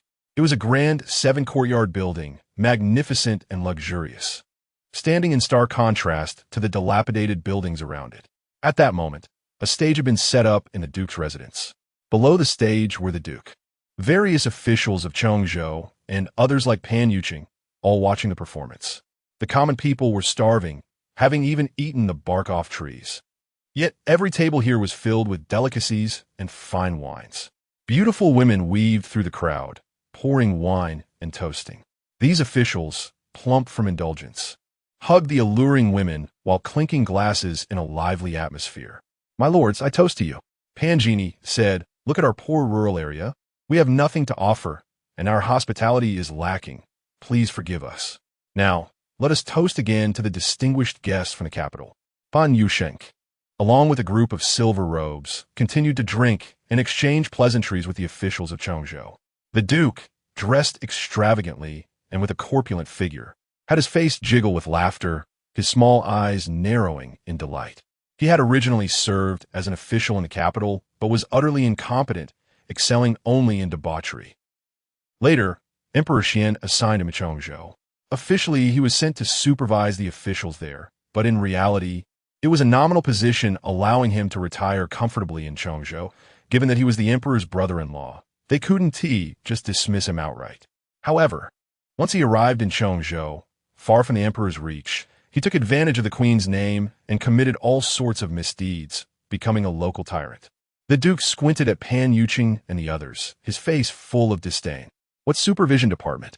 Wasn't it all under his control? On the first night Pan Yuqing arrived in Jinyuan County, he had offered money and beauties, and they accepted it all without question. Just then, a servant approached the Duke and whispered a few words in his ear. The Duke was initially startled, but his expression quickly darkened. "Go, bring them in." The Duke stood up and shouted at the stage, "Stop everything." The sound of gongs and drums immediately ceased. The crowd looked at the Duke in confusion. The Duke then turned to Pan Yuqing and asked with a smile, "Pan Genie, don't you have a subordinate named Ning Chen?" Pan Yuqing's eyes narrowed slightly. His heart skipped a beat. Did something happen to Ning Chen? He nodded. "Yes, there is such a person." The Duke, with his big belly, approached Pan Yuqing, smiling insincerely. "Pan Genie, Your subordinate seems to be quite reckless, doesn't he? Before Pan Yuqing could comprehend, there was a commotion of footsteps. Everyone turned to look. A young man dressed in silver-scaled robes approached, a long knife at his waist, one hand resting on the hilt as he walked towards them. Behind him was a group of bruised house servants, carrying someone. Around them, the Duke's guards drew their long knives, looking as if they were facing a great enemy. The Duke was a royal, permitted to privately maintain guards, but there was a limit on their number, not exceeding 50. Pan Yuqing and the others looked worried.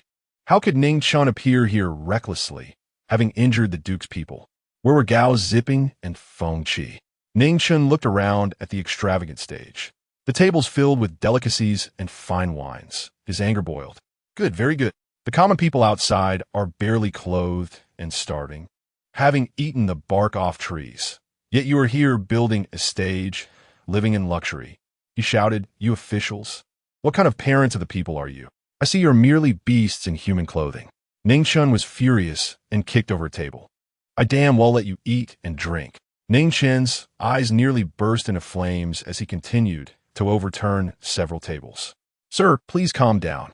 What happened that warrants such anger? A plump official with a goatee approached with a smile. Ning Chen turned to him. Who are you? I win one.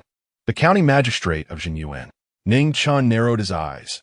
You are the county magistrate of Jinyuan? Indeed, that is me. Ning Chen unsheathed the long knife at his waist and struck down towards AI Wenguang's head. Chapter 55. Uncle Guojiao, do you know your crimes? AI Wenguang let out a tragic scream, clutching his head as he fell to the ground. The entire room was shocked. Even if Ning Chen was from the supervisory department, he couldn't casually beat court officials. But Ning Chen not only struck him, but showed no signs of stopping. He swung the long knife down fiercely onto AI Wenguang, who cried out in agony and rolled on the ground. As the county magistrate of Jinyuan County, while the people were starving, you indulge in luxury here, you beastly dog. Ning Chen angrily swung the long knife at AI Wenguang. Fortunately, there was a scabbard. Otherwise, AI Wenguang would have been minced into meat paste long ago. Stop! Uncle Guojiao roared angrily, his face pale. Ning Chen stopped, turned to look at him. And who are you? Uncle Guojiao angrily replied, I am the Guojiao, the brother of the current empress. This is my residence. Do you dare to commit violence here? Ning Chen coldly laughed. Shut your filthy mouth. Uncle Guojiao was momentarily stunned. Ning Chen said in a deep voice, I'm the silver-clad appointed by His Majesty. Your dogs dare to slander me as an impostor. Is there something wrong with me beating them? As the Guojiao, you should abide by the laws of Da Xuan, maintain the dignity of the royal family, and love the people as your own children. But what have you done, you dog? You condone these evil slaves who disregard human life, forcibly taking women from the people. You haven't done a single thing a human should do. Uncle Guojiao, do you know your crimes? Uncle Guojiao trembled with anger. As a royal relative, even the current emperor had never scolded him like this. A mere silver-clad dared to show off in front of him. Even if what you said is true, what can you do about it? Ning Chen coldly laughed, flicked his left thumb, and the long knife slid out of its scabbard by 3 inches as he strode towards Uncle Guojiao. Ignoring the laws of Da Xuan, forcibly taking women, disregarding human life, oppressing the common people, your crimes deserve to be punished. Come back to the capital with me for trial. The guards of the Guojiao's residence rushed forward. With a whoosh, the long knife was drawn, glinting coldly. The supervisory department is handling a case. All irrelevant people get out, and anyone who dares to obstruct will be punished equally, with their entire family executed. Ning Chen, holding the knife, stepped forward towards Uncle Guojiao, exuding an intimidating aura. The guards of the Guojiao's residence were forced to retreat step by step. If it were ordinary people, they would have rushed forward long ago. But facing someone from a supervisory department, that was the realm of Yama, and they felt extremely guilty. Useless, why fear him? Uncle Guojiao shouted angrily, looking at Pan Yuqing. Pan Genie, is this how you manage your subordinates? Pan Yuqing frowned and sternly said, Ning Chen, step back. Even if Uncle Guojiao is guilty, he is still a royal relative. Only the emperor can pass judgment. Moreover, Uncle Guojiao has the current empress behind him. Even the supervisory department wouldn't dare to easily move against royal family members. Ning Chen suddenly turned to Pan Yuqing, coldly laughing. Pan Genie, I crossed mountains and rivers, nearly losing my life. While you enjoy yourself here, living quite well, huh? Have you looked around? The people are barely clothed and starving. The tree bark has all been eaten. You feast on meat and drink fine wine here. Do you feel even a hint of unease or guilt? The emperor is equal to the common people in crime. What if he is the Guojiao? You fear, but I do not. Today, he must come back to the capital with me for trial. Pan Yuqing's face turned pale with anger. Ning Chen, do you dare to defy orders? Ning Chen held the long knife horizontally, enunciating each word. Today I defy orders. What of it? He must come with me, and all the officials here, one and all, must return to the capital for trial. Anyone who dares to stop me, don't blame my knife for being merciless, disregarding the bond of colleagues. Uncle Guijiao suddenly laughed coldly. Pan Genie, it seems your prestige among your subordinates is not as good as mine, a powerless Guijiao. Pan Yuqing's face was cold as he angrily said, Ning Chen, I order you to put down your knife now. What if I don't? How many benefits have you taken for protecting these dressed-up beasts? Pan Yuqing was furious, shouting, Come here, take him down. Two silver-clad men approached Ning Chen. Ning Chen, put down your knife. Don't make it difficult for us. Ning Chen coldly stared at them. Good job. You protect criminals, but turn against your own colleagues. You are not worthy to wear these clothes. Ten tong siket Ning Chen I apolokise. With that, the two rushed at Ning Chen. Chen Chong moved like lightning, reaching for Ning Chen's shoulder. Ning Chen leaned back to dodge the attack, then grabbed Chen Chong's wrist, using the momentum to stand up and slam his shoulder hard against Chen Chong's chest. With a bang, Chen Chong was knocked back repeatedly. Ning Chen took a swift step, like a cheetah, leaping up with a sharp knee strike towards Chen Chong's chest. Chen Chong sidestepped, grabbing Ning Chen's leg with both hands and tossing him away. Ning Chen landed, rolling a few times before standing up, but his body suddenly stiffened. A long knife was pressed against his neck. It was Pan Yuqing. As a gold-clad, Pan Yuqing's skills were truly unfathomable. Ning Chen didn't even see Pan Yuqing make a move before the knife was at his throat. Ning Chen coldly looked at him. Pan Genie indeed has good skills. Pan Yuqing looked at him expressionlessly. Chen Chong and another silver-clad came over and held Ning Chen down. Uncle Guijiao suddenly snatched a knife from a subordinate beside him and charged at Ning Chen, swinging the knife down towards him. With a clang, Pan Yuqing swung his knife to block Uncle Guijiao's attack. Uncle Guijiao angrily said, This person attacked in my residence, intending to harm a royal relative. According to the law, he should be executed. Moreover, this person shows you no respect. Let me dispose of him for you. Pan Yuqing said expressionlessly, Ning Chen is from a supervisory department, and he is also the silver-clad appointed by His Majesty. His life and death are determined by His Majesty. Uncle Guijiao snorted coldly and slowly withdrew his knife. He looked at Ning Chen with a sinister smile. Kid, I invite you to watch a grand show and let you know who holds the power in Chongzhou. Pan Yuqing cupped his fists and said, Uncle Guijiao, we won't watch the grand show. Ning Chen has violated orders, and I will take him back to the capital for His Majesty's decision. Pan Genie, wait a minute. This grand show won't be interesting without this kid. It won't take long. The grand show will be on soon. Pan Yuqing frowned and finally nodded silently. After about a stick of incense's time, the guards of the Guijiao's residence brought several people to the scene. Ning Chen turned his head to look, and his eyes narrowed sharply. It was the old doctor, Xiao Liuzi, and the family of the man who had coughed up blood. They were all tied up.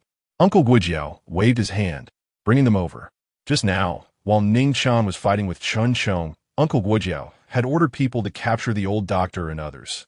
The old doctor and the others were brought over and pressed to the ground. Ning Chen felt uneasy. What are you trying to do? Uncle Guijiao smiled coldly. Did you not say that this Guijiao forcibly took women and disregarded human life? This Guijiao will let you know that you are not wrong. But what can you do about it? After finishing, Uncle Guijiao, holding the knife, grinned as he walked towards the old doctor and the others. Chapter 56. The knife cuts the Duke. The Duke wanted to kill these people in front of Ning Chen to show him the consequences of offending him. Beast, do you dare? Ning Chen roared in anger, his eyes bloodshot. The Duke sneered, disdainfully saying, Ning Chen, let this Duke show you what it means to be a royal. The whole world belongs to my family. If I step on a few ants, who could do anything about it? I want you to know that I am the law. I am a sky of Chongzhou, and I have the final say here. Pan Yuqing frowned and said, Duke, what you are doing is inappropriate. The Duke coldly snorted. Pan Genie, if you don't say anything today and I don't say anything, then no one will know. You took my money, so you must work for me. Ning Chen glared at Pan Yuqing with red eyes. You really accepted a bribe. Pan Yuqing. How can you justify yourself in that outfit? Pan Yuqing ignored Ning Chen. He fixed his gaze on the Duke and said, I am the Gene E of the Supervision Department. If the Duke kills someone in front of me, once the news leaks and reaches His Majesty's ears, I won't be able to explain myself. The Duke laughed coldly. That's your problem. With that, he slowly raised his knife. Stop it. Ning Chen screamed in madness, struggling desperately. The Duke turned to look at him, showing disdain and contempt, and said, A mere silver E dares to oppose me. Open your eyes wide and see how I crush these ants. Once I deal with them, I will play with you slowly. Opposing me is opposing the royal family. By then, not only you, but your family will also die. Your entire household will be wiped out. Ning Chen's eyes were cold. He was unsure if the Xian Emperor wanted to use his hand to eliminate the Duke, but the Duke's words about wiping out his entire household ignited his blood. If he guessed correctly about the Xian Emperor's intentions, killing the Duke wouldn't lead to his own death. He might even be promoted. If he guessed wrong, ending up with his entire household wiped out, pulling Ning Ziming and Chang Ruyue along wouldn't be so bad either. Damn it, let's risk it all. Ning Chen shouted in anger and charged forward. Chen Chong and another silver E failed to catch him and were shaken off by Ning Chen. He rolled on the ground, picked up his knife, and pounced on the Duke like a leopard. Ning Chen, no. Pan Yuqing's face changed drastically as he shouted loudly. The others were also shocked, their faces turning pale. Ning Chen reached the Duke and swung his knife, filled with rage. Ah! The Duke screamed in terror as the long knife sliced directly into his neck. Warm blood sprayed onto Ning Chen's face, and the knife got stuck in the Duke's neck. Unable to pull it out, everyone was stunned by this scene. This was a royal family member. Killing a royal family member could lead to the death of the entire family. Ning Chen released the knife handle, and the Duke's body fell to the ground with a thud, waking everyone who had been stunned. Pan Yuqing's face was extremely serious as he said in a deep voice, Arrest him. Chen Chong and the other silver E advanced. This time, Ning Chen did not resist and was handcuffed and shackled. Pan Yuqing frowned deeply. This was a big trouble. Ning Chen was temporarily detained in a room in the Duke's residence, guarded by silver. Pan Yuqing still had to deal with this mess. In 3 days, Ning Chen would be escorted to the capital for trial. In fact, everyone already knew the outcome. Ning Chen would undoubtedly die this time. Chen Chong entered the room with food. The breakfast from the morning was still there, untouched. Ning Chen, with handcuffs and shackles, sat on a round stool and didn't he even lift his head when he heard Chen Chong enter. Chen Chong sighed and approached, saying, Ning Chen, eat something. If you keep this up, you might collapse before reaching the capital. Ning Chen coldly laughed and replied, No need for false sympathy. I know I will undoubtedly die this time. So don't waste food. Instead of pretending to care, you might as well give this food to those starving commoners outside. Chen Chong frowned and said, You've misunderstood us. Misunderstood? Did you not accept bribes? Did you not accept the Duke's bribes? Chen Chong replied, We did take the Duke's money, but that was to stabilize him and the officials of Chongzhou. That money has already been registered by Pan Genie and sent back to the capital. These are all evidence for their future convictions. Ning Chen glanced at him and let out a cold laugh, not believing him at all. Then why did you stop me from arresting the Duke? Ning Chen, you were too impulsive. What we need to do is to clean up the entire officialdom of Chongzhou. Right now, we have no evidence. How can we arrest anyone? Even if you brought the Duke back to the capital and accused him of killing people and abducting women, those charges wouldn't hold against him. Chen Chong paused and continued, The Duke is backed by the current Empress, and even His Majesty has to give the Empress some face. Without real evidence, we can't do anything to the Duke. We stopped you to protect you. This knife, while it relieved your anger, also cost you your life. Hearing Chen Chong say this, Ning Chen became increasingly confident in his guess. The Xian emperor was concerned about the empress's face and couldn't directly move against the duke. So he wanted to use his hand to eliminate the duke. What about the old doctor and the others? Are they okay? Chen Chong replied. Pan Genie has already released them. You should worry about yourself instead. At this time, you're still thinking about others. Ning Chen sighed lichtly. At least he finally did something human. Chen Chong frowned and said, Ning Chen, do you still not believe us?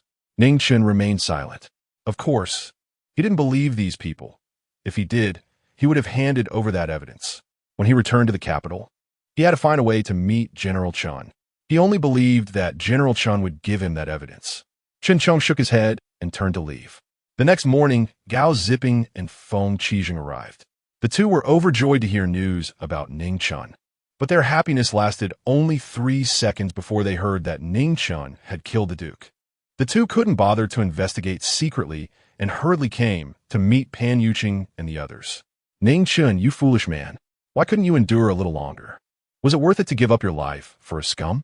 They blamed themselves for not keeping a close watch on him. If they had stuck together, this wouldn't have happened. As soon as they saw Ning Chen, they pointed at him, heartbroken and scolding. Ning Chen smiled lightly and said, You don't need to scold me. I was caught up in the heat of the moment and couldn't hold back. The two stared at Ning Chen, speechless for a long time. Damn it, I shouldn't have brought you to Jinyuan County. For a piece of scum, you risked everything. It's not worth it at all. I think it's not worth it at all. Gao Zipping's dark face was filled with anger as he kicked over a nearby chair. Ning Chen laughed and said, Can you two calm down for a moment? Since you arrived, I've been listening to your scolding. Shouldn't I scold you? You. Forget it. It's too late to say anything now. Gao Zipping and Feng Qijing sighed. They truly felt that Ning Chen was worth it and lamented. With Ning Chen's abilities, the future was promising. He was only 15 years old. 3 days later, a prison cart left the duke's residence. As soon as they stepped out, Ning Chen's eyes fluctuated violently, and he slowly stood up in the prison cart. The streets were lined with commoners. In these few days, the news of Ning Chen killing the duke had spread.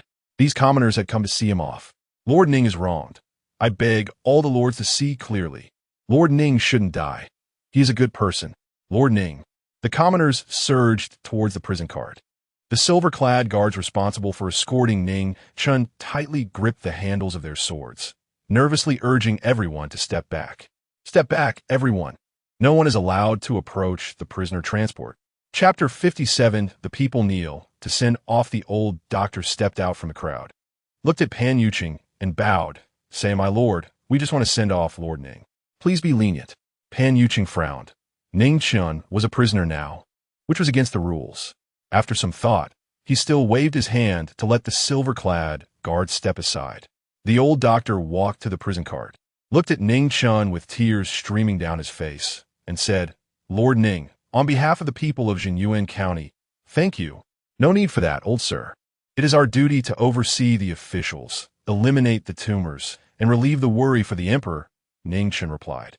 The old doctor sobbed and took out an oiled paper bag, revealing some coarse grain cakes. Please take these, my lord. Eat them on the road. Pan Yuqing wanted to say something, but held back. In truth, this was against the rules. Ning Chen took the cakes and smiled. Thank you, old sir. Take care of your health. After I leave, someone will come to Jinyuan County in my stead. Believe me, the illness of Jinyuan County will surely be eradicated. I believe in you, my lord. Here, my lord, this is a small token of our appreciation. Please take it with you. My lord, take this water with you on the road. A little girl, barely taller than a prison cart, pale and thin, dressed in rags, held out a small bird's egg with both hands, standing on her tiptoes to give it to Ning Chen. Ning Chen's eyes turned red. There were baked potatoes, chunks of dark meat from unknown animals, and various wild fruits and vegetables. It wasn't that they didn't want to offer better things. It was just that this was all they could give. The people of Jinyuan County were suffering too much. Ning Chen said loudly, I appreciate everyone's kindness, but please take the items back.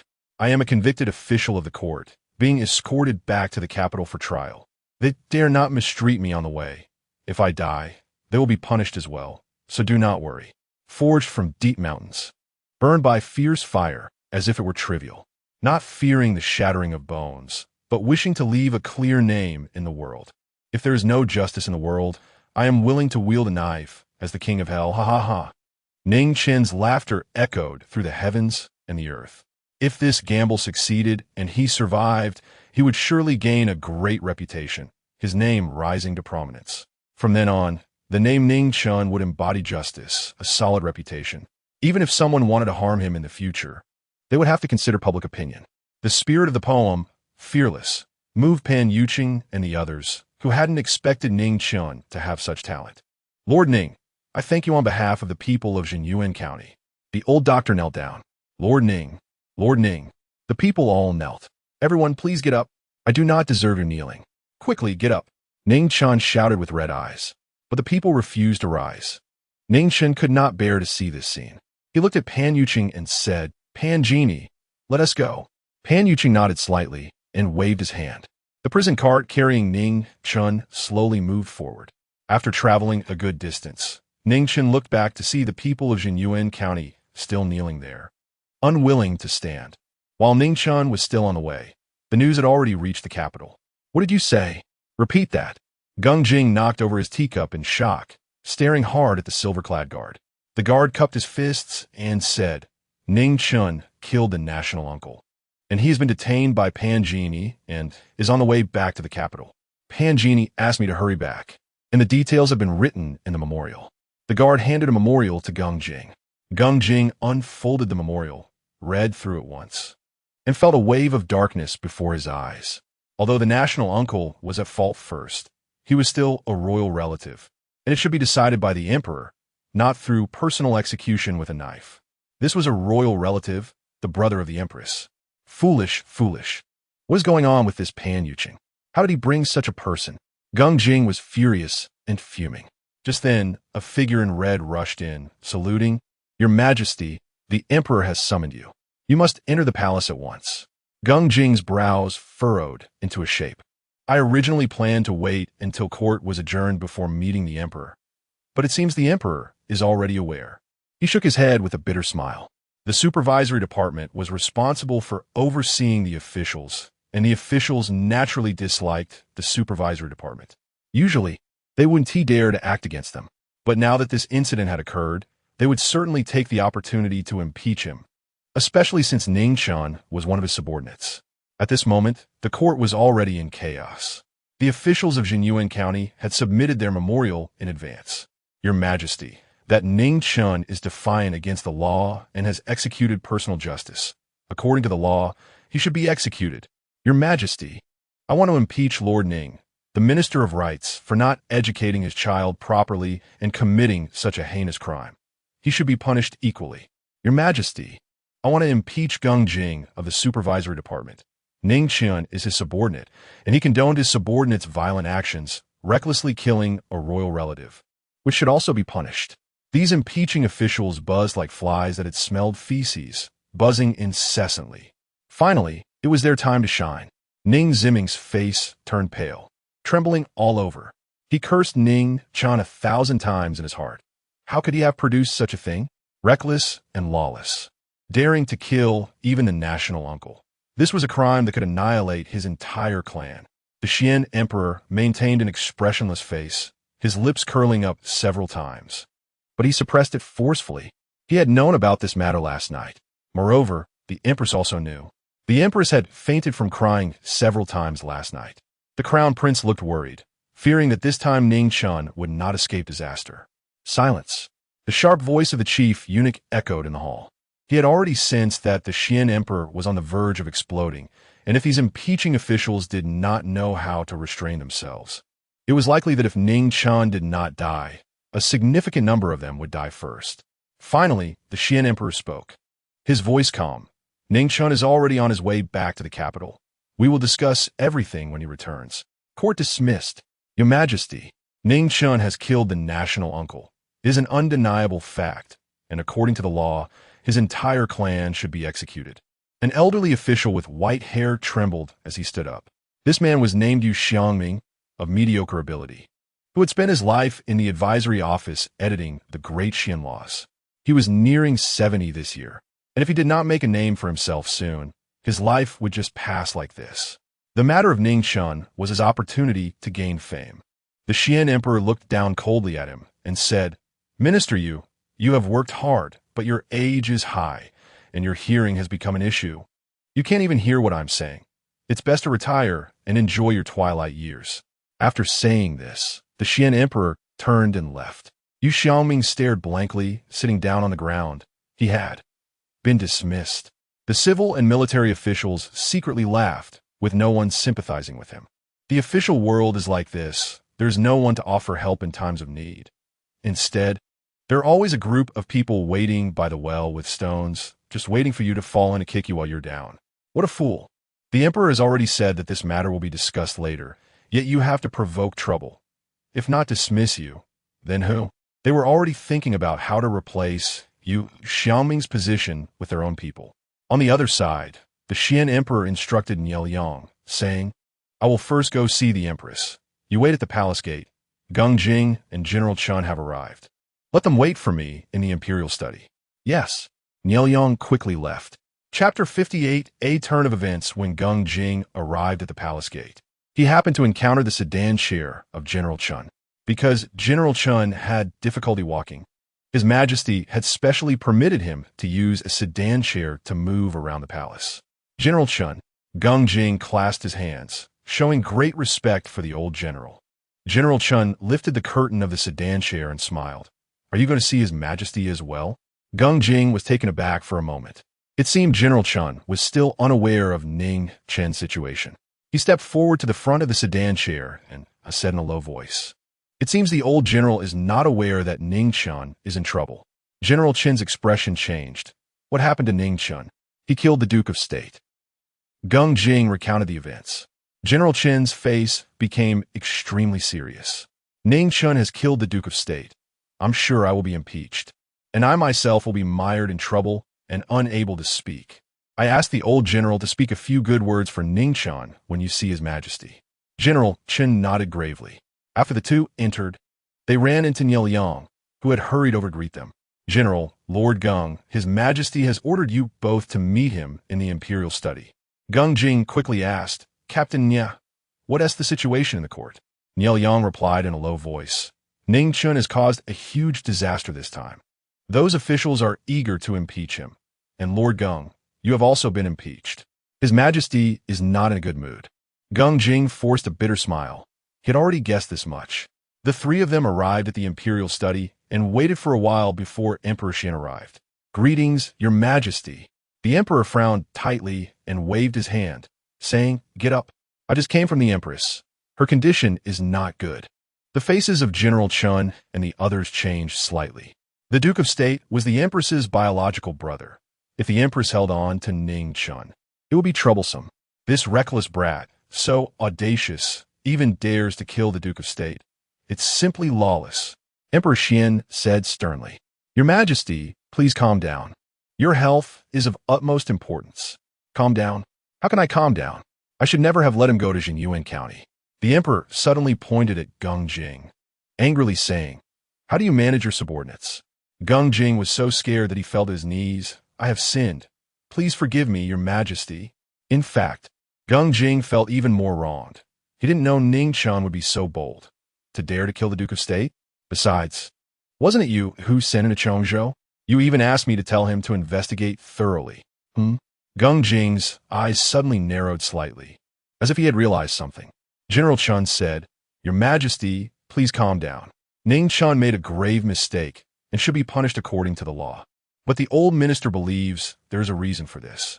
The Duke of State, as a royal relative, should abide by the law and set an example. But he's been oppressing the people and killing the innocent, treating lives as mere grass. Ning Chen did this for the sake of the people of Jinyuan County, and I ask Your Majesty to show mercy." How could Emperor Xian not know what kind of person the Duke of State was? If he had done one good deed, he wouldn't have sent him to Chongzhou. Emperor Xian sighed and said, "But no matter what, the Duke of State is still a royal relative, the Empress's brother. The Empress is the mother of the nation, and her face must still be considered." Geng Jing hurriedly said, "Your Majesty, I have a report sent back by Jean E. Panyuching on horseback. The memorial Your Majesty saw must have been presented by those officials from Jinyuan County. They will surely downplay the Duke's wrongdoing and highlight Ning Chen's crimes. The report sent back by Pan Yuqing will definitely be different. President Gong Gong brought the report in Geng Jing's hands and handed it to the dragon table. Emperor Xian opened the report and began to read it carefully. The more he read, the darker his expression became. This report was very detailed. Pan Yuqing recorded everything from their departure from the capital to Ning Chen beheading the Duke of State, and then to the people of Jinyuan County kneeling to send Ning Chen off. Everything was documented word for word. When he saw that Ning Chen had worn his thigh raw from riding and could barely walk, and that he crossed mountains and rivers only to be swept away by the river, the emperor's frown deepened. But when he saw that Ning Chen was safe and had been rescued, the emperor's brow relaxed. Upon seeing that the Duke of State wanted to publicly execute innocent citizens in front of the supervisory office, the emperor's breathing became rapid with anger. Reckless. What a reckless thing. As a member of the royal family, how can he be so brutal? Those are my subjects. The surrounding tree bark has been gnawed clean, and the people are nearly at the point of eating each other. How can they dare to do this? Is Xian still my Xian? A 15-year-old boy like Ning Chen understands that water can carry a boat or capsize it. They are well educated, receiving salaries from the state. Is this how they repay me? They should be executed. They all deserve to die. Emperor Xian heavily slammed the report on the dragon table, his chest heaving violently. Geng Jing and General Chen exchanged a quiet glance. There was still a turn of events. Geng Jing hurriedly said, "Your Majesty, I believe that although Ning Chen killed the Duke of State, there was a reason behind it, and he was forced into a corner. His crime does not warrant death." General Chen quickly added, "I concur. If the people are pushed to the brink with no way to live, everyone knows the consequences. They are forcing the people to rebel. This is treason." Emperor Xian snorted coldly. "According to you, Ning Chen is not at fault and even has done a good deed. Is that it?" General Chen hurriedly said, "Your Majesty, please calm down. That is not what I mean. I believe Ning Chen made a grave mistake, but there was a reason for it. His crime does not warrant death." Geng Jing quickly added, "I concur." Emperor Xian narrowed his eyes, looking at the two. "His crime does not warrant death. He killed the Empress's brother, the Duke of State. If I did not kill him, how do I explain it to the Empress? This brat beheaded a royal relative, disregarding the law. Dying 10 times would not be enough. You tell me, what reason do I have not to kill him?" General Chen and Geng Jing exchanged another glance. Increasingly convinced that the emperor did not want to kill Ning Chen, his words implied that they should find a way to absolve Ning Chen. On the other side, Ning Ziming returned to the Ning residence, pale and distraught. "Master, what happened to you?" Chang Ruyue asked with concern. "It's over, all over." Ning Ziming's eyes were vacant. Ninggon hurriedly asked, "Father, what exactly happened?" Ning Ziming's voice trembled. "Ning Chen killed the Duke of State." "What?" Chang and her son were so frightened that their souls almost flew away. "Ning Chen killed the Duke of State in Jinyuan County. He is already being escorted back to the capital. That is the Empress's brother. It is a crime that can lead to the extermination of 9 clans. It's over. It's really over." Chang and her son were so scared that they stared blankly, their vision going dark. Then you should quickly find my father. He must have a way." Ning Ziming shook his head. "I've already gone to find my father-in-law. He told me to go home and wait for news, saying he has a way to solve this matter. But this is too big. It concerns the Empress. No one can save our family, and my father-in-law probably can't either. We are all going to die. No one can escape." Chang Riyue was so frightened that her legs went weak, and she collapsed to the ground, pale-faced. "Father, I don't want to die. I'm still so young, I don't want to die. Father, please think of a way. You are the Minister of Rights. You must be able to think of something. Ning Chen, that wild child, he is a disaster. He should never have been brought back to the Ning family. Why not let him die outside?" Ning Gon and his brothers cried out in fear. Chapter 59. Ning Chen should be rewarded in the palace at the Falling Phoenix courtyard. The sound of silver bell-like laughter echoed through the yard. Dressed in red, the adorable 9th princess stood on a swing, urging her 2 maids behind her to push harder. "Your Highness, it's cold outside. You shouldn't catch a chill. Let's go back to the room, shall we?" one maid suggested. "Yes, Your Highness.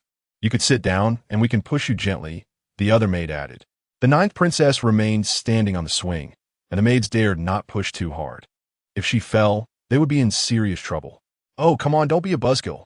Push harder." Suddenly, the two maids knelt in unison, exclaiming, "We greet His Royal Highness the Crown Prince." The ninth princess turned to see the Crown Prince approaching.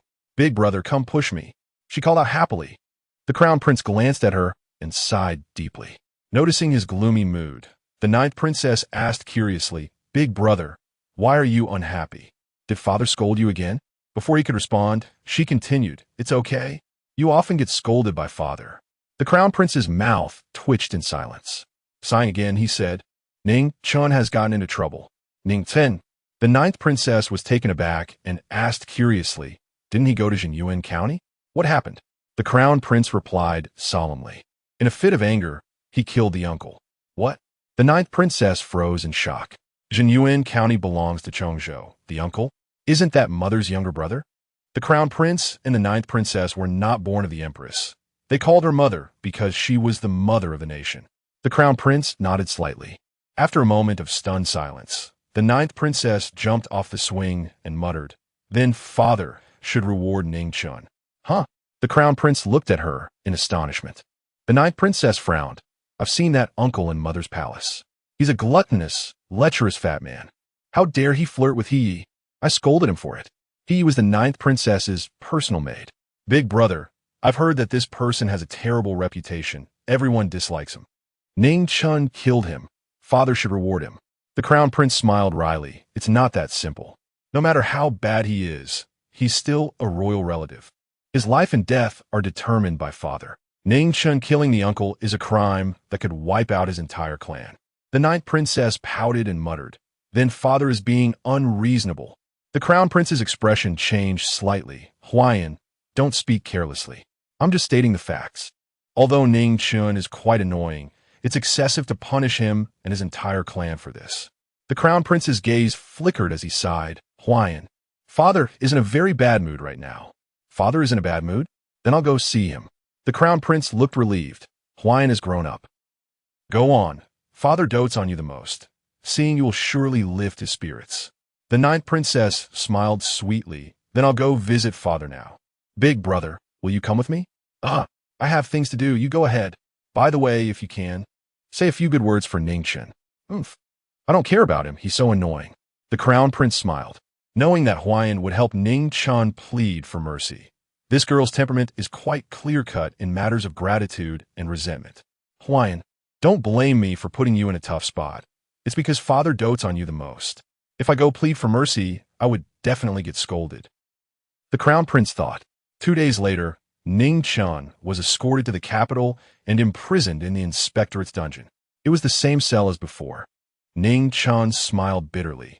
Was this to make sure he was comfortable? He was brought in the morning, and in the afternoon, General Chen visited. Ning Chen's eyes brightened. The person he most wanted to see right now was the old general. "Ning Chen, you were really too impulsive this time. I repeatedly reminded you to maintain a sense of respect for the royal family. It seems you only remembered it on the surface and didn't take it to heart," General Chen said with a heavy heart. Ning Chen remained calm, smiled slightly, and said, "General, I've always kept your words in mind, but the key is that the royal family is not acting humanely. If you saw the suffering of the people in Jinyuan County, I believe you would have done the same as I did. The people of Jinyuan County are struggling to survive. I do not regret killing the uncle." General Chen sighed deeply. "Well, it's too late to say anything now. Yuan Zhong, bring the things over." Qi Yuanzhong approached with a food box in hand. He frowned, feeling sorry for Ning Chen. Such a talented young man, throwing his life away for a scoundrel. It was too unworthy. General Chen said, "Ning Chen, I brought you roasted duck from Tianfu Tower. This is all I can do for you." Ning Chen smiled bitterly. It seemed he was doomed this time. He turned to Qi Yuanzhong and said, "Brother Qi, can I have a few words alone with the old general?" Qi Yuanzhong looked at General Chen, who nodded slightly before stepping back. Ning Chen stepped forward, cupped his hands, and said, "General, please help the people of Jinyuan County. To completely eradicate the tumor in Chongzhou, just killing one uncle is far from enough. All officials in Chongzhou are involved. I have gathered all their evidence of wrongdoing, but now I'm trapped in prison, powerless to act. I can only implore the old general to restore clarity to the people of Chongzhou. General Chen was taken aback. Evidence? Ning Chen said solemnly. The only person I can trust now is you, General. This evidence concerns the life and death of the people of Chongzhou, and it even involves officials from the capital, including the current empress. This evidence is a hot potato. Do you dare take it?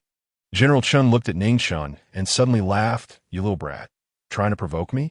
I've seen all kinds of storms in my life. What have I not seen? Why, I lack his legs, not courage. Ning Chen laughed. I did not misjudge you.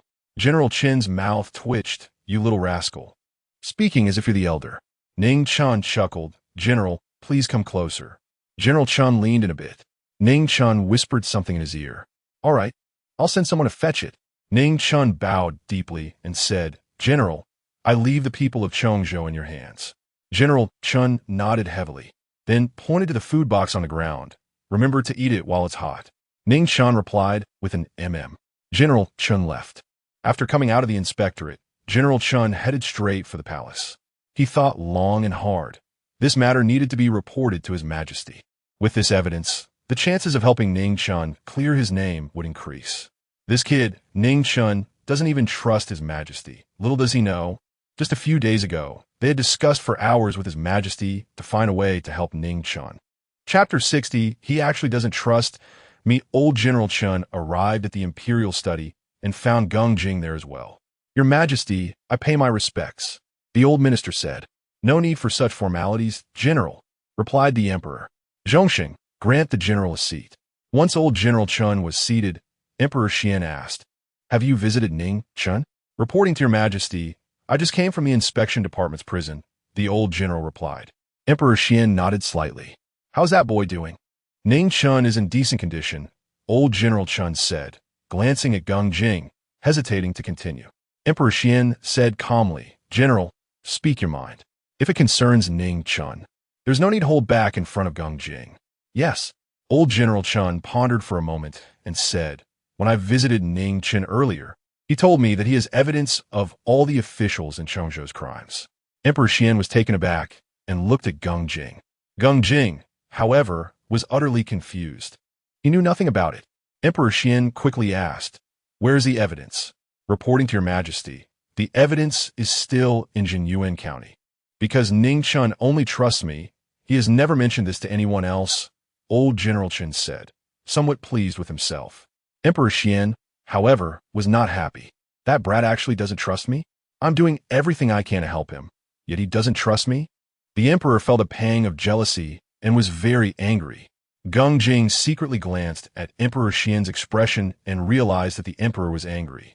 Thinking to himself, Your Majesty, don't be angry. That kid doesn't trust me either. Old General Chen smiled and said, Your Majesty, I would like to send someone to Jinyuan County to retrieve the evidence.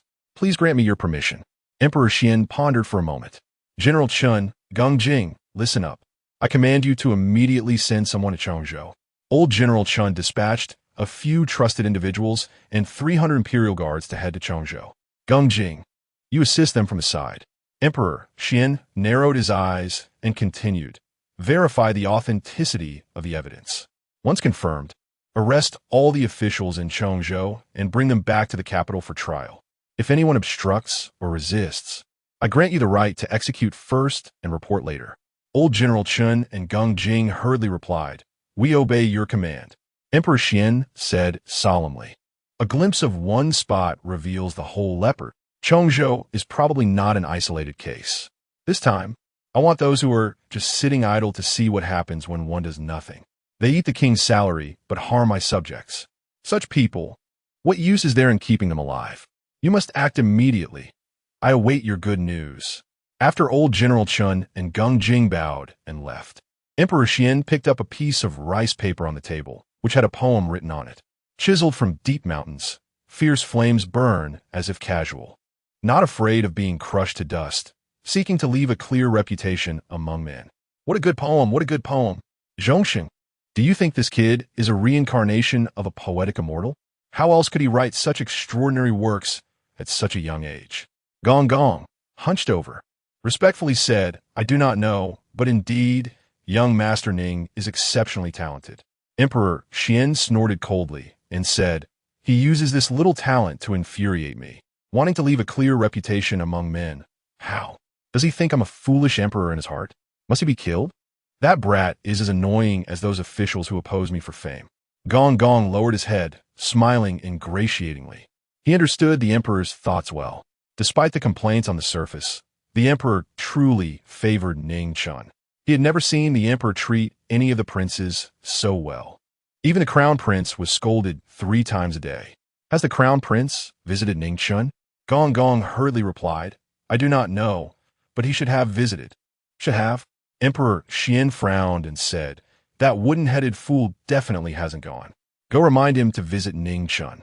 This is the best opportunity to win people's hearts. If he doesn't understand this, it truly troubles me. Even Huayan knows to plead for Ning Chen. Yes, I will go at once. Wait. Gong Gong hurriedly bowed. Does your majesty have any further instructions? Emperor Xian, looking puzzled, asked, why do you think Huayan would plead for Ning Chen? The 9th princess probably does not want to see such a young talent like young Master Ning be executed. That would be a loss for our Great Xuan. Is that so? Can she think that deeply? Emperor Xian was quite aware of his daughter's intelligence and muttered, I remember Huayan disliked Ning Chen very much. Yet now she runs to plead for him. Something is off. Definitely something is off. Huayan will soon be 15. Could it be? All right, you may go. After Gong Gong bowed and retreated on the other side after leaving the palace, Old General Chen and Geng Jing immediately split into 2 groups. An hour later, Qi Yuanzhong led 300 imperial guards, along with 2 gold-clad officials and 30 silver-clad officials from the inspection department, to meet at the city gate before heading straight to Chongzhou. 3 days passed in a flash. Ning Chen had been locked up in the prison, but was living quite comfortably. Gao Zipping, Feng Qizheng, often came to bring him delicious food. Geng Jing and the crown prince had also visited. Ning Chen was now only concerned about whether old General Chen had obtained the evidence. He also wondered when he would be executed. Feeling bored, Ning Chen even raised a few pets, a few mice. It started with just one, which stole his leftovers. Later, seeing that Ning Chen meant no harm, it called over its relatives. Now there were already 5 or 6 of them, and they were gradually multiplying. At this moment, Ning Chen was bored, teasing a little mouse with a straw. The newborn mouse was not afraid of humans and played quite well with Ning Chen. Suddenly, footsteps sounded. Ning Chen thought someone was coming to see him again, but when he turned around, he saw a group of unfamiliar people.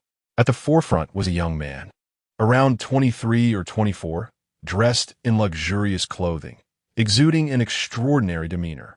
Behind him were 4 bodyguards. Judging by their attire, they looked like palace guards. Before Ning Chen could say anything, the young man sternly asked, You are Ning Chen? Ning Chen was slightly taken aback, realizing that the visitor was not friendly. I am not Ning Chen. My name is Ning Gon. The young man sneered and said, Ning Chen, stop pretending. I know it's you. Ning Chen's ruket. Knowing there was no point in denying it. Ning Chen, you have such audacity to dare to kill the country uncle and disregard the royal authority.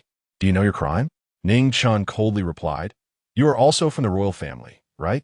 Don't bring shame to the royal family. I only killed a beast. He is unworthy of being a royal. Good. Still stubborn when death is imminent? A mere silver-clad official dares to kill the country uncle. Today, I will make you pay blood for blood. Come, open the door for me. This prince will personally kill him to avenge my uncle. Ning Chen's eyes narrowed slightly. He guessed who this person was. This person was the 3rd prince. It was said that the empress had been unable to bear a dragon's seed for some unknown reason. But how could a national mother be without offspring? She would be criticized. The 3rd prince was born of Ming Fei, and after his birth, he was taken to the empress's palace to be raised by her. The country uncle was the empress's biological brother, and this person just claimed to avenge his uncle. So it must be the 3rd prince. Currently, among the court, the greatest threat to the crown prince was this 3rd prince. The crown prince was the emperor's eldest son, but the 3rd prince was raised by the empress, holding a noble status. Therefore, the court officials were divided into 2 factions, one supporting the crown prince and the other supporting the 3rd prince. Although the crown prince was the heir apparent, as long as he had not ascended to the throne, anything was possible. Chapter 61. The 3rd prince. Bang, bang, bang. A guard severed the chains on the prison door with a few strokes. The third prince kicked open the prison door and walked in. A few rats, startled, scurried in all directions. Ning Chen remained calm and said, "Third prince, be gentle. Don't scare my pets." The third prince's expression darkened, his eyes cold and fierce. "Ning Chen, are you really not afraid of death?" Ning Chen shrugged and replied, "I am already sentenced to death. Does that mean I shouldn't be afraid of dying? Instead, it's the third prince who hasn't been tried yet, and his guilt hasn't been determined. This is the supervisory office. Are you really sure you want to kill me?" The third prince sneered, a mere silver-clad. "Killing you is like crushing an ant." He continued, "What if I kill you? You killed my uncle and made my mother weep daily. If I don't kill you today, I would be unworthy as a son. Today, I will personally kill you and use your head to honor my uncle's spirit in heaven." Before he finished speaking, the long knife in the third prince's hand gleamed with a sharp cold light as it swung towards Ning Chen's neck. Just as Ning Chen was about to dodge, an arrow shot through the air, clanging against the knife, sending sparks flying and knocking the knife from the third prince's hand. The third prince grunted in pain, blood appearing in his palm. Several guards, sensing danger, drew their swords and surrounded the third prince. Gung Jing. The third prince gritted his teeth as he glared at the entering Gung Jing. Gung Jing put away his bow and saluted. Gung Jing pays respects to the third prince. "Gung Jing, what do you mean? Are you challenging authority? Do you believe I won't report to father and have you executed as well?" Gung Jing spoke calmly. "I had no choice but to intervene just now. I hope the third prince will forgive me." The third prince pushed aside the guard in front of him and stepped toward Gung Jing, angrily saying, "Are you protecting him?" "Third prince, Ning Chen hasn't been tried yet. His guilt hasn't been determined. If Ning Chen dies here, I won't be able to explain to his majesty. What if I insist on killing him today?" Gung Jing said firmly, "As long as I am here, the third prince cannot kill him." The third prince, injured, snapped, "Return to the palace to tend to your wounds." His anger was palpable as he glared at Gung Jing. "Fine, very well. Gung Jing, we'll see about this. If you dare to harm me, when I report to father, you'll go to hell with Ning Chen. We're leaving." The third prince knew that with Gung Jing present, he couldn't kill Ning Chen. As he exited the prison, the third prince said fiercely, "Ning Chen, Gung Jing, you both will die, just wait and see." Gung Jing turned to Ning Chen and asked, "Are you all right?" In truth, he was still shaken. The red-clad guards below didn't dare to stop the third prince and could only notify him. Upon receiving the news, he didn't dare to delay and rushed over. If he had been even a moment later, Ning Chen would have become a corpse. Although His Majesty trusted him greatly, given His Majesty's favor towards Ning Chen, if Ning Chen died, Gung Jing's position in the supervisory office would be in jeopardy. Ning Chen shook his head and smiled. "I'm fine. Lord Gung, you are commendable. Upright and unafraid of power. I admire you." Gung Jing snorted and said, "The supervisory office only answers to His Majesty." Ning Chen chuckled and muttered, "This third prince doesn't seem very smart, coming to the supervisory office to kill me. This is His Majesty's supervisory office. He's poking a tiger in the rear." Gung Jing's mouth twitched, and he frowned. "Ning Chen, be cautious. He may be a third prince, but he has many supporters behind him. Those supporters are quite foolish. They have a good thing going and insist on throwing it against the wall without asking if it wants to go." Ning Chen quipped, "Lying around like a salted fish is just fine, yet they want to flip it over. They're just bored." Gung Jing was momentarily speechless. This guy was audacious, daring to compare the third prince to mud and salted fish. If it weren't for His Majesty's favor with Ning Chen's mouth, he would have died 100 times over. "Lord Gung, when will you determine my guilt?" Gung Jing replied, "Are you in a hurry to die?" Ning Chen nodded earnestly, "Yes." Gung Jing was left speechless. "Staying in this dark place with rats and cockroaches, I'd rather have a quick death." Gung Jing suddenly looked around. "Who is Xiaoqiang?" "Ah, Lord Gung, don't be nervous. Xiaoqiang is a cockroach." Gung Jing was flabbergasted, a black line forming on his forehead. This guy really wasn't afraid of death. He even had the leisure to name cockroaches. "Ning Chen, don't worry. His Majesty should issue a decree soon. I heard His Majesty planned to have you drawn and quartered." Gung Jing deliberately tried to scare him. "What the hell?" Ning Chen was stunned.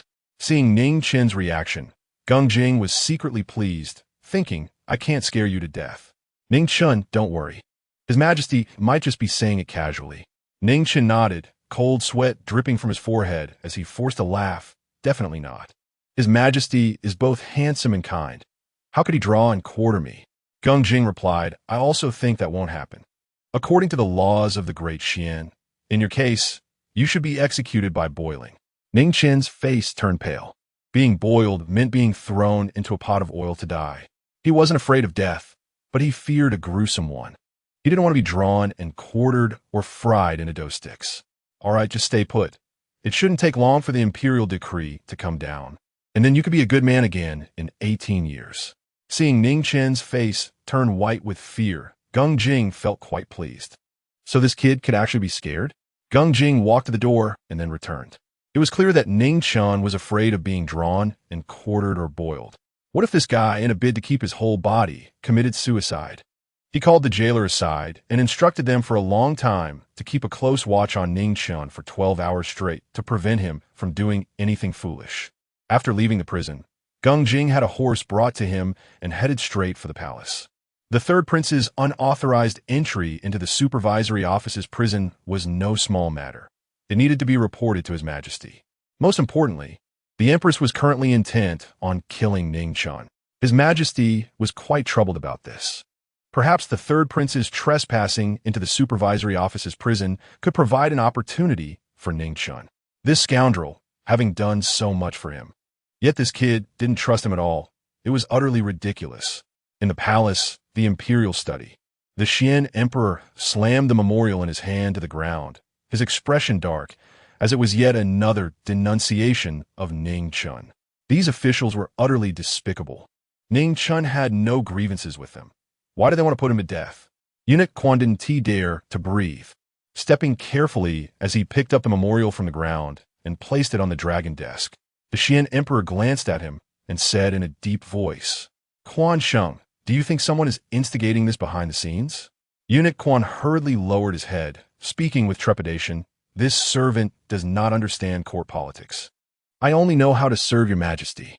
Having served by the Xian emperor's side for so long, Eunuch Quan was certainly astute, knowing what to say and what not to say. Chapter 62. Surprised or not? The Xian emperor furrowed his brows, irritably rubbing his forehead. In recent days, there had been too many memorials about Ning Chen. He knew very well that these people did not want Ning Chen's life. After all, Ning Chen was just a minor figure in silver attire. Their true purpose was to slap his face as the emperor. The supervisory office was responsible for monitoring all officials. Countless officials have been dismissed, their families executed, and their clans annihilated because of the supervisory office. It was like a sword hanging over the heads of the civil and military officials, ready to fall at any moment, causing them to be separated from their bodies. Therefore, there was no one in the court who did not dislike the supervisory office. Officials often submitted memorials proposing to abolish the supervisory office. It should not exist, but he had rejected all of them. This time, Ning Chen had committed an offense against the hierarchy by executing the country uncle, providing them with an opportunity to cause trouble. Just as the Xian emperor was feeling a headache, a small eunuch tiptoed in, kneeling on the ground, Your Majesty. Lord Gung requests an audience. The Xian emperor said in a deep voice, Let him in. Yes. The small eunuch got up and went out, and soon Gung Jing entered. Gung Jing, pay my respects to Your Majesty. Get up and speak. Gung Jing stood up and got straight to the point, Your Majesty. Just now the third prince broke into the supervisory office's prison, intending to kill Ning Chen, but I stopped him. The Xian emperor's expression darkened. The third one? This scoundrel. He dares to intrude into the supervisory office's prison? All the eunuchs felt a tremor in their hearts. The third prince had touched the emperor's reverse scale. Even the crown prince would not dare to get too close to the supervisory office. Is Ning Chen all right? Gung Jing was surprised. He did not expect that the Xian emperor's first concern would be for Ning Chen's safety. Could this kid really be the emperor's illegitimate son? He quickly replied, Reporting to Your Majesty, Ning Chen is fine. It's just that while I was saving Ning Chen, I accidentally injured the third prince. Please punish me, Your Majesty. The Xian emperor was taken aback. The third prince was injured? Is it serious? Gung Jing knelt down while I was saving Ning Chen. I knocked the third prince's sword away, causing him to bleed from his palm. Please punish me, Your Majesty. The Xian emperor breathed a sigh of relief. It was just a cut on the palm, a minor injury. Gung Jing, get up. There's a reason for this. I pardon you. Thank you, Your Majesty. For your grace. Gung Jing hurriedly expressed his gratitude and then stood up. He hesitated for a moment and said, Your Majesty, I accidentally injured the third prince, and I want to go to the Empress to plead for forgiveness. I have already pardoned you. There is no need to go to the Empress. Before the Xian Emperor finished speaking, he suddenly looked at Gung Jing with a strange expression and smiled. You, a rough martial man, have learned to speak in circles? The eunuchs glanced at Gung Jing and then lowered their heads again. The Xian Emperor's face turned stern, angrily saying, You scoundrel, how dare you intrude into the supervisory office? Do you not regard me at all? This time, even if the Empress pleads for leniency, I must punish this unworthy one properly. Gung Jing tightened his lips, thinking that the Emperor's acting skills were quite impressive. The Empress was stubbornly holding on to Ning Chen, and the Emperor was also having a headache. Now that this incident with the third prince had occurred, he did not believe the Empress would not back down. The Empress was a clever person. If the third prince lost the Emperor's favor, he would basically have no chance at the throne in the future. Whether killing Ning Chen was important or the third prince's future was important, the Empress would definitely be able to discern clearly. Gung Jing, is there any news from Chongzhou? Reporting to Your Majesty, I was just about to report. I just received a secret letter. They have found the evidence of the crime, and it has been confirmed that everything recorded is true. The officials in Chongzhou have been arrested, and those who resisted were killed on the spot. While the others are on their way back to the capital, they will arrive in 2 days. The Xian Emperor nodded slightly. Good, bring those people back. They don't need to go through the 3 departments. Directly throw them into the supervisory office's prison, and you personally interrogate them. I obey. The Xian Emperor waved his hand. All right, you may leave. I take my leave. After Gung Jing left, the Xian Emperor stood up and said, Qing Sheng, prepare the Fuhong Palace. The Fuhong Palace was the residence of the current Empress. 2 days later, 41 officials from Chongzhou were escorted into the capital. All of these people were thrown into the supervisory office's prison. The officials in the capital received the news and were shocked. The speed of the Xian Emperor this time was too fast. The people were already captured before they even received the news. Some remained calm, doing what they had to do. Others panicked, like ants on a hot stove, unable to eat or sleep peacefully. Ning Chen had also been on edge these past 2 days, because he did not know whether the Xian Emperor planned to dismember him or cook him alive. He had been thinking these past few days, did he misunderstand the Xian Emperor's intentions? He had no mood to care for his little companions, those few rats. A sound of footsteps startled Ning Chen, who was lost in thought. From the sound, it seemed that many people were coming in. He hurriedly ran to the front of the cage, trying hard to squeeze his face into the gap of the cage, peering sideways. He saw people from the supervisory office escorting a group of prisoners. Just as Ning Chen was curious about who these people were, his expression suddenly froze, and his breathing quickened. He saw AI Wenguang, the county magistrate of Jinyuan County, and several familiar faces, all of whom he had seen that day at the country uncle's residence. These were the officials from Chongzhou. They had been captured. Ning Chen's face flushed with excitement. General Chen was indeed reliable. He did not misjudge the person. Ha ha! Ning Chen could not hide his joy and laughed out loud.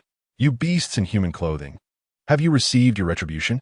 When you harmed the common people, did you ever think you would end up like this? Welcome to the supervisory office's prison, gentlemen. Just as Ning Chen was shouting, a tall figure appeared in front of him. Pan Yuqing looked at Ning Chen, who was trying to squeeze his face out of the cage, looking quite comical. He held back his laughter and asked, Does it hurt? Ning Chen rolled his eyes. What is it to you? Pan Yuqing, don't be too smug. One day, you will also end up in prison. Ning Chen thought to himself. Pan Yuqing's mouth twitched. Don't bother with me. Just move aside. Saying this, he reached out and pushed Ning Chen's forehead. Ning Chen stumbled back a few steps, about to get angry, but saw Pan Yuqing had already opened the cell door and yanked AI Wenguang by the collar, throwing him inside. Then he tossed the other few people in as well. Ning Chen was taken aback, frowning. Pan Yuqing, what do you mean? Pan Yuqing said expressionlessly. There isn't enough room in the cell. Nonsense, the cell next door is empty, and the one across is also empty, you tell me. Ning Chen's voice suddenly stopped. Locking these scum up with him was a good thing. If he got bored, he could beat them for fun. Ning Chen stared at AI Wenguang and couldn't help but laugh. AI Wen Guang and the others trembled in fear, kneeling on the ground, banging their heads towards Pan Yuqing. My lord, don't put me in the same cell as him. He is a madman. He will kill me. My lord, I beg you. Please switch us to another cell. Pan Yuqing completely ignored them and directly locked the cell door. Ning Chen squinted his eyes, moved his wrists, and said with a fake smile, Gentlemen, I didn't expect we deem meets so soon. Surprised or not? Chapter 63. Interrogation. AI Wen Guang and the others were pale with fear. Ning Chen was a ruthless man who dared to behead a prince, especially AI Wen Guang, who hadn't forgotten the day he was nearly killed by Ning Chen's knife, lying in bed for several days before he could get up. Being locked up with such a ruthless person, they feared they wouldn't even make it to the interrogation before being dealt with by Ning Chen. Sir, please don't lock us up with him. We beg you. Let us out. Let us out. We don't want to be with him. Have mercy. He will kill us. The group clung to the pillars of the cell door, crying out, wishing they could squeeze through the gaps in the bars. What are you shouting about? Shut up. Gao Zipping walked over, disdainfully saying, Do you think you're still high officials? You're all prisoners now. If you dare to shout again, I'll cut out your tongues. AI Wen Guang and the others were too scared to speak. Gao Zipping looked at Ning Chen and said, These are all serious offenders. Don't kill them. They still need to be interrogated. Ning Chen smiled broadly. Once the inspectors left, a wicked grin appeared on Ning Chen's face. Although he too was in handcuffs and shackles, he was definitely not comparable to these pampered officials. He walked over to AI Wen Guang, tightened the chain between the handcuffs around his neck, and executed a shoulder throw, slamming AI Wen Guang to the ground. AI Wen Guang let out a horrible scream that didn't even sound human. Ning Chen mounted him and rained down punches on his head. AI Wen Guang's screams were akin to a slaughtered pig. The other officials were terrified, huddling in the corner, trembling. The officials in the opposite cell looked on in horror, simultaneously relieved that they were not locked up with Ning Chen. Help! Help! Murder! Murder! AI Wen Guang screamed as he begged for mercy. But the inspectors acted as if they were deaf, with no one coming to stop it. Ning Chen, I haven't been tried yet. I'm not convicted. You're abusing your power. I will sue you. I will sue you. Ning Chen raised his fists and continued to strike down on his head. Swime? Go ahead. I'm also a death row inmate. Do you think I care about adding another charge? AI Wen Guang was beaten to a pulp, bloodied, and bruised. Ning Chen temporarily let him go and walked toward the other officials in the corner. Gentlemen, it's your turn. As he spoke, he kicked one of them. But the chain of the shackles was too short, almost causing him to fall. He then switched to using his hands, striking their heads. This group of beasts in human clothing cried out in agony, calling for their mothers. In no time, they were all bloodied and bruised. Ning Chen finally stopped, panting heavily, feeling dry and tired. Beating people was exhausting. He walked over, took a few sips of water, and then sat down on the hay in the corner. AI Wen Guang and the others lay on the ground, groaning in pain. Stop your damn whining. If you keep it up, I'll have your tongues cut out. I'm going to sleep now. Don't disturb me. When I wake up, we'll continue. Ning Chen leaned against the wall, closed his eyes, and conserved his energy. But it was not his turn to act yet. The sound of the cell door opening woke Ning Chen. Two inspectors dragged AI Wen Guang out. This was the interrogation phase. Half an hour later, AI Wen Guang was dragged back and thrown on the ground. Ning Chen took a look and gasped. AI Wen Guang was already unrecognizable, both legs broken, all his teeth pulled out, covered in whip marks, flesh torn, lying there motionless, barely alive. No wonder people say the inspection department is like the Hall of Yama. Few can withstand the torture of the inspection department. But Ning Chen felt no sympathy for AI Wen Guang. Their cruel methods against the common people were even worse than this. I Wen Guang, when you trampled on lives and harmed the people, did you ever think you would end up like this? Ning Chen watched with glee. One of the inspectors looked at Ning Chen. No talking. Do you want to be interrogated too? Ning Chen shuddered and shook his head repeatedly. I'll be quiet. I'll be quiet. You all carry on. Just pretend I'm not here. Ning Chen obediently ran to the corner to draw circles. He was already a dead man, and he didn't want to be tortured again before dying. The two inspectors exchanged smiles and then took away another person. That night, the inspectors came and went repeatedly. More and more people were taken away and then returned half dead. The interrogation times grew shorter. For example, AI Wen Guang initially tried to hold on, refusing to plead guilty, but ended up tortured nearly to death. The later ones were so frightened that, even before they were tortured, they confessed their crimes like bamboo shoots falling from a tube, sometimes yielding unexpected results. Around the hour of the rabbit, 2 inspectors walked into Ning Chen's cell. "Ning Chen, come with us." Ning Chen was stunned. "This, is it time to interrogate me?" One of the inspectors nodded. Ning Chen glanced at AI, Wen Guang, and the others, who were tortured beyond recognition, and shivered. I don't need to be interrogated, right? I confess. I confess to any crime." One inspector said expressionlessly, "What you say doesn't count, and what I say doesn't count either. Stop stalling. Come with us." At that moment, in the interrogation room, Liang Yuqing, Gao Ziping, and others were present. "Do you think Ning Chen will be too scared to wet his pants when he comes in?" "I guess not. This kid may look young, but he is tough as nails. I bet he will. If he doesn't, let's wager." "Fine.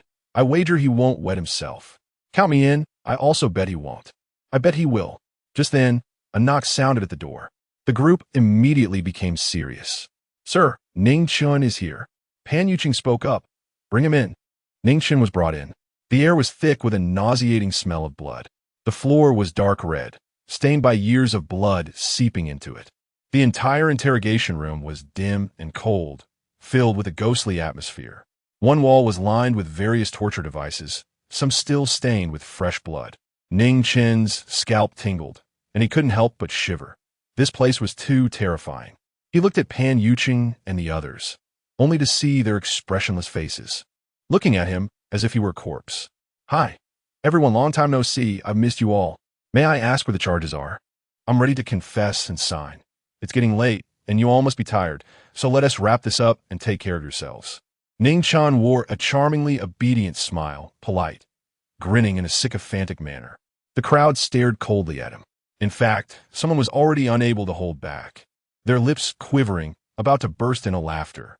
Pan Yuqing slammed the table and coldly said, "Ning Chen, stop with the jokes. Do you understand where this is? Mind your attitude." Ning Chen's smile faded slightly. "Pan Genie, is there something wrong with my attitude?" I said, "No matter what crime it is, I will confess." "What more do you want me to do?"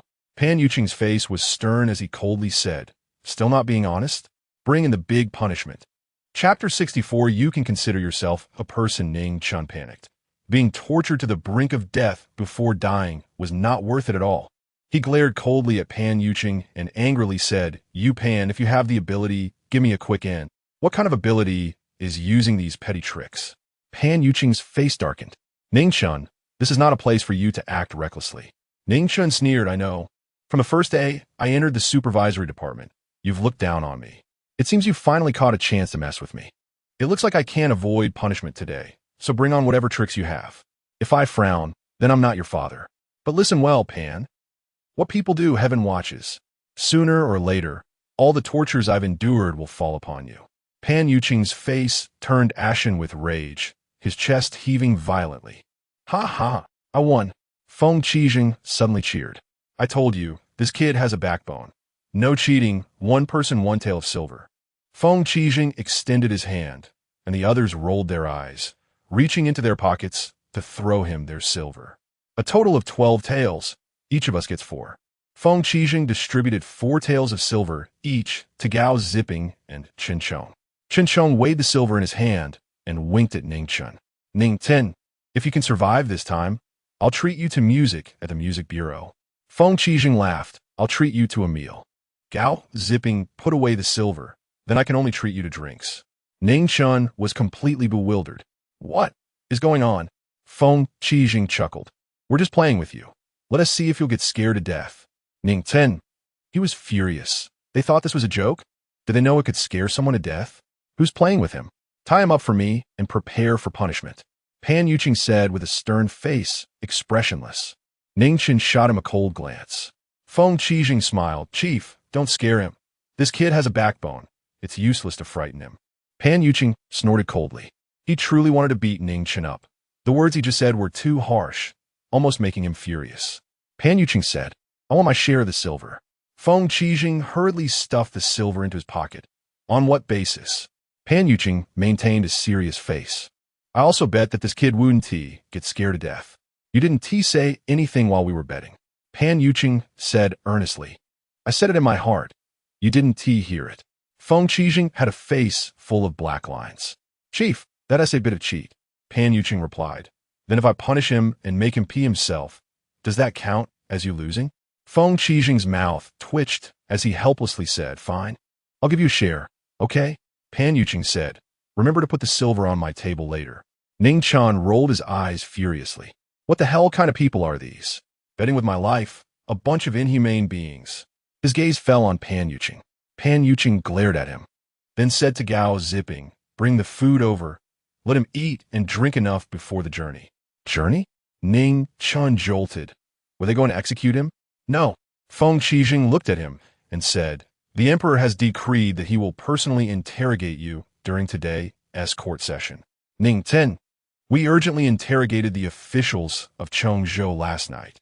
These scum have countless crimes, especially the national uncle. His crimes are enough for him to die 100 times. Based on these charges, we estimate that you have a chance of surviving. Chen Chong walked over, patted Ning Chen's shoulder, and said, this is all we can do. When the time comes, you must fight for your chance to survive. Ning Chen was stunned.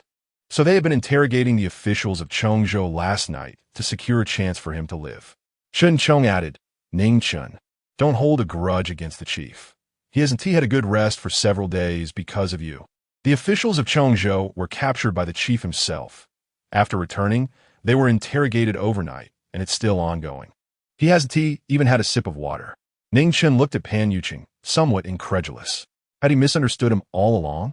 He was about to speak when Pan Yuqing said lightly, save your gratitude for after you survive. Ning Chen was speechless. Couldn't they speak nicely? Pan Yuqing continued. Ning Chen, when the emperor interrogates you, don't be clever or exaggerate. Just speak the truth. Ning Chen nodded, responding with a hum. After you've eaten and drunk enough, we'll send you to the palace. As for whether you can survive, that depends on your fate. If you die, you can at least be a ghost who died full. Ning Chen was utterly speechless. This guy really didn't know how to chat.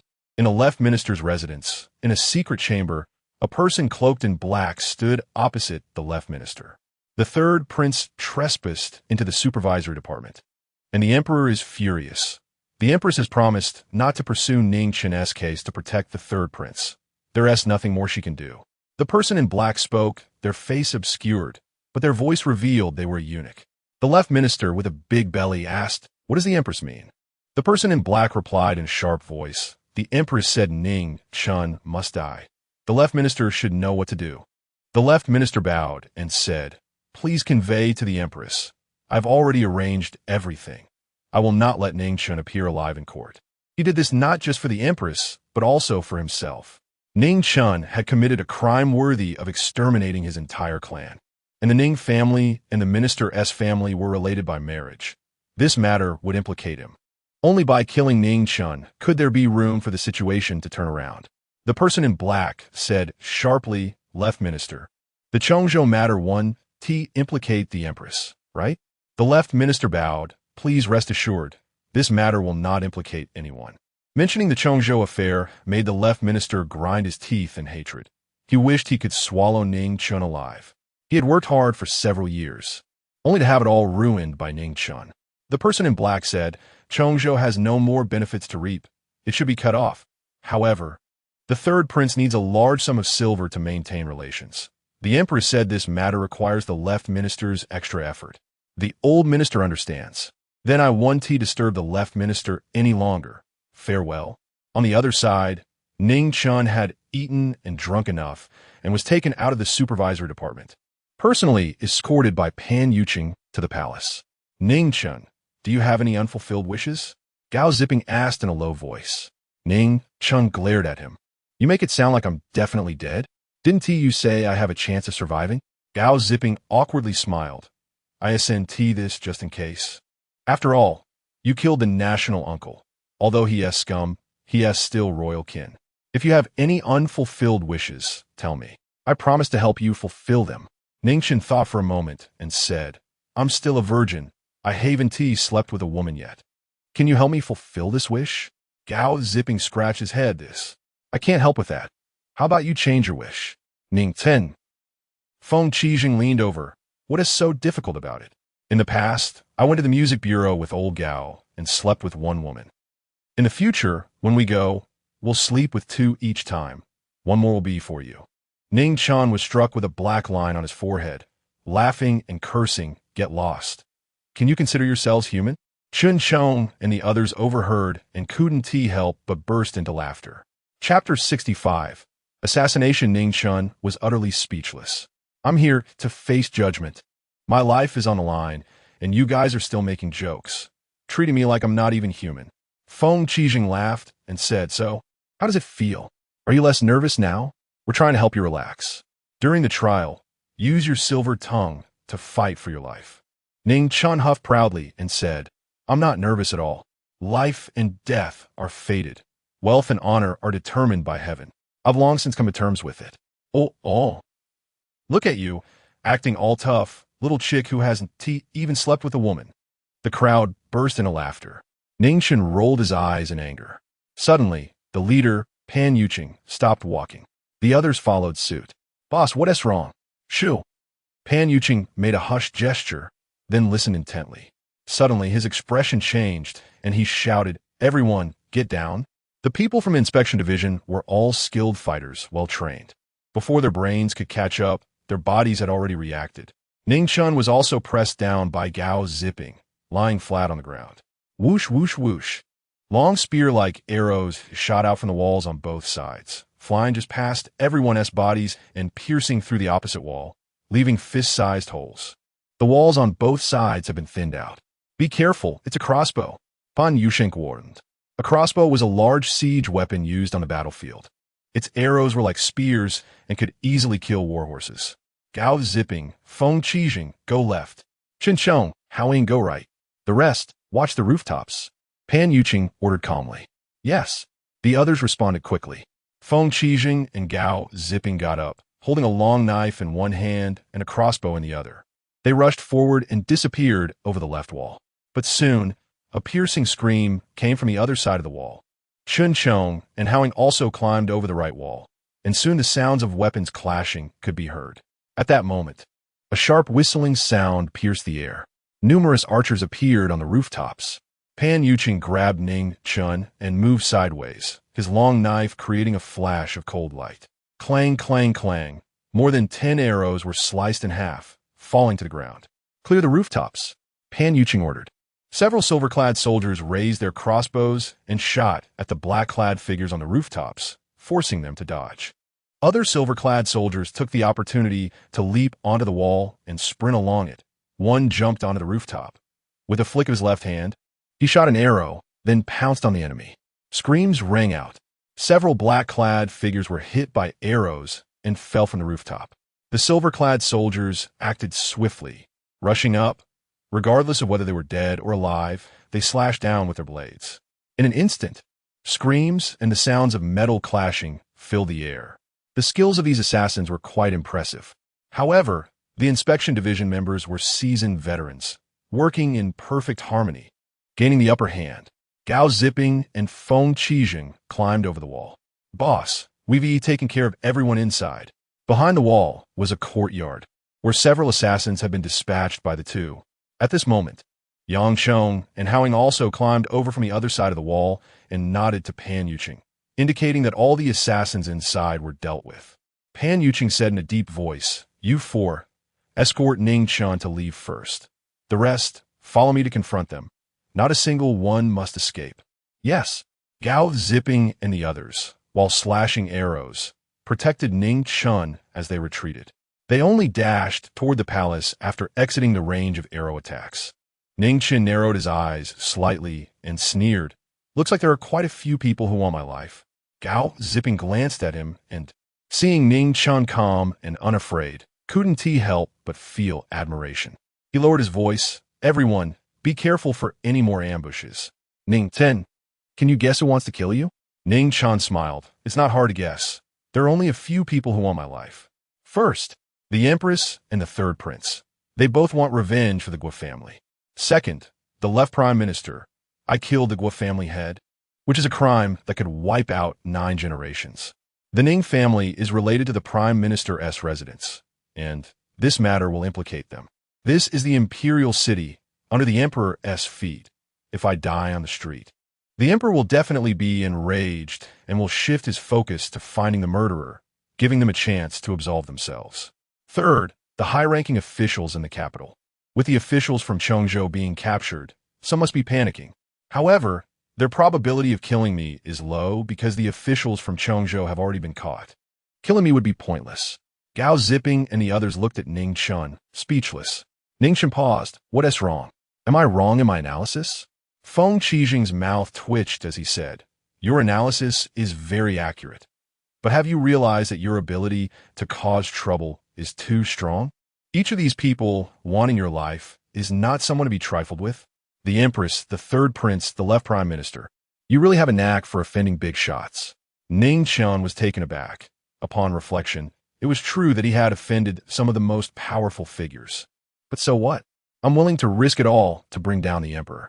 If I can survive this time and leave the palace, I will definitely find a way to kill these people.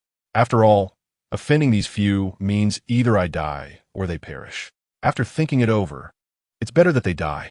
Fortunately, the journey afterward went smoothly. The group escorted Ning Chen safely to the palace. Then, under the escort of the imperial guards, they brought several people to the court. Outside the court, two long lines of lower-ranking officials formed, as the court couldn't accommodate so many people. Winter had already set in, and it was just dawn, the coldest time. The officials outside were freezing, their faces turning blue, yet they still had to bend over. Not daring to make any large movements, even moving a bit was out of the question. If the nearby imperial guards discovered it, they would immediately be charged with great disrespect. Look at these guys freezing. Ning Chen felt schadenfreude in his heart. At this moment in the court, those censors jumped out one by one. These court critics began to accuse Ning Chen of being undisciplined in raising his son and of Geng Jing not managing his subordinates well. The left prime minister stood at the head of the civil officials, lowering his head, seemingly lost in thought. The right prime minister remained silent, squinting slightly, as if deep in meditation. The Great Xuan has two prime ministers. The left prime minister is the head of the civil officials, while the right prime minister is closer to the military generals. In any case, the two do not get along, both plotting to undermine the other. Of course, this is also an emperor's strategy. If the ministers do not compete or quarrel, and do not restrain each other, how could the emperor find peace? Emperor Xian looked expressionlessly at these censors jumping around. At this moment, a court guard quickly walked into the hall, knelt on one knee, and said, reporting to your majesty, Ning Chen has been brought in. In an instant, the entire court fell silent, not a sound to be heard. Only the left prime minister showed a violent fluctuation in his eyes, but quickly returned to normal. Emperor Xian said, bring him in. Chapter 66. A crime not worthy of death. Ning Chen and others were brought into the main hall. Everyone's gaze was fixed on Ning Chen. Most of the civil and military officials had never seen Ning Chen before and were curious about what the person who dared to kill the prince looked like.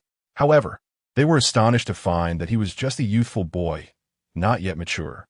Your Majesty, Gao Zipping and others knelt to pay their respects. The guilty minister Ning Chen, pay my respects to your Majesty. Ning Chen bowed slightly. Ning Chen, why aren't you kneeling before his Majesty? The sharp voice of Chief Eunuch rang out.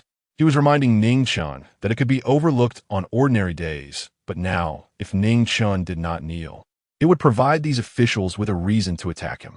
Ning Chen frowned slightly. He despised this world where one had to kneel at the slightest provocation. Fine, I'll kneel. After all, the Xian Emperor has treated me quite well. He knelt down. Gao Zipping spoke first. Your Majesty, I have something to report. In fact, the person in silver attire was not qualified to enter the court, but he sneaked in under the pretense of escorting Ning Chen, intending to report the attack they encountered on the way. The Xian Emperor said lightly, speak. I was ordered to escort Ning Chen, but on the way, we were attacked by assassins. Their target was clear. They were after Ning Chen. The Xian Emperor's expression suddenly darkened. The officials were in an uproar. Under the Emperor's feet, a major criminal was audaciously attacked. This was a challenge to the Emperor's authority. Audacious. How dare they? Is this still my realm? The Xian Emperor was furious. The ministers were terrified and knelt down. The Xian emperor glared at Gao Ziping.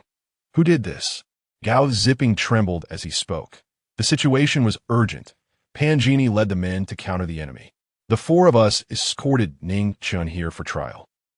I'm not clear on the specifics. The Xian emperor's face turned ashen. Good, very good. The major criminal I want to personally try was attacked in broad daylight. Do you still regard me as your emperor? Your Majesty, please calm your anger. We are guilty. The ministers shouted in unison. Calm down. Is that all you can say? If someone dares to attack the criminal I want to personally try, will they dare to assassinate me tomorrow? Send a decree to Gongjing. Investigate thoroughly, no matter who it is. I will exterminate their 9 clans and will not be lenient. The ministers were so terrified that they did not dare to make a sound. The left chancellor lowered his head, his face pale.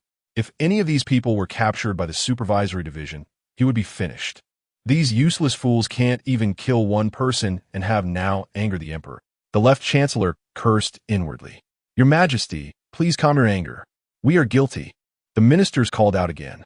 The Xian emperor angrily said, Of course you are guilty. You enjoy the emperor's salary. Yet you allow such things to happen right under my nose. I will remember this account. The ministers looked horrified. Dismiss the court. Go home and reflect. The Xian emperor waved his hand and stood up to leave. The left chancellor secretly glanced at an official. The latter trembled. The emperor was furious.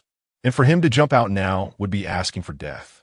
But facing the left chancellor's threatening gaze, he had no choice but to brace himself, kneel, and step out of the line, lowering his head as he said, Your Majesty, Ning Chen hasn't been tried yet? The Xian emperor looked at him deeply, then pretended to be slightly taken aback, saying, You remind me, I was so angry I became confused. Now, my ministers, how shall we punish Ning Chen? Punish? Those standing in the court were all clever people and immediately grasped the implication in the emperor's words. The emperor mentioned punishment, but did not say to kill Ning Chen. It seems the emperor does not want to kill Ning Chen. What is the relationship between Ning Chen and the emperor? The left chancellor looked back again. An official stepped forward and said, Your Majesty, Ning Chen disregards the law, kills the innocent, and despises imperial authority. Any one of these charges is enough to justify the extermination of his 9 clans. Your Majesty, Ning Chen killed the prince. He is beyond redemption, and it is a foregone conclusion that he should be executed. I dare to report. Let Ning Chen be dragged out and executed immediately to uphold justice. One by one, officials jumped out to attack Ning Chen, determined not to rest until he was executed. Ning Ziming was so frightened that he almost collapsed to the ground, his vision darkening and his head spinning.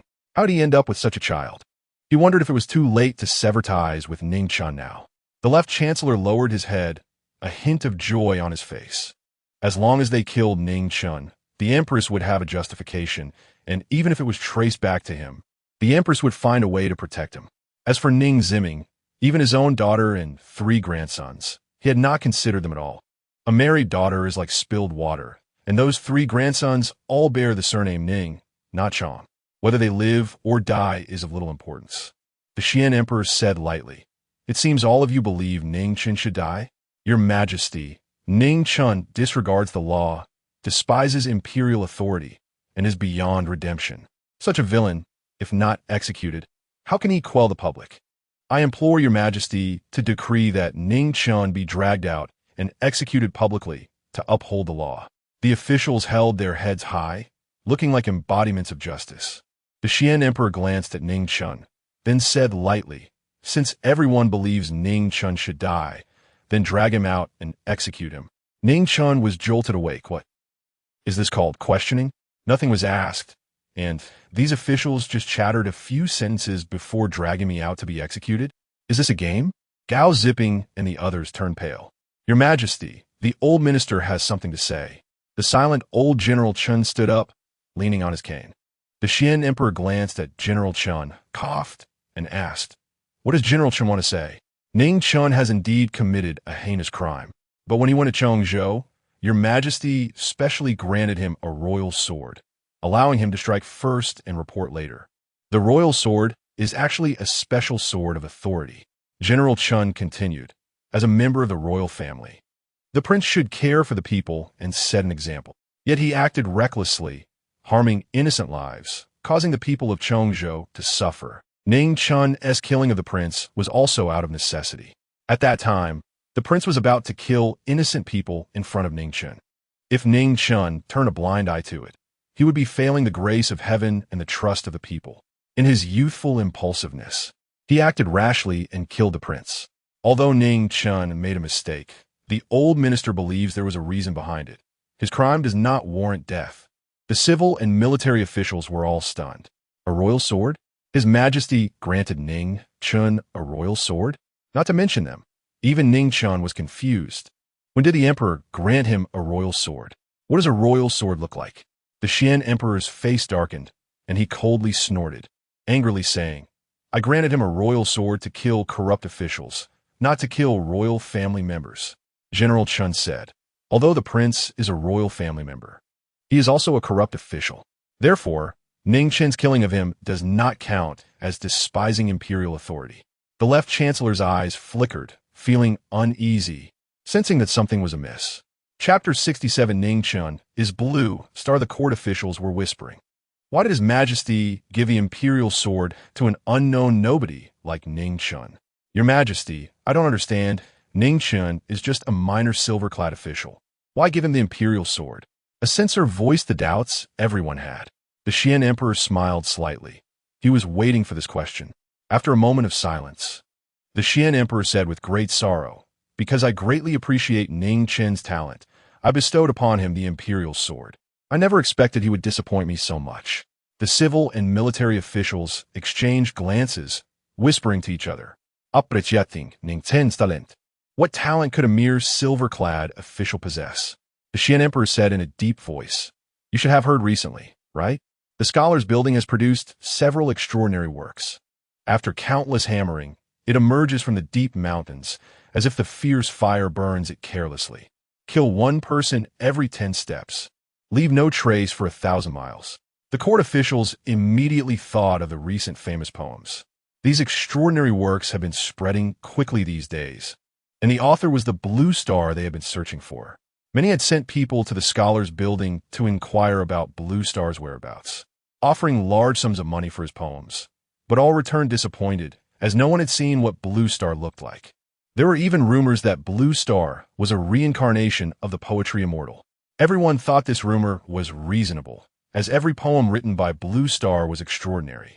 Who else could write such wonderful poetry if not a reincarnated poetry immortal? The Xian emperor sighed deeply. That's right, Ning Chen is Blue Star, and Blue Star is Ning Chen. This revelation stirred up a storm. The civil and military officials were stunned, their gazes all focused on Ning Chen. They never expected that the poetry immortal they had been searching so hard for was actually Ning Chen. The officials were all dumbfounded, their eyes bulging like toads. Especially Ning Ziming, who had also been sending people to search for Blue Star, hoping to obtain a poem to leave a lasting legacy.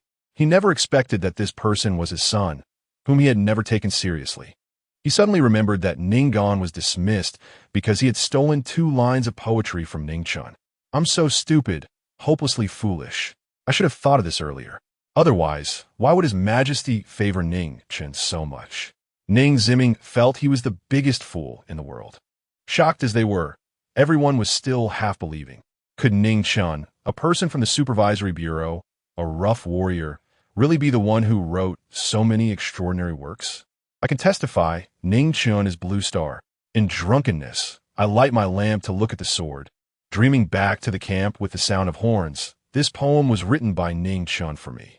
Old General Chen spoke at the right moment. The officials gasped. They stared at Ning Chen with intense focus. Their hot gazes were like prisoners who hadn't touched a woman in 10 years staring at a naked beauty. They all knew that old General Chen was forthright and upright, never prone to lying. The military officials were okay, but the civil officials looked at Ning Chen as if he were a rare and beautiful jade. The Xian emperor glared at Ning Chen and said angrily, Ning Chen, you have greatly disappointed me. You dare to behead the uncle of the country? Now the entire court wants me to kill you. Do you have anything to say? Even if Ning Chen were foolish, he would understand at this moment. The emperor and old General Chun were working together to save him. They had set the stage, and now it was up to him to perform. Ning Chen sighed deeply and said, "Your Majesty, I know my crime. But I was forced into it. The uncle of the country wanted to kill innocent civilians right in front of me. I, deeply favored by the emperor and holding the imperial sword. How could I remain indifferent and do nothing? The uncle of the country, in collusion with the officials of Chongzhou, has harmed the people, treating lives as nothing, causing the people of Chongzhou to suffer greatly. The trees in Chongzhou are bare, their bark eaten by the people. They're almost at the point of cannibalism. Those are your Majesty's subjects. If the people have no way to survive, what will they do? I believe you gentlemen know better than I do. Apart from rebellion, do they have any other options?" The officials' faces changed dramatically. Was the situation in Chongzhou that severe? Nonsense, alarmist rhetoric. Now the world is bright and clear. How could there be such a claim of the people suffering? Ning Chen, don't exaggerate just to escape punishment. Just as the officials were stunned, a short and stout official stood up. Qian Xinghua, the Minister of Revenue, a second-rank official. He glanced at the left Prime Minister and then spoke with righteousness. Ning Chen, I oversee the national territory, land, household registration, taxes, salaries, and all financial matters. If Chongzhou is truly, as you say, with the people suffering, I would have noticed it immediately. But over the years, Chongzhou has always been the first to pay taxes. It is impossible for such a situation to exist as you described. You are clearly fabricating facts to escape punishment, slandering the uncle of the country, deceiving the emperor. What punishment do you deserve? Qian Xinghua opened his mouth, throwing various accusations at Ning Chen. Ning Chen turned to stare at Qian Xinghua. Sir, have you ever been to Chongzhou? Qian Xinghua choked for a moment, but stubbornly replied, although I have not been there. The annual tax records show that the people of Chongzhou live and work in peace and prosperity. It is impossible for the situation you described to exist. You are talking nonsense. Ning Chen was furious. You hold such a high position, living a life of luxury. How could you know the suffering of the people of Chongzhou? Ning Chen, you. Don't point at me. You are not worthy. Ning Chen didn't give him a chance to speak, angrily saying, hearing is false, seeing is true. You've never been to Chongzhou? What qualifications do you have to speak? A frog at the bottom of a well relies on imagination. You should go out more and get some sun. If you get a bit darker, no one will call you shallow and foolish. Ning Chen, you. What about you? With a dog official like you in the Great Xuan Dynasty, it's truly the sorrow of the people and the pain of the court. You dare to jump out here without knowing anything. Have you ever seen someone picking up money? Have you ever seen someone picking up insults? Are you not shameless? Qian Xinghua was so angry that his lips trembled, his fingers shaking as he pointed at Ning Chen. You, Ning Chen, unable to articulate properly, but still daring to jump out, pretending to be righteous and selfless? You want to step on me to make a name for yourself. Do you even deserve that? People like you only have one ending. Your bodies and names will be destroyed together. The rivers and mountains will flow for eternity. Qian Xinghua was so enraged that his head buzzed, his vision darkened, his body swayed, and his face and lips trembled incessantly, almost collapsing and fainting. Your bodies and names will be destroyed together. The rivers and mountains will flow for eternity. The court officials savored these two lines of poetry and couldn't help but admire. Good poetry, excellent poetry. But the next reaction was, this poem is an insult, and a very vicious one at that. The meaning of these two lines is that a jumping clown will eventually humiliate himself. After you die, you will leave no reputation behind. Go dream your grand dreams. Everyone's gaze fell on Qian Xinghua, filled with sympathy for him. With these two lines of poetry, Qian Xinghua was nailed to the pillar of shame. From now on, whether they saw him or mentioned him, everyone would think of these two lines of poetry. Scholars value their reputation more than their lives. Qian Xinghua would never be able to hold his head high again. Ning Chen truly is the reincarnation of the poetry immortal. With just a few words, he could ruin someone's life and reputation. Chapter 68. Death penalty can be avoided, but living crimes are hard to forgive. The Xian emperor tightly pursed his lips, watching Qian Xinghua, who was nearly fainting from anger and almost couldn't hold back a laugh. He glanced at the left chancellor. Just now, when Qian Xinghua attacked Ning Chen, he looked at the left chancellor. This detail he took all in. The The Xian emperor lightly snorted. Ning Chen, how dare you be so reckless in the court? Although what you said just now made a lot of sense, it's all your one-sided story. How can I trust you? Ning Chen was still pondering how to respond to the Xian emperor's words when a loud voice rang out from outside the hall. Minister Gung Jing, seek an audience with your majesty. I can prove that what Ning Chen said is true. The Xian emperor looked at Ning Chen and said angrily, Ning Chen, your connections are quite good, aren't they? Someone is here to plead for you. Let Gung Jing come in. I want to see what he can say. Gung Jing hurriedly entered the hall, knelt down, and exclaimed, I pay my respects to your majesty. The Xian emperor looked at him coldly. Gung Jing, you just said you can prove that what Ning Chen said is true? Yes. How can you prove it? Gung Jing, if you can't prove it, I will punish you too. Gung Jing presented a stack of charges along with a book of evidence, saying, Last night, I interrogated the officials of Chongzhou. These are their charges. All have confessed and signed. Please review, your majesty. Bring it up. Eunuch Quan stepped down with small steps and presented the charges. The Xian emperor took it and began to flip through it. The court officials watched the Xian emperor's expression closely. They saw the Xian emperor's face growing increasingly grim. Nonsense, all of it is nonsense. They all deserve to die. The Xian emperor's face turned furious, and a murderous aura filled the entire hall. The civil and military officials trembled in fear like startled birds. Quickly, bring these to them to see. All of you open your eyes wide and take a good look at what these damn things have done. The Xian emperor tossed the charges and evidence to Eunuch Quan. Eunuch Quan hurriedly caught them and then distributed the charges to the civil and military officials. As the officials passed around the charges, one by one, their faces turned pale with horror and anger, cunningly creating names, trampling on lives, forcing the good into prostitution. Countless crimes, too many to record. Just picking one out is a death penalty. Have you all seen clearly? I ask you, should they be killed? Old General Chun was the first to stand up, horrified. This is truly shocking. How dare they act so recklessly? Their crimes deserve execution. Your Majesty, such behavior disregards the law of the land. Not killing them is not enough to calm the people's anger. Please issue an order to execute these unrepentant criminals and give the people of the world an explanation. Your Majesty, I second that. I also second that.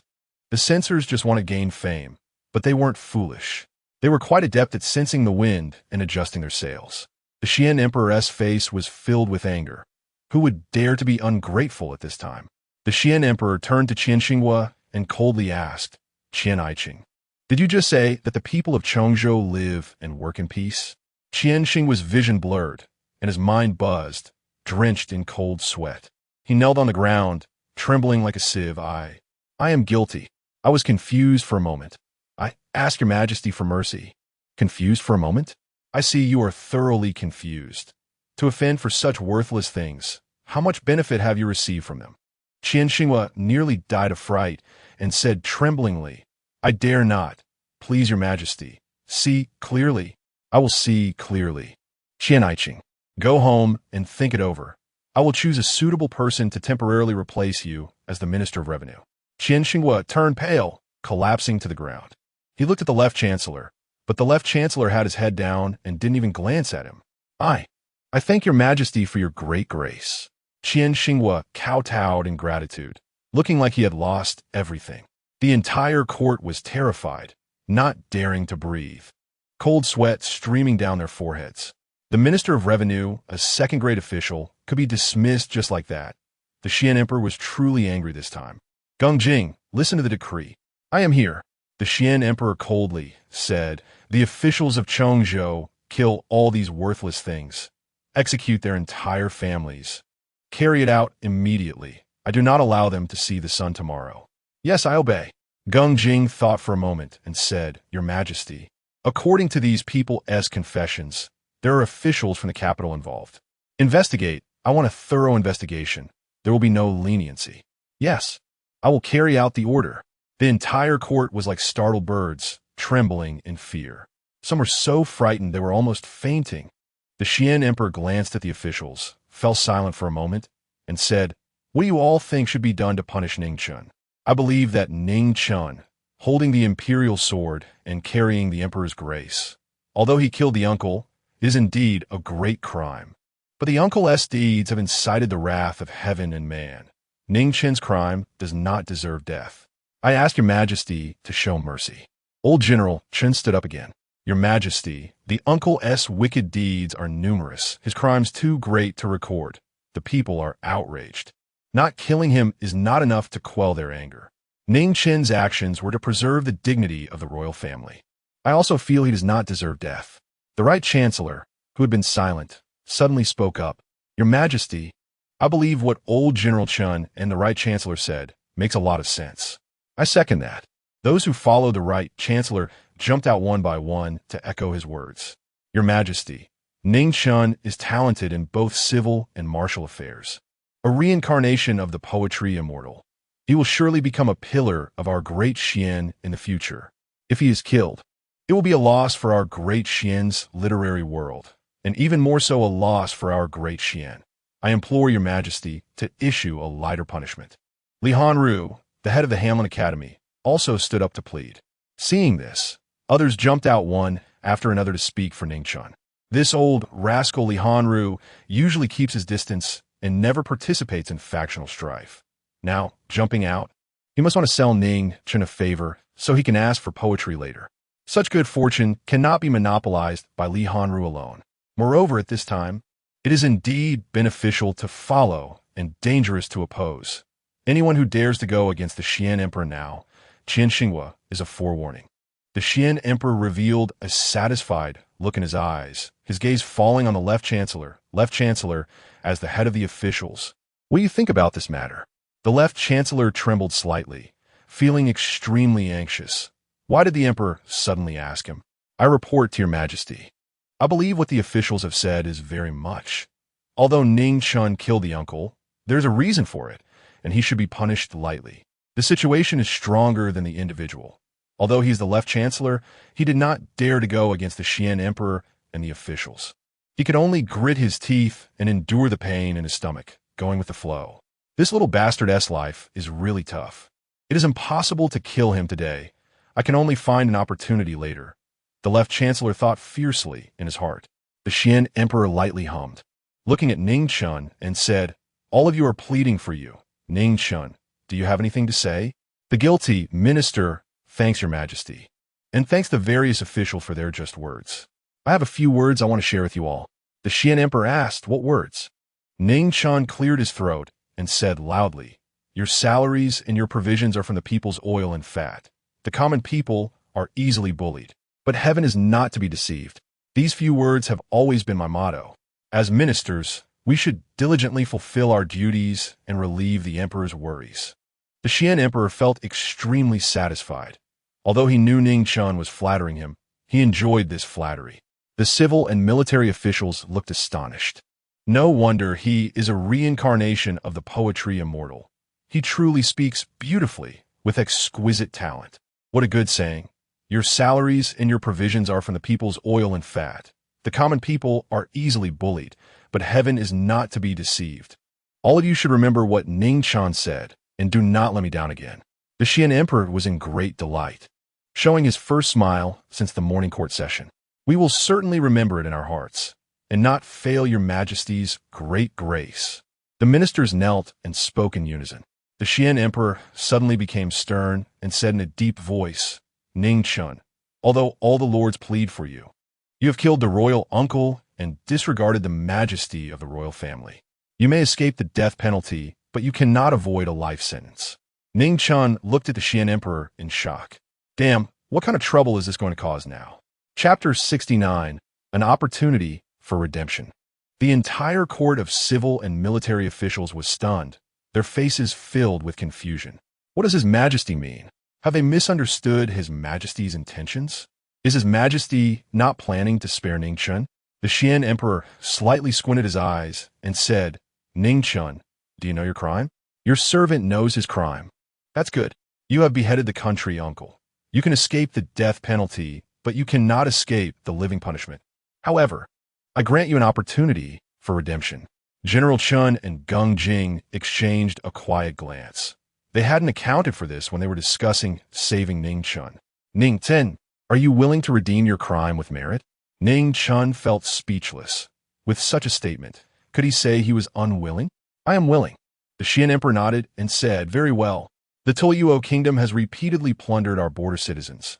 This issue is like a stubborn illness, difficult to cure. If you can find a way to ensure our border citizens have a worry-free winter, not only will I pardon all your crimes, but I will also reward you. The entire court was dumbfounded. Every winter, the Tuoyuo kingdom would plunder the border citizens, and this had always been a thorn in His Majesty's heart, difficult to remove. But this was something the entire court could do nothing about. What could a young boy like Ning Chen do? Wasn't this putting Ning Chen in a difficult position? General Chen and Gung Jing looked at each other again. They finally understood His Majesty's meaning. Previously, Ning Chen had proposed 3 strategies, which, if successfully implemented, would ensure the border citizens were worry-free for 10 years. However, these strategies had been leaked to the Tuoyuo kingdom by some insider, causing the plan to fail. Rather than feeling troubled, Ning Chen felt a bit excited. This meant he could go to the battlefield. As a former Special Forces commander, the battlefield was his stage. Ning Chen had only one idol since childhood, and that was Hua Xiubing. If he could reach the royal family of the Tuoyuo kingdom, he might not be able to achieve the feat of conquering the wolf and settling in the Xiongnu, but at least he could leave a significant mark in the history of the Xian. Your servant obeys the decree. Ning Chen said loudly. The civil and military officials were once again stunned. Truly, a newborn calf is not afraid of tigers. Ning Chen probably didn't realize how difficult this task was. The Xian emperor glanced at the officials and said lightly, "Are you all lacking confidence in Ning Chen? Your Majesty, even seasoned generals are helpless in this matter. How can a teenage boy like Ning Chen manage it?" An old minister earnestly requested, "I implore your Majesty to retract the order and let Ning Chen serve in the Hanlin Academy to enhance the prestige of our Xian literary circle." Lianru, the head scholar of the Hanlin Academy, stepped forward. Other civil officials, seeing this, also stood up to agree. Ning Chen was talented and should not be mixed with those rough soldiers. It would be a waste of talent. Ning Chen became anxious. Damn, I want to go to the battlefield. I don't want to join the Hanlin Academy and be a court talker. Just thinking about being like a shrew, arguing here and there in the court, gave him a shiver. The Xian emperor said lightly, "You are all probably misunderstanding Ning Chen. He is not only adept in poetry and literature, but also skilled in leading troops and military strategies. In fact, apart from Ning Chen, the happiest person was General Chen. He had always wanted to cultivate Ning Chen into a military talent." General Chen said, "Ning Chen has stayed at my residence for a while. His military strategies have even amazed me. Ning Chen has the talent of a great general." The civil and military officials were dumbfounded. They did not expect Ning Chen to receive General Chen's affirmation. His military talents were certainly outstanding, and no one dared to question General Chen's judgment, who had dedicated his life to warfare. The Xian emperor slowly spoke, "Ning Chen, since all the ministers say you should not go, what do you think? The cavalry of the Tuoyuo kingdom has always been a great concern for me. If you do not go, I will not force you. Otherwise, I will have to lead the expedition myself." This nearly scared the entire court to death. His Majesty wants to lead the expedition himself? How can this be? Ning Chen twitched the corner of his mouth, thinking, a threat, a blatant threat. I didn't say I wouldn't go. Why the need for that? Ning Chen bowed and said loudly, "Your Majesty can stabilize the world with your pen and can ride to establish the universe. What is the Tuoyuo kingdom? Do they deserve your Majesty to lead the expedition? That would be too much of an elevation for them." The Xian emperor was greatly pleased. He wanted to hold back, but couldn't help it. The key was that this kid's flattery made him feel so comfortable. The entire court frequently exchanged glances. As expected of the reincarnation of the poet immortal, look at how well he flatters, seeing the corners of His Majesty's mouth unable to be restrained. One could tell how happy he was. Truly impressive. Your Majesty, I am willing to go to the border. If the Tuoyuo kingdom issue is not resolved, I swear I will not return to the capital. Good, I await you good news. The Xian emperor was so happy inside, then glanced at Uniquan. Uniquan's sharp voice echoed throughout the hall. Court dismissed. After the Xian emperor left, Gao Zipping and others rushed over and gave Ning Chen a bear hug. You survived, aha. You scared me to death, Ning Chen. Good job, as long as you're alive. They were even happier than Ning Chen. Ning Chen's face turned red, and he stammered, "Don't hug my neck. I can't breathe." Can someone help me remove these handcuffs and shackles first? All right. You're about to be choked to death. Gao Zipping gave a hard slap on Feng Qixing's arm. Feng Qixing released Ning Chen, grinning from ear to ear, and said, Ning Chen, tonight at the Jia Fangxi. It's on me. Ning Chen thought for a moment. As a modern person, he was indeed interested in such places of entertainment. It wouldn't hurt to go take a look. Ning Chen nodded in agreement. We can go. I'll treat. Having escaped death, they naturally needed to celebrate. Chen Chong grinned and said, Great.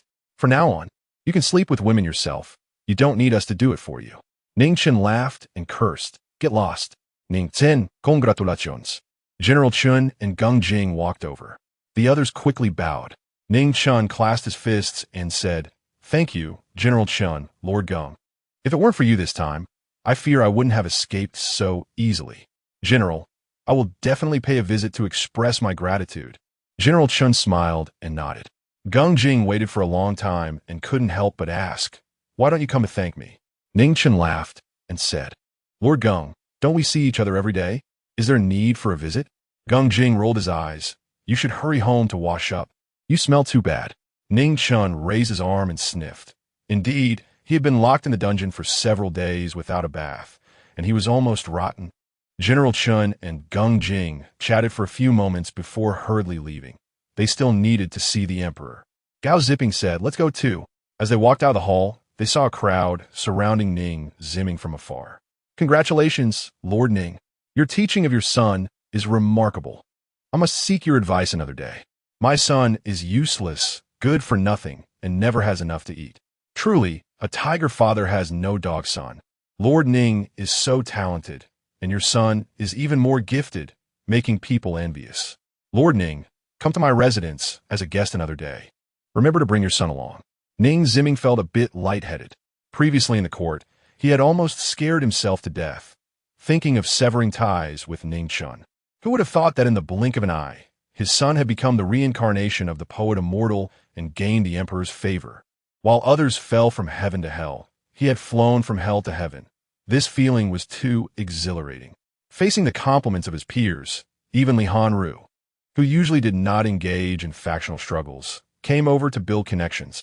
It was hard for him not to feel elated. Chapter 70. Are we very familiar? Ning Zimming was engaging in pleasantries with several officials. He inadvertently spotted Ning Chen and immediately put on a beaming smile.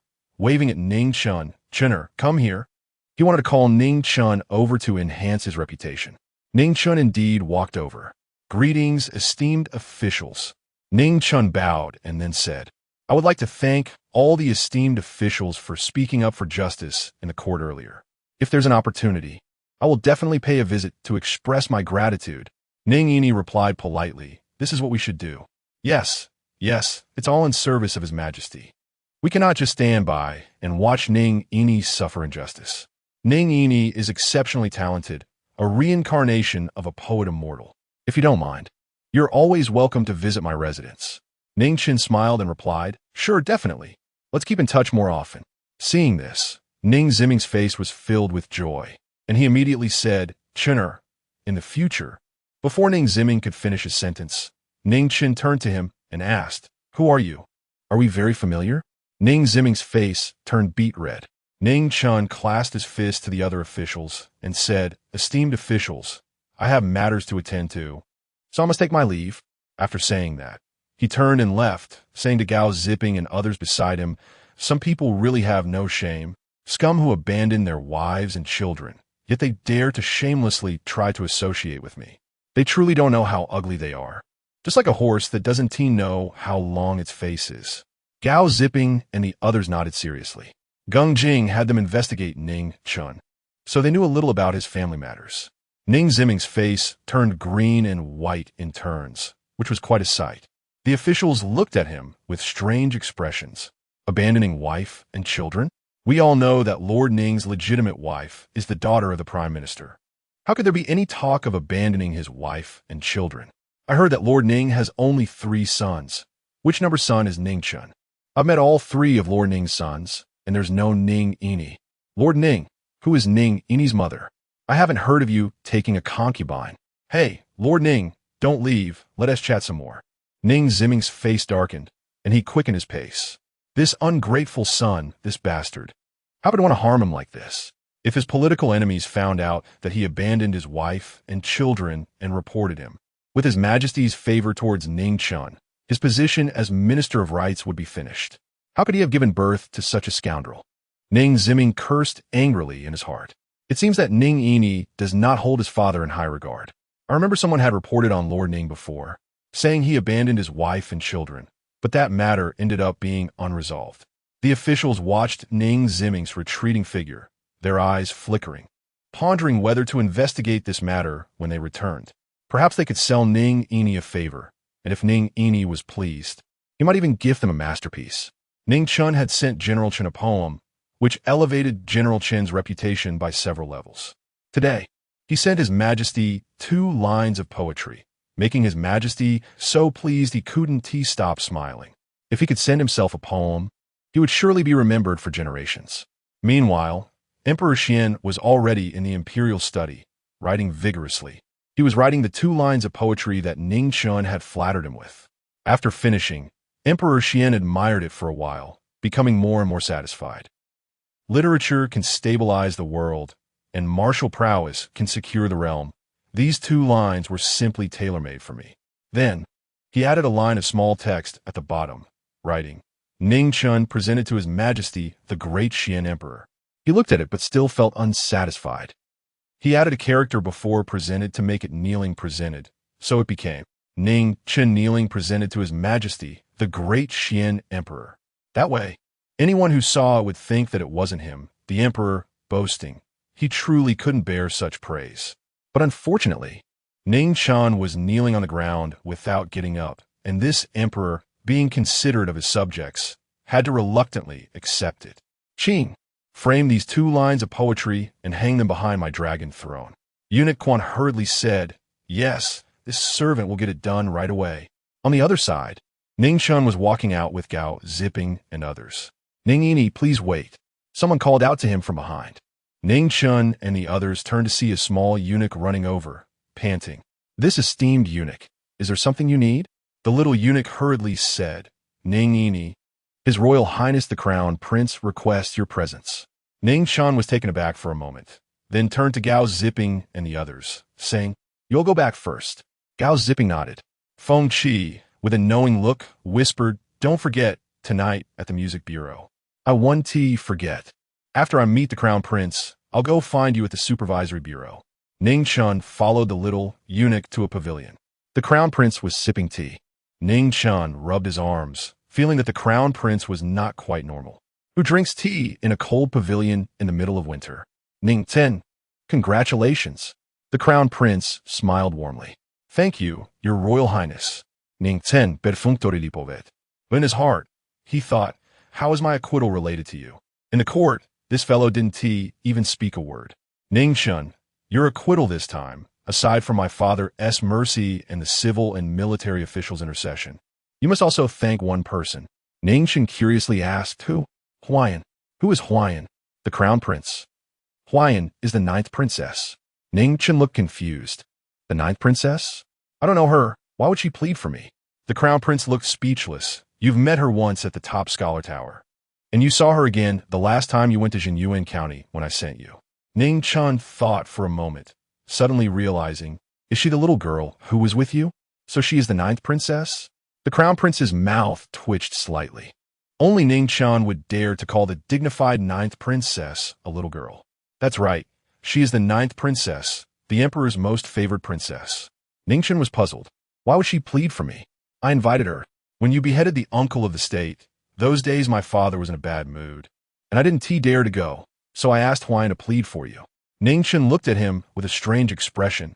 You didn't dare to go, so you push your own sister out? The Crown Prince smiled bitterly. You don't know, my father often scolds me for being foolish, sometimes 3 times a day. How could I dare to go? My father favors Huayan the most, so it was most appropriate for her to plead for you. Ning Chen found it somewhat amusing. It seems being a Crown Prince isn't easy, and he has a pretty tough life. The most important point is that Huayan is a person who distinguishes between gratitude and resentment. She knows what kind of person the uncle of the state is, which is why she would plead for you. Distinguishing between gratitude In resentment? Ning Chen thought to himself, that doesn't seem to be the case. I didn't even offend her. She looked at me like I was invisible. The crown prince took a sip of tea and said with a smile, I think you should thank Huayan in person. Ning Chen nodded. After all, the ninth princess indeed pleaded for him, regardless of whether it was useful or not. Her intentions were good, and this kindness must be remembered. All right, if there is an opportunity, I'll host a banquet to thank the ninth princess and His Royal Highness. The crown prince smiled and said, no need to wait for an opportunity. If you want to thank her, I can take you to find Huayan right now. Ning Chen was slightly taken aback, surprised. As an outsider, can I enter the harem? With me as your companion, it's fine. The crown prince said. Standing up, let us go. I'll take you to see Huayan. Chapter 71. The Queen's difficulty since the crown prince had said so. Ning Chen couldn't refuse and had to follow him to meet the ninth princess.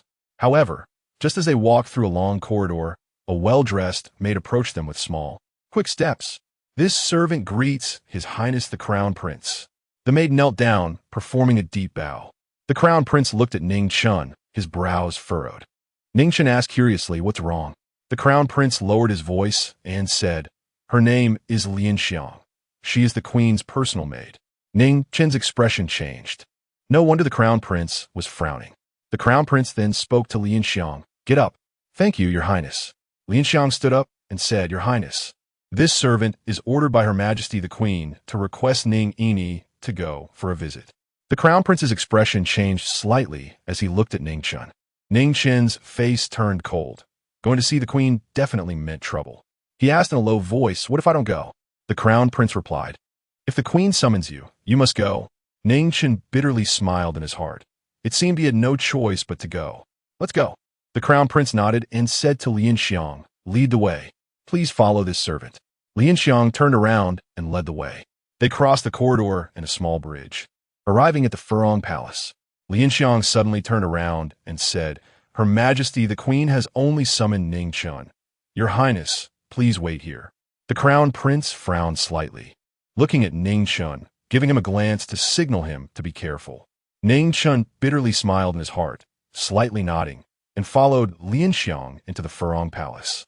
It was a large courtyard with a pond and a garden, decorated in an exquisite and luxurious manner. Lian Xiang brought Ning Chen to the center of the courtyard and said, Ning Chen, kneel and wait here. Are you kidding me? You want me to kneel? Ning Chen was unwilling in every way.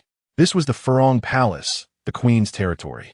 If he didn't behave, she could easily find a reason to accuse him of great disrespect. But Ning Chen, who wouldn't kneel even before the emperor, how could he kneel before the Queen? What if he knelt down and the old woman didn't show up? Would he have to kneel until dark? Wouldn't his legs be ruined? He bent down to bow and shouted, Your Majesty the Queen, where are you? Which direction should I kneel? Lian Xiang's expression changed, and she said sternly, Ning Chen, no shouting is allowed inside the Furong Palace.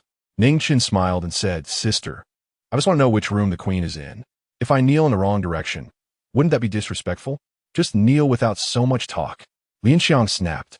Ning Chen obediently responded with an "oh," bending his knees to kneel, but suddenly exclaimed in pain, clutching his leg. Sister, please forgive me. It's not that I don't want to kneel, it's just that I've suffered torture in the Inspection Division's prison, and my knees are nearly shattered. My buttocks are even a bloody mess. Ouch, it hurts so much. Kneel? He had been attacked on his way to the palace. And the mastermind behind it was either the Queen or the Left Chancellor, asking him to kneel before those who wanted to kill him. What a joke. He couldn't believe the Queen would actually check if he was injured. Ning Chen thought bitterly. Lian Xiang's face darkened as she frowned at the pained expression on Ning Chen's face, momentarily at a loss for what to do. Just then, the door directly across opened. A short, plump woman dressed lavishly, adorned with elaborate headgear and various accessories, came out. Two maids supported her, followed by several eunuchs and palace maids. Damn! Ning Chen was stunned. This couldn't be the Queen, could it? The image of a middle-aged woman with permed hair, draped in silk scarves, dressed in bright red and green, and adorned with gold accessories flashed through his mind from his previous life. The first impression of this Queen left Ning Chen with only two words: vulgar. On a second glance, she was not just vulgar, but also quite ugly. With a round face, a big nose, and small eyes, She looked like a gas canister. Was this really the queen who should embody the nation? What kind of sin had Emperor Xian committed in his previous life? No wonder the queen had given birth to a dragon's seed. The emperor must have found it hard to lay hands on her. Ning Chen began to feel sympathy for Emperor Xian. How could someone like this become the mother of a nation? It was probably all driven by interests. Generally, higher-ranking concubines in the palace were tied to royal interests. For example, the left chancellor sent his daughter into the palace. Even if she was ugly, Emperor Xian would still show her some favor and grant her a title, like concubine Yu or consort Ka. In fact, palace struggles were much more lively than those in the court.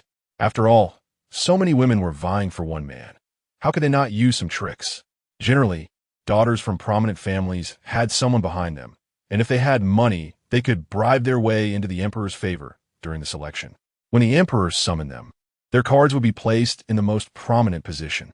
As for the daughters of ordinary families, although they might be beautiful without money to bribe, if lucky, they might be favored by Emperor Xian, but if unlucky, they would never see him and could only grow old in the palace. Thus, most of the women Emperor Xian slept with were quite ugly. The truly beautiful ones were mostly fading away in some corner of the harem. "Are you Ning Chen?" The queen spoke, interrupting Ning Chen's thoughts. He hurriedly bowed. "This is Ning Chen from the Inspection Division, greeting Her Majesty the Queen." Ning Chen didn't dare to look up at the queen, not because he was afraid, but because he feared that looking too long would make him nauseous. What if he vomited in front of the queen? That would be a huge disrespect. He had watched palace drama shows. Even the old hags in those dramas were more pleasant to look at than this one. Ning Chen was mentally critiquing. The queen stared coldly at Ning Chen. Her voice sharp. "Ning Chen, you have some nerve. You dare not kneel before me?" Ning Chen calmly explained, in response to Her Majesty, "I just explained to this sister. I have suffered torture in the Inspection Division's prison. My knees are nearly shattered, and my buttocks are a bloody mess, so I truly cannot kneel. Since you have suffered torture, I will not hold it against you," the queen replied. "Thank you, Your Majesty." Ning Chen, riding on the back of the national uncle to rise to power, are you feeling quite proud of yourself now? Ning Chen's heart skipped a beat. This old woman was indeed not willing to let go. In response to Her Majesty, "I killed the national uncle out of necessity. I am filled with regret." In fact, he regretted that such scum was killed so easily. He should have used slow slicing. Ning Chen thought to himself. The queen's gaze turned cold, and she sneered. "The national uncle is my brother, a royal relative. You killed him and still managed to walk away unscathed. There are few like you in all Dashuan. Ning Chen, you should be feeling proud." Ning Chen replied, "I dare not. Dare not. You dared to kill the national uncle. What else would you not dare? The emperor has pardoned you, so I have nothing more to say. But the days are long, and I will certainly remember Ning Yini." Ning Chen glanced up and found the old woman's eyes filled with murderous intent. Today, she might not dare to kill him, but in the future, she would definitely find a way to make him pay. Ning Chen couldn't help but feel a headache. After all, she was the queen. How would he bring her down? Otherwise, this old woman would surely bite him like a rabid dog. "Gulme, take Ning Yini away and give him 30 strokes of the cane." Ning Chen was taken aback and frowned. "May I ask, Your Majesty, what crime have I committed? You appear before me disheveled and smelling foul. This is a great disrespect. 30 strokes of a cane is already a great mercy from me.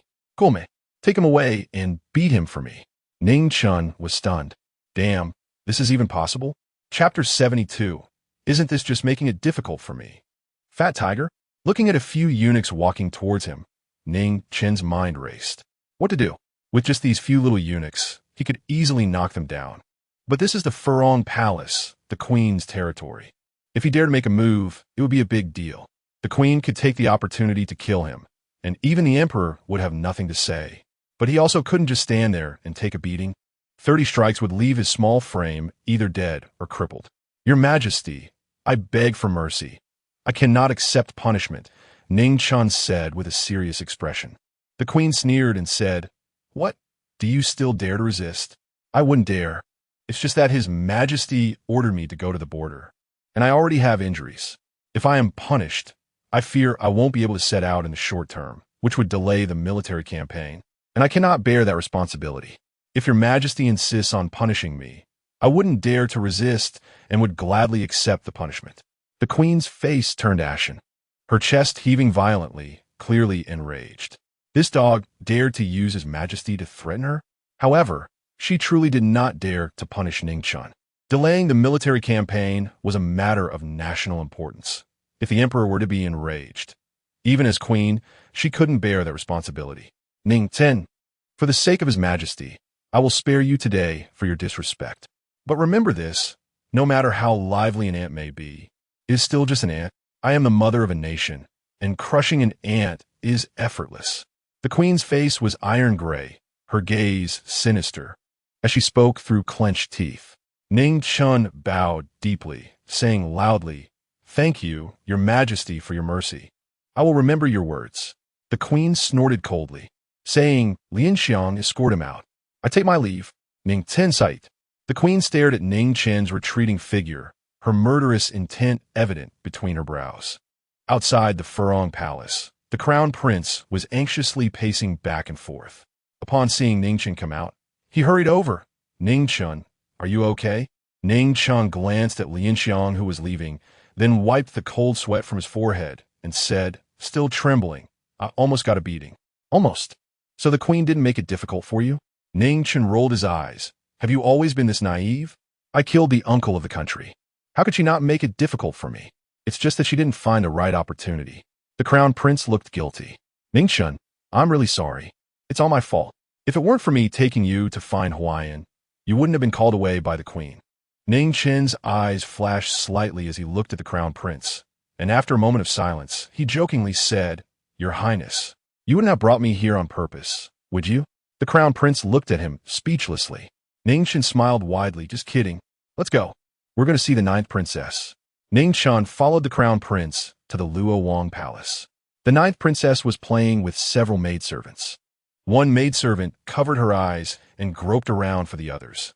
The 9th princess, dressed in a red skirt, had a rosy little face, a sweet smile, and was lively and cute, her skirt fluttering as she moved lightly. The crown prince cleared his throat.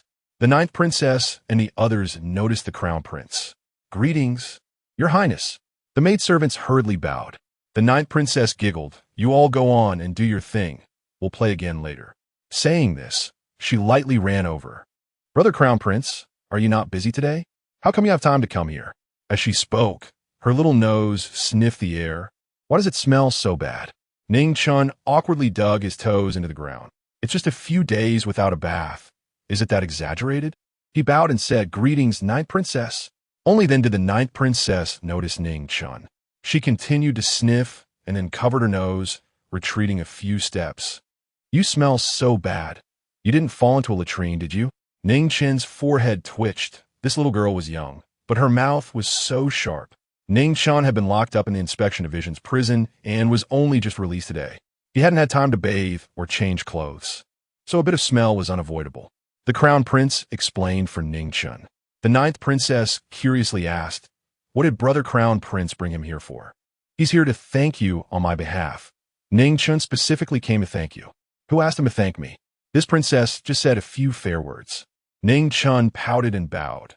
Ning Chen thanks the 9th princess for her righteous words. The 9th princess's eyes sparkled as she asked with her hands behind her back, "So how do you plan to thank me?" I have no power or influence. I really don't have anything to offer. If the 9th princess doesn't mind, I would like to invite you to a meal." The 9th princess wrinkled her nose proudly. "Does this princess need your meal? You have no sincerity at all. If you don't want to thank me, forget it. This princess doesn't care." Ning Chen smiled bitterly. "But I'm too poor. I really have nothing to offer." "Don't say that. Although you are a bit ugly, a little short, and have a rather annoying personality, you are talented. This princess won't make it difficult for you. Just write a poem for me." Ning Chen's mouth twitched. With that said, he had no merits left, because the poems weren't even written by him. He was just freeloading. The 9th princess giggled and said, "This princess will give you a quarter of an hour to think. But remember, this poem must prominently highlight my beauty, gentleness, kindness, and talent." "Damn, isn't this just making it difficult for me, fat tiger?" Ning Chen complained inwardly. He racked his brain, trying to think of a poem that would meet the 9th princess's requirements. After thinking of several poems, he rejected them all because they weren't suitable. Suddenly, Ning Chen thought of a poem, but felt conflicted because he thought using this poem for the ninth princess was a waste. Although the ninth princess was cute and lively, the soul in Ning Chen's body was 30 years old. So to him, the ninth princess, who had not yet fully matured, was just a child. Forget it. For the sake of the ninth princess speaking up for him, let this poem be for her. Ninth princess, I've thought of one. Huh? So fast.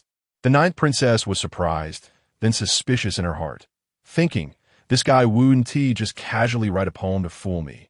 Would he? Ning Chen, I must clarify in advance. If you just brush it off and fool this princess, I'll have someone beat you. Ning Chen smiled. Ninth princess, rest assured. If you're not satisfied, I willingly accept punishment. The crown prince was also full of curiosity, wondering what kind of poem Ning Chen could write in such a short time. Ning Chen, you now have the reputation of a reincarnated poet. If the poem you give to the ninth princess isn't satisfactory, your reputation as a poet will be ruined. Ning Chen's Millet Confidently. This was a poem by the Great Li. Ninth princess, please listen. Ning Chen cleared his throat and recited loudly. Clouds think of garments, flowers think of beauty. Spring breeze brushes the railing, dew is rich. Ning Chen deliberately paused to see the reactions of the ninth princess and the crown prince. The ninth princess's gem-like eyes sparkled, more dazzling than stars. The crown prince was astonished, unable to help but exclaim, good poem, good poem. Ning Chen, what are the next two lines? Hurry up. The ninth princess urged impatiently. Ning Chen smiled slightly and continued, if not seen atop Mount Junyu, we would meet beneath the moon at Yao Terrace. The ninth princess was stunned, lost in the poetic imagery. So beautiful. Ning Chen, you are truly talented. How did you come up with such beautiful poetry? The ninth princess's little face flushed with excitement, covering her cheeks with her hands, shyly saying, am I really that good? As you say, it's a bit embarrassing. Ning Chen complained inwardly. I didn't notice you were embarrassed. As long as the ninth princess was satisfied. The crown prince said excitedly, good poem, a masterpiece. Ning Chen, I'm completely convinced you are definitely the reincarnation of a poetic immortal. Ning Chen, could you write a poem for me too? Damn. Do you have no shame? The ninth princess is just a child. Writing a poem to cheer her up is one thing, but you a grown man. Still want to get it for free? No way. Ning Chen thought to himself. Your Highness, forgive me. I'm out of inspiration today. I will write one for you when I have the chance. The crown prince looked a bit disappointed and said, then I'll keep that in mind. Remember, you owe me a poem. Chapter 73. A father's kindness and a son's talent and filial piety. Ning Chen and the crown prince did not linger for long before leaving. The ninth princess quickly ran into her room, lifting her skirt, and picked up a brush to write down the poem Ning Chen had given her. Afraid she would forget it. Lotus leaves, come quickly and see. This is the poem Ning Chen gave to this princess. Several maidservants came over to admire it. How is it? Your Highness, we servants don't really understand poetry. Is this poem really good? The ninth princess proudly lifted her head. Like a proud little hen, of course. This is a masterpiece. It perfectly describes this princess's beauty, cuteness, grace, and talent. It's simply tailor-made for me. In fact, Ning Chen wasn't so bad after all, he. The ninth princess liked it more and more. Suddenly, she jumped up excitedly and said, I want to show it to father. Your Highness, slow down, don't fall. The maidservants hurriedly chased after her. On the other side, after parting ways with the crown prince, Ning Chen left the palace alone. He initially planned to go directly to the supervisory office, but seeing that it was still early, he changed direction and returned to the Ning residence, planning to take a bath before looking for Gao Zipping and the others. The servants in the residence were shocked to see Ning Chen. Some had inadvertently overheard the master say that the fourth young master had killed the uncle of the state and committed a capital crime, and had been imprisoned in the supervisory office's jail. Everyone was very saddened because the fourth young master was a good person who had made Butler Wu return the wages they had been deducted. Fourth young master, you've come out of jail? Shoo. Ning Chen pretended to be mysterious and lowered his voice. Don't speak so loudly. I escaped from prison. With that one sentence, the servants present turned pale with fear. Escape from prison? That's a capital crime. No, killing the uncle of the state is already a capital crime. The fourth young master is really capable to escape from the supervisory office's jail. I heard that place is like the Hall of Yama, and those who go in don't come out alive. One servant hurriedly ran over to close the door. Fourth young master, don't worry. We promise we won't say anything, no matter who asks us. One servant walked up to Ning Chen and whispered, Fourth young master, you should hurry and run. If the madam and the three young masters find out, they will definitely report you to the authorities. Ning Chen couldn't help but laugh out loud. In fact, the common people were the most lovable. Whoever treated them well, they would treat well in return.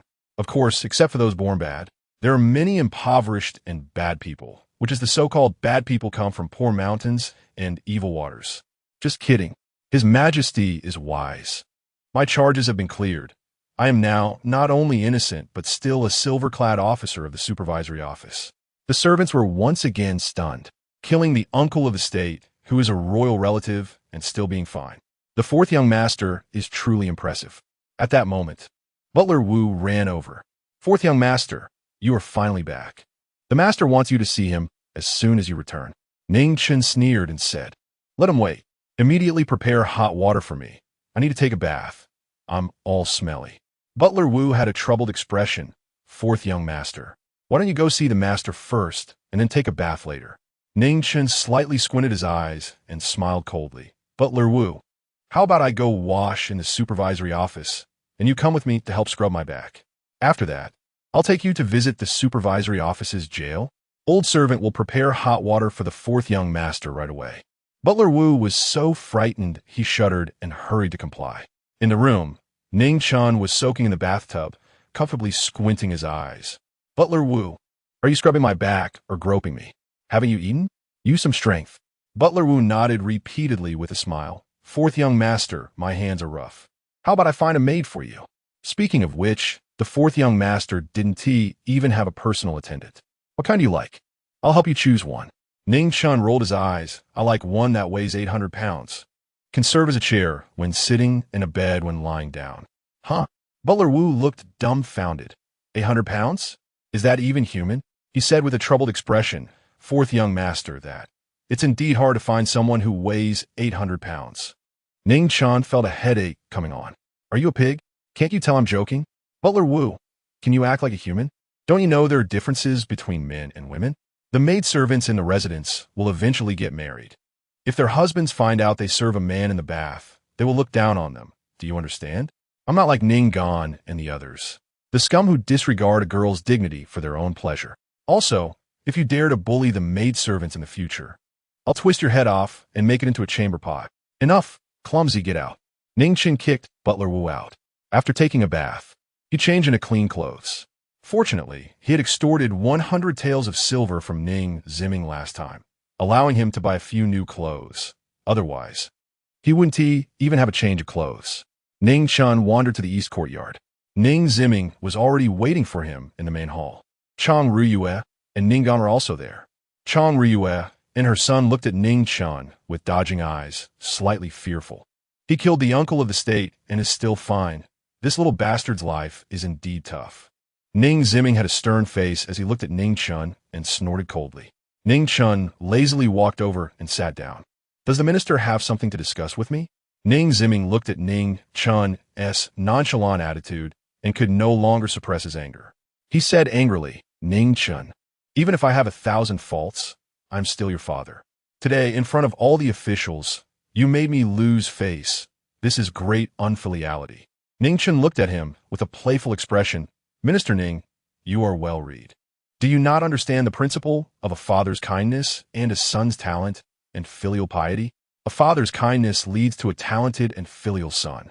If you call me here to discuss issues of filial piety, I advise you to spare your breath. The immoral things you've done are not worthy of being a father. Ning Ziming's face turned ashen with anger. Ning Chen, don't think that just because His Majesty values you, you can disregard your father. Even if I have 1,000 faults, I am still your father. You, as a son, have no right to mock me. Ning Chen let out a cold laugh. Minister Ning, do you know where my mother is buried? Ning Ziming's expression stiffened. He had never cared about this matter. How could he possibly know? Ning Chen stood up, coldly staring at him, and said word by word. Ning Ziming, back then, when you went home to worship your ancestors, you could have clarified everything with my mother. But what did you do? You were consumed by lust, took advantage of her, and left the next day, abandoning her like a piece of trash. To call you a beast is an insult to beasts. You covet power, love vanity, these I can understand. But how could you bear to hurt someone who genuinely loved you? Ning Ziming, you're not worthy of being human. Ning Ziming was so furious he was about to explode, breathing heavily, pointing at Ning Chen and roaring, "Unfilial son, you scoundrel. You are extremely unfilial and disrespectful to your elders. I will kill you." Ning Ziming grabbed a teacup from the table. Chapter 74, I can only help you up to this point, Minister Ning. I am the silver-clad person appointed by His Majesty. I will soon be going to war for the country. Are you sure you want to smash that cup at me? If I get injured and it delays important matters, can you bear the responsibility? Ning Chen said with a cold smile. He had used this matter to threaten the Empress, and even she dared not take on that responsibility. Even if Ning Ziming had 10 times the courage, he would not dare to smash that teacup. Ning Ziming's hand froze in midair. Ning Chen was about to go to war soon. If he got injured and it delayed important matters, he really could not bear that responsibility. With a bang, Ning Ziming smashed the cup on the ground, shattering it to pieces. Minister Ning, you are so obsessed with power. If I were to take your power away, what would you do?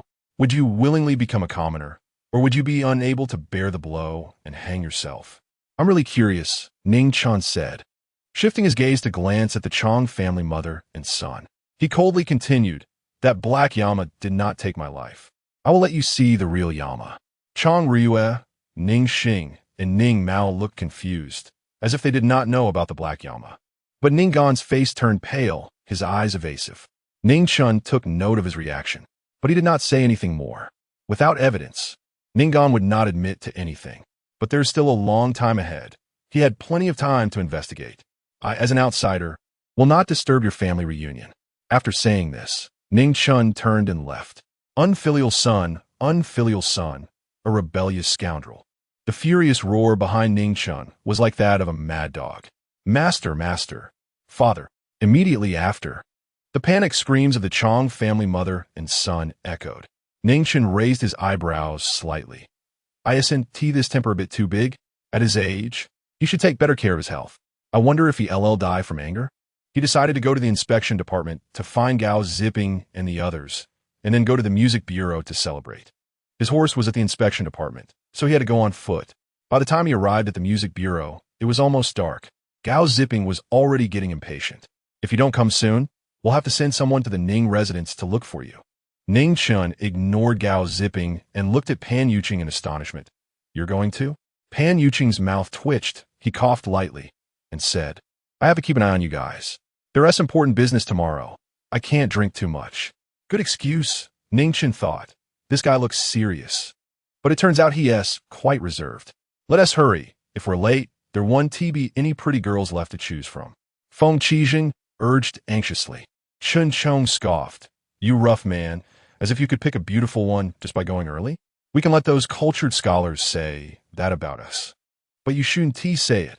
We can't give up on ourselves. Gao Zipping pointed at Ning Chen and laughed. Who says our inspection department is made up of rough men? The crowd was taken aback, their eyes gathering on Ning Chen. Yeah, Ning Chen is a reincarnation of a poet immortal. A group of people stared at Ning Chen with fiery eyes. Ning Chen quietly covered his backside, alertly saying, Hey, you guys aren't that thirsty, are you? Feng Qijing rushed over, putting an arm around Ning Chen's shoulder. Ning Chen, this time it's all up to you. Me? What do you want from me? Of course, it's to showcase your specialty. Ning Chen looked at him in horror. How do you know my specialty? You pervert. Did you spy on me while I was bathing? Feng Qijing punched him, laughing and scolding. Get lost. I'm talking about your talent. Then he began to complain to Ning Chen. Ning Chen, you don't know, those pretentious scholars often mock us as rough men. The girls in the music bureau and the brothels also look down on us, thinking we're too crude. They all prefer those skinny literary types and poetry. This time, you must help us save face. Let those chatty women know that we are not rough men. We are actually well-rounded. Ning Chen said, Oh, so that's what it is. I thought Feng Qijing had some thoughts about me. You scared me. Chen Chong chuckled. Ning Chen, with your talent. You might directly win over the girl from Nanji. Ning Chen looked curious. Who is the girl from Nanji? The crowd looked at him in disbelief. Chen Chong said, You naivete, you really don't know anything. Have you not heard that the music bureau has 12 rooms, each with beautiful girls? Ning Chen smote feet. Didn't he feel embarrassed, not knowing? Ning Chen, the girls in these 12 rooms are all exceptionally talented and beautiful, and they only sell their art, not their bodies. Any one of them placed elsewhere would be at the level of a courtesan. Among them, the girl from Nanji is the most outstanding. Her flute playing is unmatched in the capital. Ning Chen was stunned. Aren't they selling art, not their bodies? She is playing the flute, and still unmatched? The crowd looked at him strangely. Ning Chen, what does playing the flute have to do with selling your body? Nothing, huh? Damn. Influenced by modern culture, he was a bit sensitive to the term playing the flute. Just then, Gao Zipping coughed lightly and glanced at Pan Yuqing. The others seemed to suddenly remember something and immediately fell silent. Ning Chen was puzzled. What's wrong? Feng Qijing lowered his voice and said, The boss has always had a soft spot for the girl from Nanji. We forgot about this. Every time a boss goes, he never orders any girls. Just to see the girl from Nanji. Ning Chen looked bewildered. The dignified, golden-clad Inspector couldn't went over a brothel girl? The girl from Nanji was no ordinary brothel girl, with exceptional talent and stunning beauty, who in the capital as high society wouldn't want to take her into their house. Although the boss earns quite a bit compared to real wealthy people, he is still far behind. Moreover, brothel girls generally don't look favorably upon us rough men. Chun Chong picked up the conversation, whispering, The boss is not good with words. He can only watch from afar every time. Ning Chen glanced at Pan Yuqing and nodded slightly. He did indeed look like a dullard. Feng Qijing and Chun Chong couldn't help but laugh out loud, then quickly covered their mouths. Can't we just wait until we get to the music bureau to talk? Don't waste time. Hurry up and go. Gao Zipping urged. Ning Tensite, wait for me a moment. I'll be right back. Ning Chen ran into a room and came back out shortly after, smiling. Let us go. The group rode straight to the music bureau. In the entire capital, only the inspection department dared to wear official robes while visiting brothels. The court officials had petitioned countless times, but it was useless. They claimed they were there to investigate cases. The Xian Emperor wouldn't pursue it too much. The people of the inspection department needed to be well fed and entertained, so they wouldn't be corrupt and collude with court officials, allowing them to serve him wholeheartedly. On the way, Ning Chen secretly slipped a note to Pan Yuqing. Old Pan, I can only help you up to this point. The rest is up to you. Old Pan? Pan Yuqing's mouth twitched as he quietly opened the note to take a look, and his eyes suddenly lit up. The note contained a poem titled To Nanji. What Ning Chen did not know was that shortly after he left the Ning residence, Chang Ryue also left the Ning residence. Chang Ryue arrived at the Xiang residence. The left minister waved his hand, signaling the maid to leave, leaving only the father and daughter. The left minister looked at his daughter with an unpleased expression. Did Ning Zimming bully you? Chang Ryue shook her head. It was Ning Chen. That wild seed? What happened?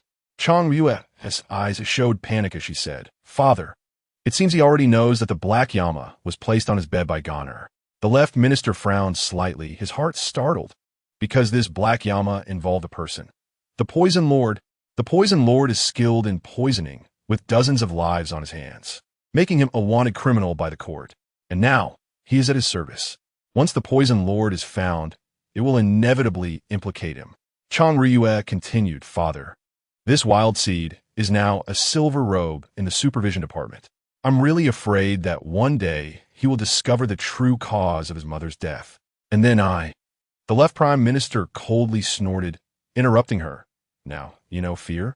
What happened to your previous ruthlessness? Chang Ryue panicked and said, I never expected this wild seed would become a silver robe. The left prime minister's gaze was malevolent as he said, What are you panicking about? A mere silver robe is easier to crush than an ant. You should only suspect that the Black King was placed on his bed by Goner. If there were evidence, Goner would already be in the supervision department's prison. All right, you can go back. I will handle this matter. Chapter 75. The music house. The music house is located by the Tianhe River. Under the emperor's feet, this river is called the Tianhe. On the river, Boats drift back and forth. Many wealthy young masters enjoy composing poetry on flower boats, indulging in elegance. To put it bluntly, it's quite similar to today's yacht parties. All for that final thrill. The music house is a 3-story building, primarily decorated in festive red, brightly lit.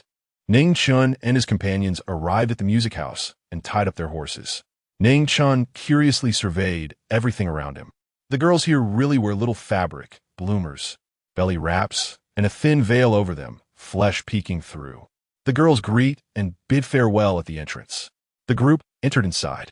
Ning Chen was somewhat shocked. Not only was the space large, but the decoration was also luxurious and exquisite. Do any of you gentlemen know a familiar girl? A servant eagerly approached, bowing and asking. Such people in the music house are called big teapots because they always carry a teapot, moving among guests serving tea. Except for Ning Chen, the others wore fish-scale outfits. And the big teapot was both eager and fearful. Xiao Tao, haven't seen you in days, have you missed me? Feng Qizhen suddenly grabbed a passing girl, pulling her into his embrace. The girl, seeing Feng Qizhen, had a glimmer in her eyes, both longing and afraid. Sir, you haven't come in a long time. Did you come specifically to find me today? The girl said coyly, leaning against Feng Qizhen. Feng Qizhen smiled lewdly. Then you will accompany me tonight. The girl struggled for a moment, then said sweetly, Sir, I'm not feeling well tonight, but I'll find you a pretty sister later. I guarantee you'll be satisfied. Feng Qizhen frowned. Not feeling well? Sir, I'm not lying to you. You were too rough last time, and now I can hardly walk. I haven't been able to entertain clients for several days. This coarse warrior had exhausted her all night last time, leaving her unable to walk the next day, costing her quite a bit of silver. Although it was very comfortable, money was more important. This was why she felt both anticipation and fear. Feng Qizhen's vanity was greatly satisfied, and he generously let the girl go. Gao Zipping tossed a few coins to the big teapot, saying, Take us to the second floor. Find a good spot. Gentlemen, please upstairs. The big teapot stuffed the coins into his pocket, grinning even more flatteringly. Ning Chen, have you seen anyone you like? If you have someone in mind, I can help you call her over. As they went upstairs, Chen Chong leaned close to Ning Chen and said, Nonsense. With Ning Chen's talent, how could these superficial girls be suitable? It must be a girl from the 12 houses. Feng Qizhen replied. Ning Chen awkwardly chuckled, You guys play, I'll just watch. Everyone looked at him strangely. Ning Chen, how can you have such a preference? It's too strange to be watched while doing that. Ning Chen felt a black line on his forehead. What kind of comprehension was this? What I meant was, you guys play, just don't mind me. Everyone breathed a sigh of relief. They thought Ning Chen would want to watch while they were with women. Gao Zipping suddenly said, I almost forgot. Ning Chen is still a little virgin, no experience. A little virgin? Then the girl serving him tonight should pay Ning Chen silver, right? Since it's Ning Chen's first time, it can't be just any girl. I think it should be the highest bidder. Others nodded in agreement. Then I'll let her know.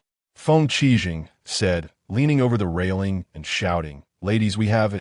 Ning Chen quickly covered Feng Qizhen's mouth, stopping his words. If he said that, would he not die of embarrassment on the spot? Sorry. I apologize, everyone, my friend has had too much to drink. Ning Chen apologized to those looking over. Feng Qizhen pushed Ning Chen's hand away, confused. Why didn't you let me say it? Maybe the silver we spent tonight, you can earn back. Ning Chen's face darkened. I came to buy, not to sell. Feng Qizhen chuckled. But you're still a virgin. You really could make a fortune. To maximize profits, the highest bidder should win. Ning Chen felt a black line on his forehead. Let me tell you, if you dare to bring up me being a virgin again, I swear I'll cut ties with you. Oh ho, still shy, huh? All right. If you don't want to mention it, then I won tea. Feng Qizhen laughed, then asked, What posture is cutting ties? Ning Chen. Old Feng, do you believe I'll write a poem saying you're a silver-coated wax gunhead, infected with a filthy disease, and nail you to the music house's pillar of shame, so that the girls here avoid you like the plague? Feng Qizhen was startled. No. I won't mention it anymore. But being a virgin really is profitable. Ning Chen was furious. Are you still talking? Aren't I doing this for you? After all, there are more than a dozen of us, and the tea table fee alone will cost dozens of taels of silver. Ning Chen's eyes widened in disbelief. How much silver? Feng Qizhen held up 5 fingers. The tea table fee on the first floor is 3 taels per person, 5 taels for the second floor, and even more expensive for the third floor. Ning Chen's mouth twitched. He counted. There were 12 of them, so that's 60 taels of silver. What can 5 taels do? Feng Qijing said, drink tea. What else do you expect to do with 5 taels? But if you're lucky, you might see the girls from the 12 houses. They sometimes come down to toast. Ning Chen exploited. To drink tea and take a glance costs 5 taels? I think it's better not to look. Does looking extend life or something? I think the first floor is just fine. No wonder people in the capital call the music house and the brothel the biggest money pits. The tea table fee for one person is something an ordinary family can't earn in a year. Feng Qijing grabbed Ning Chen. We're already here. One tea going down be too embarrassing? Ning Chen said sternly, being embarrassed is better than losing silver, spending 60 taels for tea. 60 taels? I could buy a small courtyard around the capital. I refuse to be this big fool. Feng Qijing was speechless. Are you reluctant to part with silver? Ning Chen nodded. Yes. Feng Qijing and the others were at a loss for words, admitting it so readily. Do you not care about your face? Ning Chen said seriously. Silver should be spent wisely. We're wasting it. 60 taels just to take a glance at the girls from the 12 houses? It's completely price gouging. I refuse to be a big fool, starting with you and me. Feng Qijing laughed. What nonsense. Course warriors are already looked down upon. We can't lose face again. Chen Chou help. The two of them grabbed Ning Chen, one on each side, and dragged him upstairs. Ning Chen was on the verge of tears. I really think this is not worth it. You big fools. Chen Chou laughed. Look at you being so stingy. You don't have to treat. Huh. The reward for Zhang Yuanwai's case has come through, a total of 100 taels, and we haven't touched it. Tonight's expenses will come from there. Ning Chen blinked a few times, indignantly saying, but I still think it's not worth it. Let us go. I want to see just how beautiful the girls from the 12 houses are. If they dare to ask for so much silver, I must harshly criticize their behavior of inflating their worth. Chapter 76. South Branch Rain Butterfly. Ning Chen and the others arrived on the second floor. There is a large area here, with a stage-like space in the middle, probably used by the girls from the Bureau of Courtesans for performances. Surrounding it were small, low tables meant for one person to sit at. At this moment, there were already quite a few people here, occupying the best spots. The big teapot kindly guided Ning Chen and the others to their seats, then served each of them a cup of tea. Gao Zipping took out 10 taels of silver and tossed it to the big teapot, saying, Go, prepare some food and wine for us. All right, please wait a moment, gentlemen. I'll be right back. Feng Qijing moved closer to Ning Chen and whispered, It's up to you soon. Ning Chen looked at him in confusion. Feng Qijing said, Look at their eyes. Ning Chen glanced around. Those who could afford to spend here were all young masters from wealthy and powerful families, each dressed extravagantly, holding folding fans, and pretending to be aloof. What Ning Chen couldn't stand the most was that some of these young masters even wore makeup. The key was the disdain and contempt in their eyes when they looked at the people from the inspection division. Of course, they wouldn't dare to say it out loud, only expressing it through their eyes and body language. Ning Chen curiously asked, Aren't they afraid of the inspection division? How can they act like this? Feng Qijing explained, These people are either rich or noble, their background are not weak. Besides, this is the Bureau of Courtesans. Although His Majesty doesn't interfere with our revelry, if there's trouble during our revelry, then His Majesty won't let us off easily. Every time the girls from the 12 houses come out, these dogs, their tongues are like flowers. We can only watch in silence. Ning Chen, you are exceptionally talented, a reincarnation of a poetic immortal. You must help us regain the face we've lost. Just as Ning Chen was about to speak, Chen Chong slammed the table and angrily said, What are you looking at? Ning Chen turned to see Chong glaring at a young master dressed in brocade. The young master seemed unfazed, speaking in a mocking tone. What's wrong? Is the inspection division here to investigate again? What's it to you? The young master sneered. Rude. The vulgar martial artists. This statement made the people from the inspection division roll their eyes in anger. They hated this phrase the most. Damn it. Say that again. The young master disdainfully replied. What if I say it 10 more times? A bunch of vulgar martial artists sitting here with us? It's simply lowering our standards. Ning Chen was startled and curiously asked Feng Qijing, "Who is this person? How dare he speak to the inspection division like that?" Feng Qijing replied, "Luo Junkai, the son of the Marquis of Wenyang. His aunt is the reign consort, related to the royal family. So he counts as a royal relative." Ning Chen exclaimed, "No wonder he dares to ignore the inspection division. He is a relative of the emperor." Luo Junkai sneered again, "You vulgar martial artist dare to think about the girls from the 12 houses. I advise you to go to the first floor. Don't waste your silver. With your meager salaries each year, how often can you come? You should save some silver, or you won't even be able to afford food later." Qin Sheng was furious, but was stopped by Pan Yuqing. Just then, the big teapot brought the food and drinks, and informed everyone that tonight, Miss South Branch and Miss Rain Butterfly would be performing. The atmosphere suddenly became vibrant. Those young masters hurriedly adjusted their clothes and seating, asking the servants behind them if their hair was messy. Each one looked like an old peacock trying to fan its feathers. Feng Qijing was full of excitement. "Ning Chen, you're in for a treat. Miss South Branch's flute, Miss Rain Butterfly's pipa, that's a rare gem in the capital." Ning Chen responded with an "oh," then looked at Pan Yuqing, who was sitting upright and serious, making Ning Chen find it somewhat amusing.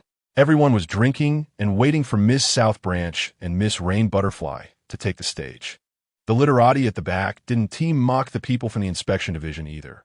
Everyone wanted to present their best selves.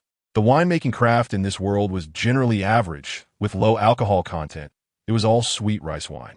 Ning Chen found it quite good and drank a few more cups, only to realize later that he was already tipsy. "Suteni, Feng Qiheng effitedly patted Ning Chen sopulter. Look, Miss South Branch and Miss Rain Butterfly are coming out." Ning Chen turned to see two graceful women walking down the stairs, light on their feet, followed by several pretty maidservants. One was dressed in a white sheer garment, revealing a bit of skin, with fair delicate skin and a waist that could be grasped with one hand, her bosom almost spilling out. The other wore a light blue sheer dress. Her figure so stunning that one couldn't take their eyes off her. However, both had their faces covered with a layer of white gauze, making it impossible to see their features. One could only catch a glimpse of their autumn-like eyes. Ning Chen was not a lecherous person, yet he couldn't help but steal a few more glances. "Ning Chen, the one in the white sheer dress is Miss South Branch, and the one in the light blue dress is Miss Rain Butterfly," Feng Qijing excitedly said. Ning Chen rolled his eyes. "Isn't that obvious? One is holding a flute, and the other is hugging a pipa. How could I not tell apart? How is it? Beautiful, right?" Ning Chen nodded slightly, although he couldn't see their faces clearly. He could sense from their temperament and demeanor that both were undoubtedly stunning. Everyone around was fixated on Miss South Branch and Miss Rain Butterfly, their gazes burning with desire. Ning Chen glanced at Pan Yuqing. His eyes were fixed on Miss South Branch, not even blinking. This guy had good taste. Although Miss South Branch was a courtesan, she was still pure. But is such a woman really suitable for marriage? The two took the stage, their eyes sweeping over the crowd. Everyone puffed out their chests, their eyes ablaze. Miss South Branch and Miss Rain Butterfly didn't speak, but directly began their performance. The melodious and ethereal sound of the flute rang out, invigorating everyone, as if they were in a beautiful valley, enjoying the sounds of birds and flowers. Following that was the pleasant sound of the pipa. Ning Chen didn't understand this, but he was captivated, completely absorbed. He didn't expect the combination of the flute and pipa to be so beautiful.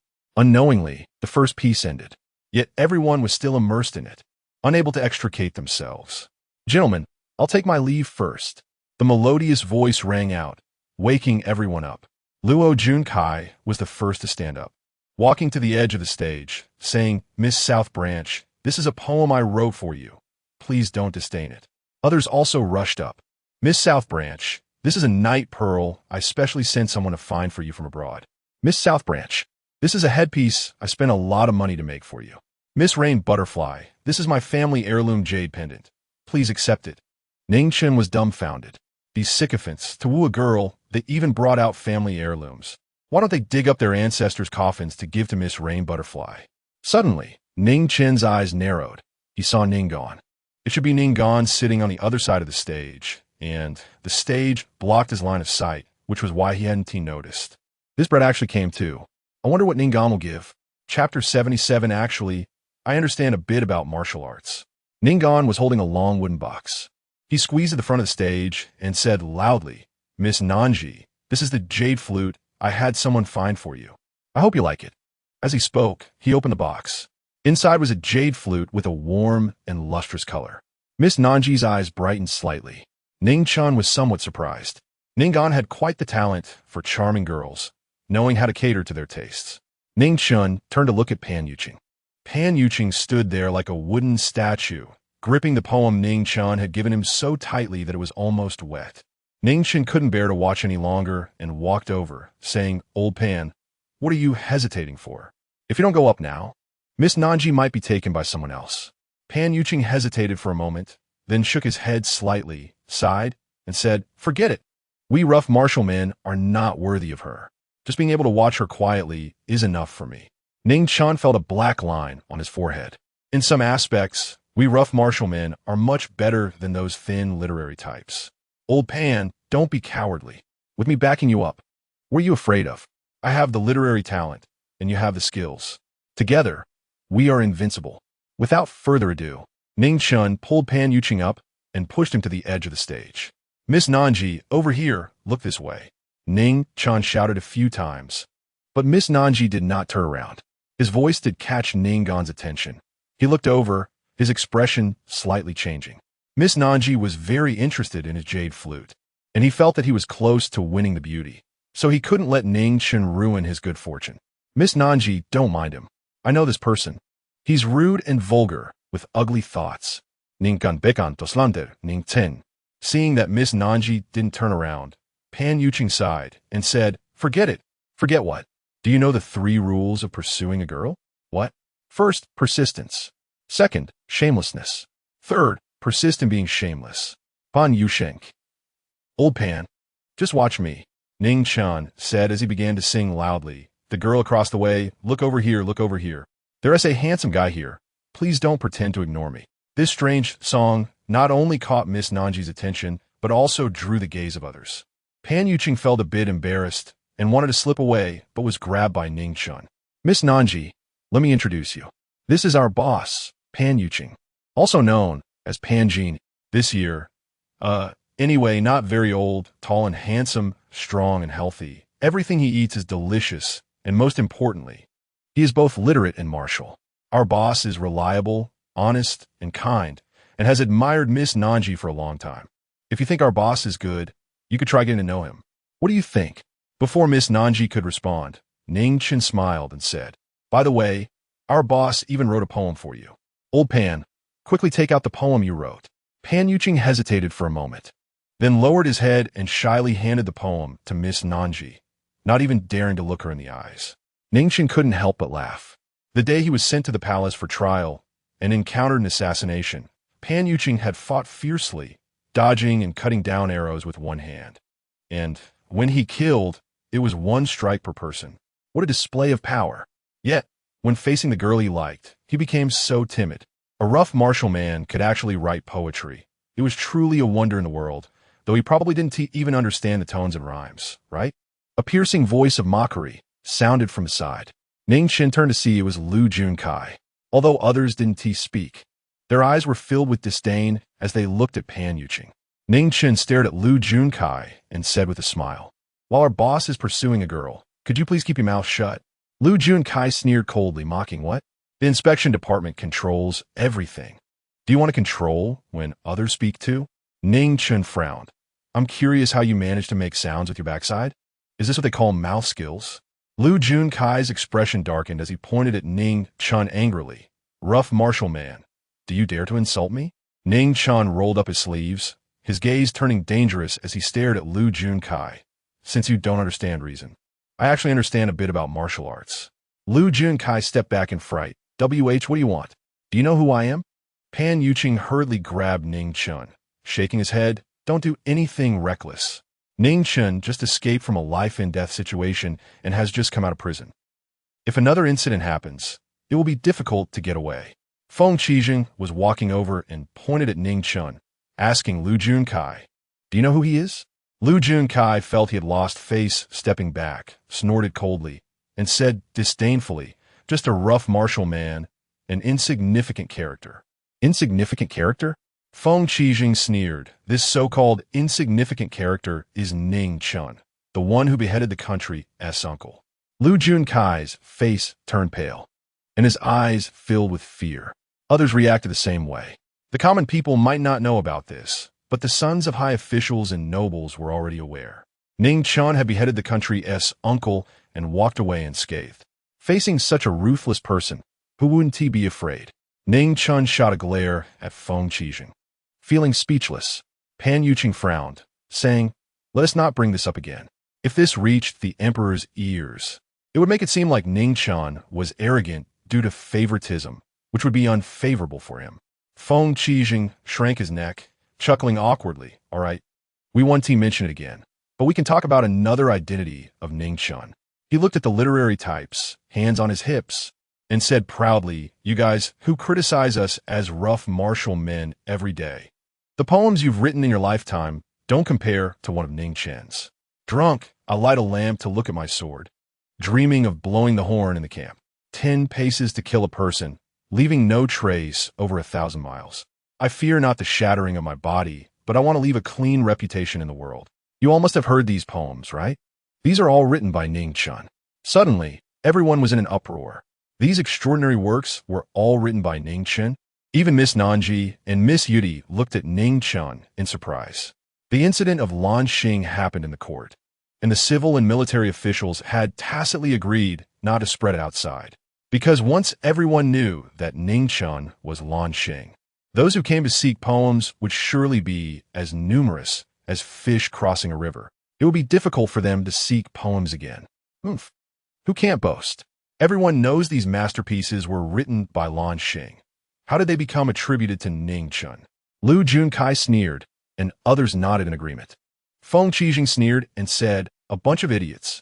Ning Chen is Lanxing, and Lanxing is Ning Chen. This matter is known by the emperor and the civil and military officials, all saying Ning Chen is the reincarnation of the poet immortal." Everyone was once again shocked. Now, they had to believe it, as Feng Qijing was bold but wouldn't dare to falsely convey the emperor's words. Watching everyone's shocked expressions, the inspection department members stood tall, each one straightening their backs. Let us see who dares to say that the people from the inspection department are rough martial men in the future. Only Ning Gan was gnashing his teeth in jealousy. That damned wild seed. This opportunity to shine should belong to him, the eldest son of the Ning family. Why should a wild seed be so dazzling? Chapter 78. The guest of honor, Miss Nanji, was originally not interested in the poems sent by Pan Yucheng. But upon hearing that Ning Chen was the author of those extraordinary works, she suddenly had a thought and immediately unfolded the paper in her hand. The poem was titled to Nanji. When she saw the content, her eyes brightened, and she couldn't help but read it aloud. "Let the warm southern branch bloom early, so that she can exclusively take the lead among the 100 flowers. With time unchallenged, spring remains silent. Feeling your longing, I smile as I ponder." Though this poem wasn't on par with Ning Chen's few extraordinary works, it could still be considered a rare gem, especially since the first line contained Nanji's name. Everyone present was fond of poetry, and upon hearing Miss Nanji recite the poem, they nodded in praise. "Good poem. Truly good." Feng Qijing clapped and cheered, although he didn't really understand it. But cheering was the right thing to do. The literati present rolled their eyes at him, secretly cursing him as a coarse martial man. Miss Nanji looked at Pan Yucheng, her eyes sparkling, and asked sweetly, "Is this poem written by Pan Genie?" "No, it was written by Ning Chen," Pan Yucheng said honestly. Ning Chen was speechless. Old Pan was too honest. Couldn't he just say it was his own work? Later, when Miss Nanji asked him for a poem, he could just ask me for one. Miss Nanji had an expression that seemed to confirm her expectations. Miss Yudai looked at Nanji with envy. With this poem, how much would Nanji's worth increase? In fact, Ning Chen's behavior was a form of price manipulation. But for Pan Yucheng's happiness, let be. Miss Nanji, old Pan really likes you. And he's a righteous man. The key is that he is diligent and hardworking. Choosing him would definitely not be a problem. Ning Chen said, pointing at Ningguang. Take another look at this guy, pale-faced, with deep-set eyes, looking like he has indulged too much. He might have some filthy disease. Just looking at him makes you want to wash your eyes. No sane person would look at him twice. Ning Chen Yu. Ningguang was so angry he almost spat blood. That damn bastard. Miss Nanji was originally interested in the jade flute he gifted, but now everything was ruined by this bastard. Ning Chen disdainfully said, still using a broken jade flute to deceive Miss Nanji? What good things has Miss Nanji not seen? With her discerning eye, how could she possibly be interested in waste like you? Miss Nanji, this Ningguang is a young master who has received praise from His Majesty. His Majesty praised him for being a name-dropper, merely superficial, a decorative pillow, nothing but nonsense. The crowd had strange expressions. Was that a compliment? By the way, he had also been an official, but he was dismissed by His Majesty less than half a day into his position. Ningguang trembled with anger. He felt everyone was laughing at him. His face was burning, and he stared fiercely at Ning Chen, wishing he could swallow him alive. What are you staring at? Do you believe I will dig out your eyeballs and use them as urine bubbles? Chen Chong shouted at Ningguang. Everyone looked at Ningguang with mockery. Ningguang was so humiliated he wished he could find a crack in the ground to hide in. He had lost all face to stay there any longer and fled awkwardly, only to trip down the stairs and tumble down. The crowd erupted in laughter. Ningguang couldn't care less about the pain in his body and limped away. Miss Nanji blinked her beautiful eyes and looked at Pan Yucheng. If Pan Jin, he doesn't mind, would you like to come back to my room for a cup of tea? Everyone was stunned. Then, a group of men immediately let out a wail. Miss Nanji had a guest of honor.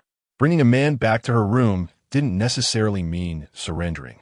But being able to enter one of the 12 chambers was an unparalleled honor for these literati. Pan Yucheng was dumbfounded, doubting whether he had misheard. After regaining his senses, he was so excited he didn't know what to do. Old Pan, what are you waiting for? Hurry up and agree. Pan Yucheng nervously responded with an to Miss Nanji. Pan Jin, please come with me. Amid the laughter of Feng, Qi Zheng, and others, Pan Yucheng followed Miss Nanji upstairs. Chen Chong rushed over, threw his arm around Ning Chen's shoulder, and said seriously, Are we brothers? Ning Chen rolled his eyes at him. Ning Chen, if we are brothers, help me write a poem too. I want to dedicate it to Miss Yu-Dai. Your brother's happiness depends on you. Get lost. You're already married and still thinking about Miss Yu-Dai. Are you even human? Feng Qi Zheng pushed aside Chen Chong. Embracing Ning Chen's shoulder, Ning Chen, I'm not married yet, help me out. From now on, you'll be my dear father. Ning Chen was speechless. Noble sir, I wonder if I have the honor to accompany you for a drink. At that moment, Miss Yu-Dai spoke up, her voice melodious, like pearls falling on a jade plate. Ning Chen was taken aback and smiled, of course. The crowd let out another wail. It seemed Miss Yu-Dai had taken a liking to Ning Chen, and they had no chance left. Just moments ago, Feng Qi Zheng was treating Ning Chen like a father, but now he immediately turned against him. Ning Chen, I'm cutting ties with you. Why? Just because you can write a few sentimental poems? I'm so handsome. Why don't any girls favor me?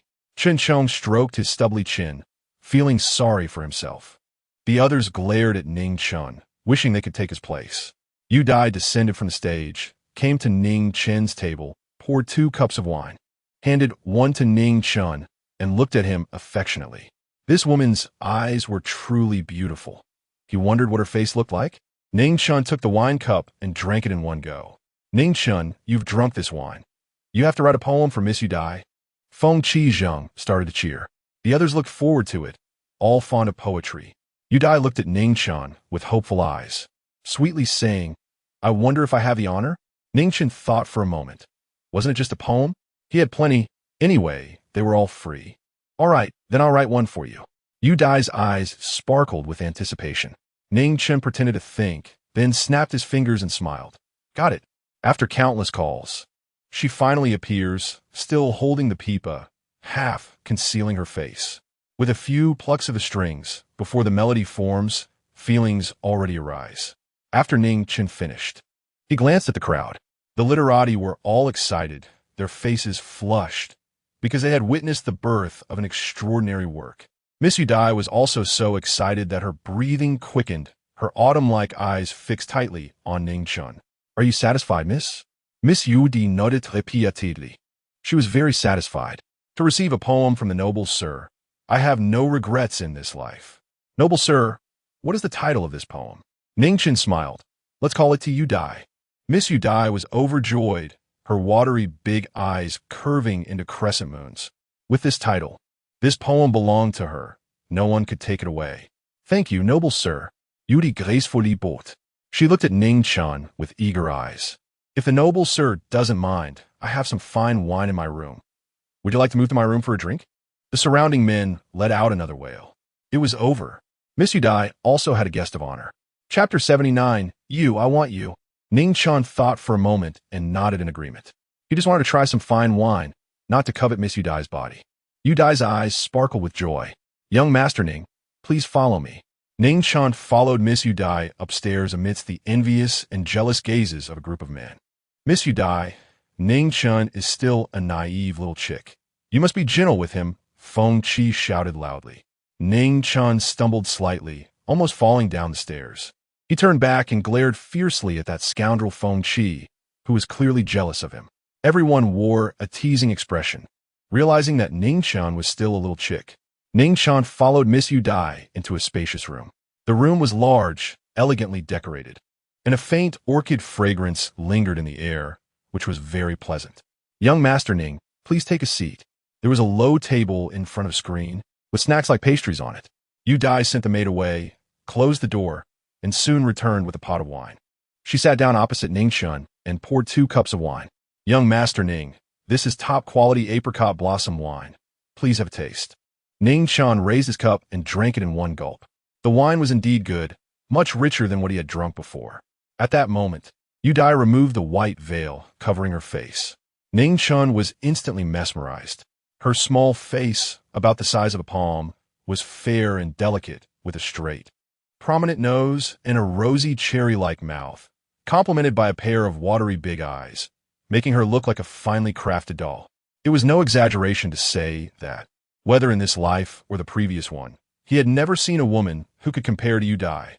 However, in terms of appearance, the 9th princess might be able to compete with You Dai, but in terms of figure, they were worlds apart.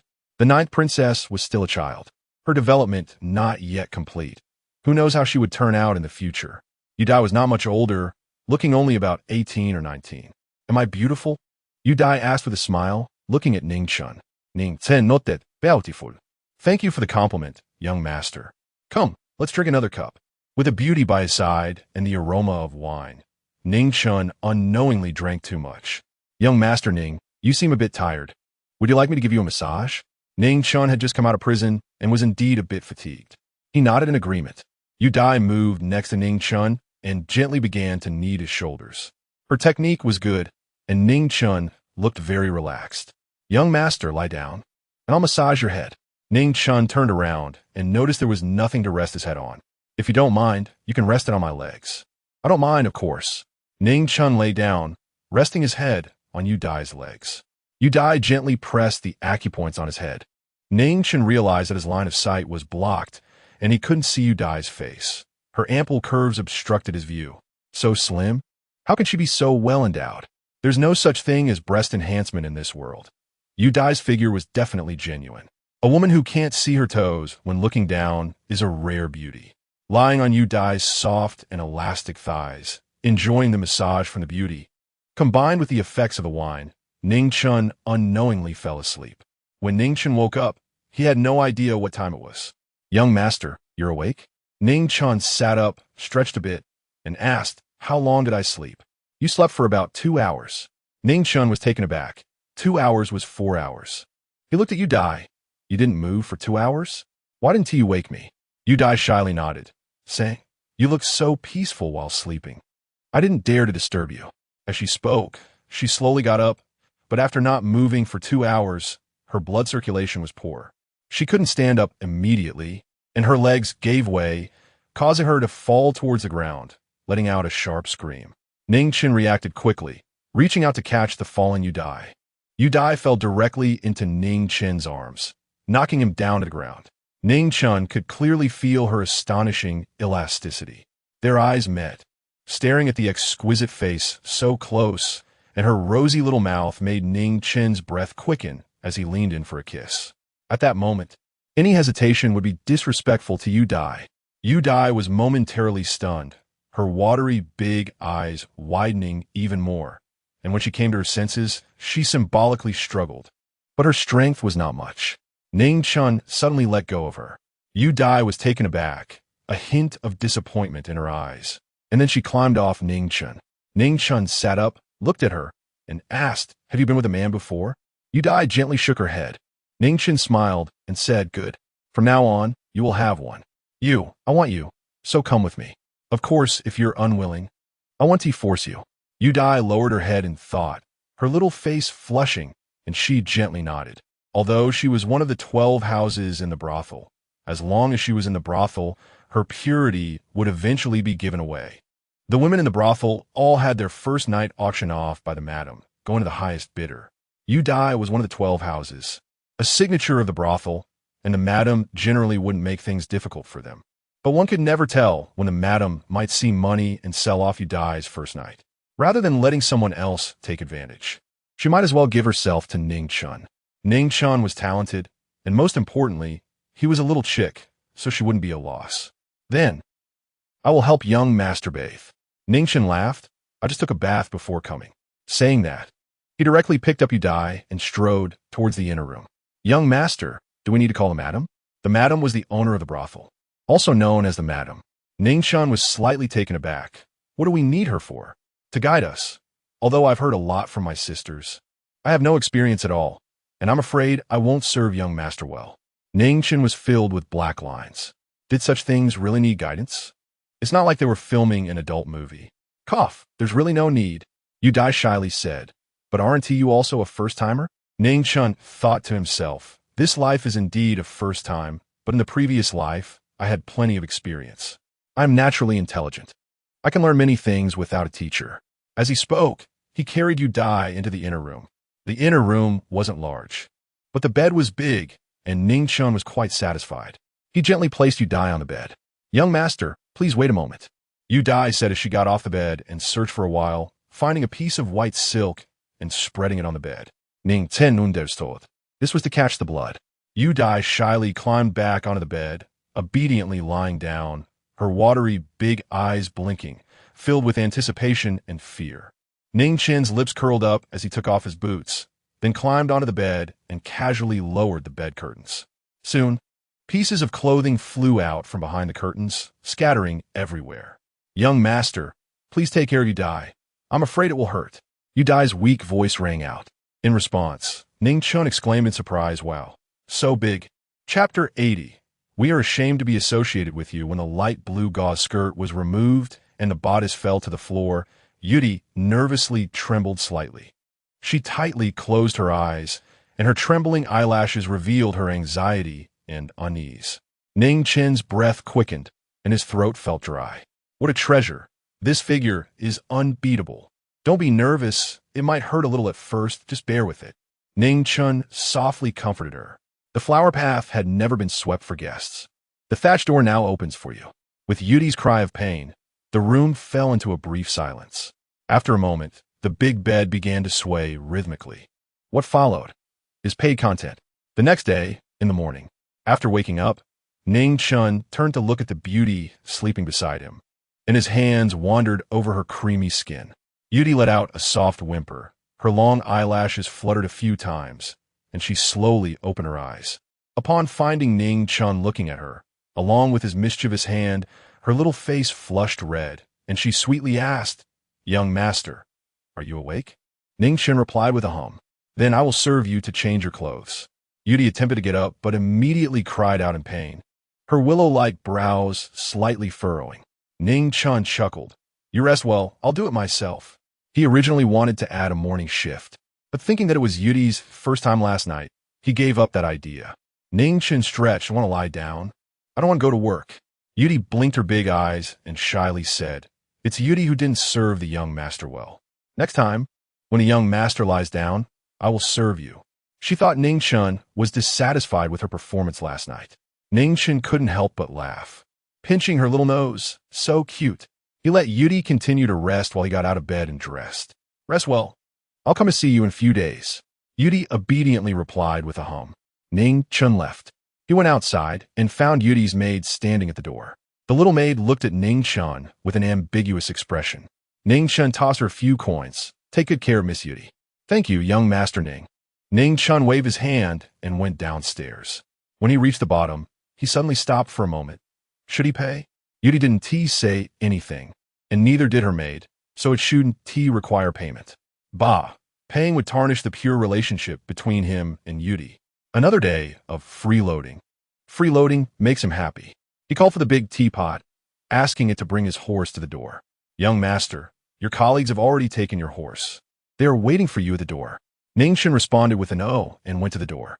Feng Qijing and Qin Chong were already waiting. Good morning, everyone. Ning Chen greeted everyone with a smile.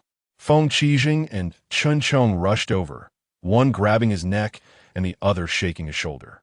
What did you do to Miss Yudi? You just drank and chatted, right? If you dare say otherwise, I'll strangle you. Ning Chen rolled his eyes from being choked and impatiently swatted their hand away. A lonely man and woman, alone in a room, just drinking and chatting. Am I sick or something? Beast, did you do anything to Miss Yudi? Ning Chen proudly replied, Yes, I slept with her. Beast, animal. My poor Miss Yudi, just like I was ravaged by a pig. The two lamented in despair. Ning Chen shot them a sideways glance. Watch your words. What do you mean you're Miss Yudi? From now on, she only belongs to me, and you can only think about it. Bah, you can't even think about it. After saying that, he disdainfully pushed past the two fools, mounted his horse, and then looked at Pan Yuqing, old Pan. How's it last night? Pan Yuqing's old face turned red. He coughed and mumbled, It was okay. Ning Chen looked at him strangely. What do you mean okay? Did Miss Nanji not serve you well? It's getting late. Hurry back to the supervisory office. Pan Yuqing tried to change the subject. The more he dodged, the more curious Ning Chen became.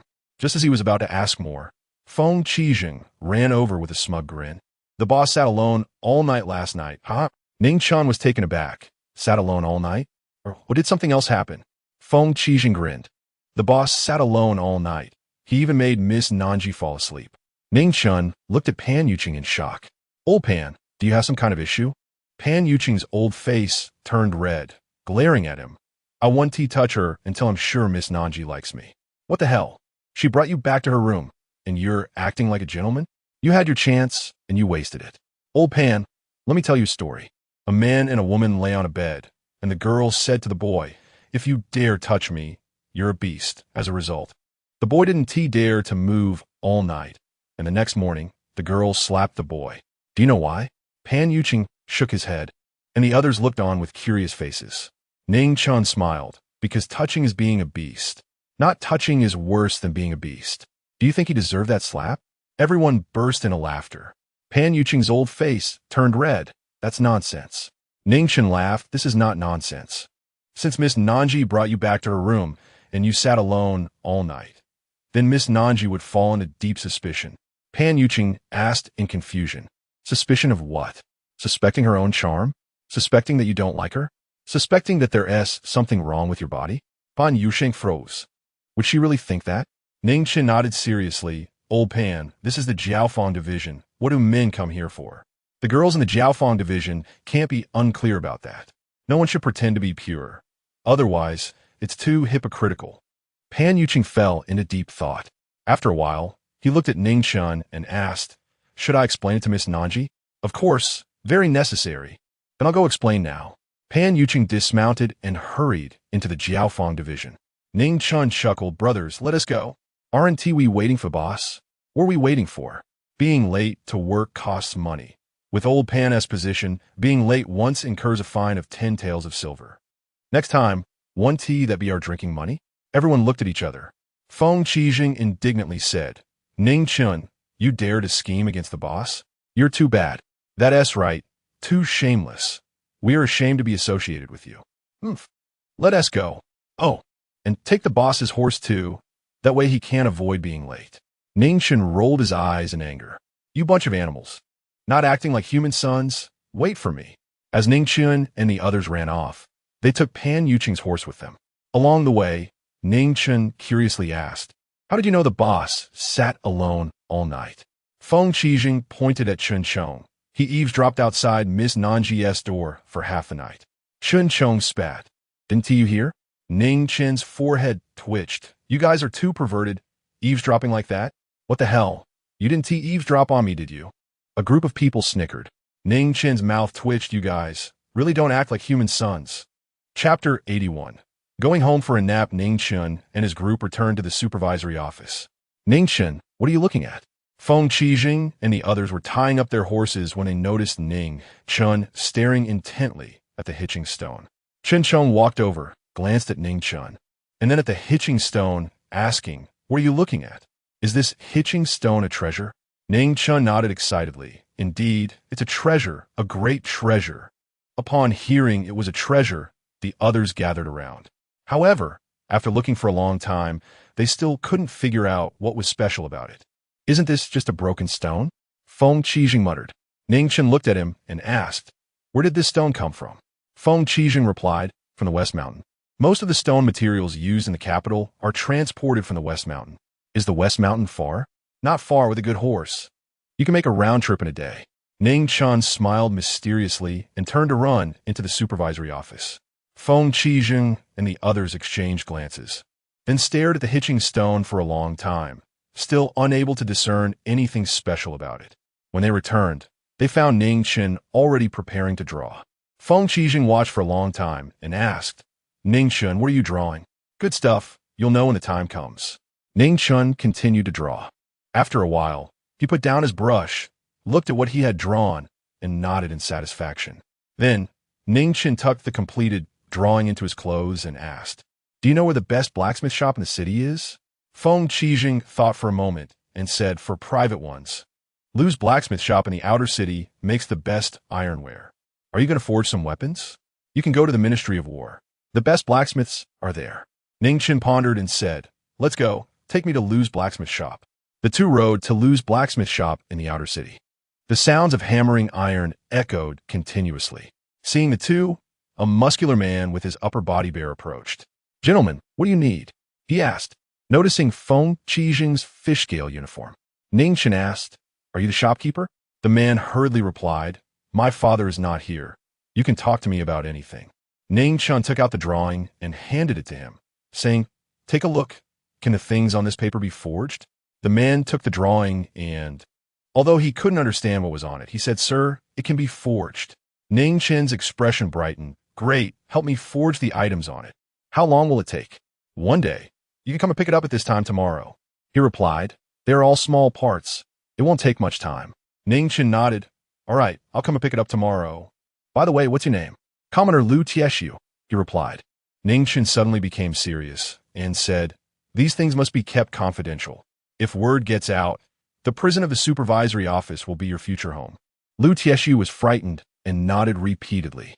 "Rest assured, I will definitely not leak it out." Ning Chen grunted in acknowledgement and tossed Lu Tieshu 2 taels of silver. "Sir, I can't accept this. How can I take your silver?" Lu Tieshu said with a frown, feeling the silver was a bit too hot to handle. Last time he helped a constable forge an item and received a small amount of silver. The next day, a group of constables came and fined him several taels for some reason. Ning Chen said, "Just take it. Remember, make the items as finely crafted as possible." "Sir, don't worry. I will put in my best effort," Lu Tieshu assured him. Ning Chen nodded and left with Feng Qijing. "Ning Chen, what exactly are those things you're forging? You're being all mysterious about it." Ning Chen smiled and said, "Guns." Feng Qijing rolled his eyes. "Who are you trying to fool? Do you think I haven't seen a spear before? Not the kind of gun you think. Forget it. I can't explain it clearly to you right now. By the way, when you go back, help me prepare some gunpowder, but don't let anyone know. This world has gunpowder, but it is only used for fireworks." When Ning Chen was tying up the horse, he discovered that the hitching post was made of flint. So, he immediately thought of the flintlock gun. As a former commander of a special forces unit, he was well versed in firearms. The flintlock gun is a simple and easy-to-make gun, but it's not very powerful. And it's single-shot, making reloading a hassle. Feng Qijing nodded. Getting some gunpowder for the supervisory office wouldn't be difficult, but he quickly realized, "Aren't you going back to the supervisory office? I have something else to do. You go back first. Also, don't tell anyone about today's events." Feng Qijing glared at him. You're not going to the pleasure quarters to look for Miss Yudi, are you? I can tell you. Although the emperor doesn't mind us seeking pleasure, it's only limited to the evening. If you go during the day and someone sees you, it will definitely be reported to the emperor. Ning Chen laughed and scolded. Do you think I'm made of iron? I was just too tired last night. I need to go home for a nap. You poor thing. I feel sorry for Miss Yudi. I wonder how she has been tormented by you. Feng Qijing lamented, pounding his chest and stomping his feet, thinking about how Miss Yudi was taken advantage of by this pig. He felt like he could just kill Ning Chen. Mind your own business, Scram. Ning Chen yawned and rubbed his waist, realizing he couldn't indulge like this anymore. The beauty at 18, her body like tender pastry, with a sword at her waist to slay the mundane. Though no heads fall, secretly she teaches you to wither. Feng Qijing glared with his dead fish eyes, exasperated. What are you bragging about? Pa, is it just because you can write poetry? My poor Miss Yudi has been fooled by you. Ning Chen gave him a big eye roll and then mounted his horse. Hey, if the boss asks, what should I say? Ning Chen thought for a moment and smiled. Just say I went to investigate a case. They had taken Pan Yuqing's horse when they returned to the pleasure quarters in the morning. It would be surprising if Pan Yuqing didn't get furious when he returned. Now that he was going back, he would definitely get scolded by Pan Yuqing. Let Feng Qijing and the others take the blame for this good fortune. Ning Chen rode back to the Ning residence. He had the servants prepare hot water and took a nice bath. He had sweated profusely last night and hadn't had a chance to bathe in the morning. After bathing, Ning Chen really went to bed. He had indulged a bit too much last night, only falling asleep at dawn, and had only slept for a little more than an hour, which truly made him quite tired. In the palace, Emperor Xian came to the study after court. Just as he picked up a memorial, Nielyang requested an audience. Your Majesty, Ning Chen went to the pleasure quarters last night and hasn't returned. Emperor Xian's face darkened as he put down the memorial. He just got out of prison and ran to a place like the pleasure quarters. At such a young age, he is already seeking flowers and willows. Not learning properly at all, it must be those rascals in the supervisory office who led him astray.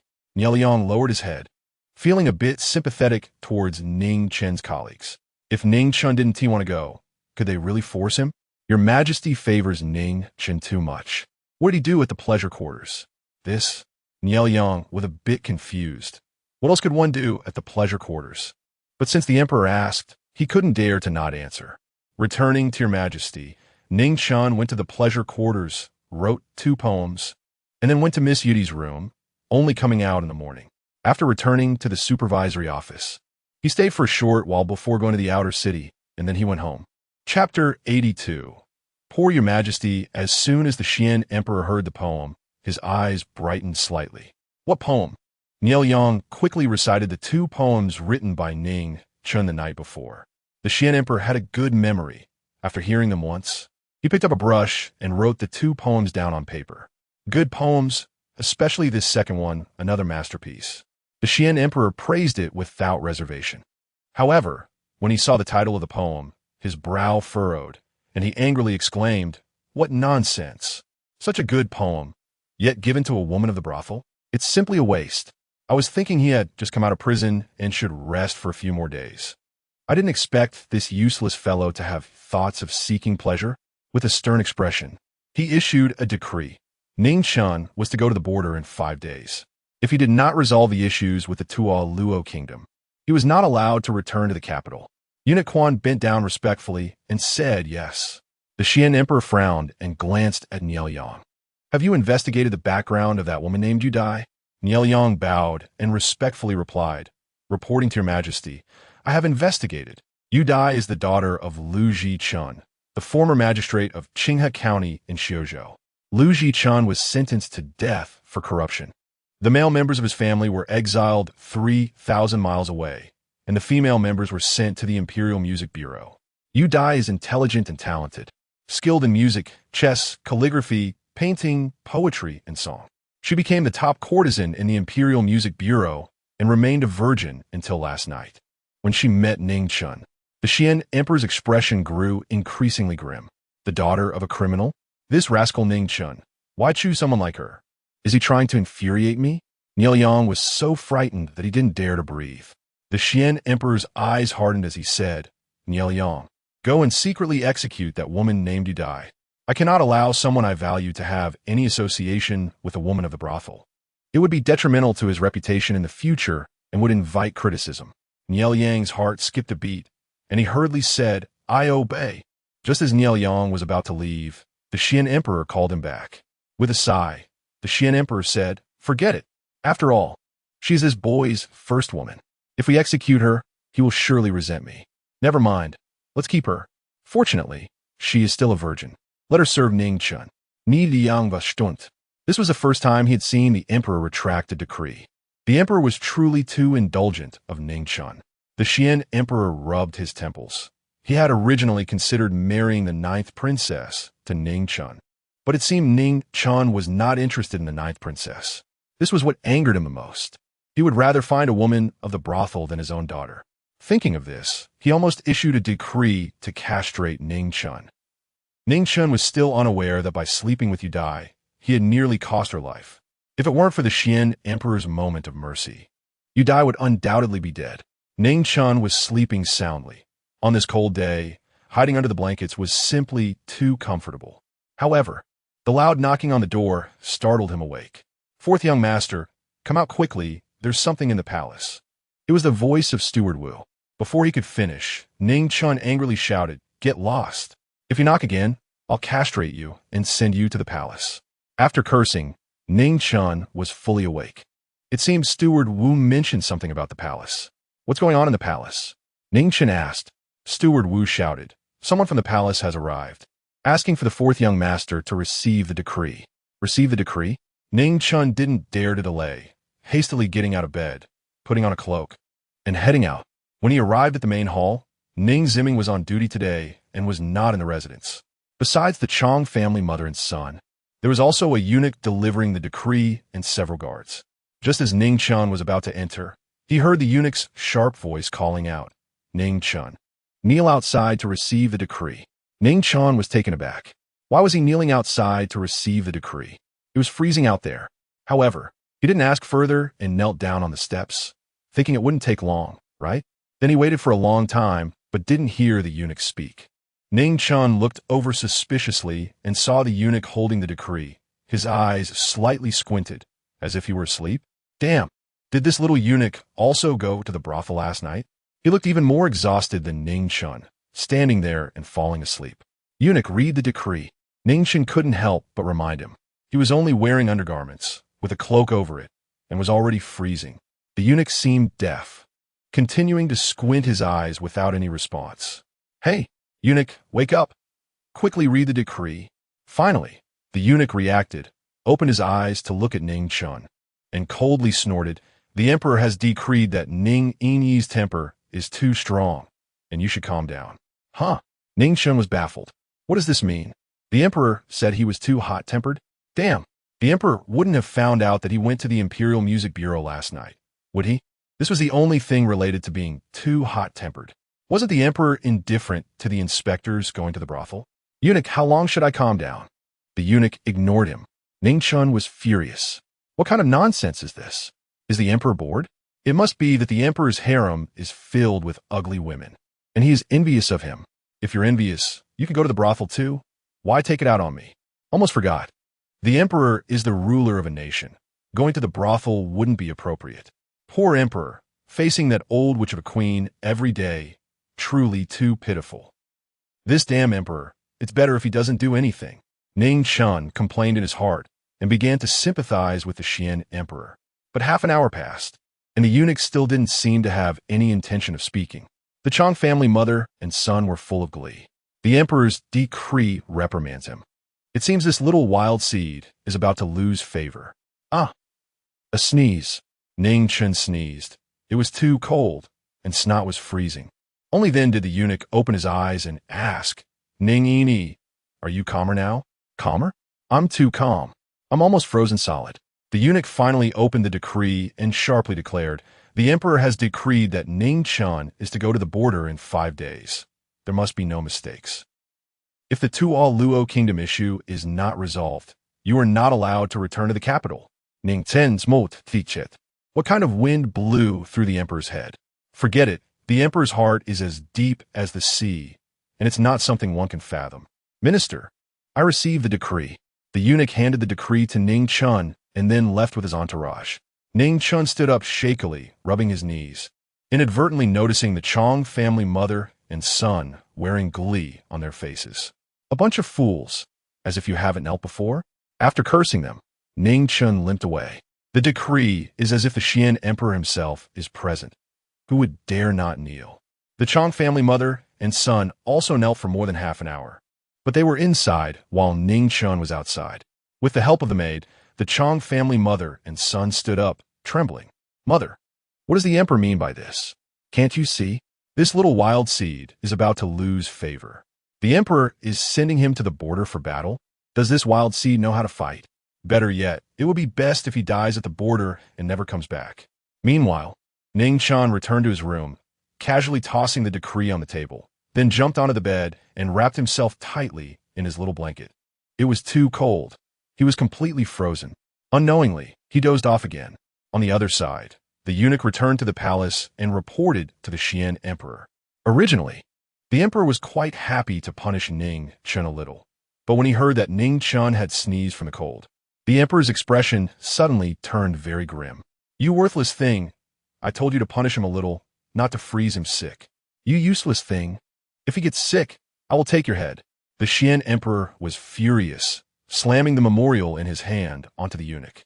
The eunuch delivering the imperial decree was so frightened that his vision went black, and he fell to his knees, drenched in cold sweat, pleading, Your Majesty, please pardon me. I beg for your mercy. Chapter 83, Thank you. Good people. The next day, Ning Chen woke up early. He practiced some boxing techniques in the yard and practiced the ghost shadow 13 knives a few times. Then he took his horse, Jiao Chan, and headed out. On the way, he bought a few buns and, while riding Jiao Chan, ate as he walked. He arrived at Lu's blacksmith shop outside the city. When Lu Tiehu saw Ning Chen, he quickly approached with a wooden box in his hands. My lord, the items you requested have been made. Please take a look. Ning Chen took the box and glanced inside. Lu Tiehu's craftsmanship was indeed quite good. The items were fairly refined, but he would still need to polish them carefully when he got back. As he was leaving, he noticed a file and asked for one, along with an iron rod slightly longer than chopsticks. Of course, he took the blueprints with him. You didn't tell anyone, right? Lu Tiehu hurriedly said, My lord. Don't worry. These were all crafted by me personally. Ning Chen nodded in satisfaction and then warned him, This matter must remain confidential. You cannot speak of it, even under duress. If you leak it, it would be a grave crime. Lu Tiehu was frightened and quickly assured him, My lord, rest assured. I am very tight-lipped, I won't leak it. Ning Chen responded with a sound of acknowledgement and rode Jiao Chan to the inspection department. Ning Chen, you finally showed up. Geng Zi said you were here. Go meet him immediately. Feng Qijing said upon seeing Ning Chen. Ning Chen replied, I don't have time right now. Can you find me a hammer? A hammer? Ning Chen nodded. Quick, it's very important. Feng Qijing said he would be right back and soon returned with a hammer. Ning Chen took it and stepped out. This looks like he's going to fight. Let us follow him and see. Ning Chen isn't very bright. We can't let him cause big trouble. He dares to kill even the royal uncle. That proves he is not all there. Feng Qijing, Chen Chong, and Gao Zipping followed him. As soon as they stepped outside, they saw Ning Chen smash a piece off the hitching post at the entrance with the hammer. The three exchanged glances. Ning Chen, are you crazy? Why smash the hitching post? Feng Qijing asked curiously.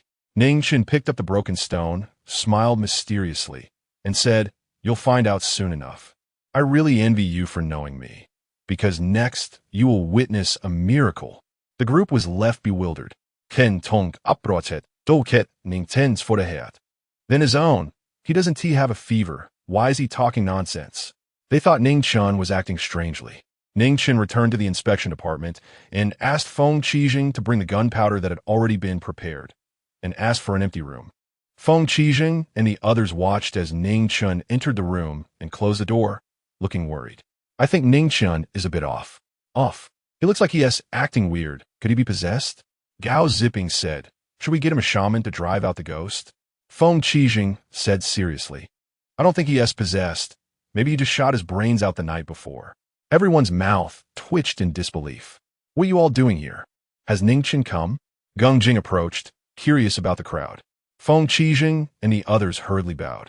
Gung Zi, Ning Chen is already here, but he locked himself in a room, acting mysteriously. We don't know what he is doing? Gung Jing was slightly taken aback and pointed to the adjacent room. Is it that room? Feng Qijing nodded. Gung Jing went to the door and knocked. Ning Chen, come out. I need to see you. Get lost. Don't disturb me. Ning Chen's irritated voice came from inside. Feng Qijing and the others were stunned, exchanging blank looks. Gung Jing's face darkened. This guy has some nerve to speak to him like that. He must not have recognized who he was. Gung Jing reasoned with himself and spoke again. Ning Chen, do you know who I am? This time there was no response, and Ning Chen ignored him completely. Gung Jing's face turned black, and he gritted his teeth in anger. He turned to ask, what is this kid doing locked inside? Gao Zipping shook his head. We don't know either. After he came, he smashed the hitching stone, then hid in the room. Why smash the hitching stone? Gao Zipping and the others all shook their heads. Chen Cheng whispered Gung Zi. We think Ning Chen might be possessed. Gung Jing's heart skipped a beat, and he began to worry. If something happened to Ning Chen, how would he explain it to the emperor? Gao Zipping said, Gung Zi, should we find a shaman for Ning Chen? Gung Jing thought for a moment and nodded slightly. Just then, Ning Chen's voice rang out. You guys are the ones possessed. Can you stop chattering at the door? Gung Jing frowned. Ning Chen, come out. What are you sneaking around for? Once again, his words were ignored by Ning Chen. Gung Jing was extremely angry. The group waited until noon, and with a creak, the door opened, and Ning Chen finally emerged. He was drenched in sweat, looking very tired, holding an oddly shaped iron object that was hard to describe. Finally succeeded. This backward world, thank goodness I have skilled hands. Everyone, congratulations, you are about to witness Maida Xian enter the era of firearms. Everyone looked at him with worried expressions. Ning Chen's mental state indeed seemed problematic. Gao Zipping, concerned, asked, Ning Chen, are you all right? Ning Chen smiled and said, don't worry, I'm fine. Saying this, he picked up the flintlock and aimed at a tree in the yard, about the thickness of thigh. It was roughly 50 meters away, so the distance should be fine. Ning Chen, what are you holding? Ning Chen smiled at gun. Feng Qijing leaned in, unable to help but mock. You call this a gun? It doesn't even have a bullet tip. It's less useful than a brick. Ning Chen smiled mysteriously.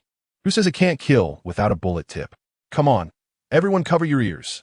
Just as he was about to shoot, he realized he couldn't cover his right ear. Old Feng, help me cover my right ear. Feng Qijing complied and covered Ning Chen's right ear. Ning Chen raised his hand and fired. With a loud bang, the explosive sound was like a clap of thunder, accompanied by flames and black smoke. The air filled with the acrid smell of gunpowder. The bullet struck the tree in the distance, causing bark to splinter and the terrifying force to shake the tree, with dry branches and leaves falling. Everyone was frightened by the terrifying sound, their faces turning pale, ears ringing. Especially Feng Qijing, who was closest and hadn't covered his ears, was dazed, seeing stars, and couldn't hear anything for a while. Ning Chen turned to look at him, a mischievous smile on his lips. Thank you, good person. After saying this, he quietly rubbed his wrist. The recoil and vibration from this broken gun were too strong, nearly tearing his palm. Then, Ning Chen quickly walked to the tree to inspect it. The bullet had embedded itself 3 inches into the trunk. Ning Chen felt slightly disappointed. The power was less than he had imagined. However, without precise instruments for crafting, being able to make it this way was already quite good, and for now, it was sufficient. Chapter 84. Firearm after a long time. Gung Jing and the others finally came back to their senses. Feng Qi rubbed his ears and said, Ning Chen, what on earth are you doing? A giant firecracker? You almost deafened me. Ning Chen smiled mysteriously and waved at them. The group, puzzled, gathered around. Ning Chen pointed at a hole in the tree and said with a smile, take a closer look. As they leaned in for a better look, they discovered a steel bullet embedded inside. Gung Jing seemed to realize something and asked in shock, this steel ball was shot out of your giant firecracker? What giant firecracker? This is called a firearm. This steel ball was shot out of your firearm? Ning Chen noted. Gung Jing asked curiously, what's the use of this? Ning Chen replied, of course, it's for killing enemies. Gung Jing made a face of disdain. Then why not use a bow and arrow? This thing must be complicated to make. Bows and arrows are simple and easy to craft, and they have greater power. Ning Chen was not convinced. Are you saying my firearm is less powerful than a bow and arrow? Feng Qi chuckled. It really is less powerful than a bow and arrow. A bowman in the army can shoot through this tree from 10 paces away. We can all do that. Your firearm can't even penetrate the tree. Ning Chen smote tichet. He had worked hard to make this gun, and they were saying it was inferior to a bow and arrow? However, the craftsmanship of this gun was indeed too rough, and its power was not very strong. Perhaps what they said made sense, but when it came to killing enemies, a bow and arrow could never be stronger than a firearm. Arrows leave a trace, giving the enemy time to react. Once a firearm is fired, the bullet is untraceable and can't be defended against. At close range, it could penetrate armor. The armor of the Xian is connected by small iron plates, like rubble, one piece on top of another. But to reduce weight, the plates are very thin, about 2 to 3 millimeters thick. If fired at close range, the armor wouldn't withstand it. However, the Xian also has an elite heavy armored army. Their armor is tough and thick. This little firearm probably can't penetrate their heavy armor. Gung Jing smiled and said, untraceable? Is it really as magical as you say? Ning Chen rolled his eyes and said, if the enemy uses bows and arrows, I guarantee he won't even have time to draw his bow before I shoot him dead. Gung Jing thought for a moment and said, Ning Chen, should we test it? Ning Chen replied, Lord Gung, are you serious? Gung Jing nodded. I want to see if your firearm's bullet is faster than my knife. Ning Chen shook his head. Better not. This thing is meant to deal with enemies, not your own people. Just do it. Why so much nonsense? What? Are you lacking confidence in your own creation? Ning Chen felt a bit angry. Something he had worked hard to create was being looked down upon. Fine, but don't blame me if you get hurt. Gung Jing smiled slightly, confident in his own strength. As the only purple-clothed member of the inspectorate, Gung Jing was a top-notch expert in the martial world. Gung Jing took a few steps back and drew his long knife. Ning Chen, come on. Ning Chen took out gunpowder and bullets and began to load. Seeing how troublesome loading was, everyone felt even more that this thing was indeed inferior to a bow and arrow. Ning Chen finished loading the ammunition. Lord Gung, you should step back a bit more. At this distance, you won't be able to dodge. Gung Jing snorted dismissively. Feng Qi laughed. Ning Chen, you probably don't know Gung Zi's strength. Don't say you're broken thing.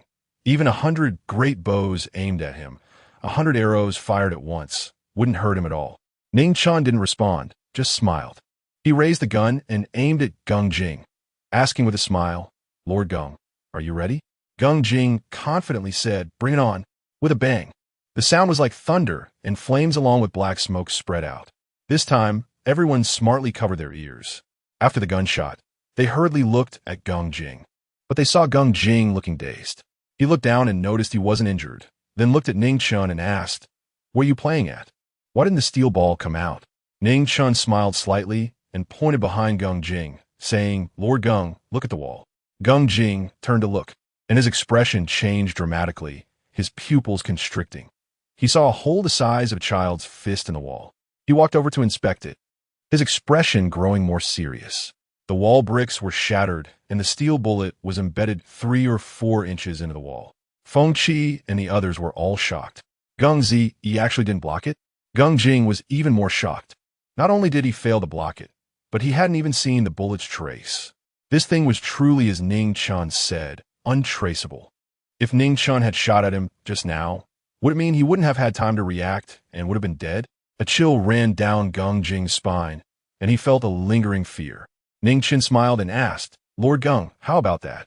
Gung Jing looked at Ning Chen, filled with shock, and said, you did that on purpose, didn't you? Ning Chen laughed. I can't really shoot you, can I? If I accidentally hurt you, the emperor would have me executed. Gung Jing said seriously, Ning Chen, this thing is too terrifying. If you had shot at me just now, I might have been dead already. Feng Qi and the others were dumbfounded. Gung Zi, is this thing really more powerful than a bow and arrow? Gung Jing nodded. Not just more powerful than a bow and arrow. The firing speed of this thing is beyond the naked eye's ability to capture. If our Xian soldiers were all equipped with this, on the battlefield they would be unstoppable. Feng Qi ran over.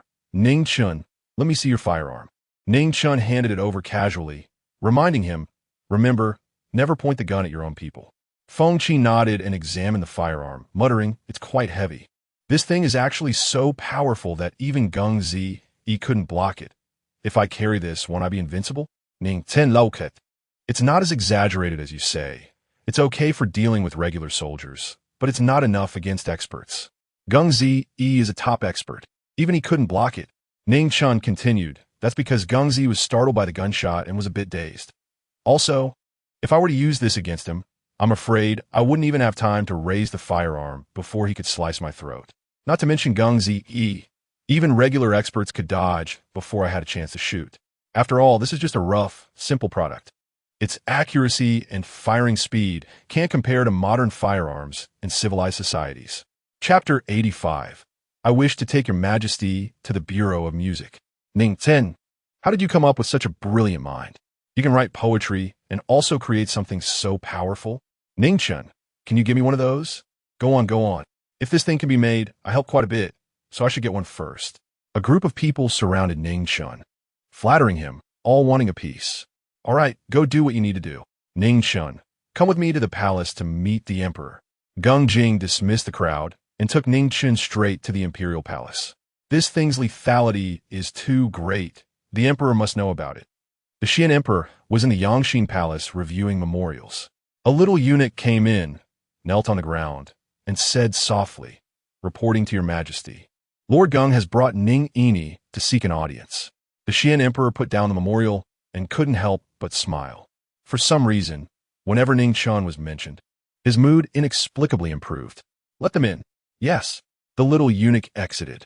Before long, Jing brought Ning Chen into the Yangxin palace. "I, Jing, pay my respects to your majesty."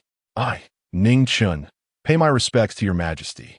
The Xian emperor looked at Ning Chen, the corners of his mouth slightly raised, but his expression quickly turned serious.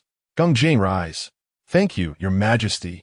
Ning Chen was about to stand up, but he heard the Xian emperor say, "Ning Chen, stay kneeling." Ning Chen was puzzled. What is going on? But he could only obediently remain kneeling. Jing glanced at Ning Chen, tightly pursing his lips, somewhat gloating. Unicorn was also chuckling to himself. It seemed everyone was happy to see Ning Chen in a tough spot. The Xian emperor slowly spoke. "Ning Chen, how is the Bureau of Music?" Ning Chen was startled. The emperor was indeed angry because he went to the Bureau of Music. But didn't he ignore the inspectors going there? Why make things difficult for himself? Ning Chen honestly replied, "It's fun." Jing and eunuch Quan were stunned. Does this guy not understand the emperor's implied meaning? The Xian emperor's expression stiffened, clearly quite angry. "Is that so? Then tell me, how fun is it?" Ning Chen said earnestly, "Your Majesty, I found a girl in the Bureau of Music named Dai. She is stunningly beautiful, with a gentle personality and a pleasant voice."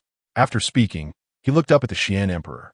The Xian emperor, originally quite angry, was momentarily taken aback by Ning Chen's gaze. This kid looked at him with a sympathetic expression.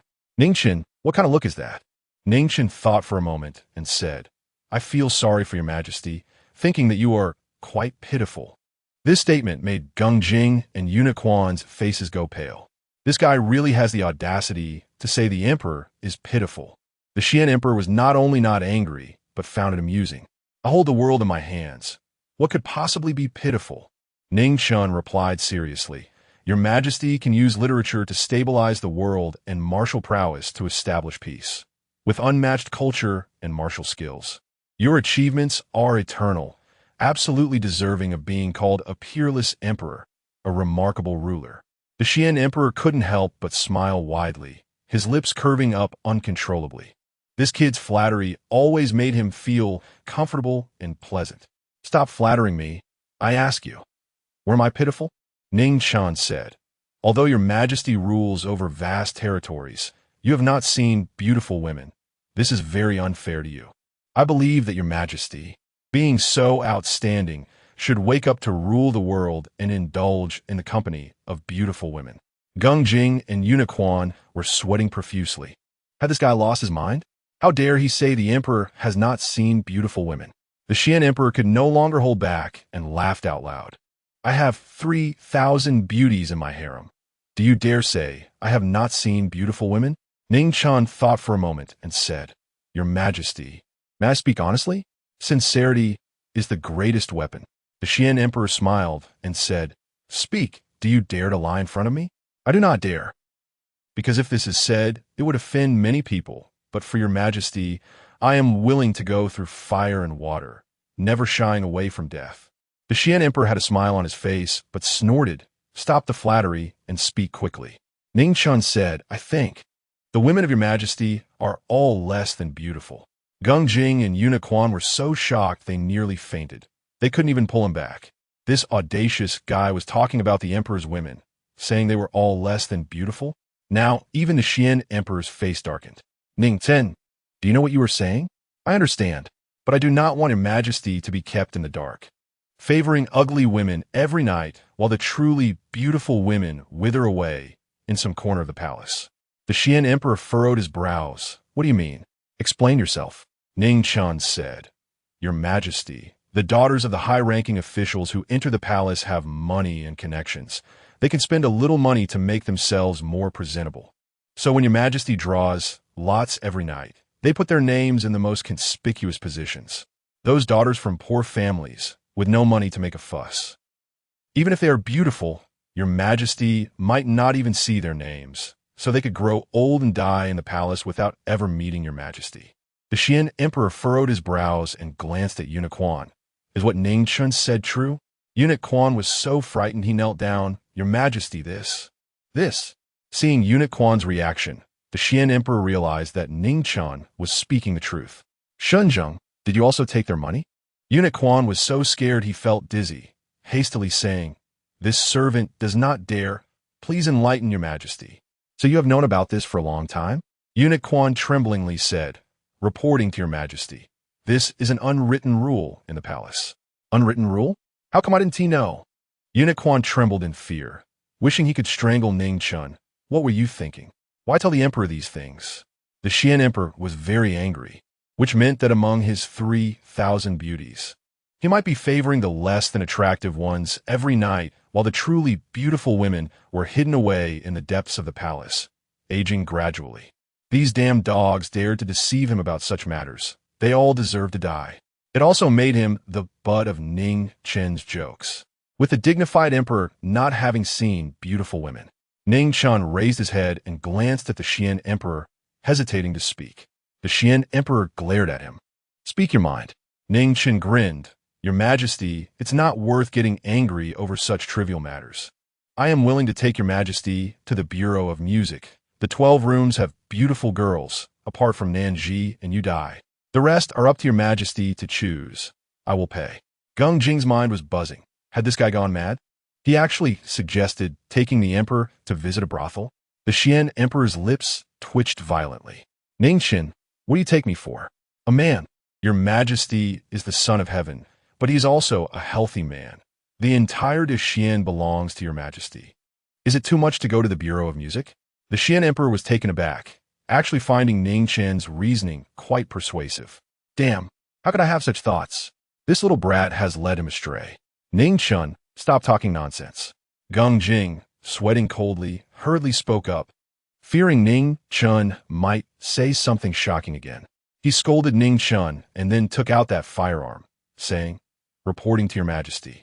This is a new weapon invented by Ning Chen. Its sound is like thunder. Its power is astonishing, specially brought to present to your majesty." Chapter 86. Escorting the emperor, the Qian Emperor looked at the iron contraption presented by Geng Jing and curiously asked, "What is this?" Geng Jing respectfully replied, "Your majesty." Ning Chen said this thing is called a fire gun. "A fire gun? But this doesn't look like a gun at all." Geng Jing thought to himself, "I don't know either. Ning Chen just called it that." The Qian Emperor examined it for a while before asking, "You just mentioned that this thing sounds like thunder and has incredible power?" "Yes. This thing can shoot iron balls at high speed, leaving no trace. I consider myself skilled, but I couldn't detect the trajectory of the iron ball when it was fired. If I had been careless, this thing could have injured me." The Qian Emperor was taken aback. He knew Geng Jing's abilities, and since he said this thing had great power, it must be true. The Qian Emperor asked, "How does it compare to a bow or crossbow?" "Your majesty, this thing is more powerful than a bow or crossbow, and it shoots faster. It is certainly not comparable." The Qian Emperor looked at it for a long time but still couldn't see what was so impressive about it. Gung Jing, demonstrate it for me. Gung Jing's expression stiffened slightly, and he hurriedly said, Your Majesty, I can't use it. Let Ning Chen do it. The Xian Emperor looked at Ning Chen and said impatiently, Don't kneel, get up and demonstrate for me. Ning Chen got up and walked over to take the fire gun, loading the ammunition. Your Majesty, please move outside the hall. The Xian Emperor replied, Demonstrate it here, I don't want to move. Yes. Ning Chen complied, then looked around and said, Your Majesty, may I borrow an apple? The Xian Emperor nodded. Ning Chen ran to the dragon table, got an apple, and placed it on a table at a distance. As Ning Chen stepped back, he mentally measured the distance, stopping when it was about 20 meters away. This thing doesn't have high accuracy, and he was afraid of missing at a greater distance. Ning Chen looked at Gung Jing. Gung Darren, please cover your ears. Gung Jing pretended not to hear, thinking to himself, Do you think I'm stupid? Feng Qi was tricked by you this way. Your Majesty, please cover your ears. Ning Chen initially wanted to trick the Xian Emperor, but thought better of it. After all, he was the Emperor. If he got truly angered, it wouldn't be worth it. The Xian Emperor obediently covered his ears and said, Go ahead. Seeing that the eunuch and Gung Jing had covered their ears, Ning Chen raised the gun and aimed. With a loud bang, the terrifying sound exploded like thunder in their ears, accompanied by flames and black smoke, and the apple on the table was blown to pieces. This was inside the main hall, and there was an echo. Despite covering his ears, the Xian Emperor turned pale, his ears buzzing, and his heartbeat slowed. Gung Jing had more experience, so he fared slightly better. The most unfortunate was Ning Chen, whose one ear was uncovered and was now in pain. The eunuch was stunned, his face pale and his eyes dazed. But the next second, the eunuch's sharp voice rang out, Escort the Emperor, quickly come and protect the Emperor. Ning Chen was taken aback and instinctively turned to look, but before he knew it, the eunuch appeared before him like a ghost, swinging his feather duster and wrapping it around his neck. The duster tightened suddenly, the thin strands almost digging into his flesh. Ning Chen couldn't breathe, his face turning red. Struggling for air, his vision darkening.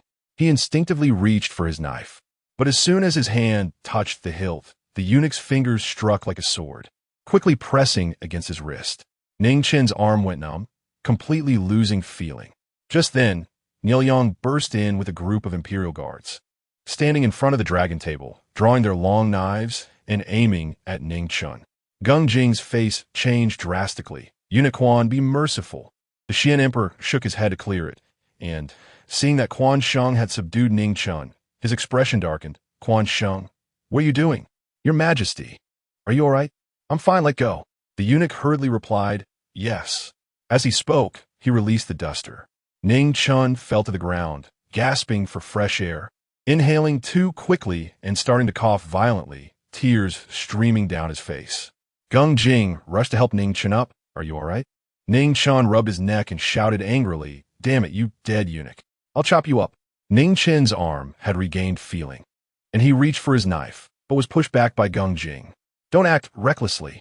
The inspection division has the privilege of carrying knives before the Emperor, but that knife is meant to protect His Majesty. If you dare to draw a knife in front of the Emperor, Nielyong and the others are not to be trifled with.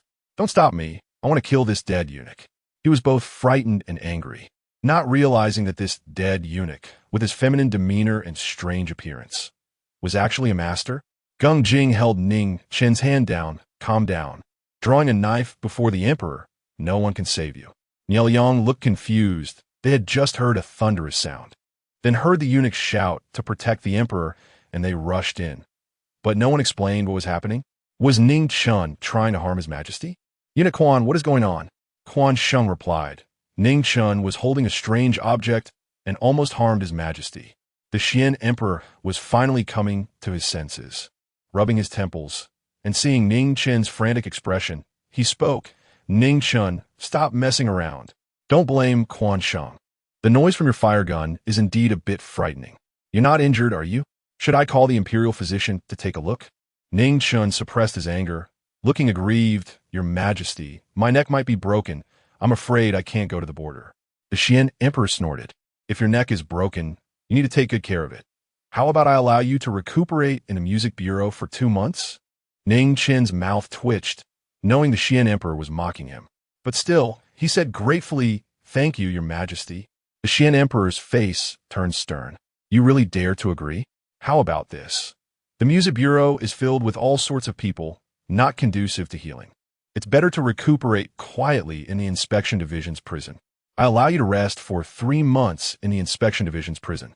Gung Jing, take him down and let him recuperate properly." Ning Chen was dumbfounded. He had already been in the Inspection Division's prison twice during this time, and didn't he want to go in for a third time? Gung Jing accepted the order. "I will obey. Ning Chen, let us go." Ning Chen smiled awkwardly, suddenly moving his neck and flattering. "Your Majesty, I misjudged earlier. My neck is fine." The Xian Emperor secretly delighted, looking at him with a half-smile. "Is that so? You can feel it again. What if it's still bad?" "The Emperor's concern is more effective than any elixir. I really feel better now. Not only does my neck not hurt, but I also feel full of energy." Ning Chen smilet obsequiously. The Xian Emperor snorted, his gaze falling on the remnants of the apple on the table, his eyes narrowing slightly. "Niel Yang, you all step back." "Yes." Niel Yang entered with a confused expression and exited with the same bewilderment. The Xian Emperor stood up, walked to the table where the apple had been, and turned to Ning Chen, his eyes showing undeniable appreciation. "This thing was made by you?" Ning Chen nodded. "Yes." "Come here and let me see." Ning Chen walked over and presented the fire gun with both hands. The Xian Emperor waved his hand. "I don't want to see this. Raise your head. Let me see your neck." On Ning Chen's neck, small red marks were clearly visible. The Xian Emperor's expression darkened as he looked at the eunuch. "You dog. You were so ruthless, truly outrageous." The eunuch was terrified and knelt on the ground, fearfully saying, "This servant acted in a moment of panic. Please forgive me, Your Majesty. I beg for mercy." Chapter 87. Please let me demonstrate for Your Majesty. Ning Chen, Quansheng is also for my safety. I was just anxious for a moment and hurt you, so don't hold a grudge. This way, I know you've always wanted to leave the Ning residence. When you return from the border this time, I will grant you a house, 100 acres of good farmland, and 10,000 taels of gold. How about that? Ning Chen felt a surge of excitement. He knew very well that Quansheng had been with the emperor for a long time, and scolding Quansheng just now was also for his own sake. However, if he could gain some tangible benefits, that would be good. It was better than having nothing. "Your Majesty, what if I die at the border?" The Xian Emperor? "What nonsense are you talking about? Who curses themselves?" Ning Chen said seriously. "Weapons are unpredictable. What if? So, I have an unreasonable request." The Xian Emperor said, "Speak." "Your Majesty, if I happen to encounter an accident and cannot return, please allow the Yufeng Division's Miss Yudi to regain her freedom. The house and farmland you promised me, please give them to her. As for the gold, let be shared among my colleagues." The Xian Emperor's face darkened, and he said, "You really think of others, don't you?" "Ning Chen, I won't agree to that. On the contrary, if you don't come back alive to see me, since you care so much about this Miss Yudi, I will let her go down to accompany you." A monarch's words are no joke. Ning Chen was stunned. "Ning Chen, remember, a monarch's words are no joke," the Xian Emperor repeated. Ning Chen's face wrinkled into a frown, and he pitifully said, "Your Majesty, you paint a big cake for me, but at least give me some water to swallow it down. I'm so pitiful." The Xian Emperor, not understanding the seriousness, asked, "What are you mumbling about?" "It's nothing. I will definitely work hard to come back alive to see Your Majesty." The Xian Emperor finally showed a smile. He then focused his gaze on the firearm in Ning Chen's hand. "Ning Chen, is this firearm difficult to make?" Ning Chen replied, "For those who know, it's not hard. For those who don't, it is." "Speak properly." Ning Chen responded, "For me, it's very simple. But for others, if they don't understand the principles, even if they make the parts, it won't help if they don't know how to assemble them." The Xian Emperor pondered for a moment and said, "What do you think of equipping this kind of firearm to the soldiers of my great Xian?" "Absolutely doable.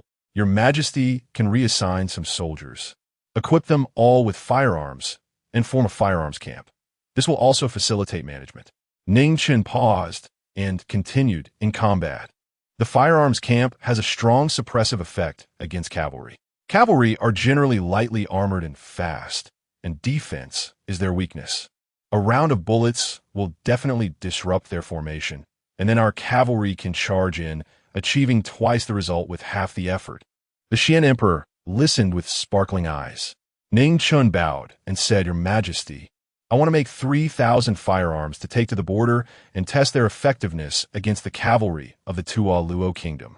The Xian Emperor squinted at Ning Chen and said, You concocted the firearm because you had already thought about using this against the cavalry of the Tua Luo kingdom, right? Ning Chen nodded yes. All right, I approve. Ning Chen was overjoyed. Thank you, Your Majesty. But the Xian Emperor's expression suddenly became serious and said, Ning Chen, have you considered? If this thing leaks out and the enemy also makes it or it falls into their hands, it will become a weapon against us. I've already thought about this, Your Majesty. Please look. Ning Chen took out the blueprints. Your Majesty, this is all the parts needed for the firearm. Ning Chen said as he tore the blueprints into several pieces and continued, Your Majesty can assign the skilled craftsmen from the Ministry of War into several teams, with each team selecting a reliable person to lead, and each team can only make one type of part. Once all the parts are made, we can find another group of skilled craftsmen for assembly. If Your Majesty is willing, you can also split the assembly team into several groups, each responsible for assembling a part of the firearm. In this way, even if one blueprint leaks, it won't matter. In fact, even if all of them leak, it's fine. Give me some time, and I can make more powerful firearms. The Xian Emperor looked at Ning Chen, his eyes filled with appreciation and satisfaction. Ning Chen, let me see how your little brain works.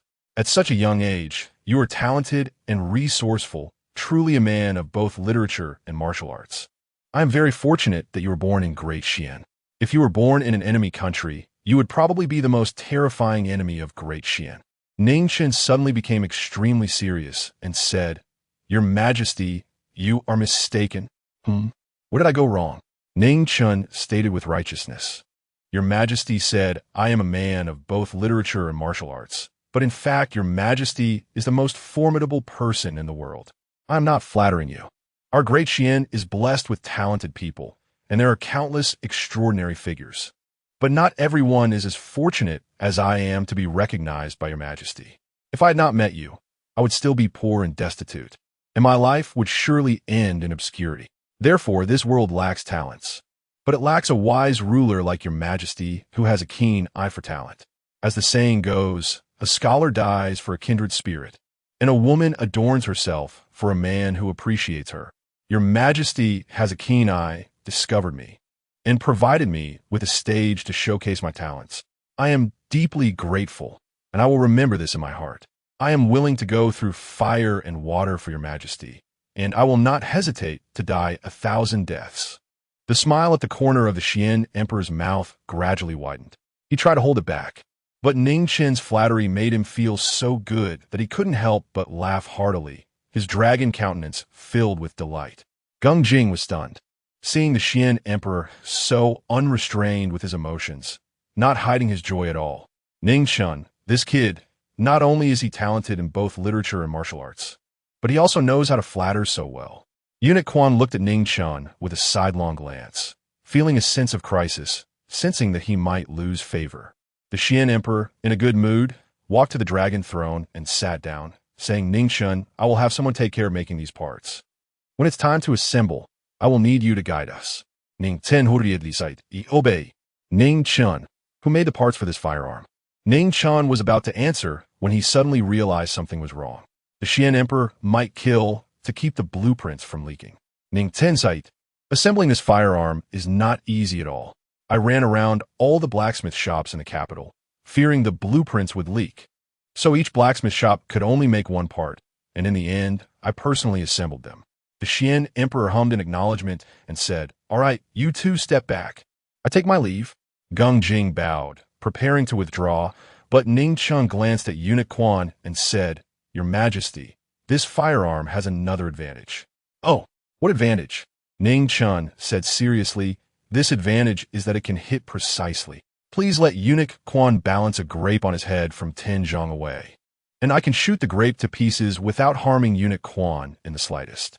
Please let me demonstrate for Your Majesty. Eunuch Quan's face turned pale. Shoot a grape to pieces? I think you want to shoot my head instead. Gung Jing's mouth twitched. This guy really holds a grudge, planning to take Eunuch Quan's life. Ning Chen looked at Eunuch Quan with a beaming smile. Thank you, Unicorn. You can choose a smaller grape. Rest assured, I am very confident in my shooting skills. I'm confident I can blow your head off. Ning Chen silently added in his heart. Chapter 88. Ning Chen. His Majesty granted me 3 feet of white silk. The cold sweat dripped from the forehead of Unicorn, fearing that His Majesty would truly agree to Ning Chen's absurd request. After all, His Majesty dotes on Ning Chen. The Xuan Emperor glanced at the eagerly anticipating Ning Chen with a strange expression and said, I believe in you, but let's skip the demonstration. The noise from your firearm is a bit frightening. You all may leave. Ning Chen let out a disappointed "oh," and the officials withdrew. However, he stubbornly asked one more time, Your Majesty really don't need me to demonstrate for you? The Xuan Emperor replied irritably, Get out. Ning Chen quickly followed Geng Jing out. Once outside, as the two were about to leave, Niel Yang approached. Lord Geng, young Master Ning. What was that noise just now? The thunderous sound had genuinely startled him. Ning Chen turned back to look at the Yangxin Hall and deliberately said loudly, Unicorn was struck by lightning. Niel Yan?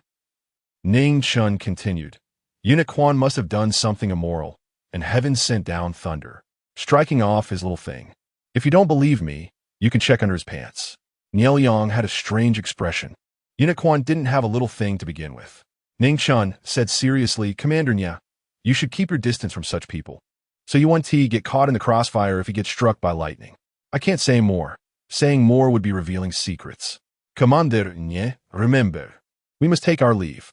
Niel Yang watched Ning Chen's departing figure, feeling a headache coming on. Inside the Yangxin Hall, Unicorn's facial muscles tightened, quite angry. Ning Chen's voice was very loud. It was hard not to hear it. The Xuan Emperor glanced at him and chuckled. All is well. Ning Chen is just a young man. Do not hold it against him. Unicorn hurriedly bowed and respectfully said, This servant did not blame young Master Ning. I was indeed too nervous just now and ended up hurting him in a moment of panic. The Xuan Emperor nodded slightly. I understand your loyalty. The noise from that firearm indeed startled me. I can't blame you for being nervous. However, this kid seems to hold a grudge against you. Unicorn lowered his eyes and said, As long as your Majesty is safe and sound, I don't mind the rest. The Xuan Emperor nodded in satisfaction and smiled. You are all people I trust. This relationship should be eased a bit. Ning Chen's invention of this firearm can reduce casualties for our soldiers on the battlefield. It benefits the present and has merit for the future. Those who have merit should be rewarded. This kid just joined the supervisory department not long ago and hasn't received his salary yet. He must be quite short on funds. I shall reward him with 1,000 taels of gold and 100 bolts of silks and satins. You personally go to Ning's residence. Unicorn bowed and said yes. He glanced at the Xuan Emperor, wanting to say something but hesitating. If you have something to say, just say it. Unicorn lowered his eyes and said, This servant only feels that young Master Ning is young and impetuous. Will he become arrogant due to favoritism? Are you saying that I am too generous to him? The Xuan Emperor didn't dare to speak, but he indeed thought so. The Xuan Emperor laughed. I like this kid. But speaking of it, Ning Chen is talented and brave. Who wouldn't like a young man who excels in both literature and martial arts? Except for that fool Ning Zimming. Go on. I have a plan in mind. Remember to personally hand over the items to Ning Chen. Unicorn accepted the order, yes. Unicorn was the one who understood the Emperor's thoughts the best. The reward was trivial. The most important part was the last sentence, to personally hand the items to Ning Chen. His Majesty wanted to personally support Ning Chen, fearing he would be bullied in the Ning family. On the other side, Ning Chen and Geng Jing exited the palace gates and rode back to the supervisory department. Lord Geng, that dead eunuch, how could he be so skilled? Geng Jing twitched his lips. Ning Chen. Unicorn is one of His Majesty's most trusted people. The head of the eunuchs. You must be cautious with your words. Humph, he almost killed me, and I can't scold him a few times to relieve my anger. He's a dead eunuch anyway. I haven't even mentioned that he's a hermaphrodite with a rotten butt. Geng Jing glanced at him and nodded helplessly. Then he slowly spoke. Unicorn's skills are not inferior to mine. Ning Chen was taken aback. Before His Majesty ascended the throne when bandits revolted, His Majesty was surrounded and almost killed by over 200 bandits. By the time reinforcements arrived, all over 200 were dead. Not a single survivor. Damn. Ning Chen was stunned. No wonder when he first met the Xuandi Emperor, he was only accompanied by Eunuch Quan and Yelyong. He truly did not expect that Eunuch Quan, who was so effeminate, was actually a top-notch expert. His Majesty.The keep idle people around. Eunuch Quan is so formidable. Did this guy practice the Sunflower Manual? Gung Jing smiled and said, what do you think? Eunuch Quan has saved His Majesty from danger multiple times and is loyal, deeply trusted by His Majesty. By the way, what is this Sunflower Manual you mentioned? Ning Chen chuckled and said, it's a very powerful sword technique. Those who master it are quite cheap. Gung Jing's eyes lit up. Do you know it? Ning Chen shook his head. I don't know, but I remember the first move of the sword technique. Gung Jing hurriedly said, tell me about it. Ning Chen revealed a mischievous smile. The first move of the Sunflower Manual. To practice this skill, one must first castrate oneself. Gung Jing's expression froze instantly, glaring at Ning Chen with annoyance. Ning Chen looked innocent. I swear to heaven, I really didn't lie. Gung Jing was speechless. Ning Chen chuckled and changed the subject, asking, Lord Gung, some time ago I was summoned to the palace for questioning, and I encountered an assassination on the way. Have you found out anything? He had been busy recently and almost forgot about this matter. Gung Jing shook his head. Those people were all die-hard assassins. When their mission failed, they all committed suicide by poison. Damn, so ruthless? While speaking, the two returned to the supervisory department and then parted ways. As soon as Feng Qijing saw Ning Chen, he wore a sly expression. Speak if you have something to say, or fart if you need to. Feng Qijing stared at Ning Chen, saying, what good things did His Majesty reward you with? Ning Chen was slightly taken aback. Why would His Majesty reward me? You invented the firearm, a great achievement. Didn't His Majesty reward you? Ning Chen was stunned. Right? Why didn't His Majesty reward him? Why didn't he think of this at that time? He indeed had a giving personality, and didn't he feel anything was wrong at that moment? It was all Eunuch Quan's fault. He was so focused on revenge that he didn't think of anything else. His Majesty, that stingy man, just painted a big pie for him, not even giving him a mouthful of water, making him swallow hard. Damn, there was also one thing he forgot. He still had 500 taels of silver stored with His Majesty, and he needed to get it back later. Feng Qijing looked at him with a strange expression. His Majesty really didn't reward you? Ning Chen rolled his eyes at him, indicating for him to figure it out himself. At that moment, Chen Chong walked in from outside, and upon seeing Ning Chen, his eyes lit up. Ning Chen, His Majesty rewarded you with quite a few good things, right? Tonight, at the Jiaofeng, you settle the bill.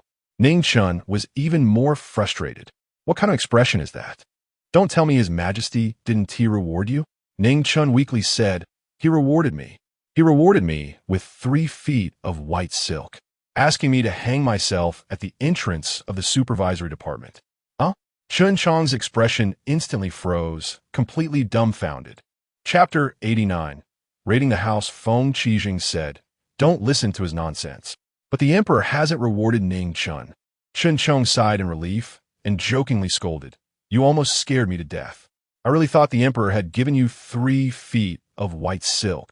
I didn't expect it to be fake. What a pity. Ning Chen grew furious and kicked out. Chen Chong nimbly dodged. Sigh. It seems tonight's trip to the entertainment district is ruined. Feng Qijing glared at him, saying, I told you to stop mooching off us every day. Can't you invite us just once? Chen Chong forced a laugh. It's not that I'm stingy. It's just that my family keeps a tight leash. Ning Chen was curious. In a world that values men, how could Chen Chong be so tightly controlled? Feng Qijing chuckled, his face full of schadenfreude. Chen Chong felt a bit embarrassed, gritted his teeth as if making a decision, and said, when I get my monthly salary this month, I must take my brothers to the entertainment district. Feng Qijing teased, maybe it's better not to? I really don't want to see you get beaten up. Huh? Ning Chen looked puzzled. What do you mean? Chen Chong glared at Feng Qijing, angrily saying, don't say it. If you do, I will sever ties with you. Feng Qijing completely ignored him and said gleefully, our Chun Yini's wife is a senior sister. If Chun Yini dares to misbehave, he will surely get beaten up. Ning Chen's eyes widened. Just a moment ago, he thought Chen Chong was a good husband who cared for his wife. He didn't expect he was just unable to fight back. Ning Chen couldn't help but burst into laughter. Chen Chong, feeling somewhat embarrassed and angry, chased after Feng Qijing, saying, "You talk too much." Feng Qijing suddenly stopped, turned around, and said, "Tonight, I'll treat you at the entertainment district." Qin Chang's face lit up with joy. Feng Qijing grinned mischievously. "But unfortunately, you won't be included." Qin Chang's expression froze. Feng Qijing said slyly, "Unless you call me Dad?" "Dad." Qin Chang didn't hesitate at all. Ning Chen was stunned. "Damn, where's your integrity? This is so low. By the way, why haven't I seen Old Pan?" "I didn't see him this morning either." Feng Qijing had a mischievous expression, raising his eyebrows and said, "Guess?" Ning Chen cautiously ventured. "He wouldn't have gone to the entertainment district looking for Miss Nanji, would he?" Ning Chen, stop talking nonsense. "Our boss went to the entertainment district to investigate a case," Qin Chang said seriously. Ning Chen rolled his eyes. "Yes, he went to investigate a case. Calculating it. The clue must be on Miss Nanji's bed.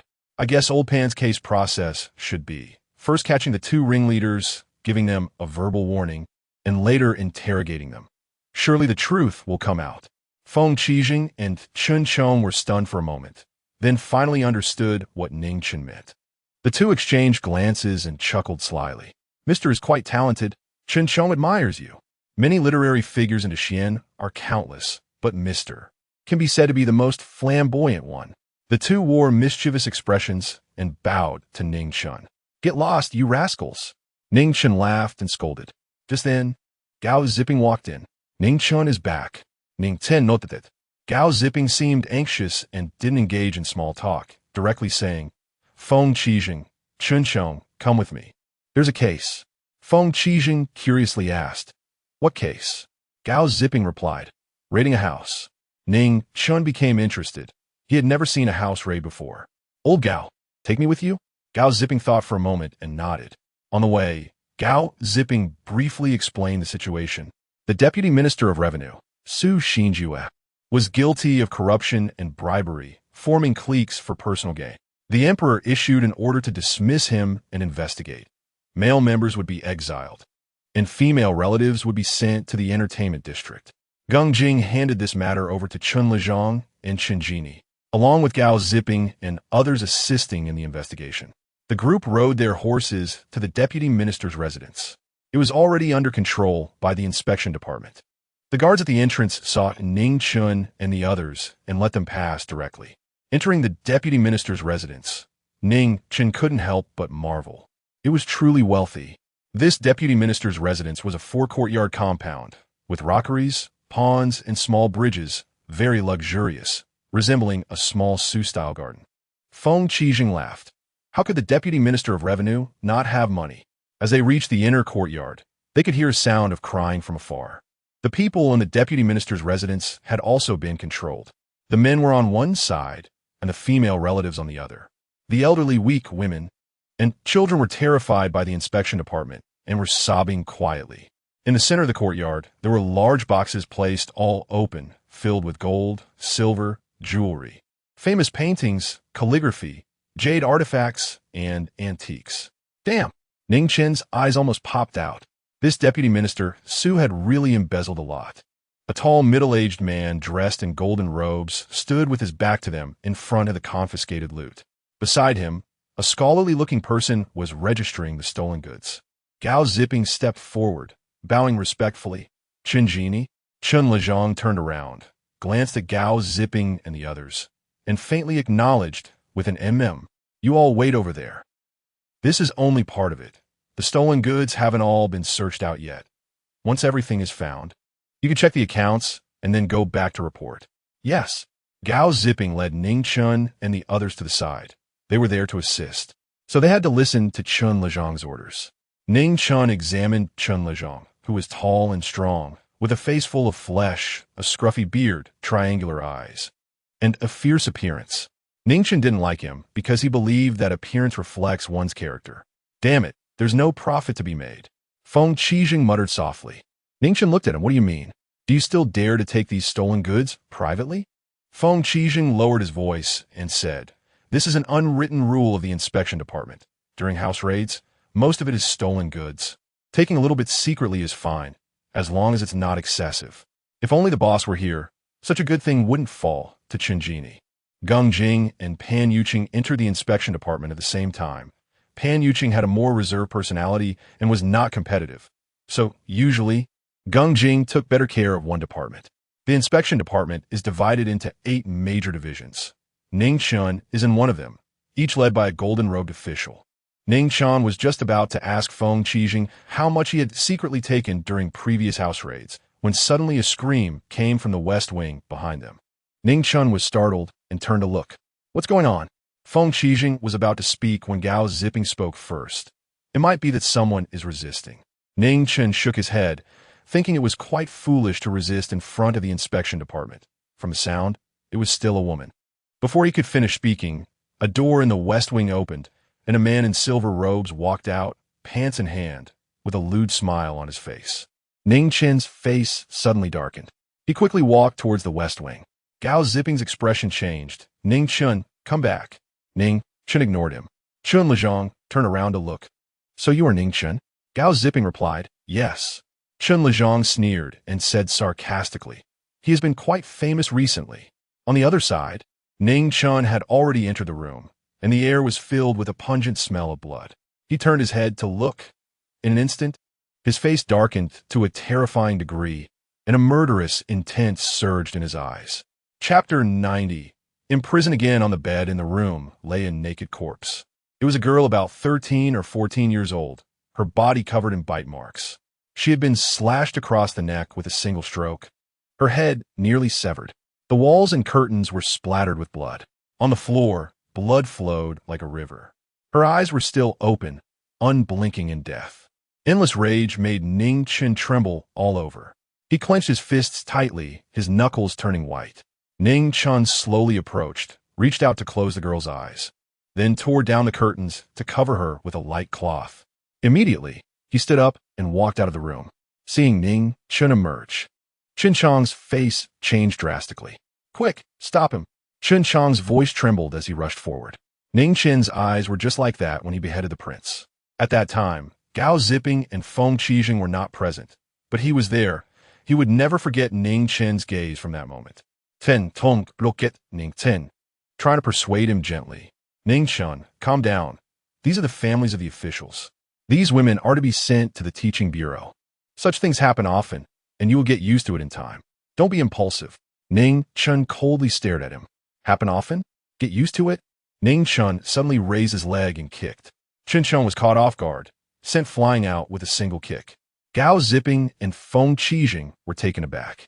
Ning Chen, are you crazy? They hurried over to help Chen Chen. Don't mind me. Quickly stop Ning Chen.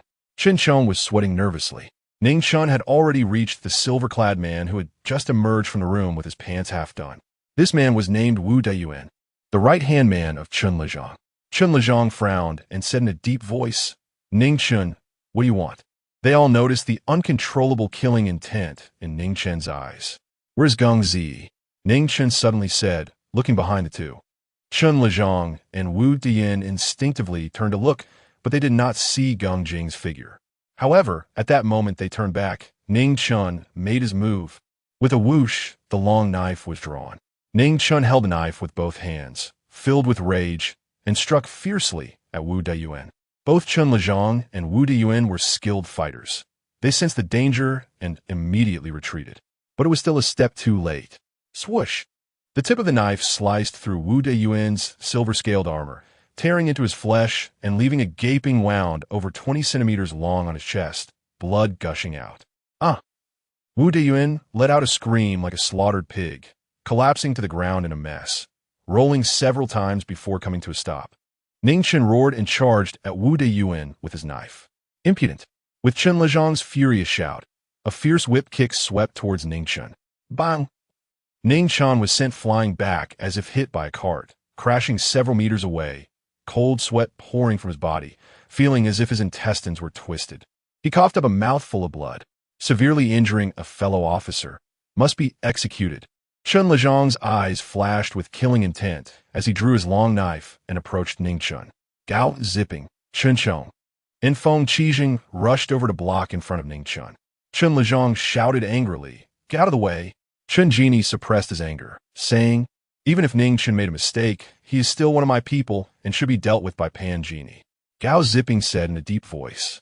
Chen Lezhang, Ning Chen is the silver-clad appointed by His Majesty. Even if execution is needed, it must be judged by Gung Zi, decided by His Majesty. Chen Lezhang's face turned ashen, his eyes flickering with killing intent. But he truly did not dare to kill Ning Chen now, as he was appointed by His Majesty. Ning Chen severely injured a fellow officer. Gao Zipping and the others disobeyed orders. Someone take them back and lock them in prison. Several silver-clad officers drew their long knives and surrounded them. Gao Zipping and Feng Qijing helped Ning Chen up. Ning Chen, don't resist.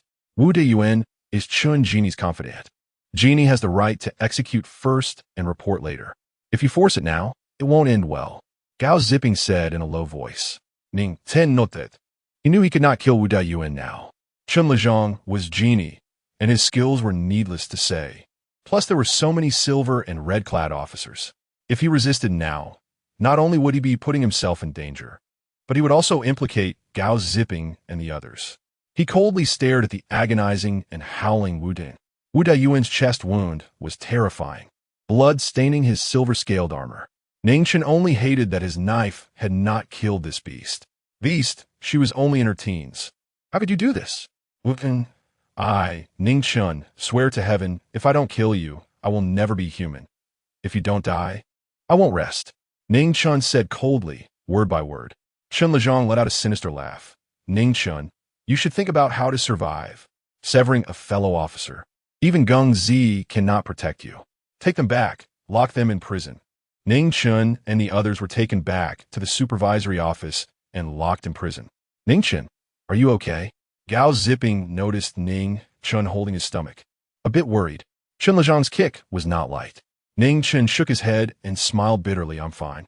I've implicated you all. Feng Qijing laughed. Let's not be so formal between us. If you really feel bad, please take us to the teaching bureau after we get out. Ning Chen shot him a speechless glance. This guy was still thinking about the teaching bureau at such a time. Truly a weirdo. Chen Chong grinned. After so many years, we've always been the ones locking up prisoners, and this is the first time we've been locked up ourselves. Quite interesting. Ning Chen should be used to it by now. He has been here 3 times already. Ning Chen rolled his eyes. What was there to brag about? Feng Qijing laughed. Ning Chen, don't worry. You severed the prince, and we're fine. This time you will definitely be fine. Trust us, we will be out soon. Gao Zipping frowned and said, this time it might not be so smooth. Chen Chong looked at Gao Zipping and asked, what do you mean? Gao Zipping sighed.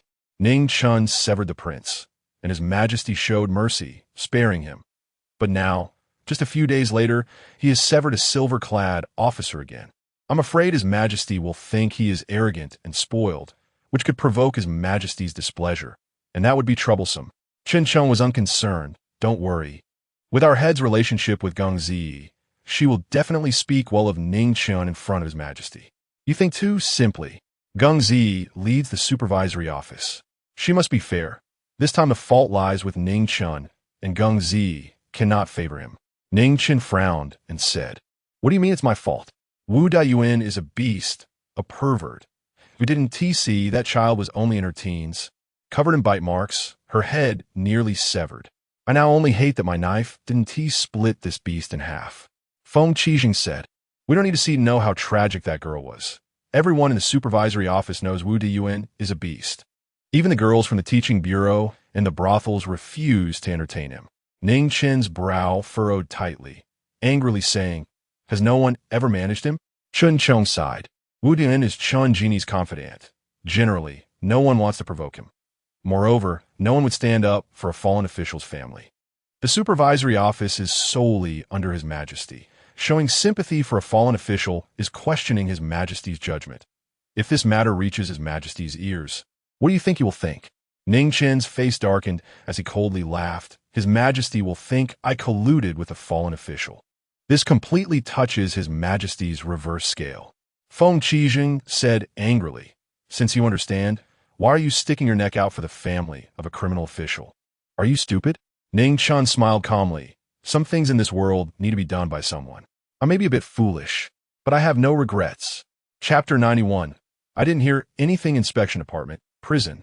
Ning Chen was discussing with Feng Qijing and others about the consequences of today's meeting. Gao Ziping expressed his worries. Ning Chen seriously injured Wu Deyuan, and I'm worried that without the boss here, Chen Jini will take the opportunity to strike. Chen Jini was known for being protective of his own and notoriously ruthless. Ning Chen smiled nonchalantly. What? Does he dare to kill me? Not kill you. But I'm worried he might find some reason to interrogate you. With the torture methods in the interrogation room, you could end up ruined. Feng Qijing said with a mischievous smile. Stop scaring him. If you frighten Ning Chen, Miss Yudi will come after you. Just as Ning Chen was about to retort, footsteps suddenly echoed. The group looked towards the prison door, and their expressions changed simultaneously. Chen Lezhang appeared with 2 guards in silver uniforms. Ning Chen was speechless. Old Gao, you crow's mouth, you really have a knack for bringing bad luck. One of the silver-clad guards opened the door. Chen Lezhang pointed at Ning Chen with a sinister expression and ordered the 2 guards, take Ning Chen out. Gao Ziping immediately stepped in front of Ning Chen, cupping his fists and asking, I don't know where Chen Jini intends to take Ning Chen. Chen Lezhang's expression darkened as he shouted angrily, Gao Ziping, mind your status. Do I need to report to you when I do my job? This subordinate dares not. It's just that before Pan Jini left, he instructed us to take good care of Ning Chen. I hope Chen Jini can clarify this, so I have something to account for when Pan Jini returns. Chen Lezhang sneered. Do you dare to use Pan Yuqing to threaten me? Fine, since you want to know, I'll tell you. While we were raiding the deputy minister's residence, someone from the Su family reported that Ning Chen has close dealings with the criminal official Su Xinjue. Gao Ziping's expression changed. This is impossible. It's definitely a frame-up. Ning Chen doesn't even know Su Xinjue. Chen Lezhang said with a forced smile, whether it's a frame-up or not. We'll know after the interrogation. Gao Ziping, I've made myself very clear. If you obstruct me again, I have the right to suspect you are in league with Ning Chen and will interrogate you together. Gao Ziping furrowed his brow and said, Chen Jini, can we wait for Pan Jini to return before the interrogation? You saying that doesn't count. Gao Ziping, my patience is limited. Step aside. Gao Ziping's expression was grave. He knew the torture methods of the inspection department better than anyone. Very few could withstand them. If he stepped aside, once Ning Chen was taken into the interrogation room, he would either be dead or severely injured.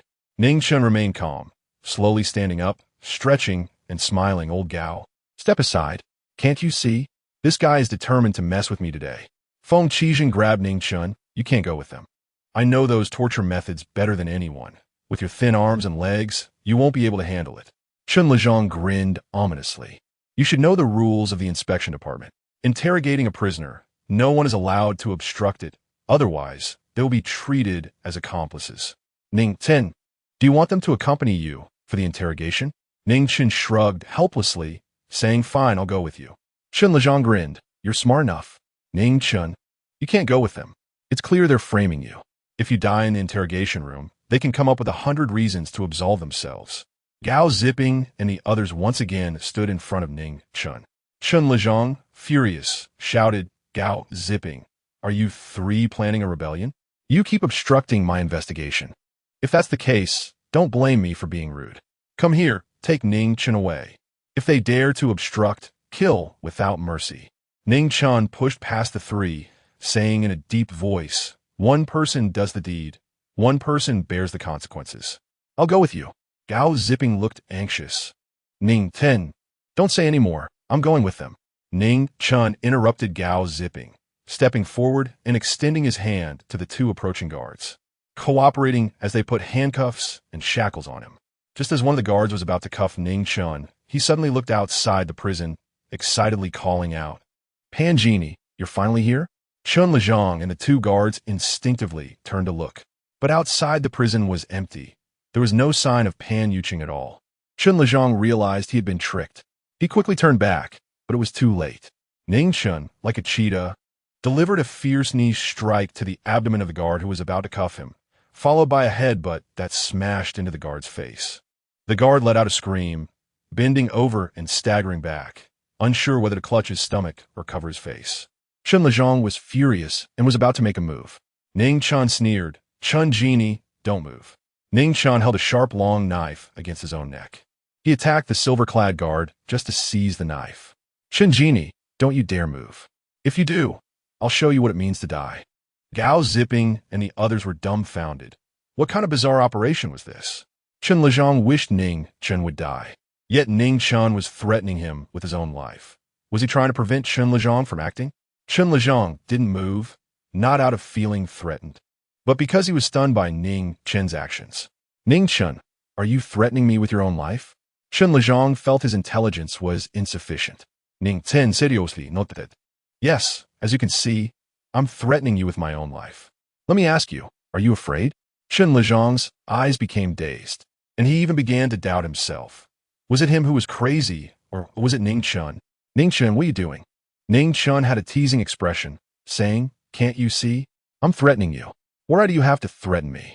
You finally asked the right question. It's because if I die, your entire family will be executed. No, you will be exterminated along with your 9 clans. Chen Lezhang sneered, not believing it at all. Don't believe it? Ning Chen looked at him with a playful expression, smiling as he said, there's one thing only I can help His Majesty with. Chen Genie might want to think about it. Why was I able to escape unscathed after killing the country uncle? Chen Lezhang's eyes narrowed, falling into deep thought. Ning Chen scornfully said, enough. Stop pretending to be profound. With your pig brain, you'll never figure out. Let me tell you directly, because the matters I handle for His Majesty are more important than the life of the country uncle. Chen Genie, is your life worth more than the country uncle's? Think carefully if I die. How will His Majesty punish you? I think exterminating your 9 clans would be lenient. Do you want to know what I am doing for His Majesty? Chen Lezhang instinctively asked, what is it? Ning Chen revealed a sly smile. This matter is known only to me and His Majesty. Since you insist on pressing me, I'll tell you. This matter concerns the country and the people, and the great cause of the Great Xuan Dynasty. I need to do something for His Majesty. Shut up. Chen Lezhang suddenly screamed in terror, his voice breaking. He trembled uncontrollably, his face filled with horror. Ning Chen said this matter was known only to him and His Majesty, meaning a third person must not know. Regardless of whether what Ning Chen said was true or false,